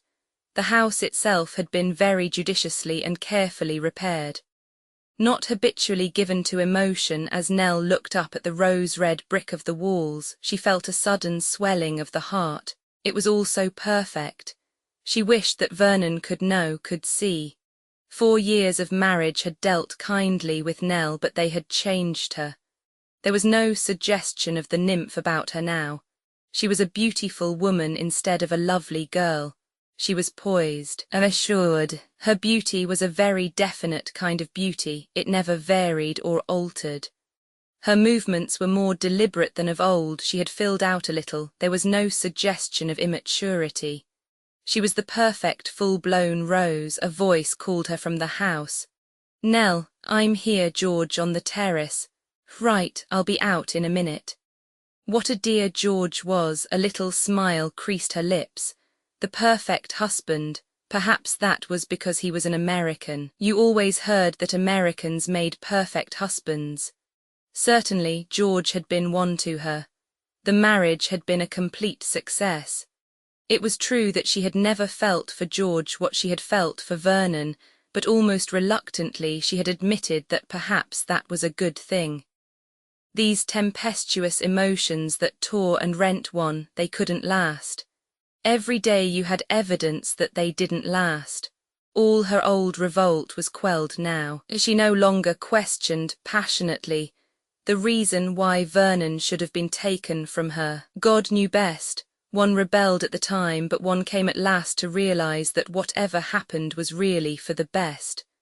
They had known supreme happiness, she and Vernon, and nothing could ever mar or take away from it. It was there forever, a precious secret possession, a hidden jewel. She could think of him now without regret or longing. They had loved each other and had risked everything to be together. Then had come that awful pain of separation and then peace. Yes, that was the predominant factor in her life now, peace. George had given her that.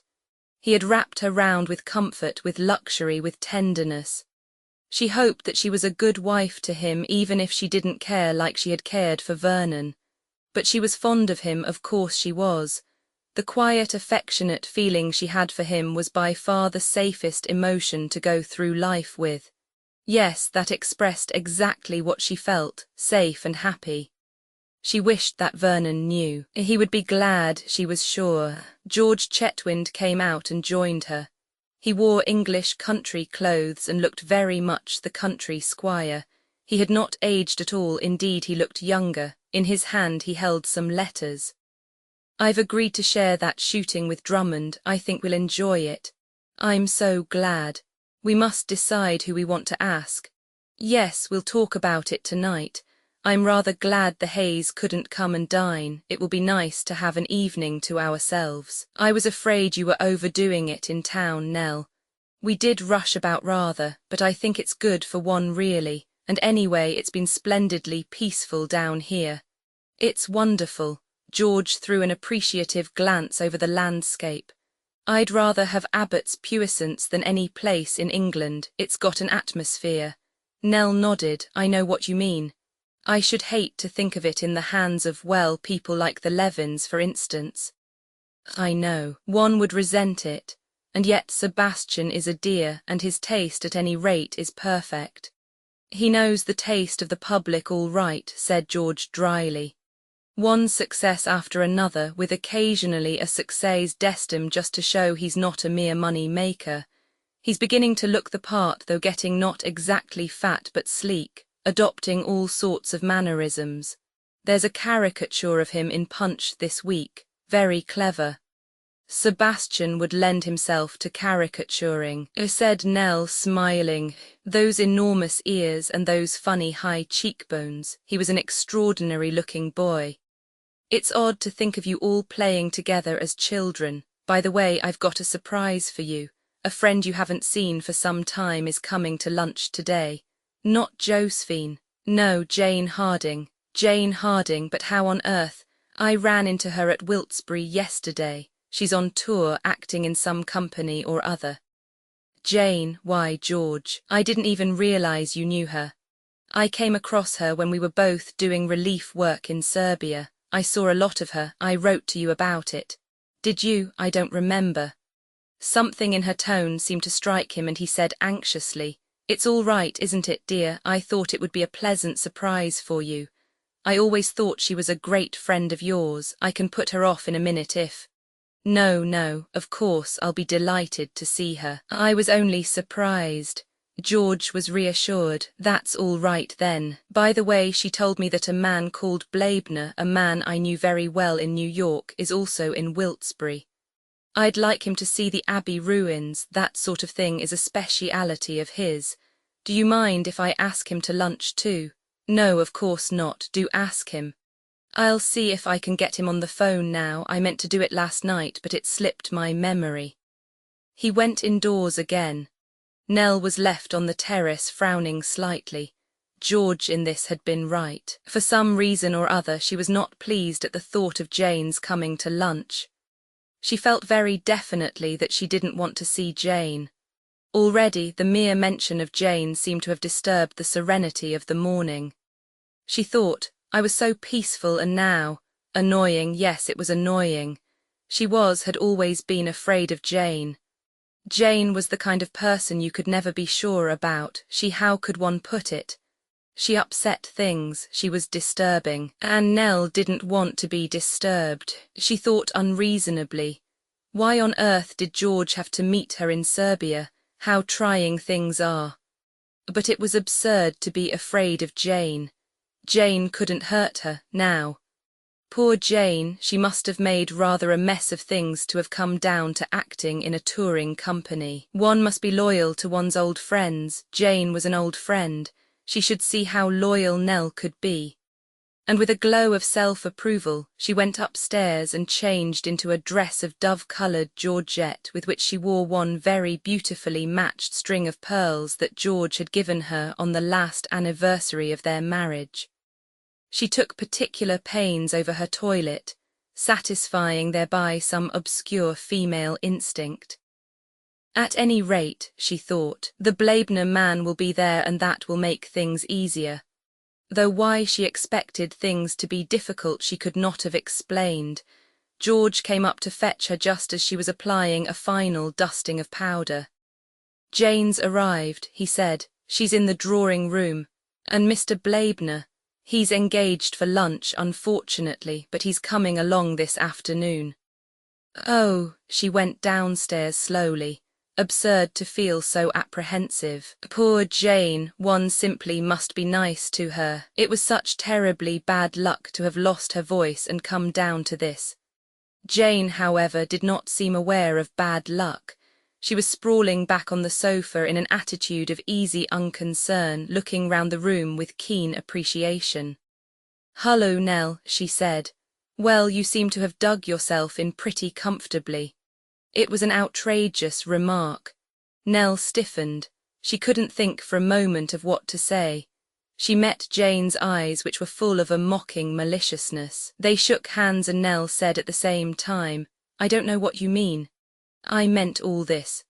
Palatial dwelling, well-proportioned footmen, highly paid cook, soft-footed servants, possibly a French maid, baths prepared for one with the latest unguents and bath salts, 5 or 6 gardeners, luxurious limousines, expensive clothes, and I perceive genuine pearls. Are you enjoying it all frightfully? I am sure you are." "Tell me about yourself," said Nell, seating herself beside Jane on the sofa. Jane's eyes narrowed. That's a very clever answer, and I fully deserved it. Sorry, Nell, I was a beast, but you were being so queenly and so gracious. I never can stand people being gracious. She got up and began to stroll round the room. So this is Vernon's home, she said softly. I've never seen it before, only heard him talk about it. She was silent for a minute, then asked abruptly, How much have you changed? Nell explained that everything had been left as it was as far as possible. Curtains, covers, carpets, and so forth had all been renewed. The old ones were too shabby, and one or two priceless pieces of furniture had been added. Whenever George came across anything that was in keeping with the place, he bought it. Jane's eyes were fixed on her while she made this explanation, and Nell felt uneasy because she couldn't read the expression in them. George came in before she had finished talking, and they went in to lunch. The talk was at first of Serbia, of a few mutual friends out there. Then they passed on to Jane's affairs. George referred delicately to Jane's voice, the sorrow he had felt that everyone must feel. Jane passed it off carelessly enough. My own fault, she said. I would sing a certain kind of music and my voice wasn't made for it. Sebastian Levin, she went on to say, had been a wonderful friend. He was willing now to star her in London, but she had wished to learn her trade first. Singing in opera is, of course, acting too, but there are all sorts of things to learn, to manage one's speaking voice, for instance. And then one's effects are all different, they must be more subtle, less broad. Next autumn, she explained, she was to appear in London in a dramatised version of Tosca. Then, dismissing her own affairs, she began to talk of Abbott's puissance. She led George on to discuss his plans, his ideas about the estate. He was made to display himself the complete country squire. There was, apparently, no mockery in Jane's eyes or her voice, but nevertheless Nell felt acutely uncomfortable. She wished George would stop talking. It was a little ridiculous the way he spoke, as though he and his forefathers before him had lived for centuries at Abbott's puissance. After coffee, they went out on the terrace again, and here George was summoned to the telephone and left them with a word of excuse. Nell suggested a tour through the gardens and Jane acquiesced. I'd like to see everything, she said. Nell thought. It's Vernon's home she wants to see, that's why she's come. But Vernon never meant to her what he meant to me. She had a passionate desire to vindicate herself, to make Jane see what? She didn't quite know herself, but she felt that Jane was judging her, condemning her even.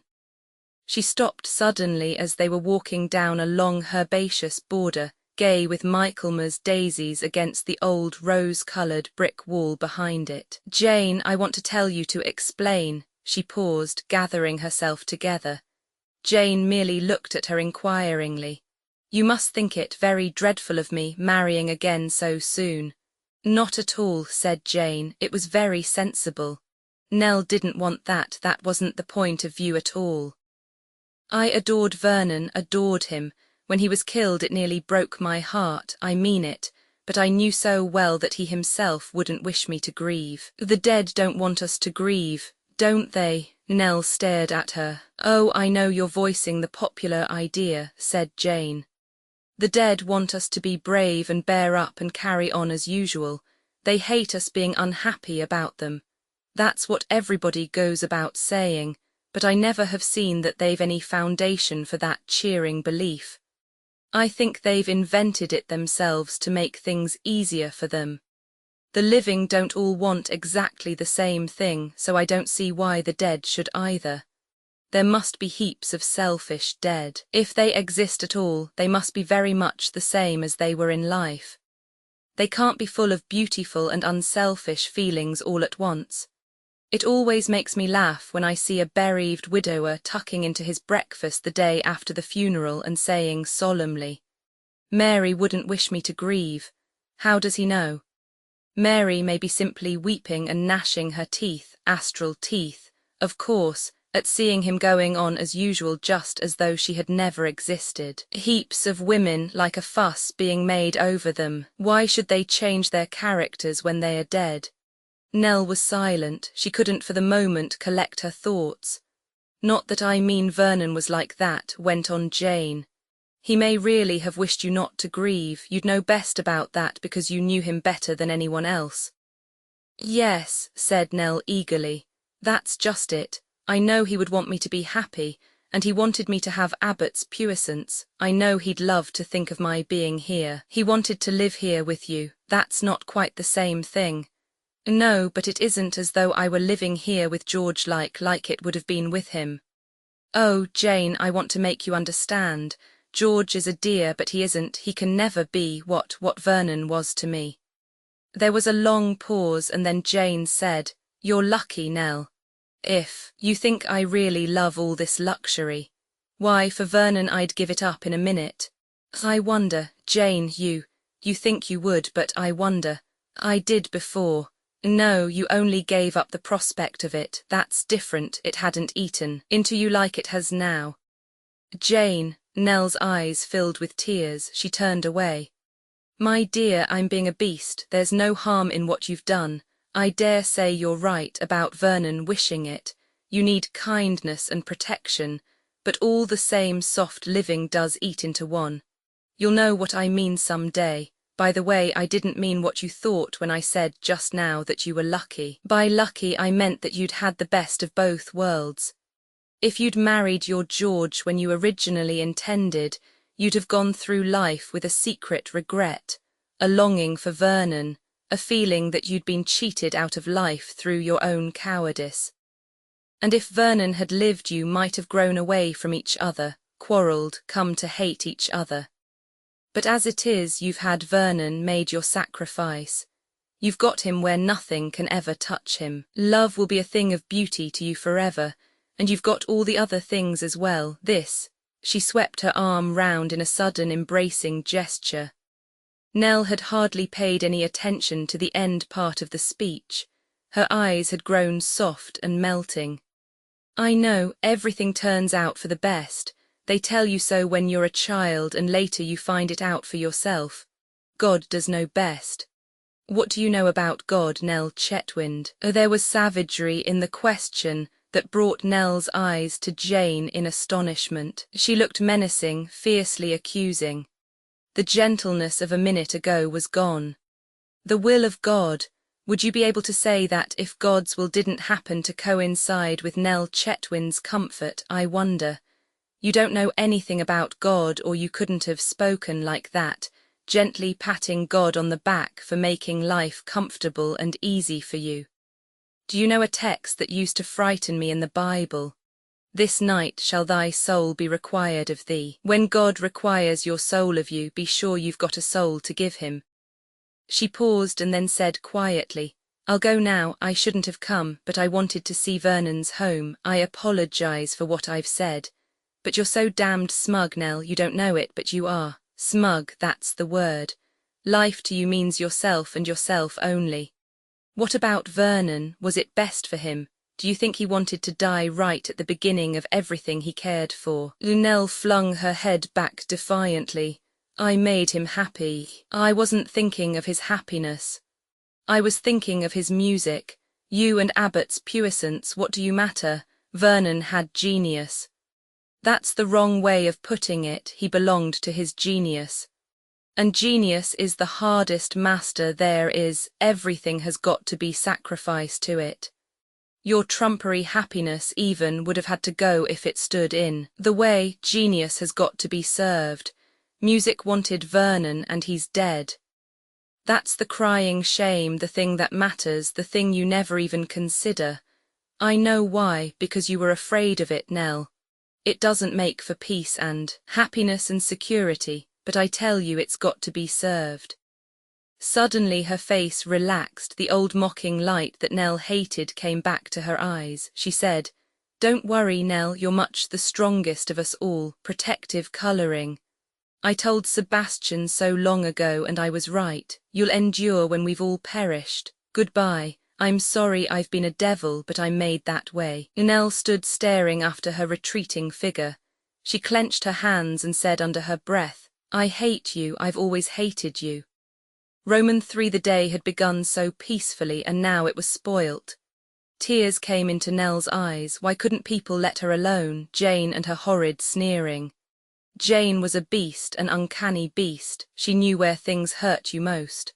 Why, even Joe had said that Nell was quite right to marry George. Joe had understood perfectly. Nell felt aggrieved and hurt. Why should Jane be so horrid, and saying things like that about the dead, irreligious things, when everyone knew that the dead liked one to be brave and cheerful? The impertinence of Jane to hurl a text at her head. A woman like Jane, who had lived with people and done all kinds of immoral things. Nell felt a glow of superior virtue. In spite of everything that was said nowadays, there were 2 different kinds of women. She belonged to one kind and Jane to the other. Jane was attractive. That kind of woman always was attractive. That was why in the past she had felt afraid of Jane. Jane had some queer power over men. She was bad through and through. Thinking these thoughts, Nell paced restlessly up and down. She felt disinclined to go back to the house. In any case, there was nothing particular to do this afternoon. There were some letters that must be written some time, but she really couldn't settle to them at present. She had forgotten about her husband's American friend and was quite surprised when George joined her with Mr. Blaibner in tow. The American was a tall, thin man, very precise. He paid her grave compliments on the house. They were now, he explained, going to view the ruins of the Abbey. George suggested she should come with them. You go on, said Nell. I'll follow you presently. I must get a hat, the sun is so hot. Shall I get it for you, dear? No, thanks. You and Mr. Blaibner go on. You'll be ages pottering about there, I know. Why, I should say that is very certain to be the case, Mrs. Chetwynd. I understand your husband has some idea of restoring the Abbey. That is very interesting. It's one of our many projects, Mr. Blaibner. You are fortunate to own this place. By the way, I hope you've no objection. I told my chauffeur, with your husband's assent, naturally, that he might stroll round the grounds. He is a most intelligent young man of quite a superior class. That's quite all right, and if he'd like to see the house, the butler can take him over it later. Now I call that very kind of you, Mrs. Chetwynd. What I feel is that we want beauty appreciated by all classes, the idea that's going to weld together the League of Nations. Nell felt suddenly that she couldn't bear to hear Mr. Blaibner's views on the League of Nations. They were sure to be ponderous and lengthy. She excused herself on the plea of the hot sun. Some Americans could be very boring. What a mercy George was not like that. Dear George, really, he was very nearly perfect. She experienced again that warm, happy feeling that had surged over her earlier in the day. What an idiot she was to have let herself be upset by Jane. Jane of all people, what did it matter what Jane said or thought? It didn't, of course, but there was something about Jane. She had the power of, well, upsetting one. But that was all over now. The old tide of reassurance and safety welled up again. Abbott's puissance, George, the tender memory of Vernon, everything was all right. She ran down the stairs happily, hat in hand. She paused a minute to adjust it in front of the mirror. She would go now and join them at the Abbey. She would make herself absolutely charming to Mr. Blaibner. She went down the steps of the terrace and along the garden walk. It was later than she thought.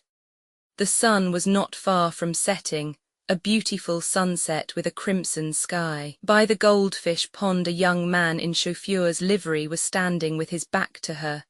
He turned at her approach and civilly raised a finger to his cap. She stood stock still, and slowly an unconscious hand crept up to her heart as she stood there staring. Roman 4 George Green stared, then he ejaculated to himself, "Well, that's a rum go." On arrival at their destination, his master had said to him, This is one of the oldest and most interesting places in England, Green. I shall be here at least an hour, perhaps longer. I will ask Mr. Chetwynd if you may stroll about the grounds. A kind old buffer, Green had thought indulgently but terribly keen on what was called uplift. Couldn't let one alone, and he had that extraordinary American reverence for anything that was hallowed by antiquity. Certainly this was a nice old place, though. He had looked up at it appreciatively. He'd seen pictures of it somewhere, he was sure. He wouldn't mind having a stroll round as he'd been told to do. It was well kept up, he noticed that. Who owned it? Some American chap. These Americans, they had all the money. He wondered who had owned it originally. Whoever it was must have been sick having to let it go. He thought wistfully.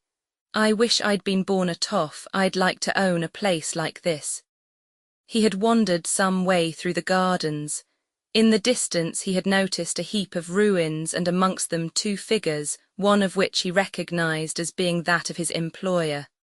Funny old Josser, always poking about ruins. The sun was setting, there was a wonderful lurid sky, and against it Abbott's puissance stood out in all its beauty. Funny, the way you thought of things as having happened before.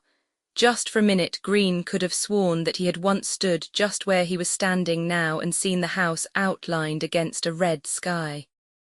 Could swear, too, that he had felt just that same keen pang as of something that hurt. But it wanted something else. A woman with red hair like the sunset. There had been a step behind him and he had started and turned. For a minute he had felt a vague pang of disappointment. For standing there was a young slender woman and her hair, escaping each side from under her hat, was golden, not red. He had touched his cap respectfully. A queer sort of lady, he thought. She had stared at him with every bit of colour draining slowly from her face. She looked absolutely terrified. Then, with a sudden gasp, she turned and almost ran down the path. It was then that he ejaculated, "Well, that's a rum go." She must, he decided, be a bit queer in the head. He resumed his aimless strolling. Roman 2 I Sebastian Levin was in his office going into the details of a ticklish contract when a telegram was brought to him. He opened it carelessly, for he received 40 or 50 telegrams a day. After he had read it, he held it in his hand looking at it. Then he crumpled it up, slipped it into his pocket and spoke to Lewis, his right-hand man. "Get on with this thing as best you can," he said curtly. "I'm called out of town." He took no heed of the protestations that arose, but left the room. He paused to tell his secretary to see to the cancelling of various appointments and then went home, packed a bag and took a taxi to Waterloo. There he unfolded the telegram again and read it. "Please come at once if you can, very urgent, Jane Wilts, Hotel Wiltesbury." It was a proof of his confidence and respect for Jane that he never hesitated. He trusted Jane as he trusted no one else in the world. If Jane said a thing was urgent, it was urgent. He obeyed the summons without wasting a thought of regret on the necessary complications it would cause. For no one else in the world, be it said, would he have done that. On arriving at Wiltesbury, he drove straight to the hotel and asked for her. She had engaged a private room, and there she met him with outstretched hands. "Sebastian, my dear, you've been marvellously quick. I came at once." He slipped off his coat and threw it over the back of a chair. "What is it, Jane?" "It's Vernon." Sebastian looked puzzled. "What about him?" "He's not dead, I've seen him." Sebastian stared at her for a minute, then drew a chair to the table and sat down. "It's not like you, Jane, but I think, for once in your life, you must have been mistaken." "I wasn't mistaken. It's possible, I suppose, for the War Office to have made an error. Errors have been made more than once, but they've usually been contradicted fairly soon. It stands to reason that they must be. If Vernon's alive, what's he been doing all this time?" She shook her head. "That I can't say, but I'm as sure about its being Vernon as I am that it's you here now." She spoke curtly but very confidently. He stared at her very hard, then nodded. "Tell me," he said. Jane spoke quietly and composedly. "There's an American here, a Mr. Blaibner. I met him out in Serbia. We recognized each other in the street. He told me he was staying at the county hotel and asked me to lunch today. I went. Afterwards it was raining. He wouldn't hear of my walking back. His car was there and would take me. His car did take me. Sebastian, the chauffeur, was Vernon and he didn't know me." Sebastian considered the matter. "You're sure you weren't deceived by some strong resemblance?" "Perfectly sure." "Then why didn't Vernon recognize you? He was pretending, I suppose." "No, I don't think so. In fact, I'm sure he wasn't. He would be bound to give some sign, a start, something. He couldn't have been expecting to see me. He couldn't have controlled his first surprise. Besides, he looked different." "How different?" Jane considered. "It's hard to explain. Rather happy and jolly and just faintly like his mother." "Extraordinary," said Sebastian. "I'm glad you sent for me. If it is Vernon, well, it's going to be the devil of a business. Nell having married again and everything. We don't want reporters coming down like wolves on the fold. I suppose there'll have to be some publicity." He got up, walked up and down. "The first thing is to get hold of Blaibner. I telephoned to him asking him to be here at 6:30. I didn't dare leave it, though I was afraid you wouldn't be able to get here so soon. Blaibner will be here any minute." "Good for you, Jane. We must hear what he's got to say." There was a knock at the door, and Mr. Blaibner was announced. Jane rose to meet him. "It's very good of you to come, Mr. Blaibner," she began. "Not at all," said the American. "Always delighted to oblige a lady, and you said that the matter you wanted to see me about was urgent." "It is. This is Mr. Sebastian Levin." "The Mr. Sebastian Levin. I'm very pleased to meet you, sir." The two men shook hands. "And now, Mr. Blaibner," said Jane, "I'll come straight to what I want to talk to you about. How long have you had your chauffeur, and what can you tell us about him?" Mr. Blaibner was plainly surprised and showed it. "Green, you want to know about Green?" "Yes." "Well," the American reflected, "I've no objections to telling you what I know. I guess you wouldn't ask without a good reason. I know you well enough for that, Miss Harding. I picked up Green in Holland not long after the armistice. He was working in a local garage. I discovered he was an Englishman and began to take an interest in him. I asked him his history, and he was pretty vague about it. I thought at first he had something to conceal, but I soon convinced myself that he was genuine enough. The man was in a kind of mental fog. He knew his name and where he came from, but very little else." "Lost memory," said Sebastian softly. "I see. His father was killed in the South African War, he told me. He remembered his father singing in the village choir, and he remembered a brother whom he used to call Squirrel. And he was quite sure about his own name. Oh, yes, as a matter of fact, he'd got it written down in a small pocket-book. There was an accident, you know. He was knocked down by a lorry, that's how they knew who he was. They asked him if his name was Green, and he said yes, George. He was very popular at the garage. He was so sunny and light-hearted. I don't believe I've ever seen Green out of temper. Well, I took a fancy to the young chap. I've seen a few shell-shocked cases, and his state wasn't any mystery to me. He showed me the entry in his pocket-book, and I made a few inquiries. I soon found the reason. There always is a reason, you know, for his loss of memory. Corporal George Green, London Fusiliers, was a deserter. There you have it. He'd funked things, and being a decent young fellow, really, he couldn't face the fact. I explained it all to him. He said, rather wonderingly, I shouldn't have thought I could ever desert, not desert. I explained to him that that point of view was just the reason he couldn't remember.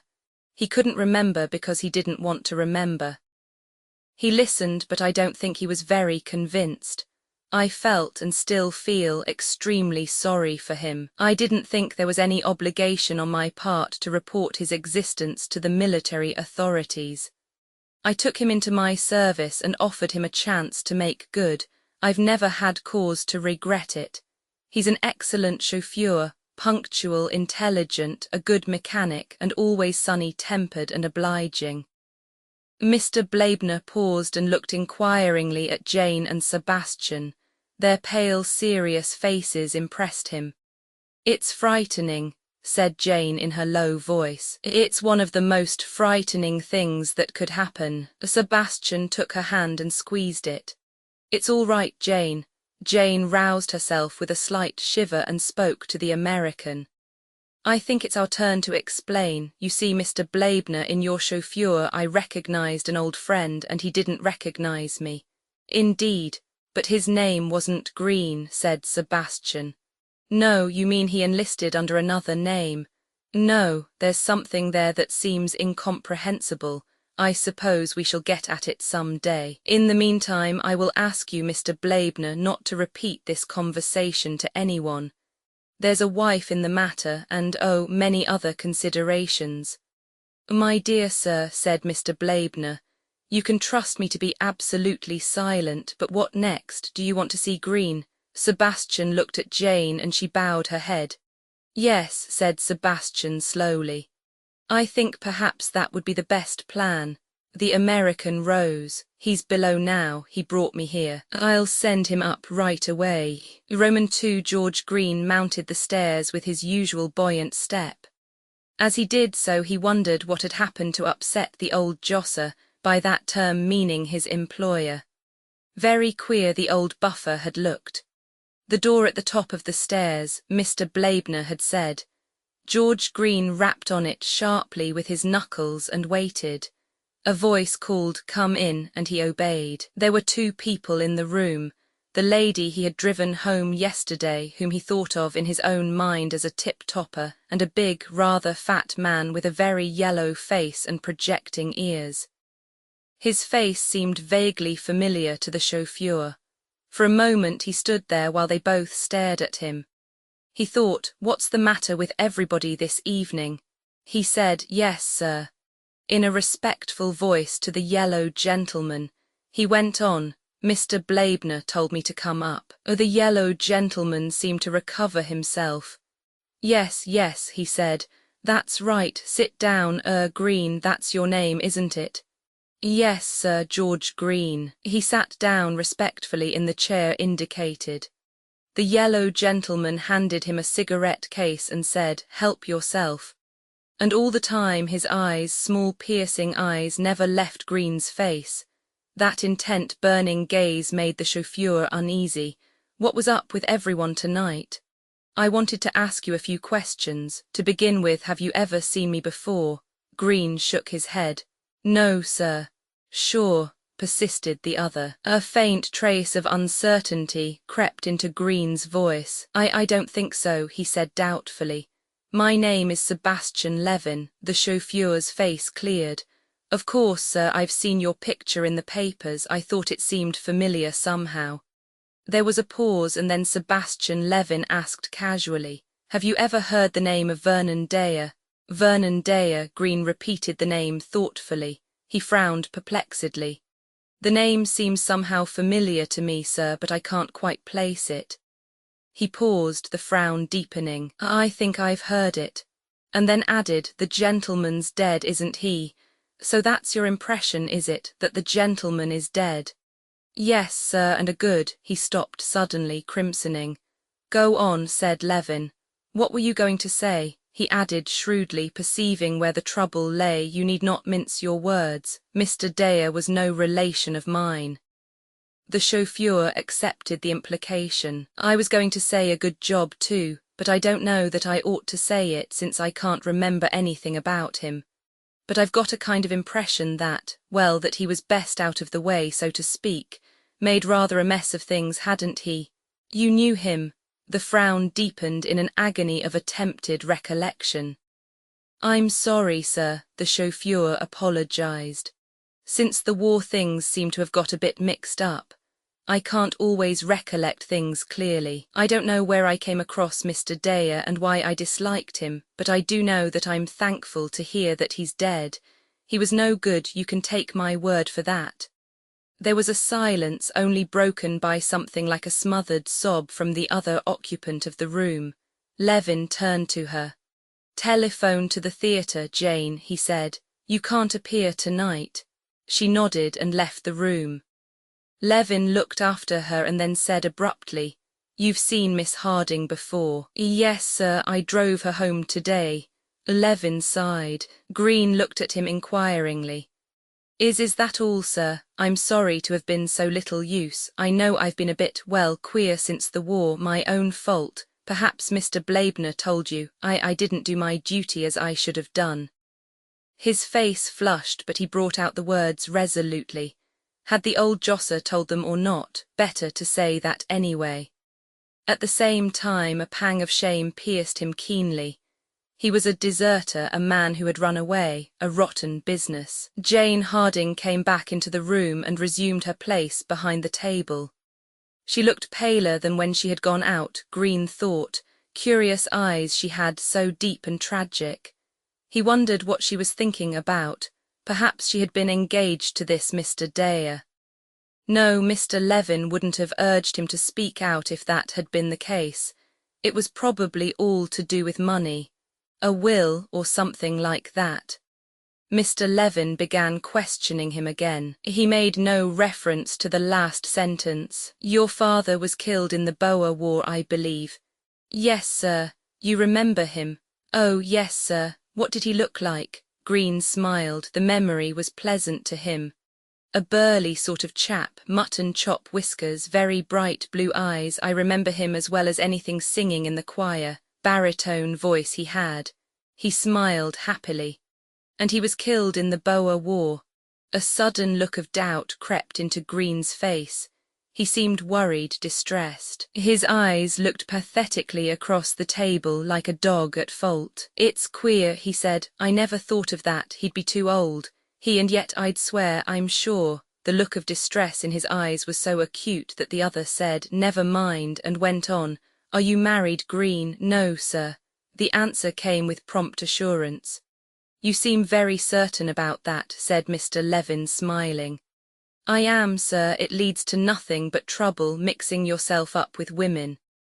He stopped abruptly and said to Jane, "I beg your pardon." She smiled faintly and said, "It doesn't matter." There was a pause.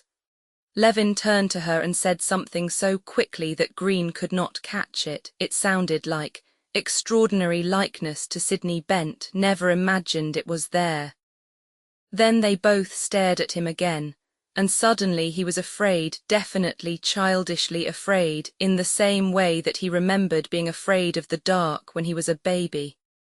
There was something up, that was how he put it to himself, and these two knew it. Something about him. He leant forward, acutely apprehensive. "What's the matter?" he said sharply. "There's something." They didn't deny it, just continued to look at him.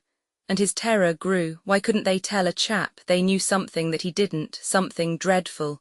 He said again, and this time his voice was high and shrill, "What's the matter?" The lady got up. He noticed in the background of his mind, as it were, how splendidly she moved. She was like a statue he'd seen somewhere. She came round the table and laid a hand on his shoulder. She said comfortingly and reassuringly, "It's all right, you mustn't be frightened." But Green's eyes continued to question Levin. This man knew, this man was going to tell him. What was this horrible thing that they knew and he didn't? "Very odd things have happened in this war," began Levin. "People have sometimes forgotten their own names." He paused significantly, but the significance was lost on Green. He said with a momentary return to cheerfulness, "I'm not as bad as that. I've never forgotten my name." "But you have." He stopped, then went on, "Your real name is Vernon Dare. The announcement ought to have been dramatic, but it wasn't." The words seemed to Green simply silly. He looked amused. "I'm Mr. Vernon Dare. You mean I'm his double or something?" "I mean you are him." Green laughed frankly. "I can't monkey about with that stuff, sir. Not even if it means a title or a fortune. Whatever the resemblance, I'd be bound to be found out." Sebastian Levin leant forward over the table and rapped out each word separately with emphasis. You are Vernon Dare. Green stared, the emphasis impressed him. You're kidding me. Levin slowly shook his head. Green turned suddenly to the woman who stood beside him. Her eyes, very grave and absolutely assured, met his.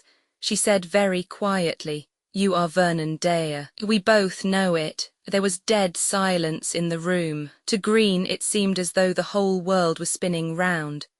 It was like a fairy story, fantastic and impossible, and yet something about these two compelled credence. He said uncertainly, But things don't happen like that. You couldn't forget your own name, evidently, since you have done so. But look here, sir, I know I'm George Green. I just know it." He looked at them triumphantly, but slowly and remorselessly Sebastian Levin shook his head. "I don't know how that's come about," he said. "A doctor would probably be able to tell you, but I do know this, that you are my friend Vernon Dare. There is no possible doubt of that. But if that's true, I ought to know it." He felt bewildered, horribly uncertain. A strange, sickening world where you couldn't be sure of anything. These were kindly, sane people, he trusted them. What they said must be so, and yet something in him refused to be convinced. They were sorry for him, he felt that, and that frightened him. There was something more yet, something that he hadn't been told. "Who is he?" he said sharply. "This Vernon Dare, I mean. You come from this part of the world. You were born and spent most of your childhood at a place called Abbott's Puissance." Green interrupted him in astonishment. "Abbott's Puissance? Why, I drove Mr. Blaibner there yesterday. And you say it's my old home and I never recognized it." He felt suddenly buoyed up and scornful. The whole thing was a pack of lies. Of course it was. He had known it all the time. These people were honest, but they were mistaken. He felt relieved, happier. "After that you went to live near Birmingham," continued Levin. "You went to school at Eton and from there you went on to Cambridge. After that you went to London and studied music. You composed an opera." Green laughed outright. "There you're quite wrong, sir. Why, I don't know one note of music from another." The war broke out. "You obtained a commission in the yeomanry. You were married." He paused, but Green gave no sign, and went out to France. In the spring of the following year you were reported killed in action. Green stared at him incredulously. What sort of a rigmarole was this? He couldn't remember a thing about any of it. "There must be some mistake," he said confidently. "Mr. Dare must have been what they call my double." "There is no mistake, Vernon," said Jane Harding. Green looked from her to Sebastian. The confident intimacy of her tone had done more to convince him than anything else. He thought, "This is awful, a nightmare, such things can't happen." He began to shake all over, unable to stop. Levin got up, mixed him a stiff drink from materials that stood on a tray in the corner and brought it back to him. "Swallow this," he said, "and you'll feel better. It's been a shock." Green gulped down the draught. It steadied him. The trembling ceased. "Before God, sir," he said. "Is this true?" "Before God it is," said Sebastian. He brought a chair forward, sat down close by his friend. "Vernon, dear old chap, don't you remember me at all?" Green stared at him, an anguished stare. Something seemed to stir ever so faintly. How it hurt, this trying to remember. There was something. What was it? He said doubtfully. You've grown up." He stretched out a hand and touched Sebastian's ear. "I seem to remember." "He remembers your ears, Sebastian," cried Jane, and going over to the mantelpiece she laid her head down upon it and began to laugh. "Stop it, Jane." Sebastian rose, poured out another drink and took it to her. "Some medicine for you." She drank it, handed the glass back to him, smiled faintly and said, "I'm sorry, I won't do it again." Green was going on with his discoveries. You're not a brother, are you?" "No, you lived next door." "That's it, you lived next door." "That's right, old chap." Sebastian patted him on the shoulder. "Don't worry to think, it'll come back soon, take it easy." Green looked at Jane. He said timidly and politely, are you my sister? I seem to remember something about a sister." Jane shook her head, unable to speak. Green flushed. "I'm sorry, I shouldn't have," Sebastian interrupted. "You didn't have a sister, there was a cousin who lived with you. Her name was Josephine, we called her Jo." Green pondered. Josephine, Jo. Yes, I seem to remember something about that. He paused and then reiterated pathetically, "Are you sure my name isn't Green? Quite sure, do you still feel it is?" "Yes, and you say I make up music of my own, highbrow stuff, not ragtime."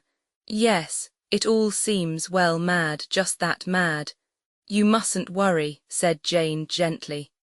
"I dare say we have been wrong to tell you all this the way we have." Green looked from one to the other of them. He felt dazed. "What am I to do?" he asked helplessly. Sebastian gave an answer with decision. "You must stay here with us, you've had a great shock, you know. I'll go and square things with old Blaebner, he's a very decent chap and he'll understand. I shouldn't like to put him out in any way, he's been a thundering good boss to me. He'll understand, I've already told him something. What about the car? I don't like to think of another chap driving that car. She's running now as sweetly." He was once again the chauffeur, intent on his charge. I know, Sebastian was impatient. "But the great thing, my dear fellow, is to get you right as soon as possible. We want to get a first-class doctor on to you." "What's a doctor got to do with it?" Green was slightly hostile. "I'm perfectly fit." "Perhaps a doctor ought to see you all the same, not here in London. We don't want any talk down here." Something in the tone of the speaker's voice attracted Green's attention. The flush came over his face. "You mean the deserting business?" No, to tell the truth, I can't get the hang of that. I mean something quite different." Green looked at him inquiringly. Sebastian thought, "Well, I suppose he's got to know sometime." Aloud he said, "You see, thinking you were dead, your wife has, well, married again." He was a little afraid of the effect of those words, but Green seemed to see the matter in a humorous light. "That is a bit awkward," he said with a grin. "It doesn't upset you in any way. You can't be upset by a thing you don't remember." He paused as though really considering the matter for the first time. "Was Mr. Dare, was I fond of her?" "Well, yes," but again the grin came over Green's face. "And I to be so positive I wasn't married." All the same, his face changed. "It's rather frightening, all this." He looked suddenly at Jane as though seeking assurance. "Dear Vernon," she said, "it will be all right." She paused and then said in a quiet, casual tone, "You drove Mr. Blaebner over to Abbott's Puissance, you say. Did you see anyone there, any of the people of the house?" "I saw Mr. Chetwynd, and I saw a lady in the Sunk Gardens. I took her to be Mrs. Chetwynd, fair-haired and good-looking." Did she see you?" "Yes, seemed well scared, went dead white and bolted like a rabbit." "Oh God," said Jane, and bit off the exclamation almost before it was uttered. Green was cogitating quietly over the matter. "Perhaps she thought she knew me," he said. "She must have been one of them who knew me in the old days, and it gave her a turn. Yes, that must have been it." He was quite happy with his solution. Suddenly he asked, "Had my mother got red hair?" Jane nodded. "Then that was it." He looked up apologetically. "Sorry, I was just thinking of something." "I'll go and see Blaebner now," said Sebastian. "Jane will look after you." He left the room. Green leant forward in his chair, his head held between his hands. He felt acutely uncomfortable and miserable, especially with Jane. Clearly he ought to know her, and he didn't. She had said "Dear Vernon" just now. It was terribly awkward when people knew you and you felt they were strangers. If he spoke to her, he supposed he ought to call her Jane, but he couldn't. She was a stranger. Still, he supposed he'd have to get used to it. They'd have to be Sebastian and George and Jane together. No, not George, Vernon. Silly sort of name, Vernon. Probably he'd been a silly sort of chap. He thought, trying desperately to force the realization upon himself, I must have been a silly sort of chap. He felt horribly lonely, cut off from reality.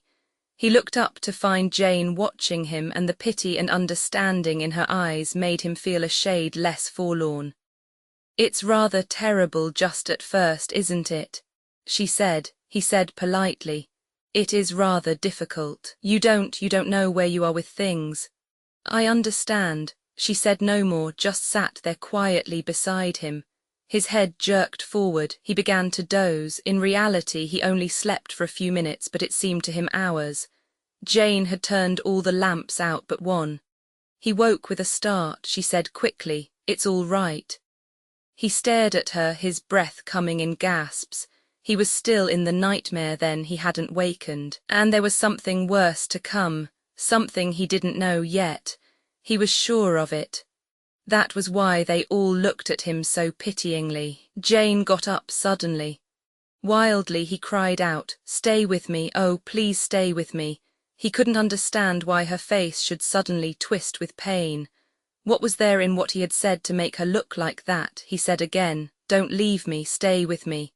She sat down again beside him and took his hand in hers. She said very gently, "I won't go away." He felt soothed, reassured. After a minute or two he dozed again. He woke quietly this time. The room was as before and his hand was still in Jane's. He spoke diffidently. You aren't my sister. You are, I mean, a friend of mine, yes, a great friend. A great friend." He paused, yet the conviction in his mind was growing stronger and stronger. He blurted out suddenly, You're my wife, aren't you?" He was sure of it. She drew her hand away. He couldn't understand the look in her face, it frightened him. She got up. "No," she said, "I'm not your wife." "Oh, I'm sorry, I thought, it's all right." And at that minute Sebastian came back. His eyes went to Jane. She said with a little twisted smile, "I'm glad you've come." "I'm glad you've come." Roman 3. Jane and Sebastian talked long into the night. What was to be done, who was to be told? There was Nell and Nell's position to consider. Presumably Nell should be told first of all. She was the one most vitally concerned. Jane agreed, if she doesn't know already. "You think she knows?" "Well, evidently she met Vernon that day face to face." "Yes, but she must have thought it just a very strong resemblance." Jane was silent. "Don't you think so?" "I don't know. But hang it all, Jane, if she'd recognized him, she'd have done something, got hold of him or Blaibner. It's 2 days ago now." "I know. She can't have recognized him. She just saw Blaibner's chauffeur, and his likeness to Vernon gave her such a shock that she couldn't stand it and rushed away." "I suppose so. What's in your mind, Jane?" "We recognized him, Sebastian." "You mean you did? I'd been told by you. But you would have known him anywhere, wouldn't you?" "Yes, I would, but then I know him so well." Jane said in a hard voice, "So does Nell." Sebastian looked sharply at her and said, "What are you getting at, Jane?" "I don't know." "Yes, you do. What do you really think happened?" Jane paused before speaking. "I think Nell came upon him suddenly in the garden and thought it was Vernon. Afterwards she persuaded herself that it had only been a chance resemblance that had upset her so." "Well, that's very much what I said." He was a little surprised when she said meekly, "Yes, it is. What's the difference?" "Practically none only. Yes, you and I would have wanted to believe it was Vernon even if it wasn't." "Wouldn't Nell? Surely she hasn't come to care for George Chetwynd to such an extent." "Nell is very fond of George, but Vernon is the only person she's ever been in love with." "Then that's all right, or is it worse that way? It's the deuce of a tangle. What about his people?"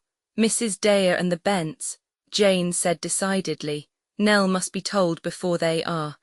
Mrs. Dare will broadcast it over England as soon as she knows, and that will be very unfair to both Vernon and Nell."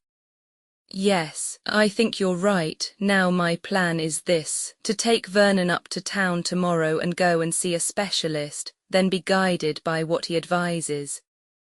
Jane said yes, she thought that would be the best plan. She got up to go to bed. On the stairs she paused and said to Sebastian, "I wonder if we're right, bringing him back, I mean, he looked so happy." "Oh, Sebastian, he looked so happy." "As George Green, you mean?" "Yes, are you sure we're right?"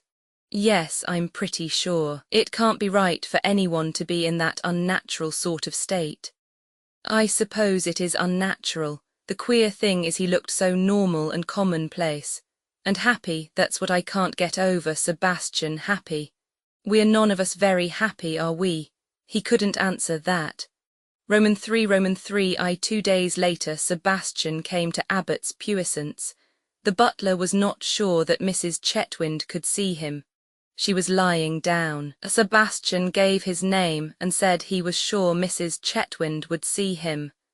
He was shown into the drawing-room to wait. The room seemed very empty and silent, but unusually luxurious, very different from what it had looked in his childish days. He thought to himself, it was a real house then, and wondered what exactly he meant by that. He got it presently. Now it suggested very faintly a museum. Everything was beautifully arranged and harmonized perfectly. Every piece that was not perfect had been replaced by one that was. All the carpets and covers and hangings were new, and they must have cost a pretty penny, thought Sebastian appreciatively, and priced them with a fair degree of accuracy. He always knew the cost of things. He was interrupted in this salutary exercise by the door opening. Nell came in, a pink colour in her cheeks and her hand outstretched. Sebastian, what a surprise. I thought you were too busy ever to leave London except at a weekend, and not often then. I've lost just £20,000 in the last 2 days, said Sebastian gruffly as he took her hand. Simply from gadding about and letting things go anyhow. How are you, Nell? Oh, I'm feeling splendid. She didn't look very splendid though, he thought, now that the flush of surprise had died away. Besides, hadn't the butler said she was lying down, not feeling well? He fancied that her face looked a little strained and haggard. She went on, "Sit down, Sebastian, you look as though you were on the point of going off to catch a train. George is away in Spain, he had to go on business, he'll be away a week at least." Will he? That was a good thing anyway. A damned awkward business. Nell had simply no idea. You're very glum, Sebastian, is anything the matter? She asked the question quite lightly, but he seized upon it eagerly. It was the opening he needed. Yes, Nell, he said gravely, as a matter of fact there is. He heard her draw in her breath with a sudden catch. Her eyes looked watchful. What is it? She said. Her voice sounded different, hard and suspicious.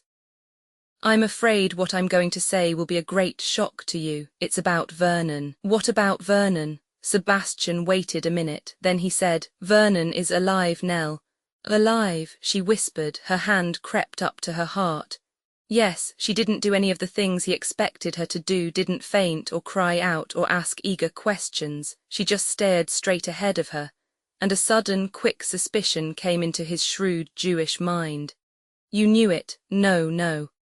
I thought perhaps you saw him the other day when he came here. Then it was Vernon. It broke from her like a cry. Sebastian nodded his head. It was as he had thought and said to Jane. She had not trusted her eyes. What did you think, that it was a very close resemblance? Yes, that's what I thought. How could I think it was Vernon? He looked at me and didn't know me. He's lost his memory, Nell. Lost his memory. Yes. He told her the story, giving the details as carefully as possible. She listened but paid less attention than he expected. When he had finished, she said, Yes, but what's to be done about it all? Will he get it back? What are we to do? He explained that Vernon was having treatment from a specialist. Already under hypnosis, part of the lost memory had returned. The whole process would not be long delayed. He did not enter into the technical details, judging rightly that these would have no interest for her. And then he'll know everything. Yes. She shrank back in her chair. He felt a sudden rush of pity. He can't blame you, Nell. You didn't know. Nobody could know. The report of his death was absolutely definite. It's an almost unique case. I've heard of one other. In most cases, of course, a report of death was contradicted almost immediately.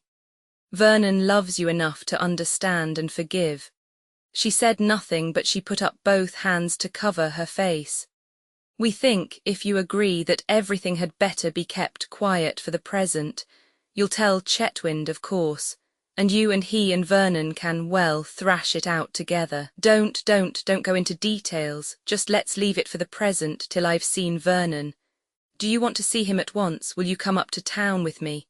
No, I can't do that. Let him come here to see me. Nobody will recognize him. The servants are all new. Sebastian said slowly. Very well, I'll tell him. Nell got up. You must go away now, Sebastian. I can't bear any more. I can't indeed. It's all so dreadful. And only 2 days ago I was so happy and peaceful. But Nell, surely to have Vernon back again. Oh, yes, I didn't mean that. You don't understand. That's wonderful, of course. Oh, do go, Sebastian. It's awful of me turning you out like this, but I can't bear any more. You must go. Sebastian went. On the way back to town, he wondered a good deal. Roman 2 left alone, Nell went back to her bedroom and lay down on her bed, pulling the silk eiderdown tightly over her, so it was true after all. It had been Vernon. She had told herself that it couldn't be, that she had made a ridiculous mistake, but she'd been uneasy ever since. What was going to happen? What would George say about it all? Poor George, he'd been so good to her. Of course there were women who'd married again and then had found their first husbands were alive, rather an awful position. She had never really been George's wife at all. Oh, it couldn't be true. Such things didn't happen. God wouldn't let, but perhaps she had better not think of God. It reminded her of those very unpleasant things that Jane had said the other day, that very same day. She thought with a rush of self-pity, I was so happy. Was Vernon going to understand? Would he perhaps blame her? He'd want her, of course, to come back, or wouldn't he, now that she and George, what did men think? There could be a divorce, of course, and then she could marry George. But that would make a lot of talk. How difficult everything was, she thought with a sudden shock. But I love Vernon. How can I contemplate a divorce and marrying George when I love Vernon? He's been given back to me from the dead. She turned over restlessly on the bed. It was a beautiful Empire bed. George had bought it out of an old chateau in France. It was perfect and quite unique. She looked round the room, a charming room, everything in harmony, perfect taste, perfect unostentatious luxury. She remembered suddenly the horsehair sofa and the antimacassars in the furnished rooms at Wiltesbury. Dreadful, but they had been happy there. But now, she looked round the room with new eyes. Of course Abbott's puissance belonged to George, or didn't it now that Vernon had come back? Anyway, Vernon would be just as poor as ever. They couldn't afford to live here. There were all the things that George had done to it. Thought after thought raced confusedly through her brain. She must write to George, beg him to come home. Just say it was urgent, nothing more. He was so clever, he might see a way, or perhaps she wouldn't write to him, not till she had seen Vernon. Would Vernon be very angry? How terrible it all was. The tears came to her eyes. She sobbed, it's unfair, I've never done anything. Why should this happen to me? Vernon will blame me and I couldn't know. How could I know? Again the thought flitted across her mind. I was so happy. Roman 3. Vernon was listening, trying to understand what the doctor was saying to him. He looked across the table at him. A tall, thin man with eyes that seemed to see right into the centre of you and to read there things that you didn't even know about yourself. And he made you see all the things you didn't want to see. Made you bring things up out of the depths. He was saying, now that you have remembered, tell me again exactly how you saw the announcement of your wife's marriage. Vernon cried out, must we go over it again and again? It was all so horrible, I don't want to think of it any more. And then the doctor explained gravely and kindly but very impressively. It was because of that desire not to think of it any more that all this had come about. It must be faced now, thrashed out. Otherwise the loss of memory might return. They went all over it again. And then, when Vernon felt he could bear no more, he was told to lie down on a couch. The doctor touched his forehead and his limbs, told him that he was resting, was rested, that he would become strong and happy again. A feeling of peace came over Vernon. He closed his eyes. Roman 4 Vernon came down to Abbott's puissance 3 days later. He came in Sebastian Levin's car. To the butler he gave his name as Mr. Green. Nell was waiting for him in the little white-panelled room where his mother had sat in the mornings. She came forward to meet him, forcing a conventional smile to her lips. The butler shut the door behind him just in time for her to stop short before offering him her hand. They looked at each other. Then Vernon said, "Nell," she was in his arms. He kissed her, kissed her, kissed her. He let her go at last. They sat down. He was quiet, rather tragic, very restrained, but for that one wild greeting. He'd gone through so much in these last few days. Sometimes he wished they'd left him alone, as George Green. It had been jolly being George Green. He said stammeringly, "It's all right, Nell, you mustn't think I blame you, I understand, only it hurts like hell, naturally." She said, "I didn't mean," he interrupted her. "I know, I tell you, I know, don't talk about it, I don't want to hear about it, I don't want to think about it even." He added in a different tone, "They say that's my trouble, that's how it happened." She said rather eagerly, "Tell me about it, about everything." "There isn't much to tell." He spoke without interest, abstractedly. "I was taken prisoner. How I got to be reported killed, I don't know, at least I have a sort of vague idea. There was a fellow very like me, one of the Huns. I don't mean a double or anything of that sort, but just a general superficial resemblance. My German's pretty rotten, but I heard them commenting on it. They took my kit and my identification disc. I think the idea was to penetrate into our lines as me. We were being relieved by colonial troops, and they knew it. The fellow would pass muster for a day or so, and would gain the information he wanted. That's only an idea, but it explains why I wasn't returned in the list of prisoners, and I was sent to a camp that was practically all French and Belgians. But none of that matters, does it? I suppose the Hun was killed getting through our lines and was buried as me. I had a pretty bad time in Germany. Nearly died with some kind of fever on top of being wounded. Finally I escaped. Oh, it's a long story, I'm not going into all that now. I had the hell of a time, without food and water sometimes for days at a stretch. It was a sort of miracle that I came through, but I did. I got into Holland. I was exhausted and at the same time all strung up, and I could only think of one thing, getting back to you. Yes, and then I saw it in a beastly illustrated paper, your marriage. It finished me, but I wouldn't face it. I kept on saying that it couldn't be true. I went out, I don't know where I went. Things got all mixed up in my mind. There was a whacking great lorry coming down the road. I saw my chance, end it all, get out of it. I stepped out in front of it. Oh, Vernon, she shuddered.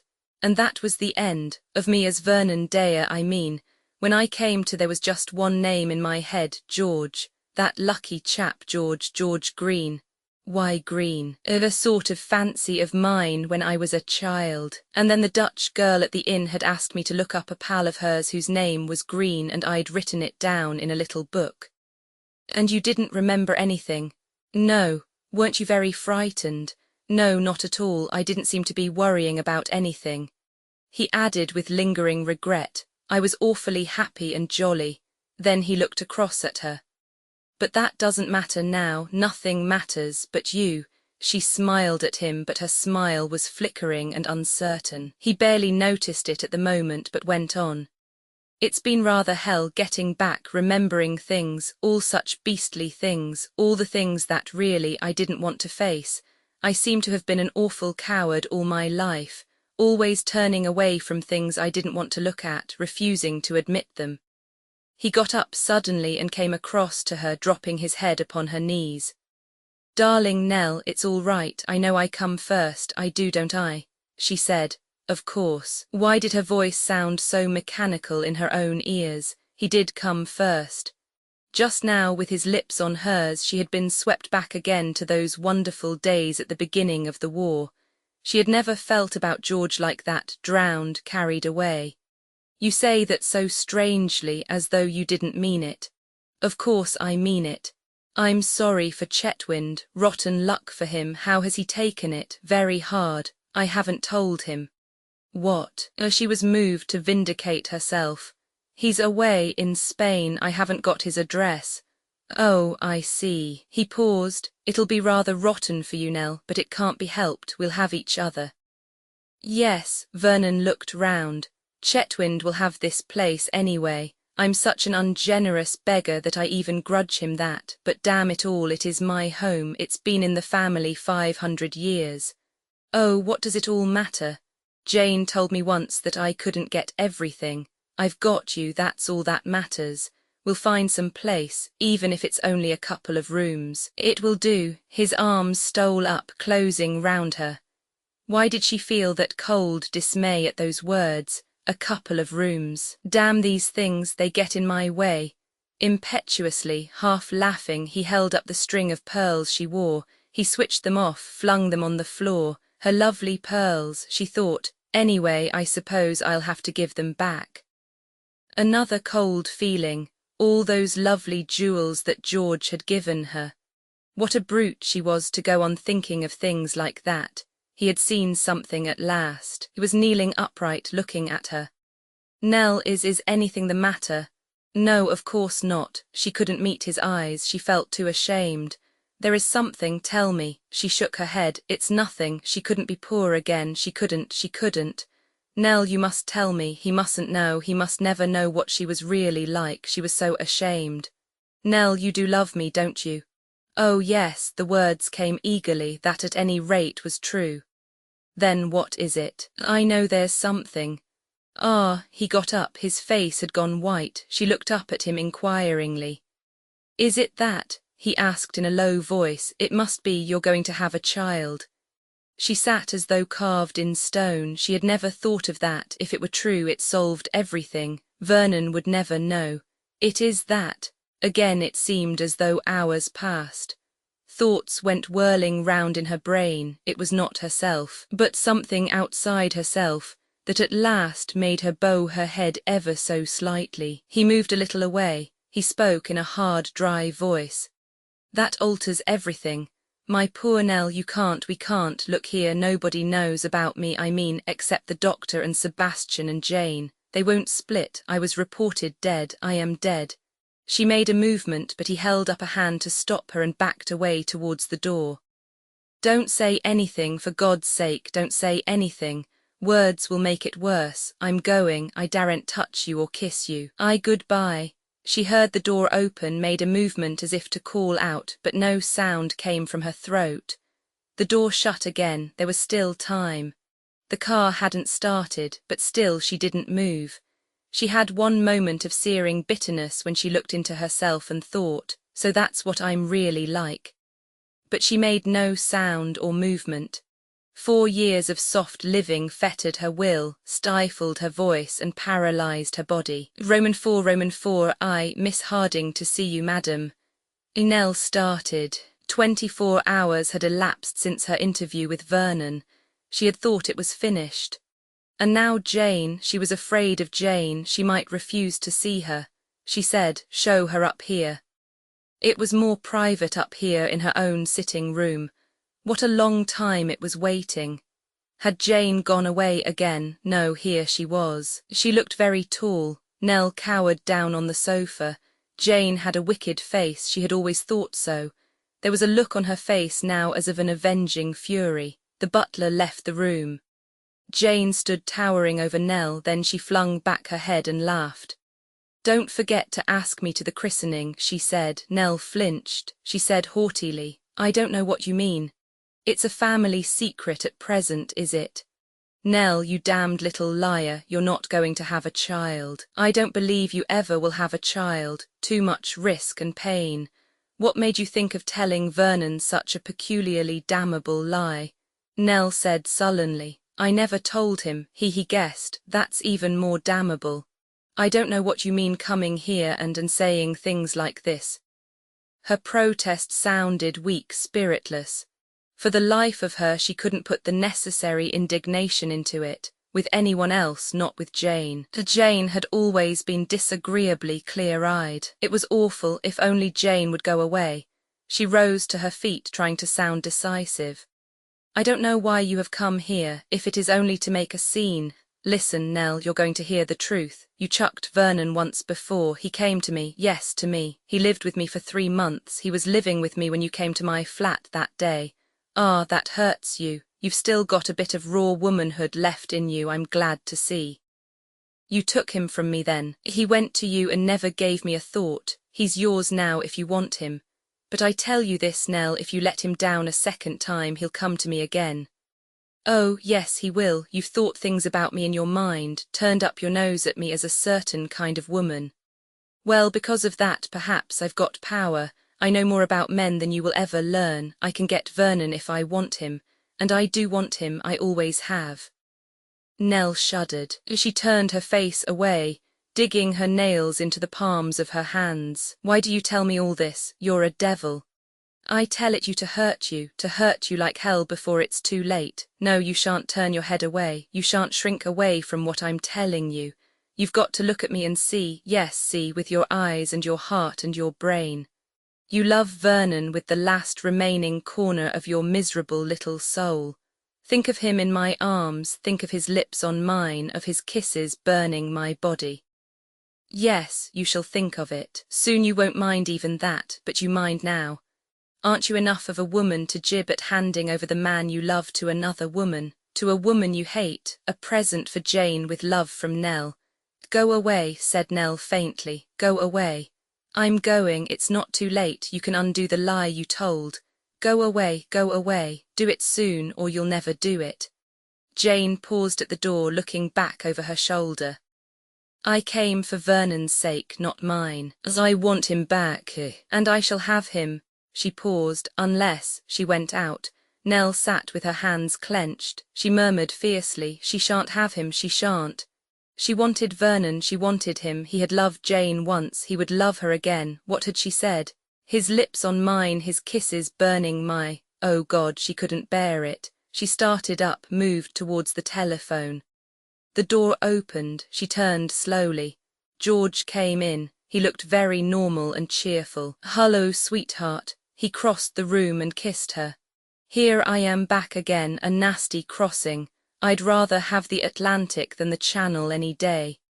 She had completely forgotten that George was coming home today. She couldn't tell him this minute, it would be too cruel. And besides, it was so difficult to burst in with the tragic news in the middle of a flow of banalities. This evening, later. In the meantime, she would play her part. She returned his embrace mechanically, sat down and listened while he talked. I've got a present for you, honey, something that reminded me of you. He took a velvet case from his pocket. Inside, on a bed of white velvet, lay a big rose-coloured diamond, exquisite, flawless, depending from a long chain. Nell gave a little gasp of pleasure. He lifted the jewel from the case and slipped the chain over her head. She looked down.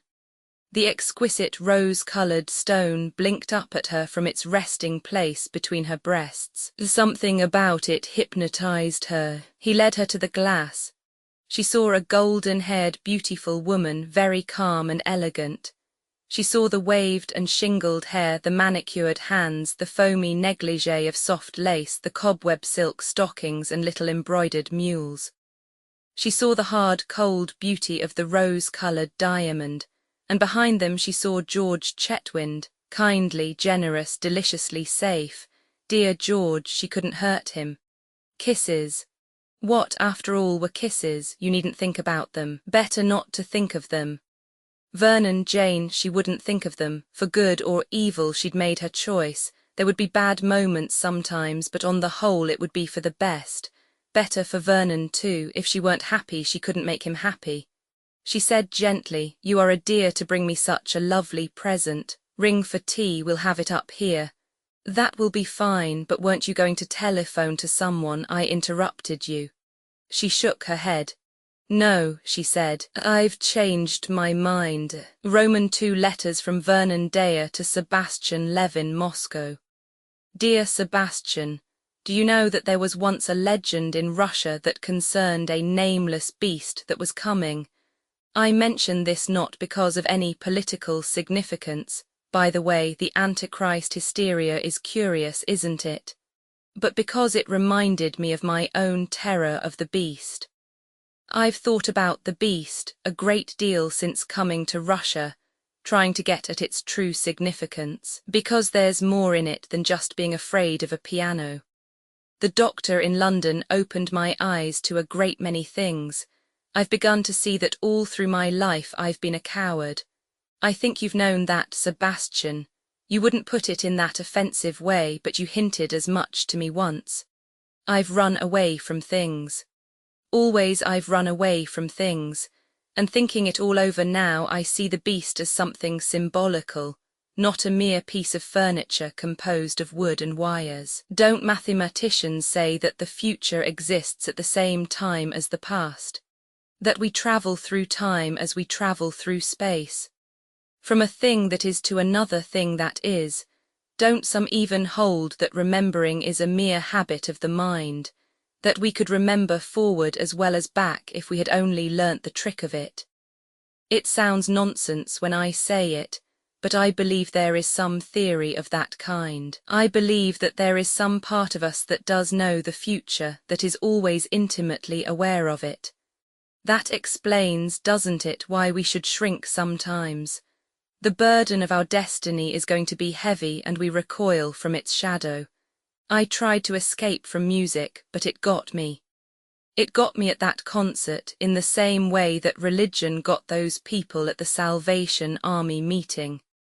It's a devilish thing, or is it godlike? If so, it's an Old Testament jealous God. All the things I've tried to cling on to have been swept away.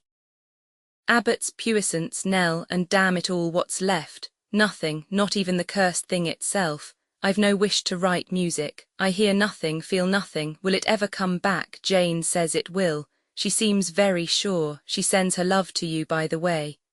Yours, Vernon, Roman 3, Moscow. You're an understanding devil, Sebastian. You don't complain that I ought to have written you a description of Samovars, the political situation and life in Russia generally. The country, of course, is in a bloody muddle. What else could it be in, but it's jolly interesting. Love from Jane, Vernon, Roman 4, Moscow. Dear Sebastian, Jane was right to bring me here. Point no. 1. No one is likely to come across me here and joyously proclaim my resurrection from the dead. Point no. 2. This is about the most interesting place in the world to be from my point of view. A kind of free and easy laboratory where everyone is trying experiments of the most dangerous kind. The whole world seems concerned with Russia from a purely political point of view. Economics, starvation, morals, lack of liberty, diseased and decadent children, etc. But amazing things are sometimes born out of vice and filth and anarchy. The whole trend of Russian thought in art is extraordinary. Part of it the most utter childish drivel you ever heard, and yet wonderful gleams peeping through, like shining flesh through a beggar's rags, the nameless beast, collective man. Did you ever see that plan for a monument to the communist revolution? The Colossus of Iron. I tell you, it stirs the imagination. Machinery, an age of machinery. How the Bolsheviks worship anything to do with machinery, and how little they know about it. That's why it's so wonderful to them, I suppose. Imagine a real mechanic of Chicago composing a dynamic poem describing his city as built upon a screw. Electro-dynamo mechanical city, spiral-shaped on a steel disc. At every stroke of the hour turning round itself, 5,000 skyscrapers. Anything more alien from the spirit of America. And yet, do you ever see a thing when you're too close to it? It's the people who don't know machinery who see its soul and its meaning. The nameless beast.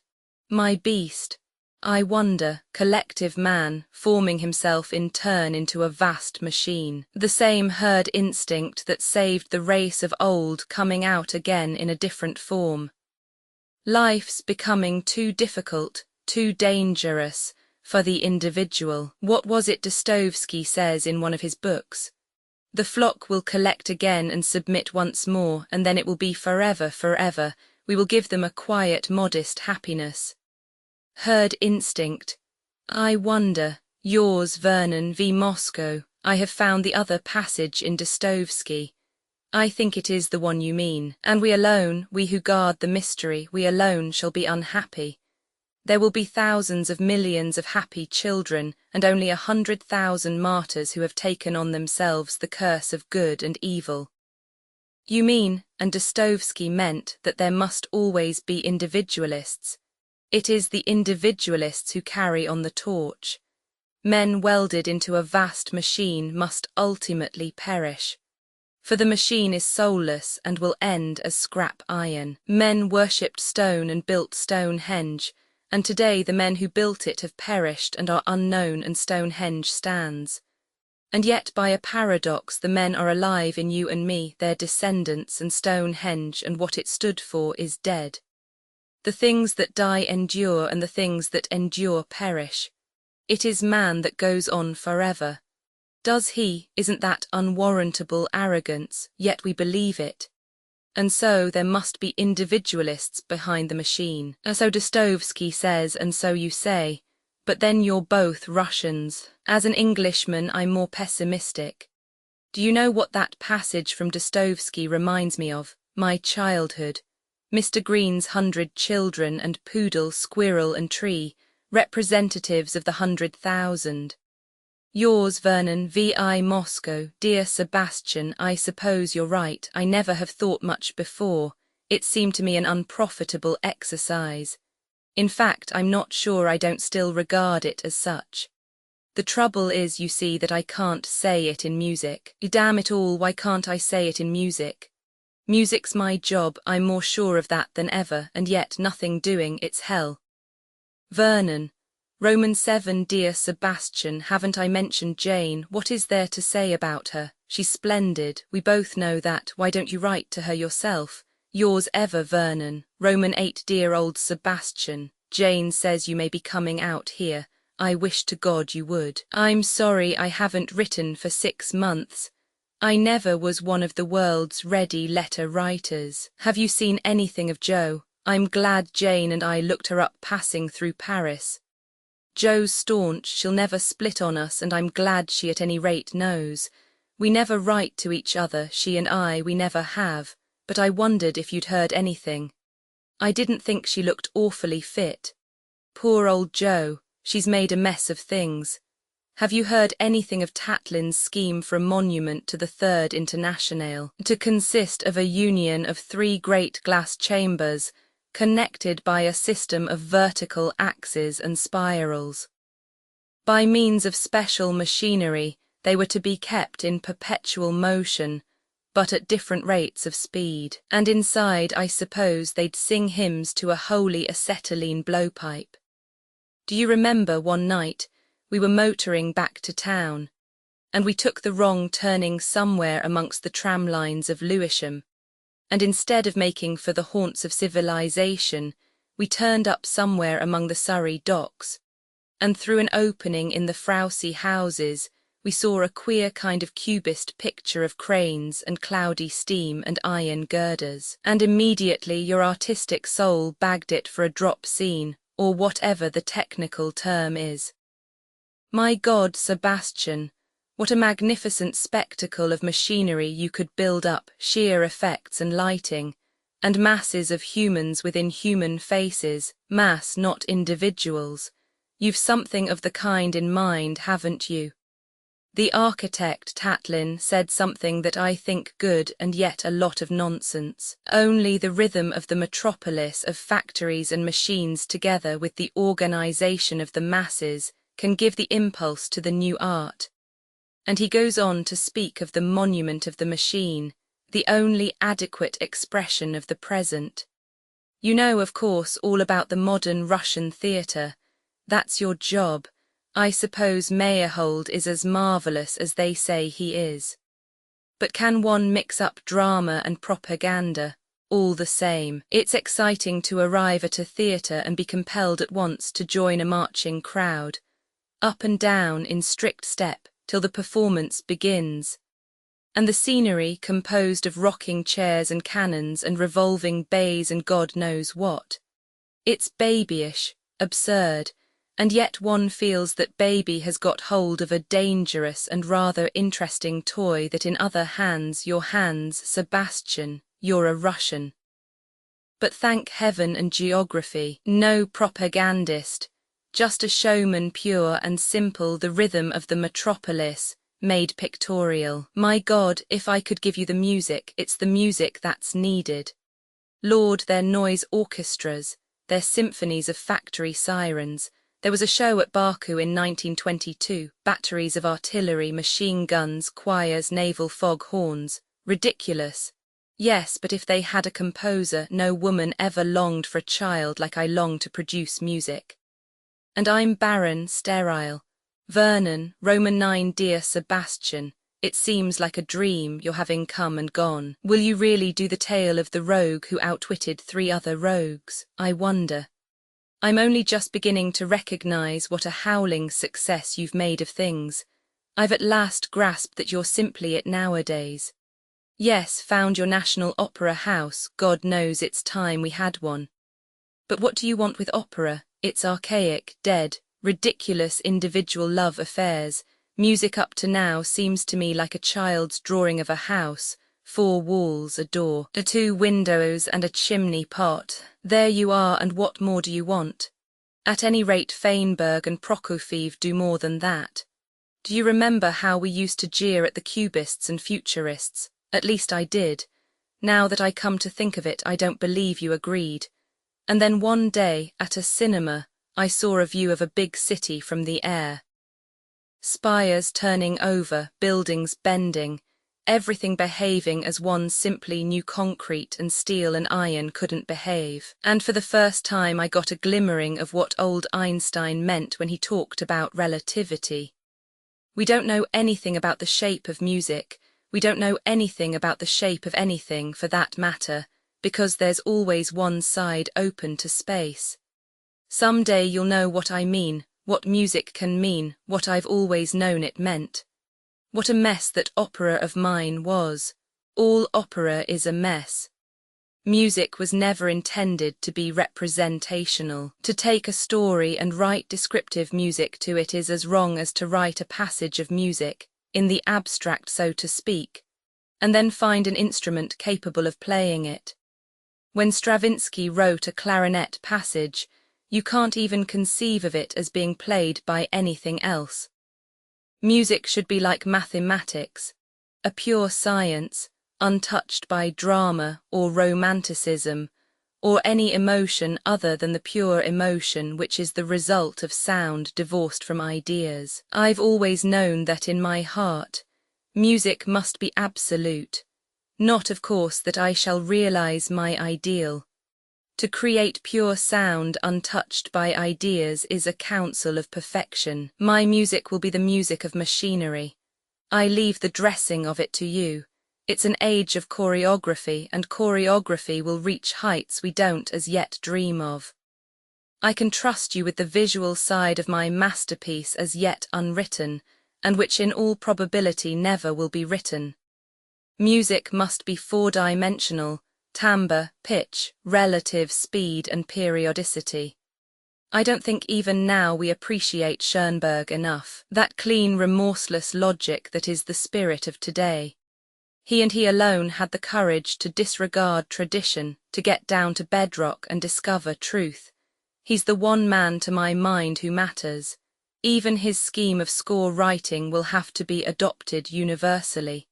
It's absolutely necessary if scores are going to be intelligible. The thing I have against him is his scorn of his instruments. He's afraid of being a slave to them. He makes them serve him whether they will or no. I'm going to glorify my instruments. I'm going to give them what they want, what they've always wanted. Damn it all, Sebastian, what is this strange thing, music? I know less and less.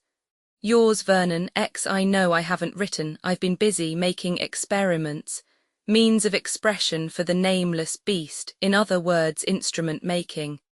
Metals are jolly interesting. I'm working with alloys just at present, What a fascinating thing sound is. Jane sends her love. In answer to your question, no, I don't suppose I shall ever leave Russia, not even to attend at your newly planned opera house disguised in my beard. It's even more barbarous and beautiful now than when you saw it. Full and flowing, the perfect temperamental Slav beaver. But in spite of the forest camouflage, here I am and here I stay, till I am exterminated by one of the bands of wild children. Yours ever, Vernon. Telegram from Vernon Dare to Sebastian Levin. Just heard Joe dangerously ill-feared dying, stranded in New York, Jane. And I sailing resplendent hope see you London. VVI Sebastian. Joe started up in bed, then fell back weakly. She stared unbelievingly. Sebastian, big, fur-coated, calm and omniscient, smiled placidly down at her. There was no sign in his face of the sudden pang her appearance had given him. Joe, poor little Joe, her hair had grown. It was arranged in 2 short plaits, one over each shoulder. Her face was horribly thin, with a high, hectic flush on each cheekbone. The bones of her shoulders showed through her thin nightdress. She looked like a feverish child. There was something childlike in her surprise, in her pleasure, in her eager questioning. The nurse had left them. Sebastian sat down by the bed and took Joe's thin hand in his. Vernon wired me. I didn't wait for him. I caught the first boat. To come to me. Of course. Dear Sebastian. Tears came into her eyes. Sebastian was alarmed and went on hastily. Not that I shan't do a bit of business while I am over. I often come over on business, and as a matter of fact I can do 1 or 2 good deals just now. Don't spoil it. But it's true, said Sebastian, surprised. Joe began to laugh but coughed instead. Sebastian watched anxiously, ready to call the nurse. He had been warned, but the fit passed. Joe lay there contentedly, her hand creeping into Sebastian's again. Mother died this way, she whispered. Poor mother, I thought I was going to be so much wiser than she was, and I've made such a mess of things. Oh, such a mess of things. Poor old Joe, you don't know what a mess I've made of things, Sebastian. I can imagine it, said Sebastian. I always thought you would. Joe was silent a minute, then she said, You don't know what a comfort it is to see you, Sebastian. I have seen and known so many rotters. I didn't like your being strong and successful and cocksure, it annoyed me. But now, oh, it's wonderful. He squeezed her hand. There's no one else in the world who would have come as you've come, miles at once. Vernon, of course, but then he's a relation, a kind of brother. But you, I'm just as much a brother, more than a brother. Ever since Abbott's puissance I've been, well, ready to stand by if you wanted me. Oh, Sebastian. Her eyes opened wide, happily. I never dreamt that you'd feel like that still. He started ever so slightly. He hadn't meant that exactly. He had meant something that he couldn't explain, not at any rate to Joe. It was a feeling peculiarly and exclusively Jewish, the undying gratitude of the Jew who never forgets a benefit conferred. As a child he had been an outcast and Joe had stood by him. She had been willing to defy her world. The child Sebastian had never forgotten, would never forget. He would, as he had said, have gone to the ends of the earth if she had wanted him. She went on. They moved me into this place from that horrible ward. Was that you? He nodded. I cabled. Joe sighed. You're so terribly efficient, Sebastian. I'm afraid so. But there's nobody like you, nobody. I've thought of you so often lately. Have you? He thought of the lonely years, the aching longing, the baffled desire. Why did things always come to you at the wrong time? She went on. I never dreamt you'd still think about me. I always fancied that some day you and Jane, a queer pang shot through him. Jane, he said gruffly. Jane, to my mind, is one of the finest things God ever made, but she belongs body and soul to Vernon and always will. I suppose so, but it's a pity. You and she are the strong ones, you belong together. They did, in a curious way. He knew what she meant. Joe said with a flickering smile. This reminds me of the books one reads as a child, edifying deathbed scenes, friends and relations gathering round, wan smiles of heroine. Sebastian had made up his mind. Why had he felt this wasn't love? It was. This passion of pure, disinterested pity and tenderness, this deep affection lasting through the years.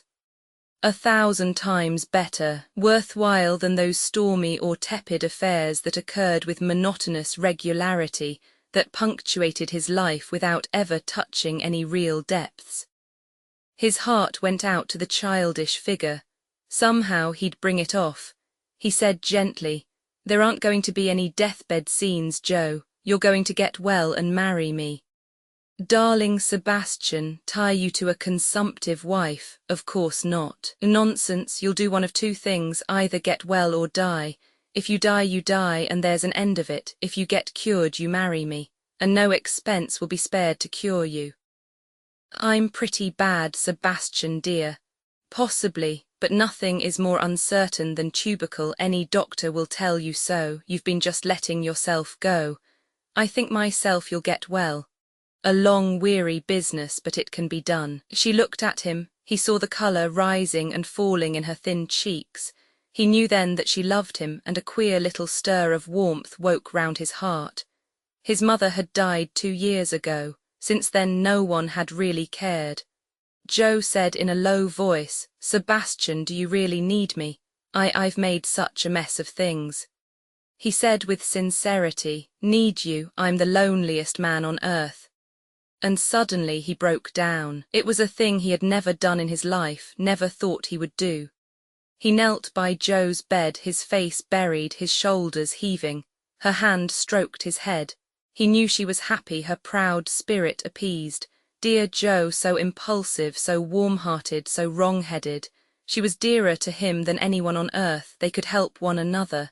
The nurse came in. The visitor had been there long enough. She withdrew again for Sebastian to say goodbye. "By the way," he said, "that French fellow, what's his name? Francois, he's dead. That's all right. You could have got a divorce, of course, but being a widow makes it easier." "You do think I shall get well?" Pathetic the way she said that. Of course. The nurse reappeared and he took his departure. He called on the doctor, had a long talk. The doctor was not hopeful, but he agreed that there was a chance. They decided on Florida. Sebastian left the home.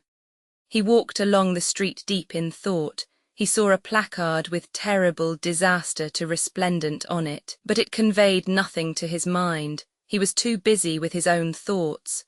What was really best for Joe, to live or to die, he wondered. She'd had such a rotten life, he wanted the best for her. He went to bed and slept heavily. Roman 2, he awoke to a vague uneasiness. There was something. For the life of him he couldn't put a name to it. It wasn't Joe. Joe was in the foreground of his mind. This was something in the background, shoved away. Something that he hadn't been able to give consideration to at the time. He thought, "I shall remember presently." But he didn't. As he dressed, he thought out the problem of Joe. He was all for moving her to Florida as soon as possible. Later, perhaps, Switzerland. She was very weak, but not too weak to be moved.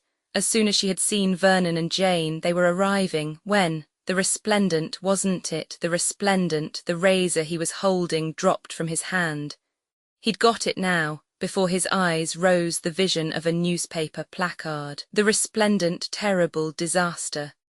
Vernon and Jane were on the resplendent. He rang furiously. A few minutes later he was scanning the morning newspaper. There were now full details to hand. His eyes scanned them rapidly. The resplendent had struck an iceberg, the death roll, survivors, a list of names, survivors.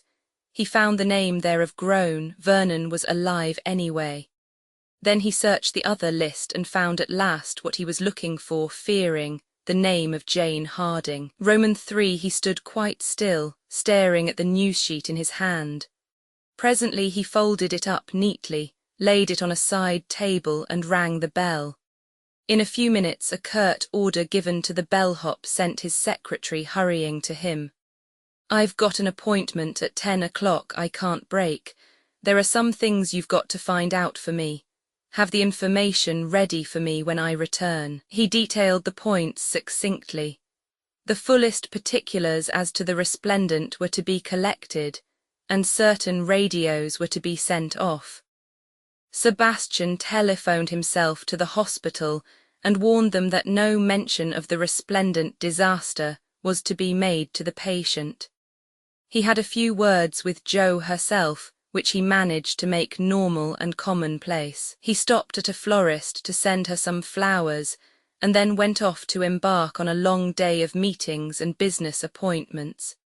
It is to be doubted if anyone noticed that the great Sebastian Levin was unlike himself in the smallest detail. He had never been more shrewd in driving a bargain, and his power of getting his own way was never more in evidence. It was 6 o'clock when he returned to the Biltmore. His secretary met him with all the information available. The survivors had been picked up by a Norwegian ship. They would be due in New York in 3 days' time. Sebastian nodded, his face unchanged.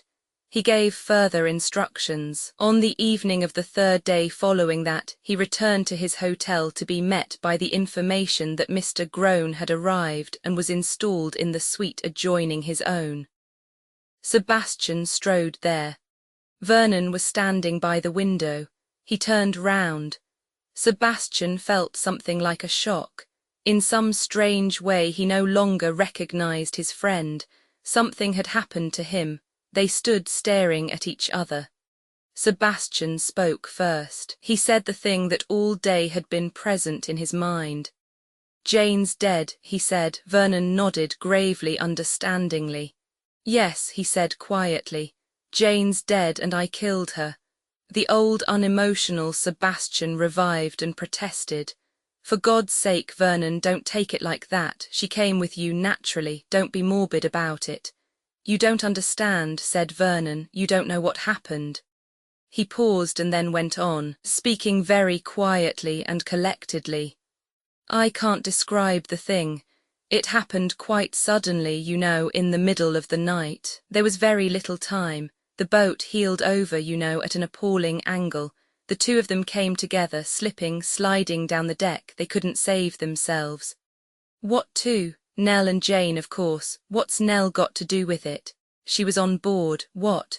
"Yes, I didn't know. Jane and I were second class, of course, and I don't think we ever glanced at a passenger list." "Yes, Nell and George Chetwynd were on board. That's what I'm telling you, if you wouldn't interrupt. It happened, a sort of nightmare, no time for lifeboats or anything. I was hanging on to a stanchion, or whatever you call it, to save myself from falling into the sea. And they came drifting along the deck, those two, right by me, slipping, sliding, faster and faster, and the sea waiting for them below.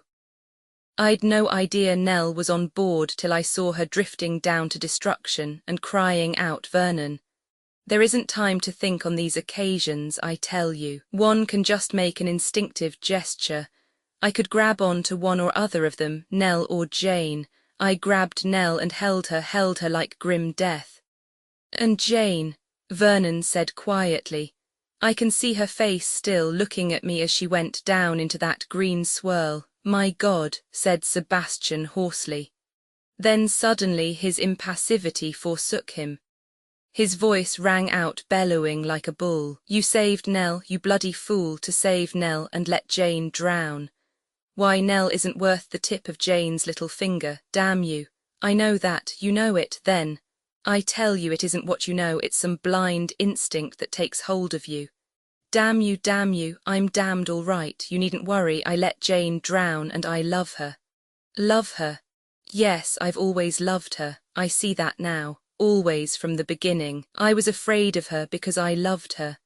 I was a coward there like everywhere else, trying to escape from reality. I fought against her.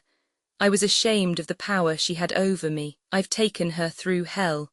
And now I want her. Oh, you'll say that's like me to want a thing as soon as it's out of my reach. Perhaps it's true, perhaps I am like that.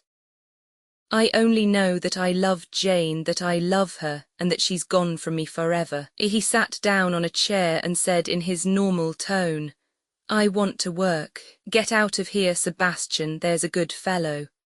My God, Vernon, I didn't think I could ever hate you, Vernon repeated. I want to work. Sebastian turned on his heel and left the room. Roman 4 Vernon sat very still. Jane, horrible to suffer like this, to want anyone so much. Jane, yes, he'd always loved her. After that very first meeting he'd been unable to keep away. He'd been drawn towards her by something stronger than himself. Fool and coward to be afraid, always afraid. Afraid of any deep reality, of any violent emotion, and she had always known and been unable to help him. What had she said? Divided in time, that first evening at Sebastian's party when she had sung, I saw a fairy lady there with long white hands and drowning hair. Drowning hair, no, not that. Queer she should have sung that song. And the statue of the drowned woman, that was queer too. What was the other thing she had sung that night?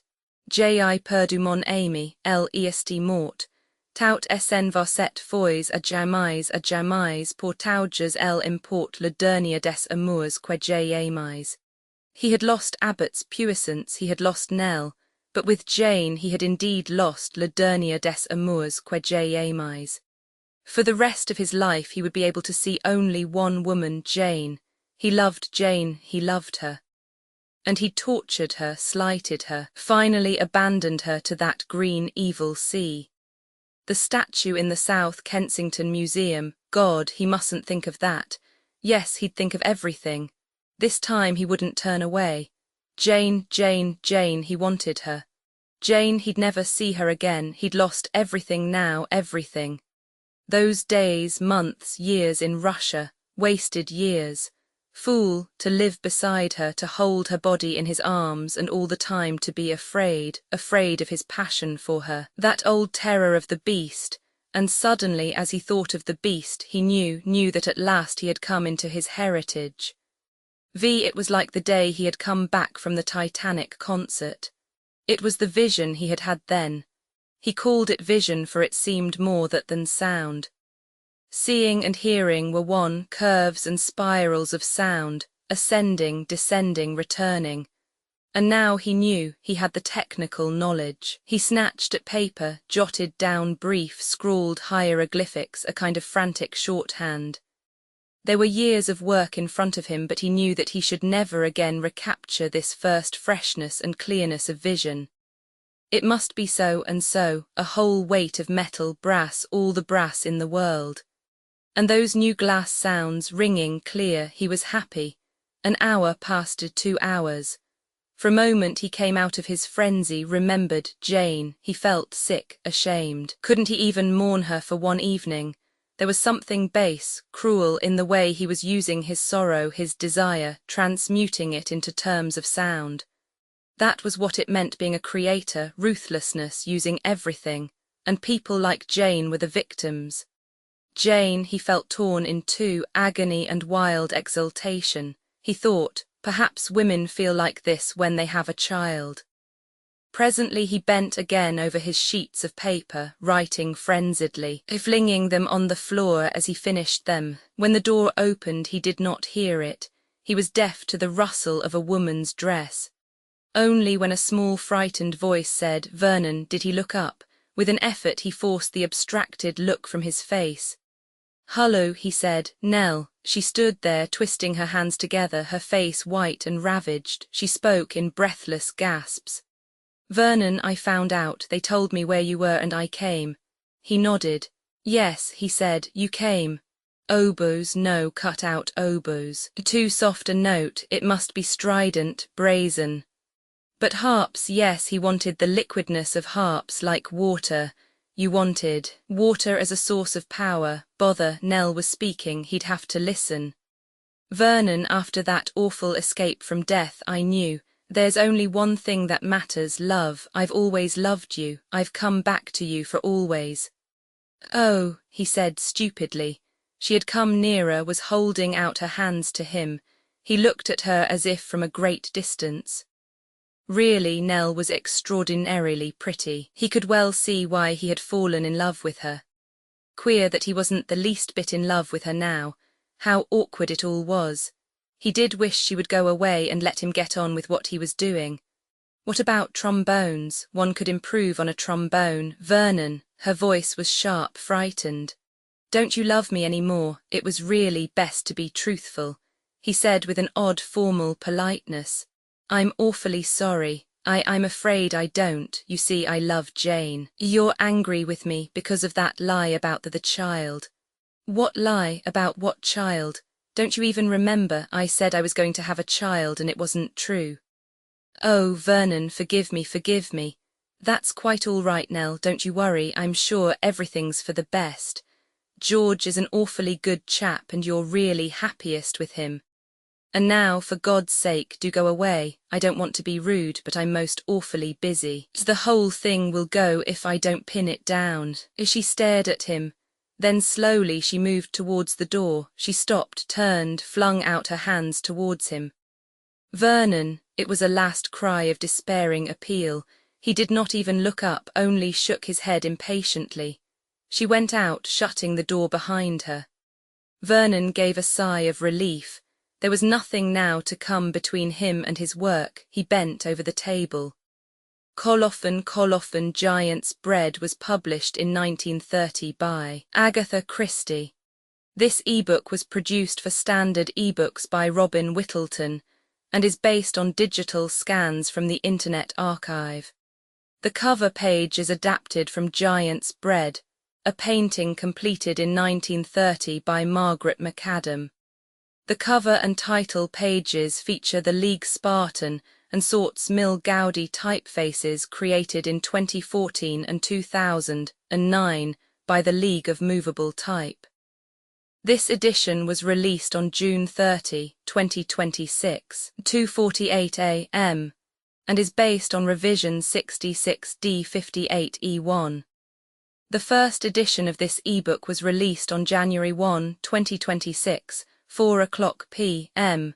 You can check for updates to this ebook, view its revision history, or download it for different e-reading systems at Standard Books. org/ebooks/Agatha Christie/Giant's Bread. The volunteer-driven Standard eBooks project relies on readers like you to submit typos, corrections and other improvements. Anyone can contribute at Standard Books. Org. Uncopyright, may you do good and not evil. May you find forgiveness for yourself and forgive others. May you share freely, never taking more than you give. Copyright pages exist to tell you that you can't do something. Unlike them, this uncopyright page exists to tell you that the writing and artwork in this ebook are believed to be in the United States public domain. That is, they are believed to be free of copyright restrictions in the United States. The United States public domain represents our collective cultural heritage, and items in it are free for anyone in the United States to do almost anything at all with, without having to get permission. Copyright laws are different all over the world, and the source text or artwork in this ebook may still be copyrighted in other countries. If you're not located in the United States, you must check your local laws before using this ebook. Standard eBooks makes no representations regarding the copyright status of the source text or artwork in this ebook in any country other than the United States. Non-authorship activities performed on items that are in the public domain, so-called sweat of the brow, work, don't create a new copyright. That means that nobody can claim a new copyright on an item that is in the public domain for, among other things, work like digitization, markup, or typography. Regardless, the contributors to this ebook release their contributions under the terms in the CC01. 0 Universal Public Domain Dedication, thus dedicating to the worldwide public domain all of the work they've done on this ebook, including but not limited to metadata, the title page, imprint, colophon, this uncopyright, and any changes or enhancements to, or markup on, the original text and artwork. This dedication doesn't change the copyright status of the source text or artwork. We make this dedication in the interest of enriching our global cultural heritage, to promote free and libre culture around the world, and to give back to the unrestricted culture that has given all of us so much.